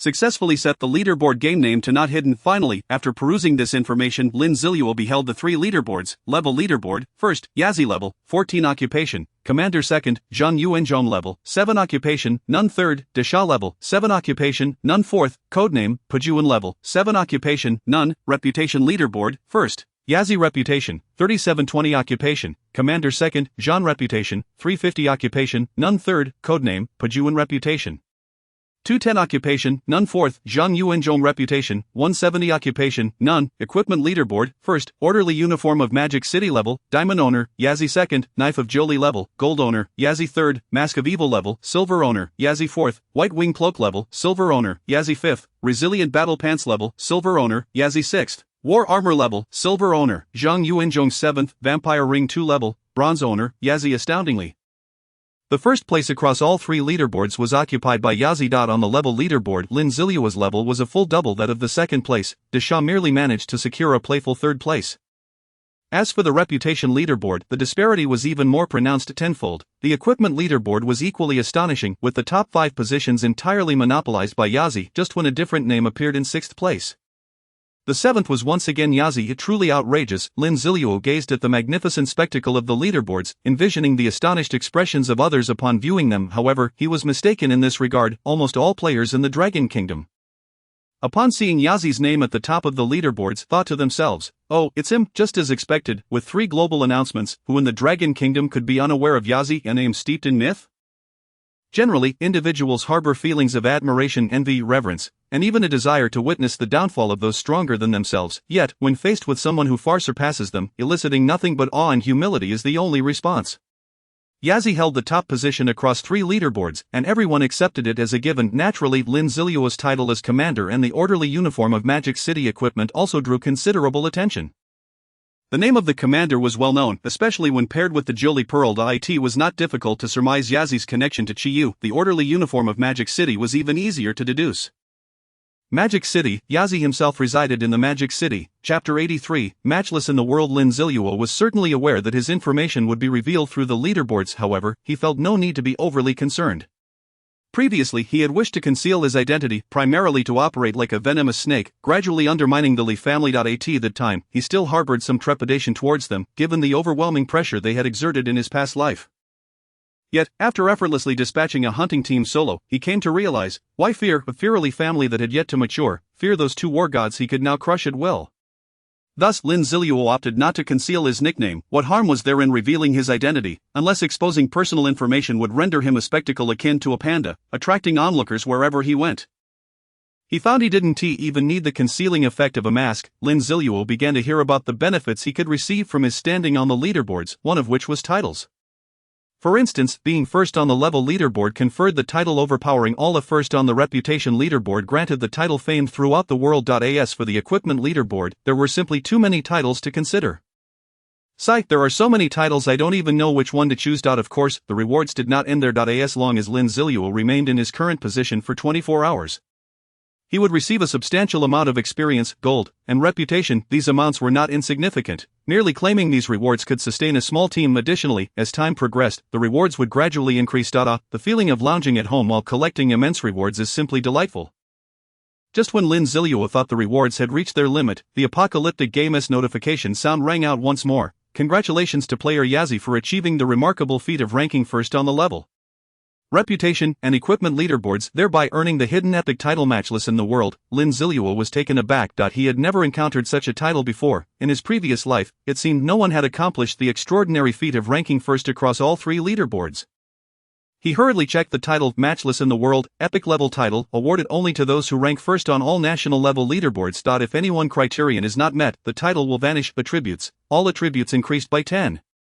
In all shops, hidden shops, and dungeons within the Dragon Kingdom, there will be a 10 discount on gold expenditures. A drop rate increased by 1. Task rewards enhanced by 10. Skill, unmatched, grants immunity to all damage for 1 second upon activation. Skill cooldown, 24 hours. Excellent. Lin Zilu was astonished. This was indeed impressive beyond compare. The percentage increase in attributes was already outrageous, not to mention the shopping discounts and increased task rewards. Most importantly, there was an attribute he had never even considered before, a 1 increase in drop rate. What did this mean? My current drop rate is already 100, and with this additional one, then, ding, upon triggering the additional 1 chance, 2 items will drop. The cheat system promptly provided clarity. Indeed, this was extraordinary. Killing a single zombie could yield 2 items. As for the unmatched skill, what more could one say? Immunity to all damage. During that 1 second, even a level 90 war god would be incapable of inflicting harm on a single hair of Lin Zilu. This title, so formidable, must remain in his possession. Therefore, he resolved to claim the top spots on all three leaderboards. Without hesitation, he equipped the title Matchless in the World. After equipping, it would take an hour to take effect. Thus, with this latest update, survival for others became increasingly arduous, while he reaped the rewards of an astonishing title. Shah, on the other hand, merely acquired a legendary level talent. Truly, he was basking in success. Lin Zilu rose to his feet. It was time to reap the dear little chives of the Reapers Club. He hoped they wouldn't perish too quickly. This was a modest bungalow. Opening the door, Lin Zilu stepped outside first. At that very moment, a zombie lunged directly at him. Unfazed by this sudden assault, Lin Zilu reacted with composure. He promptly summoned the transparent shield of the protective armor at his chest. Although the shield shattered, it successfully repelled the zombie's claws. Seizing the opportunity, Lin Zilu drew the knife of Jolie, aimed for the zombie's head, and executed a devastating double strike. The explosion of the mark upon landing both strikes effectively dispatched the zombie. It was indeed unfortunate to encounter a hunting-type zombie with the stealth talent right outside the door. Lin Zilu glanced at the attributes of the fallen zombie and remarked, at this stage, the attributes of all zombies have essentially increased by 50. Coupled with the enhancements from their forms and talents, one can only imagine how much stronger they have become. Moreover, the ruckus from Lin Zilu's recent kill had attracted the attention of these zombies, whose sensory abilities had been augmented. The zombies in the streets rushed towards Lin Zilu's direction. Among them, one zombie covered in green pustules was particularly conspicuous. Oh no, a toxic zombie. Shah, retreat. Upon sighting the toxic zombies, Lin Zilu lost his composure. While these creatures may lack formidable combat prowess, their repulsive nature is truly formidable. Their spitting is one thing, but the foul stench and corrosive properties of their phlegm are another matter entirely. Of course, his retreat was merely a tactical maneuver to distance himself from the toxic zombies. Extermination was still on his agenda. The Jolly blade was deftly cast from Lin Ziluo's hand, slicing through 2 or 3 zombies with impeccable precision before severing the neck of the newly evolved toxic zombie. Extinguishing its life before it could fully realize its transformation, the blade then returned to Lin Ziluo's grasp. He inspected the Jolly blade, relieved to find it untainted by the disgusting pus-like fluid. The zombies continued their frenzied pursuit, their numbers swelling with alarming rapidity. They had grown increasingly animated. Lin Ziluo, however, did not linger for a fight. The chives awaited his harvest. He led the simple-minded companion back into the building, and then leapt from a window across the way. He successfully landed in a secluded alley behind the structure. Thankfully, this street had been previously cleared of zombies, and Lin Ziluo exhaled in relief. Suddenly, he heard the sound of the door in the adjacent flat being violently assaulted by the zombies. Despite having been reinforced, the door could not withstand the onslaught. With a resounding crash, it collapsed, and the zombies surged into the room, meticulously searching for Lin Ziluo's whereabouts. At that moment, Lin Ziluo had already departed with his companion. The dwelling they had exited was not far from the Zyaranfa square. In no time, Lin Ziluo arrived at the rear of the square, where the freight elevator awaited. Just as he was about to step into the elevator lobby, he heard distant cries for help. Turning around, he saw a hunting zombie pursuing a woman around the street corner. Though the distance was considerable, Lin Ziluo recognized her. She was the one who had danced passionately in the rooftop hall earlier that morning. Help! Help! The woman was still hundreds of meters away from the lobby, yet her pace was steadily faltering. It was no surprise, given that her exuberance from the night before had left her in a poor state today. Before she could utter another plea, a zombie pounced upon her, tearing into her flesh with ravenous bites. 1, 2, 3. Soon, she was left battered and bleeding, crying out in despair and struggling in vain. In a matter of moments, the first zombie abandoned her, leaving her to lie in silence, awaiting her transformation into one of the undead. From a distance, Lin Ziluo witnessed this tragic scene, devoid of any emotion. Such occurrences had been all too frequent along his journey. Many young souls had paid the ultimate price for their negligence and arrogance. As a few zombies approached, Lin Ziluo paid them no mind and pressed the button for the freight elevator. Ascending to the top floor. As the elevator neared its destination, he heard the sounds of weeping and commotion from outside. It seemed the rooftop had descended into chaos. With a chime, the elevator doors opened slowly, revealing the mournful state of the Death Club members. The atmosphere in the hall was steeped in sorrow, in stark contrast to the celebratory ambience that had prevailed merely hours before. In the corners of the hall, many were weeping uncontrollably, having just escaped the clutches of death. Witnessing loved ones succumb to the zombies had filled them with guilt and anguish. A significant number sat silently on the floor, lost in their thoughts. Upon receiving the apocalyptic announcement, they had been plunged into a profound silence, the despairing words striking them like a hammer. Hope for survival seemed to vanish before their eyes. Others, however, were huddled over food, consuming it voraciously, oblivious to the impending doom. Everyone knew that regardless of whether they ate, the food would ultimately rot into refuse. My brother was bitten on the neck by a zombie. I watched helplessly as he transformed, and it's all my fault. I suggested we venture further to hunt zombies, otherwise he wouldn't have died. What good is effort? After toiling away, a mere announcement reveals that the zombies we could once easily slay are now free to hunt us. Indeed, what's the point? In a few days our resources will be depleted, and we shall await our demise. Damn it, what a cursed apocalypse game. I curse you, you wretched being. If you have the guts, end my life now.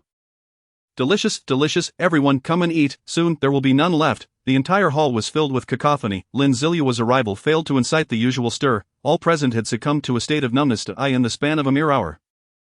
They had experienced the harrowing transition from paradise to hell. Lin Ziluo halted, for he detected a familiar scent. His gaze scanned the hall, and those who met his eyes felt a chill run down their spines, goosebumps rising on their skin. Soon enough, Lin Ziluo's gaze settled upon a figure cowering in a corner, trembling violently. Striding purposefully towards the individual, he attracted the attention of several onlookers. The cornered person, sensing Lin Ziluo's scrutiny, trembled even more. What do you want? The individual mumbled, head bowed. Raise your head, let me see how many bites you've sustained from the zombies. Lin Ziluo replied calmly. This statement sent shockwaves through the crowd.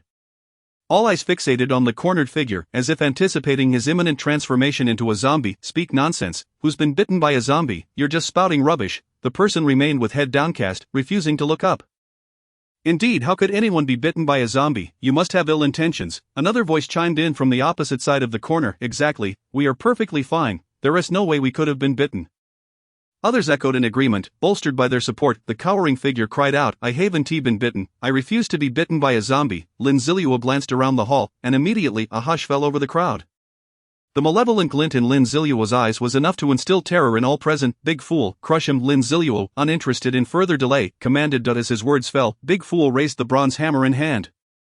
The moment the figure raised his head and beheld the hammer, he was struck with sheer terror. I don't want to be killed, it's all Zhang Yi's fault, I only pushed her to block the zombie. And she grabbed me, causing me to be bitten. His admission revealed a grotesque deep bite mark on his neck, yet it was too late. Big Fool paid no heed to the excuses, he merely obeyed Lin Zilu's orders. The hammer came crashing down upon the man's head, caving it in along with part of his torso. Blood and brains splattered across the floor. The hall, once steeped in sorrow, was abruptly awakened by the gruesome spectacle. All eyes now fixed in fear upon Lin Zilu, but that was not the end. Lin Zilu approached the individual who had initially accused the man. Why do you need to jump in? Afraid that once discovered, you'll be next, Lin Zilu remarked. His words were clear. This individual had also been bitten. In an instant, Big Fool swung his hammer again, resulting in yet another gruesome display. Lin Zilu's relentless march continued, akin to the Grim Reaper, as he approached another person, with Big Fool poised to strike. Within mere minutes, he had identified 5 individuals among the Death Club members who had been bitten and were on the brink of zombification. The pungent scent of blood pervaded the entire rooftop of the Ziyarunfa Mall. Fortunately, the zombies within had been largely eradicated by the members, otherwise, the commotion would surely have attracted more of the undead. Yet, it must be said, the sorrowful atmosphere had been entirely dispelled. Everyone had been thoroughly awakened by the bloody scenes. Lin Zilu nodded, feeling that the atmosphere had reached its peak. It was now time for him to take the stage. Look at you all, a mere assembly of muddled-headed wastrels. What, did you not suffer when the apocalypse first struck? Have you not endured any hardship, after a couple of days of relative ease, when faced with dire circumstances?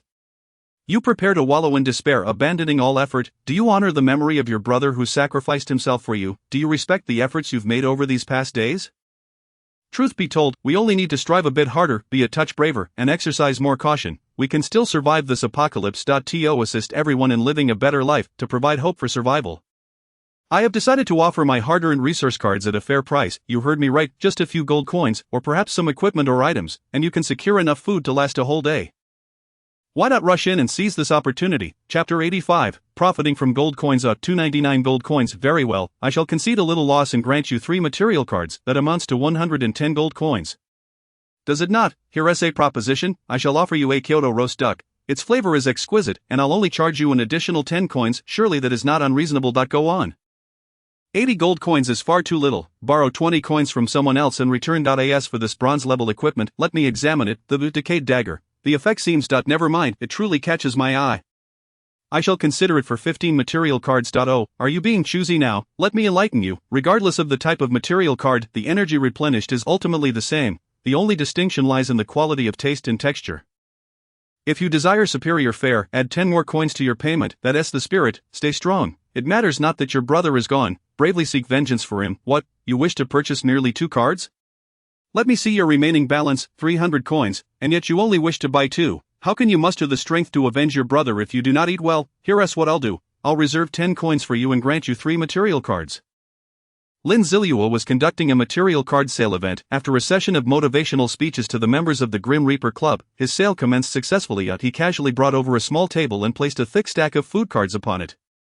The group, which had previously lost all hope in life, was invigorated by his words and rushed to purchase the cards. Suddenly Dasha, brandishing a bronze giant hammer, stood beside Lin Zilu, the hammer still dripping with the blood and brain matter of those he had just slain. Instantly, the chaotic buying scene transformed into an orderly affair. Their fear was not solely of Dasha's formidable strength. Upon becoming the 3rd on the leaderboard, Dasha had indeed become a celebrity in his own right. With the 3rd most powerful person in the Dragon Kingdom standing there, who would dare to act recklessly, Lin Zilu, crossing his legs, happily began accumulating gold coins. Finally, he had the opportunity to indulge his mercantile inclinations. Yet, he prided himself on being a conscientious merchant. The food cards sold in the Magic City stores were priced at 100 gold coins each, and Lin Zilu matched this price. Such pricing was, as they say, fair and just, without deceit towards young or old alike. It also spared buyers the time and dangers associated with purchasing from the Magic City stores. What, you claim I am engaging in coercive sales and that you cannot choose your cards? Ahem, that is merely to cover my operational costs. Is that excessive? Not at all. As Lin Zilu continued to sell the cards, he watched his gold coins steadily rise, a grin threatening to split his face. In just this short time, including his savings of 6,000 coins, his total had swelled to 15,000. The gold coins that would require him to risk his life against zombies had come to him so effortlessly. No wonder it is said that commerce is lucrative. As someone who has always walked alone, he had never experienced such a feeling. This might even lead him to consider becoming a middleman in the future. After all, purchasing items from the store at a 10% discount and reselling them at full price would yield a tidy profit. Each card would net him 10 gold coins, 100 cards. And that's 1,000 gold coins, 100,000 cards. Well, that would be exhausting, but I digress. It is paramount to enhance one's strength, although today's profits are substantial were it not for Dasha's presence as the clear third strongest in the Dragon Kingdom. One could only imagine how many would consider resorting to theft, not to mention the lurking threats. Thus, strength is the ultimate truth. Only with power can one enjoy such a harmonious and prosperous scene. Eventually, under Lin Ziluo's enthusiastic selling, the members of the Grim Reaper Club were left as if swept by an autumn wind, with all their gold coins thoroughly plundered. Even the last few coins each person possessed were encouraged to be pooled together, resulting in a group of over 10 individuals jointly purchasing a single material card. Lin Ziluo glanced at his gold coin tally, 16,000 coins. He had earned a staggering 10,000 coins, considering that each zombie yielded approximately 4 to 5 coins. It was equivalent to slaying nearly 2,000 zombies. Alas, it is indeed tragic that so many have perished. Lin Ziluo mused that in the days past, they had raided numerous locations, laid siege to the museum, and targeted parts of the Xiaorunfa shopping mall. Surely, they must have killed at least 3,000 to 4,000 zombies. As for equipment and items, few had exchanged them, for they understood that such possessions were vital for strengthening oneself in this apocalyptic game. Thus, Lin Ziluo had received only 2 pieces of particularly poor equipment and a handful of useless items. The only item of interest was the Decayed Dagger. Decayed Dagger, bronze-level equipment, a long-abandoned dagger with a jagged blade. Its surface covered in rust. Attributes: the pain inflicted by this dagger is increased by 200. Wounds inflicted will gradually rot if left untreated for an extended period. Not a single attribute enhancement. No wonder others disregard this equipment. Yet, Lin Ziluo found it appealing. With this, his tetanus dagger could finally retire in glory. As for the material cards, Lin Ziluo had expended fewer than 200 cards in his storage. Over 1,000 remained. Truly, he possessed the wealth of a tycoon. As he realized there was little more to extract, Lin Ziluo stood and declared, "The sale has concluded successfully. It is time to disperse. By the way, let us keep the noise to a minimum. It is late at night, and should we attract zombies with loud commotion, do not blame me for letting Dasha flatten you with his hammer." The crowd nodded vigorously, eager to express their determination. Fearful that a slow nod might result in Dasha's hammer descending upon them, satisfied, Lin Ziluo retreated to Gao Dong's office. Gao Dong had just been in line to purchase material cards. To his credit, this fellow had unearthed quite a trove of valuable items, trading 3 bronze-level items and some gold coins for 20 material cards from Lin Ziluo. Upon seeing Lin Ziluo enter, Gao Dong immediately donned a beaming smile. "Brother Lin, no, Lin the Great, I am immensely grateful to you for being willing to share your material cards with us. Enough, others may not know, but you surely know my true identity." Lin Ziluo replied as he casually settled into a chair. Gao Dong's expression turned awkward. As long as Gao Dong was not a fool, he would realize that Lin Ziluo was indeed Yaji. Especially after today's leaderboard announcement, with Dasha's name and the uniform of the Order of Magic City in view, it was easy to connect the dots with Lin Ziluo's black robe and Dasha's obedient presence by his side.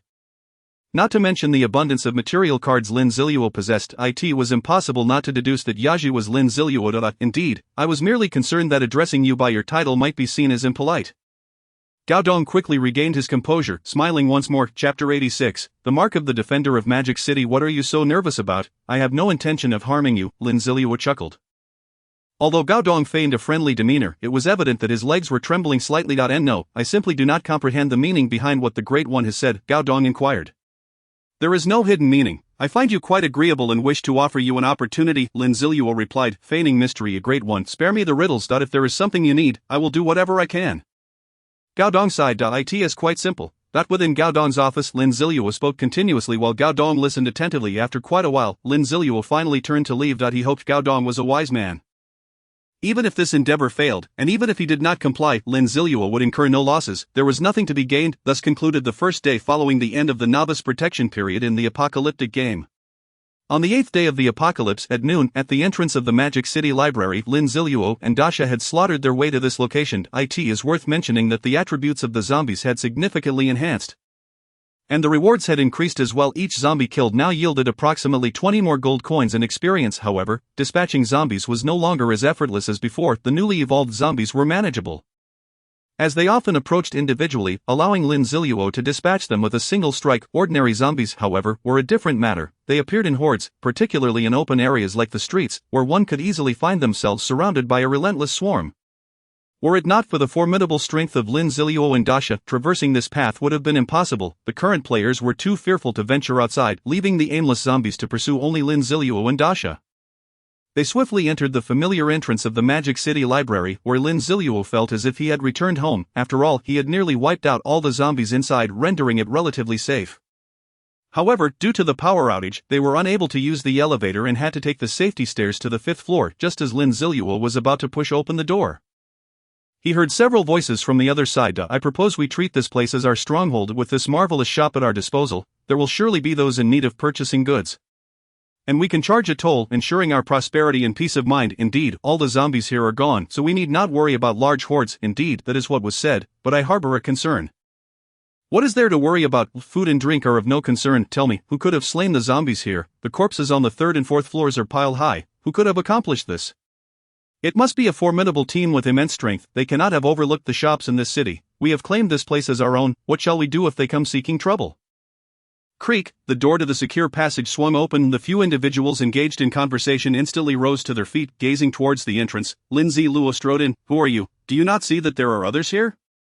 A man with a full beard exclaimed impatiently. Brother, wait a moment, check that fellow behind you. Could it be? A bald man immediately stood up, blocking the path of his elder brother, and pointed at the large, foolish-looking man behind Lin Zilu. The elder brother quickly assessed the panel of the large man and gasped, by bananas, this is the second-ranked player on the Dragon Kingdom's leaderboard. He's actually a living person.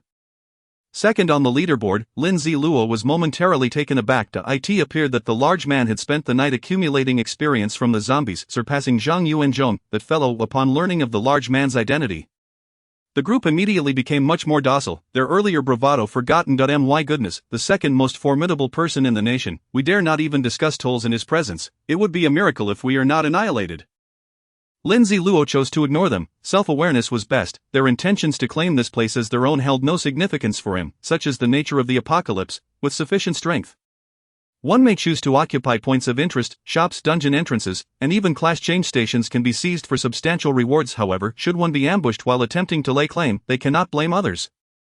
Ultimately, Lin Zilu's next objective was to seize a point as well. He had come to the library solely to purchase the coveted Guardian of Magic City insignia. Lin Zilu led the large man into the room housing the shop. As the door closed behind them, a lackey hurried to his leader's side. Boss, what are you thinking? This large man may be strong, but we are numerous. He appears to be a wealthy fool, the lackey whispered nervously. Get lost, the boss slapped the lackey's head. Are you foolish? How could someone ranked second in the entire Dragon Kingdom be an ordinary person? He has slain more zombies than we have ever encountered. He could easily dispatch you as if you were a mere zombie. I see now. Our boss is wise, the lackey admitted, awe evident on his face. Of course, otherwise, how could I be your leader? The boss proclaimed with pride. Oblivious to the happenings outside, Lin Zilu was now ensconced in the shopping pod. The stock of the 3 hidden items had not changed at all. Lin Zilu gazed longingly at the Guardian of Magic City badge. Though the price of 200,000 was utterly outrageous. No way, just 200,000. Such an item must be extraordinary. If I exert myself a bit more, perhaps I can gather the necessary funds before the city opens. With this thought, he pressed the purchase button for the Guardian of Magic City insignia. Player, do you wish to confirm the purchase of the Guardian of Magic City insignia, due to your unique purchasing privilege? A 10 discount applies, requiring 9,000 gold coins. The mechanical voice resonated. Purchase. Lin Zilu stated. The Guardian of Magic City insignia has been successfully acquired for 9,000 gold coins. Remaining balance, 7,544 gold coins. The Guardian of Magic City insignia has been packaged into a card. Activate the card to obtain it. The insignia materialized in Lin Zilu's hand. Curiously, he selected to activate it. Guardian of Magic City insignia, a diamond-level special item. Upon activation, it will attach to your equipment. Please select the activation location. Weapons are invalid. A special item. Lin Zilu pondered briefly before decisively choosing to activate the insignia on the Order of Magic City uniformed. It perfectly completed the set. And the uniform's durability certainly exceeded that of other equipment. Guardian of Magic City insignia has been successfully activated. Observing a circular emblem emerge on the uniform, adorned with the same design as before, Lin Zilu exited the shopping pod. Once outside, he examined the effects of the Guardian of Magic City insignia. The Guardian of Magic City insignia, diamond-level special item. Description: an extremely precious insignia, only bestowed upon those who have made exceptional contributions to the Magic City. Attributes: 1. Restoration. The equipped item with the insignia will greatly enhance automatic restoration speed, unless damage exceeds 40, it can always return to its original state. 2. Authority. While in Magic City, any player whose total attributes do not exceed yours will have their attributes reduced by 10 for 5 minutes upon attacking you. 3. Guardian. while in Magic City, you can summon a Guardian Robot to assist in battle, limited to once per day, lasting for 10 minutes. The attributes of the Guardian Robot will vary based on your own attributes. To emphasize, no female lead. Regular readers will recall that I previously had a book that performed quite well, but due to issues concerning women, it was permanently banned and can never be released. The fruits of months of effort were lost. This has become a shadow over me, making me hesitant to explore that aspect again. Therefore, such themes will not appear in this book. Chapter 87, The Terror of the Class Change Station. This Guardian of Magic City insignia is truly remarkable. Like the Order of Magic City uniform, it possesses an authority effect that can stack. This means that as long as I remain within the confines of Magic City, any player who dares to attack me will instantly have their attributes reduced by 20. That is no small percentage. Unfortunately, I was informed at the moment of activation that a player may only purchase one insignia. Otherwise, with enough gold coins, I could have acquired them all and summoned a veritable army of Guardian robots. Moreover, the information regarding the Guardian Robot is incomplete. It states that its attributes will be determined by the player's attributes, yet does not specify the ratio. Ol. I shall find out how useful it is this afternoon. In high spirits after his shopping, Lin Zilu exited the shop, accompanied by the large man. Magic City People's Square. Geographically, it can be termed the heart of Magic City, serving as the political, economic, cultural, and tourism hub, as well as a vital transportation nexus. It is one of the most significant landmark structures in the city, an expansive square covering 140,000 square meters, since the apocalyptic game updated yesterday evening at 7 o'clock. This place underwent a dramatic transformation. The buildings, paving, greenery, and facilities that once occupied the square's center were instantaneously reduced to ashes, scattered by the wind. Not even the players or zombies present could escape this fate. Rendered to cinders. One might say it was simply bad luck. In the apocalypse, few can survive for long. After everything was reduced to ash, the ground began to sink, creating a square-shaped deep pit. Shortly thereafter, two stone sculptures emerged from the earth. One was a massive cylindrical pillar, its surface intricately engraved with various weapon designs: swords, guns, halberds, axes, and bows. All conceivable weaponry was etched into the stone. Beneath the pillar, a hollowed space awaited players to place their hands. Initiating the warrior class change process, the second sculpture was a gigantic sphere, its surface adorned with a myriad of colors. Surrounding the sphere were floating elemental orbs, unmistakably the work of an extraordinary talent. These elemental orbs included red flames, blue waters, and green flora. In front of the sphere lay a petite crystal orb. Players needed to place their hands on this orb to commence the mage class change process. Between the two stone sculptures lay a vast expanse shrouded in black mist. Eerie sounds occasionally emanated from the mist, sending chills down one's spine. The edges of the sunken ground were inscribed with a circle of exquisite runes, suggesting that this area had been sealed for protection. Such a drastic change in this area naturally attracted the attention of nearby players. Upon reviewing the update announcement from last night, it became clear that this was the newly added class change station.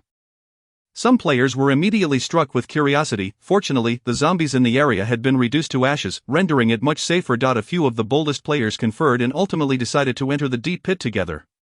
Upon their entry, nothing appeared to change at first. However, when one player ventured to touch the crystal orb in front of the sphere, the atmosphere shifted dramatically. The black mist between the sculptures expanded rapidly, accompanied by a piercing crackling sound. The players were struck with terror, the oppressive presence overwhelming them, making it difficult to breathe. Outside the pit, those too afraid to descend began to retreat, fearful of being swept up in the chaos. As the pressure mounted, the players could no longer withstand it and began to flee from the deep pit. At that very moment, the runes surrounding the abyss began to emit a radiant glow. A translucent shield rose at the edge of the pit, completely enveloping it. The fastest of the group reached the brink of the chasm, desperately attempting to climb out, yet, the instant his hand made contact with the protective barrier, he was violently rebounded. In despair, he beheld the ominous message from the Doomsday game: the class transfer area has been completely sealed off, only by defeating the guarding boss can one escape. Simultaneously, a quest prompt materialized. However, who had the presence of mind to heed such notifications? A few players behind him also rushed to the edge, trying to discern whether they could shatter the shield.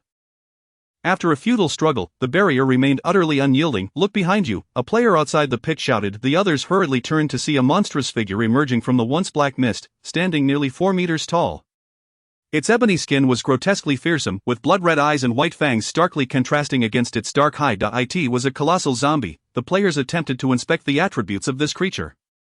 Bronze level, boss level, 18 talents, skills, base attributes, ridiculous. Due to the vast level disparity, they could discern neither talents nor attributes. However, the mere sight of an 18-level bronze level boss drained the color from their faces. Was this truly a foe they could confront? As the gigantic zombie lunged towards them, its massive form shook the ground beneath it, leaving deep imprints in the earth. Panic ensued among the players. Their instinct was to flee, yet they found themselves scattering in all directions. But how could mere players of levels 5 or 6 outrun an 18-level zombie? Within mere seconds, the first player fell victim to the creature's grasp. The zombie crushed him with a single squeeze, contorting his body beyond recognition, leading to his untimely demise. The zombie then began to tear apart the lifeless form as if savoring a delectable meal. As it bit into the player's head, a sickening crunch echoed, and blood and brain matter erupted like a burst dam, causing the zombie to close its eyes in a state of blissful indulgence. The remaining players, witnessing this gruesome spectacle, were seized by terror, their tears flowing freely as they cried for escape. But was there any hope? After finishing its gruesome feast, the zombie turned its ravenous gaze towards the next target. 1, 2, 3. Though several players attempted to resist, the disparity in strength was insurmountable. In mere moments, they were reduced to mere morsels for the zombie. When the last player fell, the zombie finally paused, eyeing with hunger those who had remained at a safe distance. Yet outside the abyss, it charged forth, but upon touching the protective barrier, it too was repelled. The creature then realized it could not escape either. After a few enraged roars, it returned to its original position, dissolving back into the black mist, vanishing from the sight of the players outside. As the mist dissipated, the barrier at the abyss's edge fell as well, restoring an eerie silence within. Only the pools of blood and remnants of flesh bore witness to the horrors that had transpired. Of course, 2 azure objects remained. Chapter 88. Activating the class transfer task. If memory serves me correctly, the guardian boss of the class transfer station in Magic City should be a raging zombie. Lin Zilu pondered as he walked, accompanied by the dim-witted Dishot, towards the People's Square of Magic City. Eager to reach their destination, Lin Zilu took less traveled paths, encountering few zombies along the way. His objective was evident: to eliminate the guardian boss of the class transfer station. He was not overly familiar with the boss's capabilities, as he had never personally defeated it. In fact, he had scarcely ventured there since his own class changed to Phantom. However, he was acquainted with the process of activating the class transfer station, which simply involved defeating the guardian boss. Moreover, this guardian boss was shielded by the Doomsday game once the task to activate the transfer station was encountered. The protective barrier would rise. At that time, neither players nor zombies inside could escape, while those outside could enter until the number reached 30, at which point the isolation would be complete. If one refrained from touching the crystal ball or pressing the handprint indentation, could the task still be activated? There was also a hidden condition: once the player count in the transfer station area reached 30, the barrier would automatically rise, forcing the task to activate and compelling one to confront the guardian boss. Essentially, the Doomsday game made it clear: if you hope to employ a strategy of sheer numbers to overwhelm the guardian boss, you were sorely mistaken. No more than 30 players could enter at once. Furthermore, if the boss was not defeated in the initial encounter, it would grow stronger, leveling up as it consumed the bodies of fallen players. Lin Zilu recalled that in a small city, the guardian boss had been forcibly leveled to over 40. Resulting in the city's inhabitants failing to complete their class changes until the city limits opened, allowing them to escape to another city. Reflecting on this information, Lin Zilu soon spotted the outline of the People's Square ahead. He paused momentarily to adjust his state, ensuring he would face the guardian boss at his best. He took out the 9-Li bow for a quick inspection, having prepared it in advance to avoid any last-minute energy drain. Once ready, Lin Zilu strode confidently towards the People's Square, with Dishot trailing closely behind, wielding his bronze great hammer. As they approached the square, Lin Zilu distinctly sensed numerous pairs of eyes scrutinizing him. It appeared many players had gathered in this vicinity. A cursory glance around revealed several players attempting to conceal themselves in the shadows. Their methods of hiding were so crude that Lin Zilu could see right through them. Nevertheless, he chose not to dwell on them, instead focusing on the sunken area within the square. The class transfer station bore no difference from the one he had encountered before. However, the black mist was a first for him. Clearly indicating the presence of the zombie boss, the blood and remnants of flesh scattered across the ground did not escape his notice either. He quickly deduced that 8 individuals had perished here, and all within the last hour. Not only that, but 2 pieces of bronze-level equipment lay strewn about as well. No one has picked them up. What a boon for me, Lin Zilu mused. It was evident that the players who had fallen victim to the zombie had instilled a profound fear in others. Moreover, they were unaware that as long as they did not foolishly activate the task and kept their numbers below 30, they could safely venture into the pit to retrieve the equipment without consequence. Since the gear was simply lying there, it would be illogical not to collect it. Without hesitation, Lin Zilu leaped down into the abyss, with Dishot following closely behind. How dare they? A girl gasped in disbelief from the shadows. Look at those fools rushing to grab the equipment, completely oblivious that they are already dead, a male voice exclaimed, reveling in their misfortune. Just imagining them being devoured by that enormous black zombie is exhilarating. His friend chimed in, that mysterious figure in the black cloak is one thing, but what a shame about the player named Dishot. His gear looks quite impressive, another remarked with regret. Dishot? That name sounds familiar. The first man frowned. Holy crap, isn't he one of the notorious figures on the Dragon Kingdom leaderboard? his friend suddenly realized. No way, Desha is also a formidable player from Magic City? The man replied in astonishment. Do you think Desha has any chance of defeating that zombie? The girl suddenly pondered, how could he? The 8 players who just died were all top-tier fighters in our region.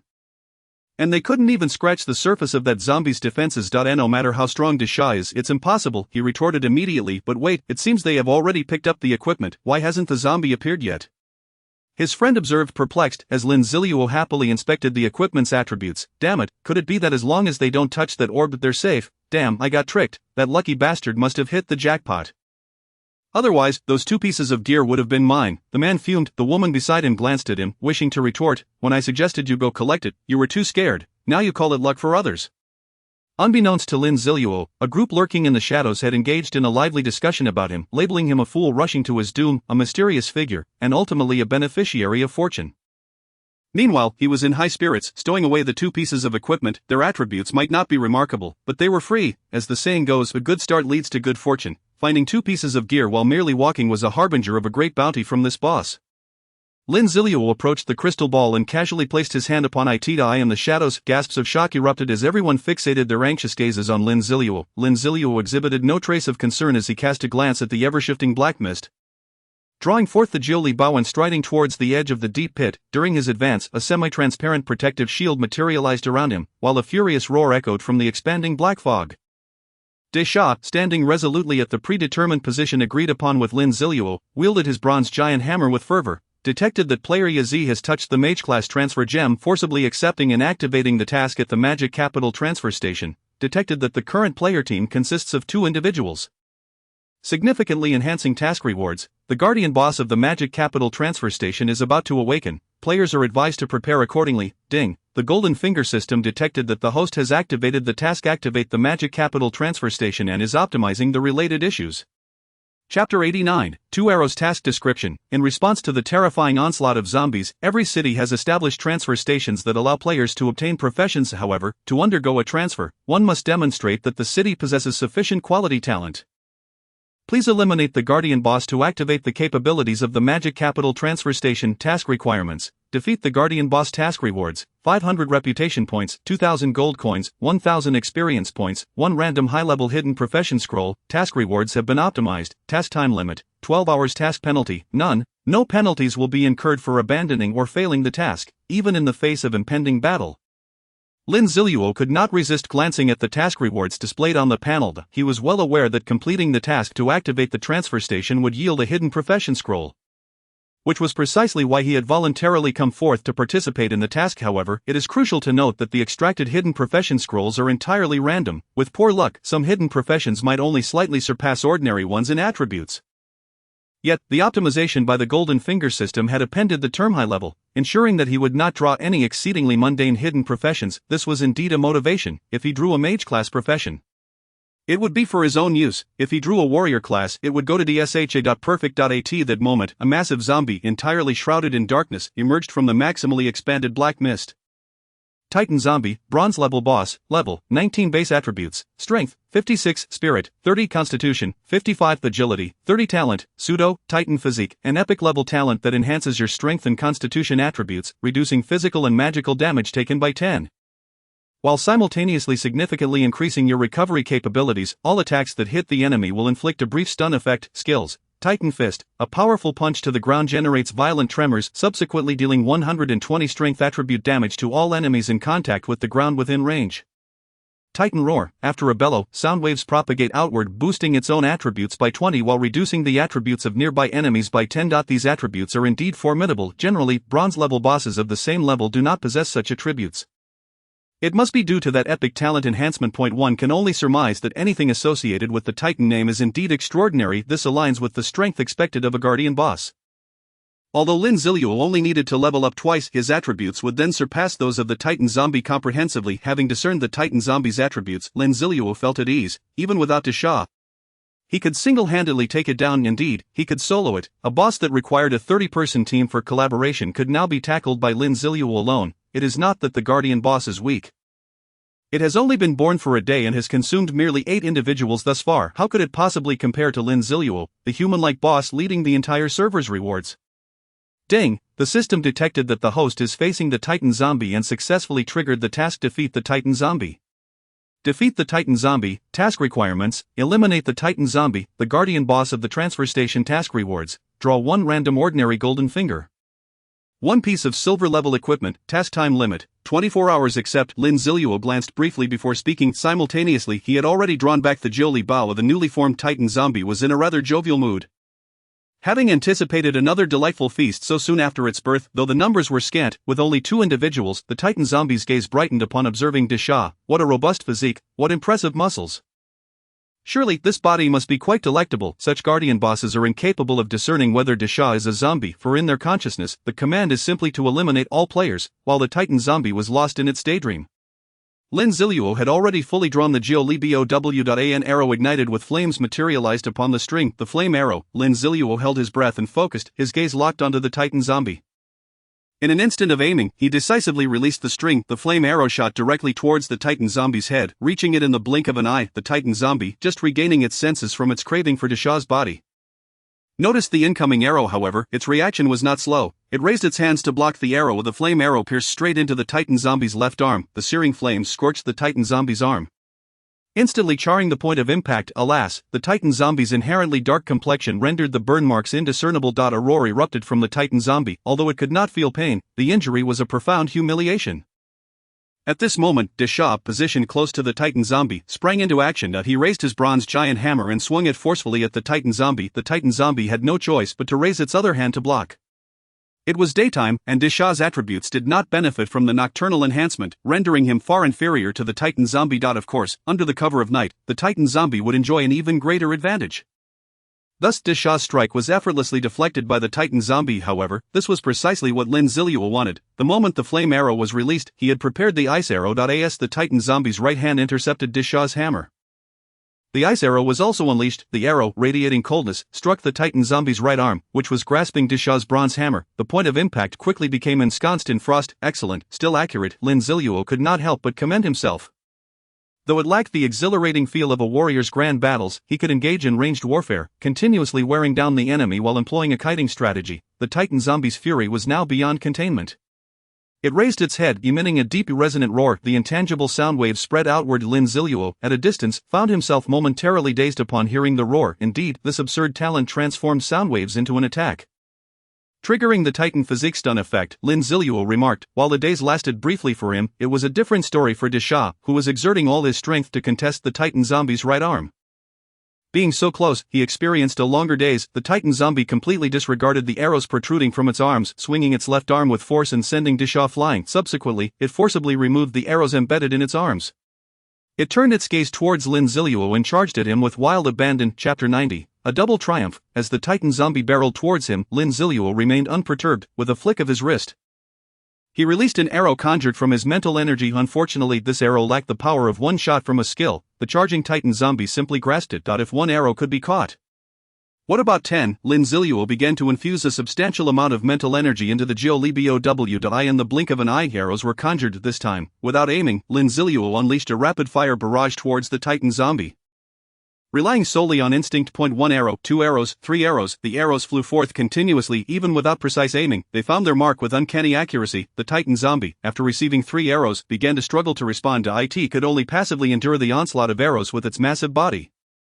1 arrow struck its thigh, another embedded in its arm, and yet another in its waist. The final arrow even grazed the Titan zombie's forehead, taking away a considerable tuft of hair. At this moment, the Titan zombie's head resembled a concave shape, bald in the center while abundantly hairy on the sides. The Titan zombie was now filled with trepidation. It seemed that it could not lay a finger on this cunning human.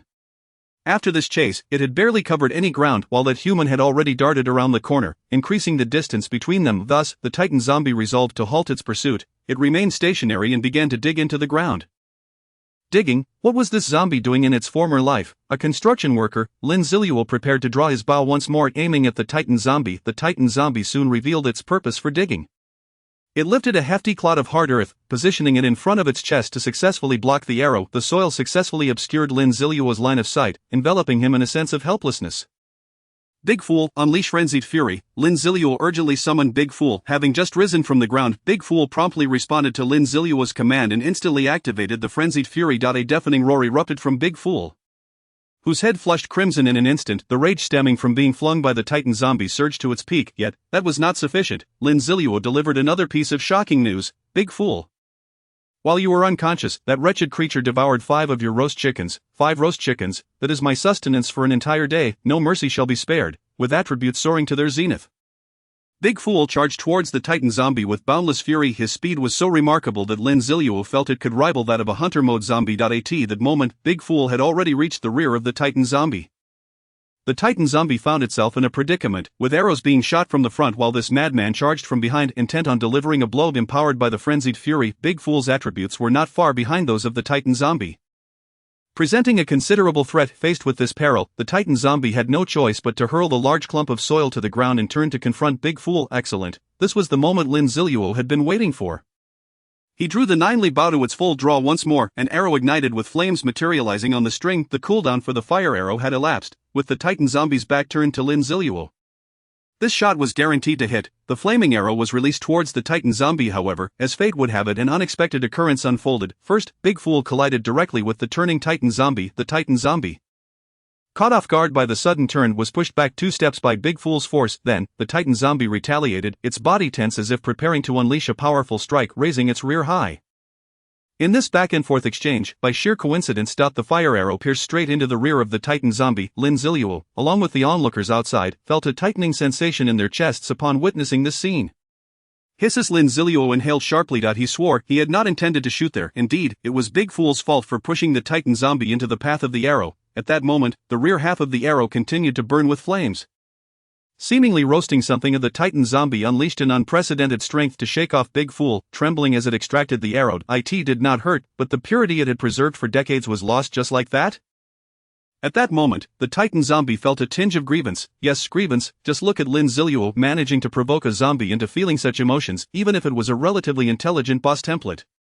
Truly, what a remarkable talent. Following the grievance came an unquenchable wrath. The Titan zombie snapped the flaming arrow in half and turned its gaze towards Lin Zilu. At that moment, Lin Zilu had already drawn the ice arrow.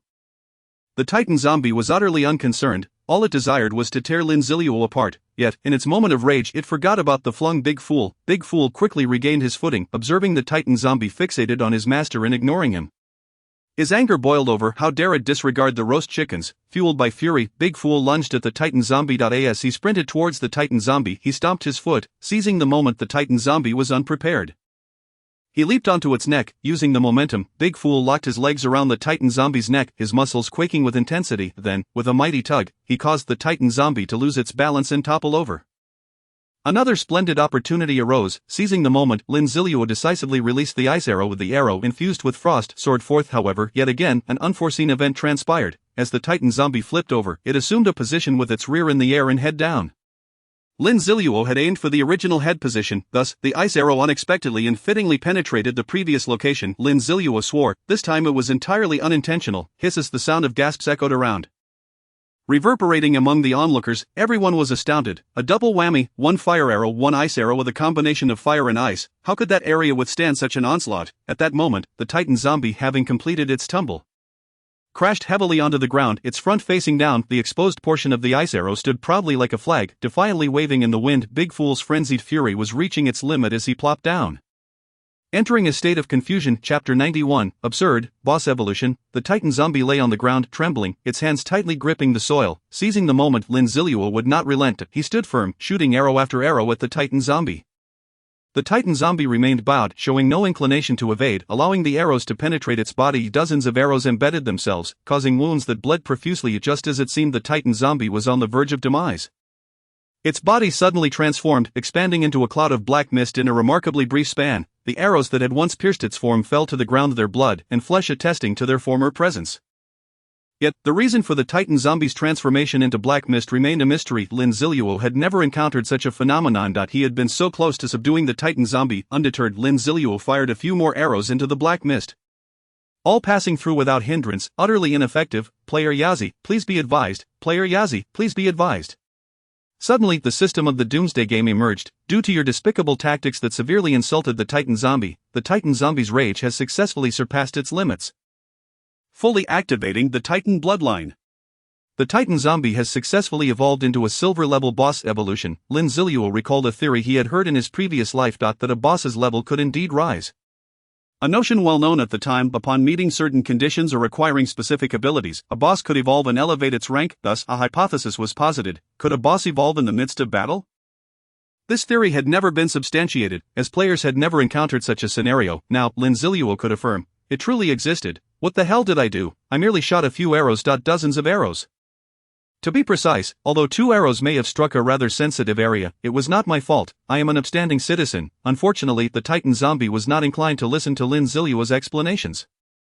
It had already reformed from the black mist, originally towering over 3 meters. The Titan zombie's form expanded to nearly 5 meters, resembling a small mountain from a distance. Its ebony skin remained unchanged.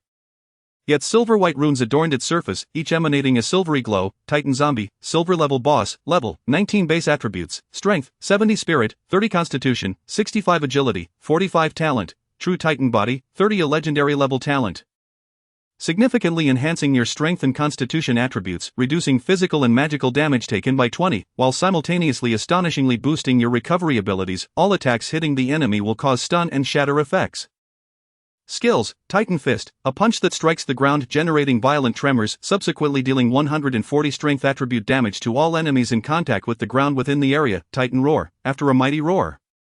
Sound waves spread around, increasing its own attributes by 20 while reducing those of nearby enemies by 15. Titan's Wrath, the Titan zombie relentlessly pounds its target, with each attack inflicting 10 more power than the last. Stacking up to 8 times. During this period, if the target attempts to flee, the Titan zombie's pursuit speed increases by 50. A legendary level talent. The magnitude of this evolution is utterly outrageous. This attribute is hardly befitting of a silver-level boss. It rivals that of a golden-level boss of the same tier. Though 1,000 thoughts raced through Lin Zilu's mind, he remained fixated on the Titan zombie, unwilling to let his guard down. Such was the nature of the Doomsday game. Luck played an immensely significant role. What? Complaining about encountering a zombie that evolves mid-battle? Is there a complaint channel for this? Ding. The Golden Finger system detected the Titan zombie successfully evolving, significantly increasing the difficulty of the task, enhancing the rewards for both. Activate the Magic City job change station and kill the Titan zombie. Indeed, Lin Zilu had no time to consider the extent of the reward increase. The freshly evolved Titan zombie charged at him like a mad bull, its nearly 5-meter frame thundering as it ran. With every stride, deep footprints were left in the muddy earth. Lin Zilu attempted to shoot 2 arrows. Though both struck the Titan zombie, the creature, in its relentless charge, effortlessly extracted the arrows. To his astonishment, the small wounds inflicted by the arrows began to heal at an alarming rate. Is this the astonishing regenerative ability attributed to noble lineage? Indeed, remarkable. It seems the lethality of the arrows is insufficient. Then, it is time to wield a blade. The Jili Bao swiftly absorbed a considerable amount of Lin Zilu's mental energy, transforming within a second into the Jili blade. Lin Zilu exhaled heavily, feeling the toll on his mental reserves. The previous 4 attribute arrows, combined with numerous ordinary ones, had already drained a significant amount of his energy. The subsequent transformation into the Jili orb's form was almost overwhelming. Were it not for the considerable investment he had made in mental attributes, he might have faltered. Nevertheless, Lin Zilu maintained his peak condition. As the Titan zombie charged towards him, he decisively swung the blade. The Titan zombie, unfazed, raised its fist and struck towards the edge of the blade. The Jili blade clashed violently with the Titan zombie's fist, producing a sound akin to metal colliding. A small wound appeared on the Titan zombie's fist, revealing its confusion. Despite possessing a shattering effect, how could it fail to obliterate this blade? Lin Zilu retreated a few steps, aware of the considerable disparity in their power attributes. He cast a glance at the distant Disha, who remained in a dazed state. Clearly, he could not rely on Disha any longer. However, he had more than just Disha at his disposal. The Guardian of Magic City emblem on Lin Zilu's chest began to glow. A robot, brandishing a shield and emanating a silvery metallic sheen, materialized before him. This robot bore a striking resemblance to Ultron from the Avengers, save for the shield it wielded, but that was not all.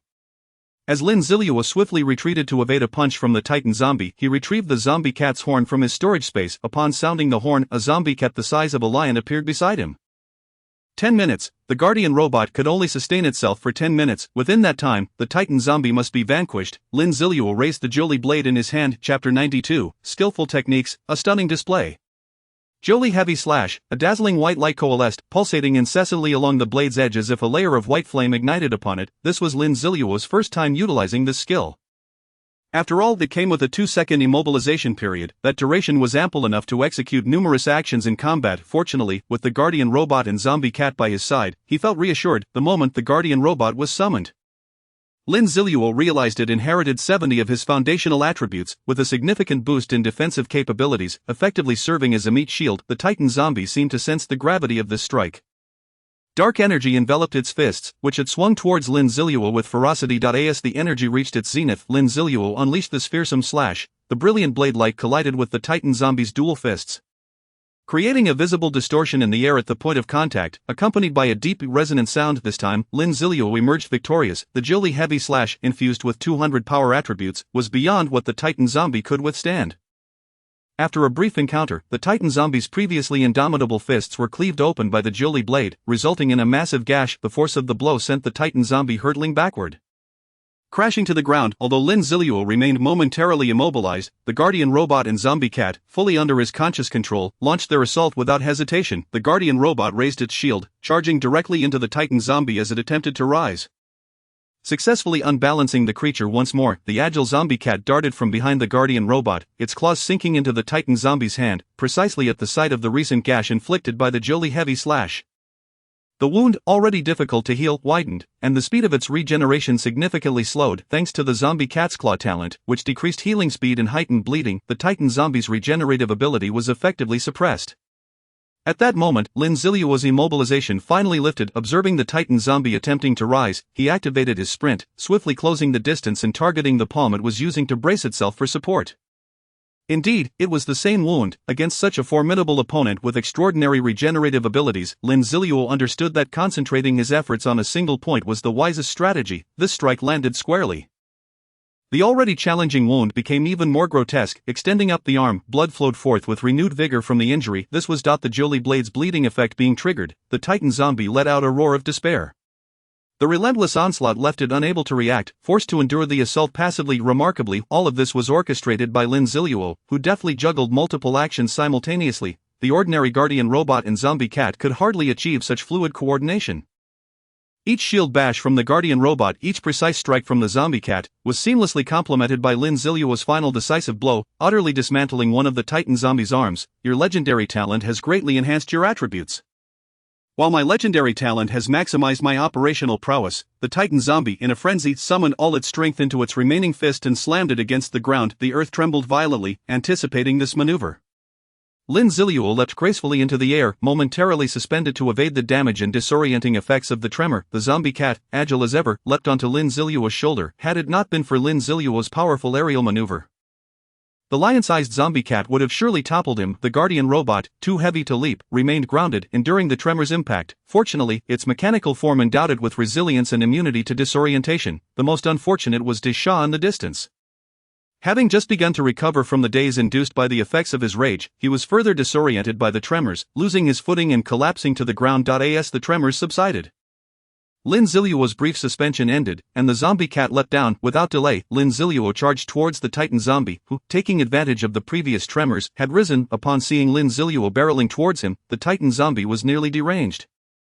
Ignoring its nearly incapacitated fist, it unleashed its newly acquired ability, Titan's Fury, bestowed upon it as a silver-level entity. A black mist emanated from its body, and its arms swelled, though the injured one bled even more profusely.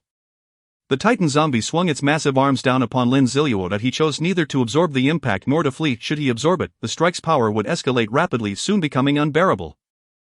Fleeing would only enhance the Titan zombie's pursuit capabilities by 50, making escape improbable. However, the Titan zombie's already injured fist would not reach its full potential speed, leaving Lin Zilu unperturbed. This was a contingency he had meticulously calculated. Terrifyingly, before engaging the Titan zombie, Lin Zilu had analyzed all its skills and attack patterns to perfection, planning each move with precision. In the face of Titan's fury, Lin Zilu's response was to dance upon the edge of a blade.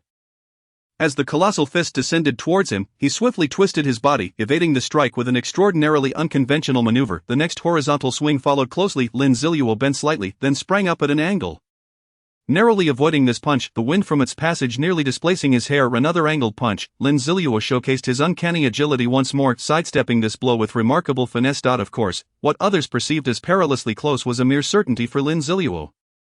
His success rate for evading was a resounding 100. The fourth, fifth, and sixth punches followed. The Titan zombie, undeterred, unleashed each punch at increasingly devious angles, yet Lin Zilu continued to evade each blow with even more bizarre maneuvers. Each evasion ignited a false hope within the Titan zombie that the next strike would surely land. Alas, after 8 punches, Lin Zilu remained unscathed, his position unchanged aside from a few stray hairs blown away by the force of the punches. Despair flickered in the Titan zombie's eyes as it crumbled under the weight of its failure. From the onset of battle, it had been entirely ensnared in Lin Zilu's rhythm, after exhausting all its offensive strategies. It had managed to merely displace a few strands of Lin Zilu's hair. Seizing the opportunity, Lin Zilu swung the Jolie blade decisively. One strike cleaved into the Titan zombie's neck, a second deepening the wound. Nearing a quarter of its depth, with a third strike, the Titan zombie would surely meet its demise. Lin Zilu inhaled deeply, channeling all his strength to unleash the blade. Detected that the current player team has increased by 1, resulting in a decrease in task rewards. Detected that the current player team has increased by 1, resulting in a decrease in task rewards. Chapter 93, The Gaze of the Demon. The ominous sound alerts from the Doomsday game echoed continuously. The blade of the 9Li knife, upon making contact with the neck of the Titan zombie, was deftly redirected by Lin Zilu to strike the creature's other shoulder. Rage, unfathomable rage. He cast his gaze towards the edge of the pit, where 2 players had already descended, while several others were preparing to leap down. Hurry in, it's truly possible to enter, and you can still relish the task rewards so bountiful. Come in quickly. Those who previously claimed Lin Zilu was merely courting death urged the players outside the shield softly. Holy crap, whoever activates the transfer station first will definitely make it to the world announcement. I'm about to gain fame, one of his companions remarked. Is that for real? Then I'm coming too. With that, a man crossed through the protective barrier and jumped into the pit. Come out quickly, the boss is on the verge of defeating this terrifying zombie, a woman at the edge of the pit incessantly pleaded. Shut up, woman, I've tolerated you long enough, it's the apocalypse, and you're putting on an act. Just wait, once I get out, I'll make you regret it, a man retorted harshly. At this moment, Lin Zilu approached, wielding the 9Li knife. Of the guardian robots and zombie cats were suppressing the Titan zombie. Suppressing, in reality, meant ensuring the Titan zombie did not perish too swiftly, allowing the players to share in the rewards. The Titan zombie had been thoroughly incapacitated by Lin Zilu. Its arms had been completely severed to prevent it from retaining any combat capability. The leading man noticed Lin Zilu's approach. The gaze beneath the mask was chillingly cold, and he could also detect the pungent scent of blood emanating from Lin Zilu. Suppressing his fear, the man stepped forward. Boss, you must be the infamous Uzai, you're truly formidable, I've always been your loyal fan. And upon witnessing your battle here, I immediately brought my brothers to assist you. What do you need? Indeed, boss, I'm also a fan. Yes, I too am a fan, the 2 men behind him quickly echoed. Fans, assisting me, Lin Zilu murmured. With a swift motion, he swung the 9Li knife. The blade glimmered brilliantly in the sunlight. The man opened his mouth but could not speak. His gaze fell upon his lower body. He could see a distinct gash at his waist, crimson blood oozing from it. Terrified, he reached to touch his waist. To his horror, upon contact, he realized his waist was dislocated. The upper half of the man's body crashed to the ground with a thud. His lower half could not maintain its position and fell as well. Blood, intestines, and entrails flowed from his waist, yet, the man continued to crawl on the ground in terror. Half-sliced, this is half-sliced, the previously lively scene fell into an instant silence. The 2 individuals who had been behind the man were now in a state of panic. Lin Zilu seized the crawling man's head, forcing him to look at him. The gaze of the demon, the mask resembling a demon, came to life with an exaggerated curve at its corners. The man, along with those behind him and the onlookers outside the shield, simultaneously envisioned an ocean of blood, a mountain of flesh composed of severed limbs. They were confronted with their deepest fears: trypophobia, claustrophobia, fear of the deep sea. All that they dreaded manifested perfectly within the illusion. The profound terror seeped into their souls, plunging them into despair. Some attempted to move, only to find their bodies trembling uncontrollably from fear. Rendered immobile, many others could muster no strength and collapsed to the ground, unable to rise. The man's gaze lost focus amid his agony, detected that the current player team has decreased by 1. Task rewards have increased. Forcibly joining a task to divide the rewards, this was the most despicable and unscrupulous behavior in the Doomsday game. Such actions not only split substantial rewards but also risked the lives of players involved in challenges that scaled with the challenger's strength. Such individuals, upon being exposed in the apocalypse, would face the harshest penalties. Of course, if such deeds were committed by powerful families or factions, there was little that could be done. Lin Zilu discarded the man's severed body. Were it not for the imminent demise of the Titan zombie, he would not have allowed this person to perish so easily. To save time, Lin Zilu turned his attention to the remaining 2 individuals. One was still dazed from the earlier gaze of the demon, visibly having wet himself. Only one individual remained relatively composed. Seeing Lin Zilu approach, he hastily shouted, "No, I was wrong. The dead thing called us down here. It was all his idea, we had nothing to do with it." Lin Zilu continued to advance, seemingly oblivious to the man's words. The man retreated frantically until he reached the edge of the pit. Realizing that his previous words bore no weight, he quickly pivoted and said, Yazai, your reputation is that of a hero in our dragon country. As a hero, it is only right for you to assist us. We merely wish to follow you and gain a bit of favor, nothing more. He faltered, unable to continue speaking as he watched Lin Zilu hurl the ninely knife of the knife, empowered by a spinning strike. Swiftly sliced through the man's head. In its return arc, it severed the head of the other individual as well. Both heads rolled to the ground. Detected that the current player team has decreased by 1. Task rewards have increased. Detected that the current player team has decreased by 1. Task rewards have increased. There is still room for 25 more participants in this task. Please arrange your slots accordingly. Lin Zilu caught the returning ninely knife and casually flicked off the blood. He glanced at the onlookers outside the pit, who had been stimulated by the bloody scene. Not only that, but also those lurking in the shadows. Under his sweeping gaze, all heads bowed, none daring to meet Lin Zilu's eyes. Remember, my name is Yazai, who takes vengeance. Spare me your nonsense about being a great hero. Spare me your so-called moral coercion, and don't feed me any drivel about sacrificing for humanity. I live solely for myself. Anyone who provokes me, obstructs me, or disgusts me shall be slain. Chapter 94, 3 consecutive world announcements to speak of humanity with Lin Zilu? A hypocrite spewing platitudes of righteousness. When the Li family hunted him down, where were the discussions for the greater good, when powerful factions trampled on lives and oppressed players who dared to speak up for humanity? In truth, they were merely cowardly bullies, posturing as virtuous. To discuss reputation with Lin Zilu, he would rather his infamous reputation for bloodshed spread far and wide. That way, many who failed to grasp the situation or were simple-minded would think twice before provoking him. Enough, I've reincarnated once with great difficulty, and if I must live in fear and trepidation, I might as well dash myself against a wall. Lin Zilu's voice rang out loudly. The entire crowd fell into a profound silence. The onlookers outside the pit and the dozens hiding in the shadows memorized Lin Zilu's words. It became clear that Yazai truly exacted vengeance. These words gradually spread among the people.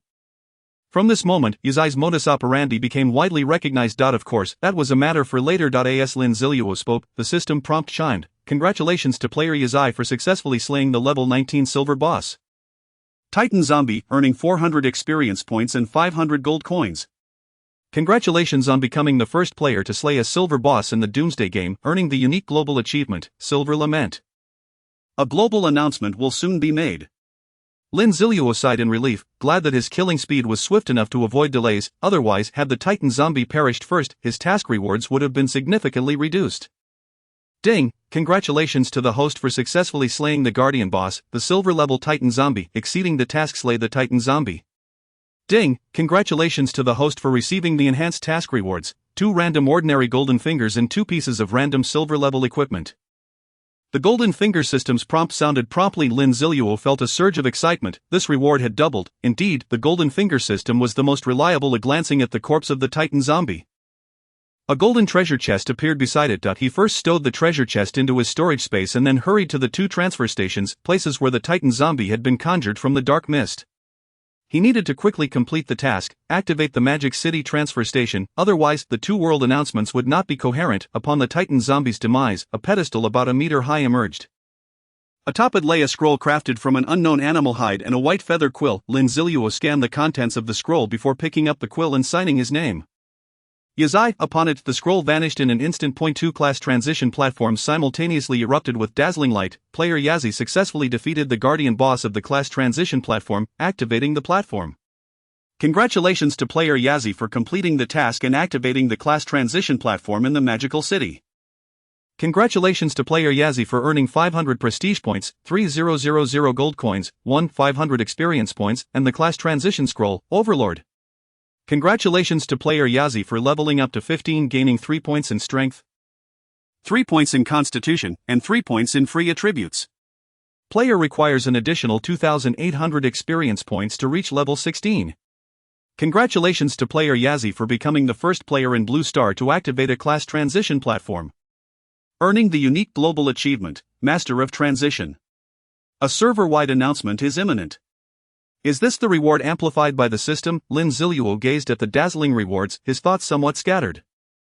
The substantial rewards from game tasks and system tasks, the activation scroll for the class transition platform, coupled with the golden treasure chest dropped by the Titan Zombie, this was overwhelming. This place was unsuitable for claiming such bounties. Lin Zilu decided to find a quiet location before meticulously accounting for his gains. As for the corpse of the Titan Zombie. After signing the agreement, it had already transformed into a wisp of black mist. ultimately dissipating into the air just as Lin Zilu, accompanied by the recovering Disha, sought a concealed spot. The once bright sky quickly dimmed, the darkness deepened gradually. In no time, it was akin to a night where one could not see their own hand before their face. Although such scenes had been witnessed numerous times before, some players gazing upward were astonished to find that this darkness was more profound than ever. What could this mean? Confusion filled their minds. Above the sky, a deeply resonant yet crystal clear voice resonated. World announcement. Congratulations to player Yazi for becoming the first individual in the apocalyptic game to single-handedly slay a silver tier boss, astonishing the world with formidable strength. Earning the unique global achievement, the Silver's Lament, along with substantial rewards. Other players are encouraged to learn from this, just as the crowd prepared to be astounded once more by Yazi's achievements. The deep, resonant yet crystal clear voice echoed again. World announcement. Congratulations to player Yazi for being the first player in the apocalyptic game to activate a class transition platform, unlocking the shackles of the city magical city, earning the unique global achievement, Master of Transition. Along with substantial rewards, other players are encouraged to learn from this. Due to the early activation of the class transition platform in the city magical city, players from Magical City will receive city-level rewards, which include all players within Magical City gaining 1 level, a double drop rate for killing zombies within 24 hours, and a 10 boost in experience and gold acquired. 3 consecutive announcements. A total of 3 world announcements.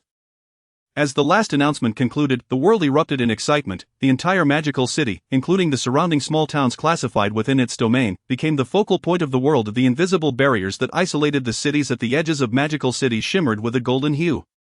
This golden barrier stood out brilliantly amid the encompassing darkness. The radiant golden light continued to ascend from a distance. It appeared as a golden beam piercing through heaven and earth simultaneously. All players within Magical City leveled up by 1.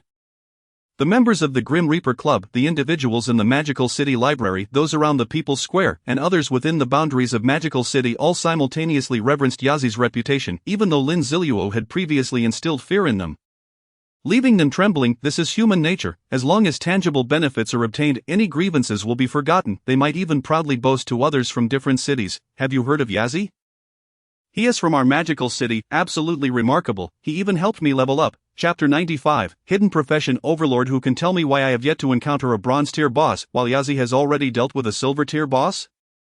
A player who has tirelessly slain zombies in the apocalyptic game began to feel despondent. He couldn't comprehend how, despite being human, the disparity could be so vast. If I remember correctly, the class transition platform only appeared yesterday evening, and it contained a formidable bronze tier boss. 30 of us failed to defeat it, yet this person activated it this afternoon. A small faction leader questioned incredulously. His subordinates fell silent, no one daring to speak.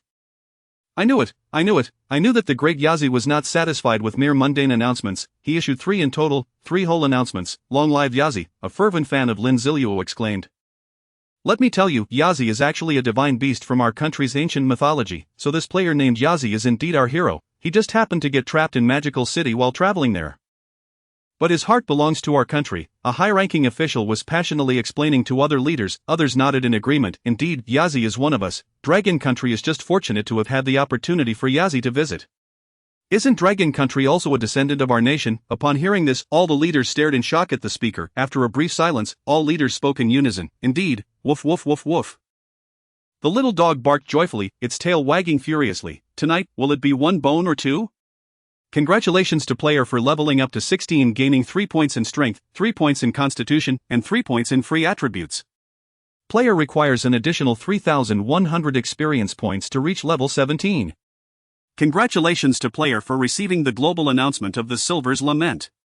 Congratulations to player for receiving this reward. 1,000 prestige points, 1,500 gold coins, 3 points in free attributes, and an increase of 1 cubic meter in storage space. Congratulations to player for receiving the global announcement of Master of Transition. Congratulations to player for receiving this reward. 1,000 prestige points, 1,500 gold coins, 3 points in free attributes, and an increase of 1 cubic meter in storage space. Lin Zilu stepped into an empty room, while the Shah stood guard outside. Tisk, level 16 already. This speed of leveling up is even faster than during the novice protection period. Lin Zilu felt quite helpless. I wish to remain low-key, but my strength does not permit it.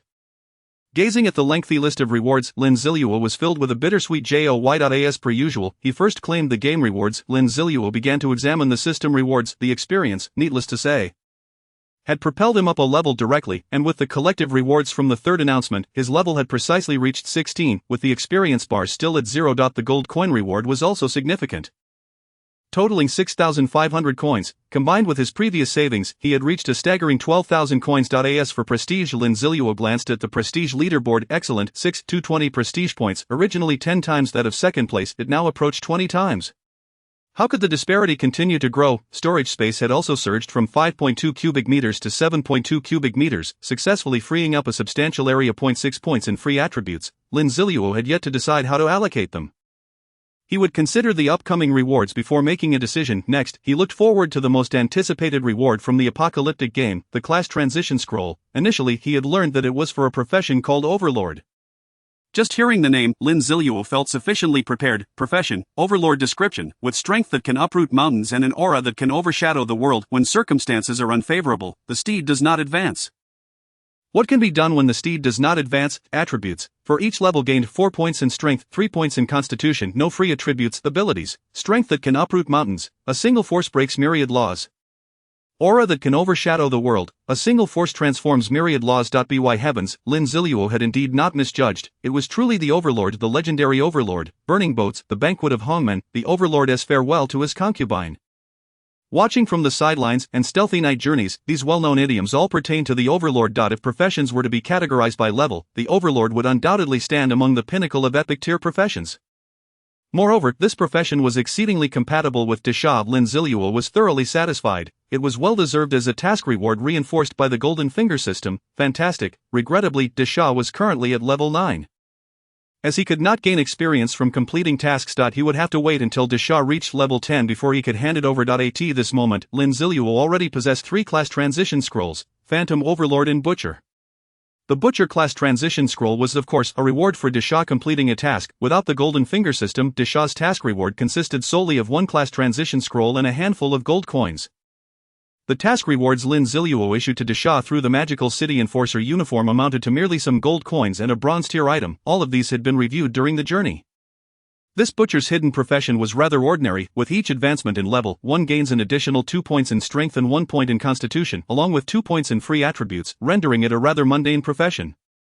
Nevertheless, for the average person, such an opportunity is indeed rare and elusive. After all, only those who complete tasks as a duo can reap the rewards. If one were to account for those who intrude to seize the rewards, then at most a single individual might acquire a handful of coins, items, or equipment. Lin Zilu carefully stored away the Butcher's class change scroll, contemplating its future use for either item exchange or sale. Thus, the tasks originating from the apocalyptic game had all been meticulously organized. Next in line was the golden treasure chest dropped by the Titan zombies. One could only hope for a piece of golden tier equipment. Lin Zilu placed the golden chest upon the ground. True to form, its overall shape remained unchanged, yet it bore a more exquisite design than the silver chest, its golden exterior gleaming splendidly. Lin Zilu opened the golden chest. Player Yazi successfully opened the golden chest. Player Yazi, upon opening the golden chest, received a boon from it, successfully expanding their storage space by 0.6 cubic meters. Player Yazi, after opening the golden chest, experienced a boost in experience, garnering 104 points. Player Yazi rummaged through the golden chest and successfully extracted 560 coins. As the radiant light subsided, 2 items materialized before Lin Zilu's eyes. Chapter 96, The peculiar equipment. Before Lin Zilu stood a watermelon knife and a white potion bottle. A watermelon knife, a golden tier watermelon knife, no less. This is utterly absurd. As Lin Zilu said this, he picked up the watermelon knife. Surprisingly, it felt rather pleasant in hand. Huaqiang watermelon knife, golden tier equipment, once wielded by a formidable individual named Huaqiang. It possesses a formidable presence. Attributes: Strength 3, Constitution 3, Agility 1. When aimed at an opponent's head, it increases slashing speed by 20. Skill: Is this watermelon ripe? While brandishing the watermelon knife and shouting "Is this watermelon ripe?" at the opponent, it triggers a 2-second intimidation effect, reducing the enemy's attributes by 10. Skill cooldown: 1 hour. This, Lin Zilu gazed contemplatively at the watermelon knife. It is indeed a fine blade. However, uttering such a phrase during combat feels rather peculiar. Forget it. I'll have the Jilly Pearl devour it later. Lin Zilu stored away the Huaqiang watermelon knife and turned his attention to the potion bottle. From its appearance alone, he could discern its nature. Stamina potion, a one-time silver tier item. Upon consumption, it instantly restores 24 stamina, and subsequently restores 5 stamina every minute for 5 minutes. After use, a cooldown of 28 minutes applies. Quite impressive. An upgraded version of the bronze tier stamina potion. While it only boosts attributes by 4 and reduces the cooldown by 2 minutes, when considering the shared cooldown among similar potion types, one can understand its potential to influence the outcome of evenly matched battles. Yet to be honest, the items within this golden chest are rather unremarkable. Let us take a look at the two newly acquired titles. Silver's Grief, unique title, awarded to the first player to slay a silver tier boss in the apocalyptic game. Attributes, all attributes 3, weakens the base attributes of silver tier and below bosses or ordinary entities by 8, master of class change, unique title, awarded to the first player to activate a class change altar in the apocalyptic game. Attributes, all attributes 3, any player who undergoes a class change at the altar will have their inflicted damage reduced by 8. Both titles possess commendable attributes, however, they pale in comparison to the unparalleled title. Thus, there is no need to switch titles. Lin Zilu furrowed his brow. Could it be that the fortune of obtaining the Overlord class has depleted his luck, resulting in these two rewards failing to elate him? Not quite. It is merely a reflection of Lin Ziluo's high standards. The Huachong watermelon knife is, after all, a golden tier weapon. Had Lin Zilu not acquired the Jolie Pearl, it would undoubtedly have been his weapon of choice. He even inquired if the simpleton needed it, only to find the simpleton clutching his bronze giant hammer and refusing to let go. Fine, if you don't want it, then so be it. The two newly obtained titles are similarly unremarkable. Their effects would be dreams come true for other players, yet they cannot compare to the unparalleled title, which is exceedingly demanding and may vanish at any moment. Of course, in Lin Ziluo's possession, this title will never fade away. But now he possesses a class change altar that can continuously generate coins. Lin Zilu recalled the agreement he had signed. Once a class change altar is activated in any city, the agreement manifests. By signing it, one can activate the altar and enjoy a wave of benefits. Lin Zilu was entitled to numerous perks. First, the class change altar would forge a statue of Lin Zilu the following day, signifying his exceptional contributions to the city. This is a permanent honor, as long as the city does not fall completely. He will be revered for eternity. Of course, Lin Zilu is not particularly concerned about this aspect. Secondly, to utilize the class change altar, players must complete a class change task, usually involving the slaying of a certain number of zombies or a specific type of zombie. Moreover, every time a class change task is accepted, a fee must be submitted. Lin Zilu receives a commission from every player who submits a fee. The commission may be modest, approximately 5 coins each time. Yet one should not underestimate this sum. This is the bustling city of Magic Capital, a thriving metropolis in Dragon Country. If even a mere 100,000 players require a class change, Lin Zilu could amass 500,000 coins. Though this may take considerable time. Furthermore, it is inconceivable that the vast Magic Capital has dwindled to only 100,000 players. Without a doubt, the 200,000 Magic Capital honorary badges are already in Lin Ziluo's possession. He merely awaits the moment his coin count reaches the requisite threshold. The third function may hold little utility for Lin Zilu, which is to increase his contribution value in the Magic Capital. The hidden items within the Magic Capital store have already been deciphered by his golden finger system, rendering this aspect unnecessary. He would merely have to observe what further functions this contribution value may possess. Lin Zilu pondered why the rewards he received were so ordinary. Suddenly, he realized the reason. It must be due to his failure to pay homage to the gods. Thus Lin Zilu once again invoked his grand ritual of offering a myriad of faith to the heavens. Infinite celestial respect, Amitba, may the Lord bless me, amen. Now golden finger system, grant me those 2 silver tier equipment. Lin Zilu promptly exclaimed, ding, extracting equipment for the host. Ding, congratulations to the host for acquiring the silver tier equipment, Demon Veil Battle Armor and Demon Veil Pants. Wow, a set. I knew this prayer would yield results. Lin Zilu retrieved the 2 pieces of equipment he had just drawn. Demon Veil Battle Armor, silver tier equipment, crafted specifically to counter mages. It is a bane to every mage. Attributes, Strength 2, Constitution 2. Demon Veil, reduces received spell damage by 10. Demon Veil Pants, silver tier equipment, designed to counter mages. It is a bane to every mage. Attributes, Agility 2, Spirit 2. Demon Veil, reduces received spell damage by 5. Set equipment is a rare existence, typically only obtainable from treasure chests. Otherwise, consider the improbability of obtaining a piece of set equipment from one zombie, only to secure the next piece from another. The attributes of individual set equipment are generally quite ordinary. The true power lies in their combined set attributes. Lin Zilu hastily removed the protection chest armor and resilient pants from the Orderer's uniform and activated the transformation for these 2 new pieces of equipment. Congratulations player Yazzie for successfully equipping the Demon Veil Battle Armor and Demon Veil Pants, activating the 2-piece effect of the Demon Veil set, 2-piece, all attributes 1.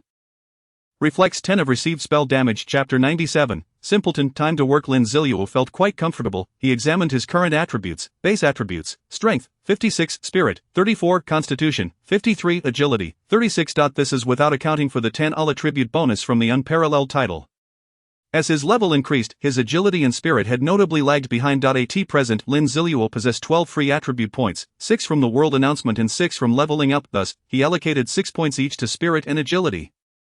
Base attributes: Strength, 56, Spirit, 40 Constitution, 53 Agility, 42. Now, with the 10 bonus applied, his attributes were indeed impressive. After admiring his own attributes, Lin Zilu promptly declared, "System, extract the 2 ordinary golden fingers together." He had begun to relish the joy of extracting all rewards at once. Ding! Extracting ordinary golden fingers. Ding! Congratulations to the host for successfully drawing automatic pickup LV1 and information breakthrough LV1. Ding! As the host already possesses the golden finger automatic pickup LV1, the automatic pickup level has been upgraded to LV2. Automatic pickup LV2, capable of picking up items dropped by zombies killed by the host within a radius of 1.5 meters, storing them in the storage space, if the remaining storage space is insufficient. Picking up items will not be possible. Information breakthrough LV1. Previously, one could only view the attributes of zombies up to level 5, now, attributes of zombies up to level 10 can be accessed. The attributes of the 2 golden fingers materialize before Lin Ziluo's eyes. Ata loss for words. Lin Ziluo can only marvel at the unceasing might of the golden finger system. The automatic pickup range has been extended by 1 meter. Henceforth, after slaying zombies with the 9-li blade, Lin Ziluo will no longer need to step forward 2 paces to trigger automatic pickup of this brand new golden finger. Information breakthrough proves to be exceptionally useful. As the saying goes, knowing oneself and one's enemy ensures victory in 100 battles, much like the recent encounter with the Titan zombie, whose level is precisely 5 levels above Lin Ziluo. Allowing him to fully comprehend the Titan zombie's attributes, including its skill effects, this knowledge enabled him to devise a flawless strategy to effortlessly vanquish the Titan zombie had the Titan zombie ascended another level. Lin Ziluo would have been compelled to discern its skills while engaged in combat. With all rewards now fully claimed, Lin Ziluo has profited immensely. He meticulously organized the contents of his storage space before stowing the Huaqiang brand watermelon knife into the 9-li pearl, which has now accumulated energy to 1/3 of its capacity. Once filled, it will transform into a diamond-level item. Subsequently, he inquired of the system, "By the way, what does the world announcement regarding the doubled drop rate entail? Is it a mere 1 increase for everyone?" Ding! Not quite. It directly doubles the existing drop rate in addition to the 1 bonus from the host's title. In other words, my current drop rate stands at 201. Lin Ziluo suddenly comprehends. Goodness, there's no time for rest, a mere 24 hours remain, and opportunities must be seized. Lin Ziluo promptly retrieves a bottle of bronze-level stamina potion from his storage space and gulps it down eagerly. Refreshed by the stamina potion, Lin Ziluo kicks open the door. "Big silly, it's time to work. Injure every zombie you encounter today, and for every 20 zombies, I shall reward you with an additional roast chicken tonight." Lin Ziluo deliberately raises his voice, intending to attract nearby zombies. Upon hearing the promise of extra roast chicken, Big Silly's eyes gleam with excitement. He raises his bronze giant hammer, roaring in agreement. Lin Ziluo transforms the 9-li pearl into the 9-li blade and charges out with Big Silly. Like bandits entering a city, commencing the hunt for nearby zombies. Not far ahead stands a heavy zombie frozen in place. This type of zombie is entirely enveloped in fat, with its belly dragging on the ground. Nonetheless, its head remains indistinguishable from that of a normal zombie, creating a bizarre image of a tiny head nestled amidst a massive mound of flesh. However, Lin Ziluo pays no heed to its grotesque appearance and strikes with a blade. "Explode for me, drop 2 items, no, make that 3 pieces of equipment." Congratulations to player Yazi for successfully slaying a level 6 heavy zombie, earning 12 experience points and 13 gold coins. Continue, Big Silly. Quickly lure more zombies over, 10 will suffice, just pound the ground with your hammer to create some noise. Congratulations to player Yazi for successfully slaying a level 6 hunting zombie, earning 12 experience points and 12 gold coins. Congratulations to player Yazi for successfully slaying a level 7 war zombie, earning 14 experience points and 15 gold coins. To end this frenzy, Lin Ziluo has become completely immersed in the relentless slaughter of zombies, continuously looting supplies. Meanwhile, in a secluded chamber, 3 individuals convene for a meeting in his honor. Equipment rankings: first place, order a uniform of Magic City level, diamond owner, Yazi. Second place, 9-li blade level, gold owner, Yazi. Third place, mask of evil level, silver owner, Yazi. Fourth place, white wing cloak level, silver owner, Yazi. Fifth place, magic concealment armor level, silver owner, Yazi. Sixth place, magic concealment pants level, silver owner, Yazi. Gazing at the equipment rankings, a man clad in a Zhongshan suit can't help but exclaim, "It seems that this newly emerged equipment was recently acquired by Yazi after slaying a silver-level boss. Is there any doubt?" "Of course, I'm merely curious about who this Yazi truly is." Another young man, lounging carelessly in a chair with his legs crossed, casually remarks, "Watch your tone, young man from the Yin family. Were it not for your unfortunate father's transformation into a zombie, you wouldn't be worthy of being here." The eldest among them expresses his displeasure. "Head of the Li family, don't think you can command me. I'm not one of your 2 sons," the young man from the Yin family retorts playfully. Then, as if recalling something, he quickly adds, "Oh right, I remember that fellow Li Haoboy is in Magic City, isn't he? Look how far away he is. You can't assist him, given his character. I suspect he won't survive for long." The head of the Li family turns pale but quickly regains his composure. The Yin family head needn't worry so much. Let's focus on our topic today. Yazi.as. The discussion shifts to the main subject. The man in the Zhongshan suit deftly mediates. Yazi, a name that has never been heard of in the Dragon Country until now, but I refuse to believe that a person who has remained inconspicuous could attain such strength. We must locate him. With his current reputation and influence, he would greatly aid the plans of our three families. Indeed, this apocalypse presents us with a tremendous opportunity. The entire world is in chaos. Why should we not carve out our own independence? Chapter 98. The flow of the sewers on the 8th day of the apocalypse in Magic City. The tranquility following the world announcement is shattered. It is a day of doubled drop rates and increased experience and gold rewards. Such special benefits are typically reserved for major holidays in online games, if not now then when, although the zombies have become significantly stronger. Can't we simply overwhelm them with numbers? Moreover, all players in Magic City have leveled up, thus, those who once hid in their homes are now forming teams, employing strategy and cooperation to hunt zombies. They experiment with tactics such as luring, encircling, positioning, and controlling attack ranges, thereby enhancing their combat effectiveness. Additionally, many strategies that would only be developed later have emerged today. It must be noted that Lin Zilu single-handedly propelled the advancement of combat capabilities among the players in Magic City, allowing them to adapt to the apocalypse far more swiftly. The ripple effect stemming from Lin Ziluo's actions extends even further. Zhang Yuanzhong seems to be putting in considerable effort lately, Lin Ziluo muses. At the same time, he recognizes the magnitude of his influence. Before his rebirth, Zhang Yuanzhong appeared to be at level 8 during this timeframe, only reaching level 9 the following day, and wouldn't achieve his hidden class transfer until the day after. Now, however, he has already attained level 9. Furthermore, this time around, he has monopolized all the world announcements. Does this mean that those powerful individuals who would have received the world announcements are now deprived of their rewards? Without the titles and attribute bonuses from the world announcements, will their progress be hindered? It even raises the question of whether tomorrow's individual set to undergo class transfer will successfully complete their hidden class transition. In any case, the course of events is diverging significantly from the original trajectory. It is only a matter of time before it deviates from Lin Ziluo's previous memories. Nevertheless, Lin Ziluo feels no fear. Regardless of how rapidly circumstances evolve, as long as he possesses sufficient strength, there is no need for concern. Strength remains the fundamental means to address all challenges. Lin Ziluo closes the leaderboard. It is now 7 o'clock in the evening on the 8th day of the apocalypse. He and Big Silly have been battling continuously for over 2 hours, slaughtering their way from the People's Square of Magic City toward the northwest. Ordinary zombies are mere trifles for Lin Ziluo to dispatch. Even the more formidable zombies require only a modicum of attention to be felled with a single blow. After all, aside from their specialized attributes, none of their other attributes exceed half of Lin Ziluo's. As for the total number of zombies slain, Lin Ziluo has lost count. He is merely aware that the spoils have filled his storage space to capacity, compelling him to pause and allow the excess equipment and items to be devoured by the Nine-Li Pearl, thereby propelling its evolution progress to halfway. Simultaneously, he is on the verge of leveling up, needing only a few hundred experience points to reach level 18. Oddly, why do I say again, however, it is true that Lin Ziluo's mental fortitude is beginning to wane. The earlier battle with the Titan zombie consumed a significant amount of his energy, and after 2 consecutive hours of intense fighting, he understands that his current state cannot withstand the onslaught of the more frenzied zombies that night. Furthermore, he risks being surrounded, thus, he and Big Silly seek refuge in a nearby open-door inn and check-in. The inn is modest in size but boasts a pleasant environment, at least it did before the apocalypse.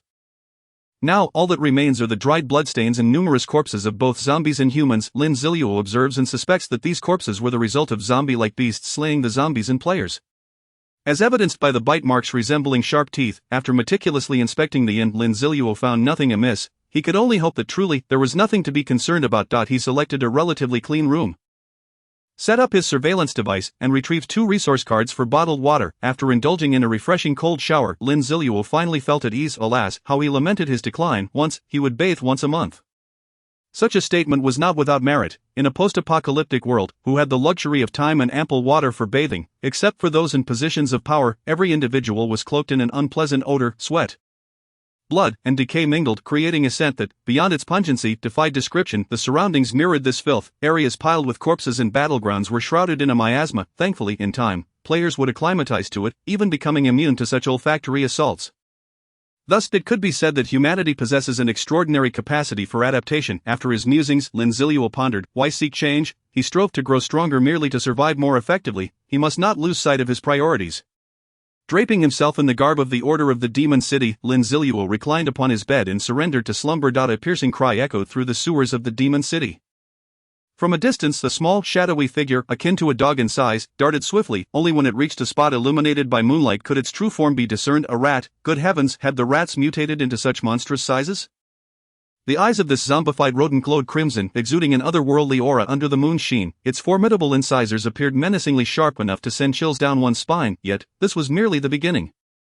With the emergence of the first zombified rat, the sewers erupted with a cacophony of similar shrieks. An increasing number of these wretched creatures emerged from the darkness, though the proportion of zombified animals was indeed low. The sheer number of rats was overwhelming. Their bloated bodies soon filled the sewers, and they continued to multiply. As if guided by an unseen force, they rushed toward a specific destination, seemingly drawn by something alluring, which was alarmingly close to the inn where Lin Zilu resided. Chapter 99. The zombie rat tied in the pitch-black night. The demon city, now devoid of electrical illumination, was intermittently pierced by the eerie cries of zombies and the anguished screams of humans, sending shivers down one's spine. Yet amidst this chaos, Lin Zilu slept soundly, as if the wails were merely a lullaby to him. Disha stood silently at the door, motionless like a guardian deity. However, around 2 or 3 in the morning, Disha suddenly turned his gaze toward the far end of the corridor. Maintaining this posture, after approximately 2 minutes, a subtle tremor coursed through the inn.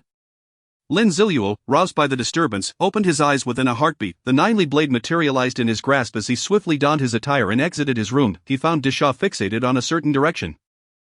Drawing upon his experience and correlating it with Disha's reactions, Lin Zilu arrived at 2 conjectures: either a zombie horde had appeared, or a gathering of zombified animals was underway. A zombie horde was improbable. At this juncture, such an event was unlikely. Besides, even if a horde were to emerge, a notification from the apocalyptic game would accompany it. Thus, only one scenario remained: zombified animals. Moreover, only a few types of zombified creatures could produce such magnitude in commotion. Recalling the bite marks observed on corpses earlier, Lin Zilu swiftly deduced that the zombified creatures were zombie rats. How unfortunate! This area was evidently a den for these foul creatures, yet something felt amiss. In his previous life, he had never come across any reports of zombie rat gatherings in the Demon City. To be precise, zombified animals were exceedingly scarce in the city. As Lin Zilu recalled, there had only been sporadic sightings. Could it be that his rebirth had triggered a butterfly effect that impacted the realm of the undead? Lin Zilu peered through the window of the corridor's furnace pipe and surveyed the outside. The streets lay desolate, littered with the corpses of zombies, as he and Disha had already eliminated all the undead in this vicinity. Yet, the ground continued to tremble, with the frequency of the quakes increasing. It seemed to originate from the sewers, but why was it drawing closer to their location? Was it coming for him? Lin Zilu's mind was clouded with confusion. Of course, this was merely speculation, with little likelihood of being true. The tremors persisted, peaking after several minutes. The severed heads of zombies that Lin Zilu had dispatched began to roll due to the high-frequency vibrations. However, Lin Zilu's assumption was misguided. This throng of zombie rats was merely passing through. With their true objective lying beyond this street, Lin Zilu checked the map and found nothing exceptional about their area, just an ordinary street, with a very commonplace residential complex situated behind it. Thus, what could be the purpose of these zombie rats? Before Lin Zilu could delve deeper into this conundrum, a sudden noise caught his attention. He looked up to see the manhole cover on the adjacent street being violently displaced. One by one, the zombie rats began to emerge from the sewer. Why were they emerging one at a time? Their size was too great. Even 2 together would block the opening. The manholes along the street were continuously being upturned, each one spilling forth a tide of zombie rats. Observing their orderly emergence, Lin Zilu realized that there must be a boss-level rat possessing commanding capabilities orchestrating this chaos. After all, only a boss of zombified animals would have such authority in the early stages. How frightening, the ability to control such a multitude of zombie rats. Why had he never heard of such a creature before? Perhaps the pace of the invasion was still too slow. The manhole covers along the street where the inn was located began to be dislodged in succession. A torrent of zombie rats surged forth, and as they passed the bodies of the fallen zombies, they could not resist gnawing upon them, quickly devouring the remains. Lin Zilu suppressed his presence, concealing himself in the shadows. If given the choice, it would be wise to avoid provoking this horde of zombie rats. Currently, the number of rats pouring from the sewer had already surpassed 1,000. The quantity of those remaining within the sewer was uncertain, but it could not be less than what was on the surface. Conservatively estimating, there could easily be 2,000 to 3,000, if not 4,000 to 5,000. It appeared that an entire district's worth of zombie rats had congregated here. 2,000 to 3,000 rats, each the size of an average wild dog. Lin Zilu mused that even if he wielded his blade tirelessly, he could not possibly slay them all. Before long, the entire street was suffused with zombie rats. Their overwhelming numbers and continuously writhing, foul-smelling bodies would terrify anyone with a fear of densely packed creatures. With no space left to occupy, the zombie rats began to burrow into the buildings lining the street. Lin Zilu decisively led Disha to the inn's rooftop. The door to the top floor was locked, however, Lin Zilu severed the lock with his 9-ly blade and ascended. As the cold wind swept across the rooftop, Lin Zilu donned his mask and began to observe the situation below. With the increasing number of zombie rats, even the distant cries of zombies had fallen silent. It was unclear whether they had been devoured or simply dared not to cry out anymore. After a 10-minute wait, the last of the zombie rats finally emerged from the sewers. By this time, the first to the third floors of the inn were already filled to capacity with these creatures. Lin Zilu stood atop the building, observing to discern the intentions of the horde. Soon, he witnessed a most astonishing sight. Among the throng of zombie rats, 10 bronze-level zombie rat bosses emerged. So it was not merely a single boss directing this assembly but 10. This revelation was quite understandable. No, what was he understanding? Where had these 10 bosses come from? Lin Zilu felt a stirring in his heart at the sight of these boss-level zombie rats. If he could slay a few more, it would be immensely profitable. Yet, what were these zombie rat bosses rallying their minions to accomplish? Before long, the cadre of zombie rat bosses commenced their movement, leading the vast army of rats into the residential complex behind Lin Zilu's inn.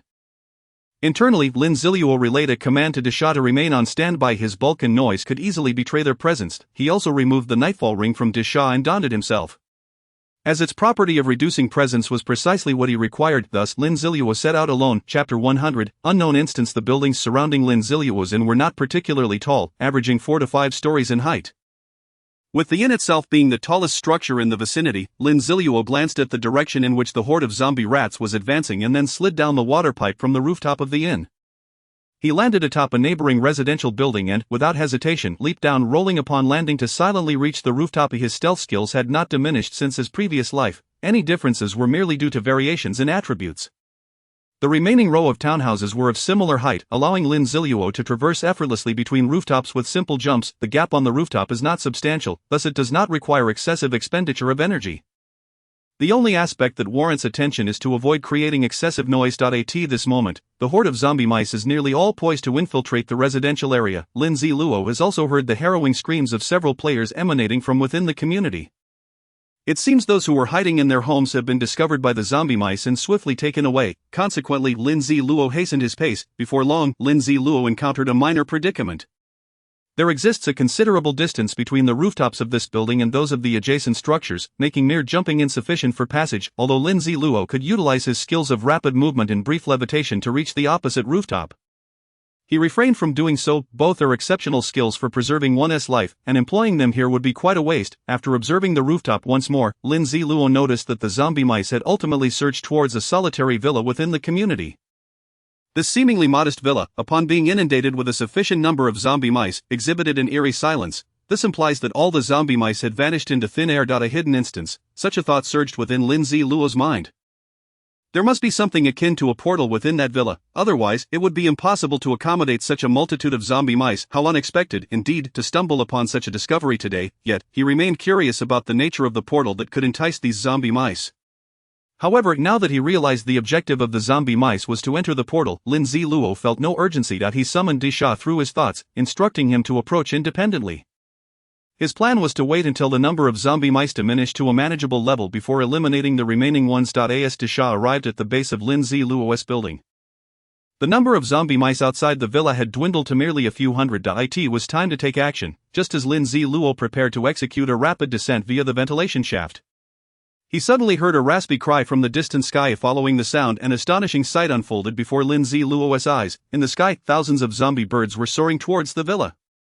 Thousands of avian creatures, each transformed into a ghastly state, and varied in species. Their flight could only be described as a spectacle that blotted out the sun and moon. What on earth was happening?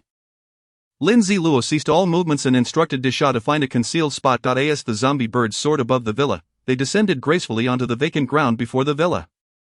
Subsequently, they neatly formed a line, following the zombie mice as they entered the villa. Even with Lin Zilu's robust mental fortitude, he found himself questioning reality. How could such an absurd occurrence transpire? Zombie mice and zombie birds coexisting in harmony, and they obediently queued to enter the villa. Although his plan to hunt the zombie mice had been thwarted, Lin Zilu felt a surge of excitement. This instance was remarkably peculiar. Were it not for the horde of zombie birds blocking the entrance, he would have eagerly ventured inside to investigate. Thus, Lin Zilu concealed himself once more, patiently awaiting the entrance of the zombie birds into the villa. As time elapsed, he observed that only a small fraction of the zombie birds remained outside the villa. Energized, he braced himself. Finally, nearly all the zombie birds had entered the instance, and just as he was about to rejoice, he noticed movement at the other end of the street. The tremors and commotion emanating from that direction surpassed even the previous horde of zombie mice. Sure enough, the creatures from that direction soon came into view. Zombie dogs, zombie cats, and zombie rabbits were quite familiar sights. However, zombie chickens, zombie ducks, and zombie squirrels were indeed a rarity. The sight of zombie monkeys was particularly extraordinary. Following behind were zombie tigers, zombie lions, zombie wild boars, and zombie brown bears. Lin Zilu recognized the tattered clothing draped over one of the brown bears, emblazoned with the words Magic City Zoo. Thus, these zombie animals had escaped from the zoo.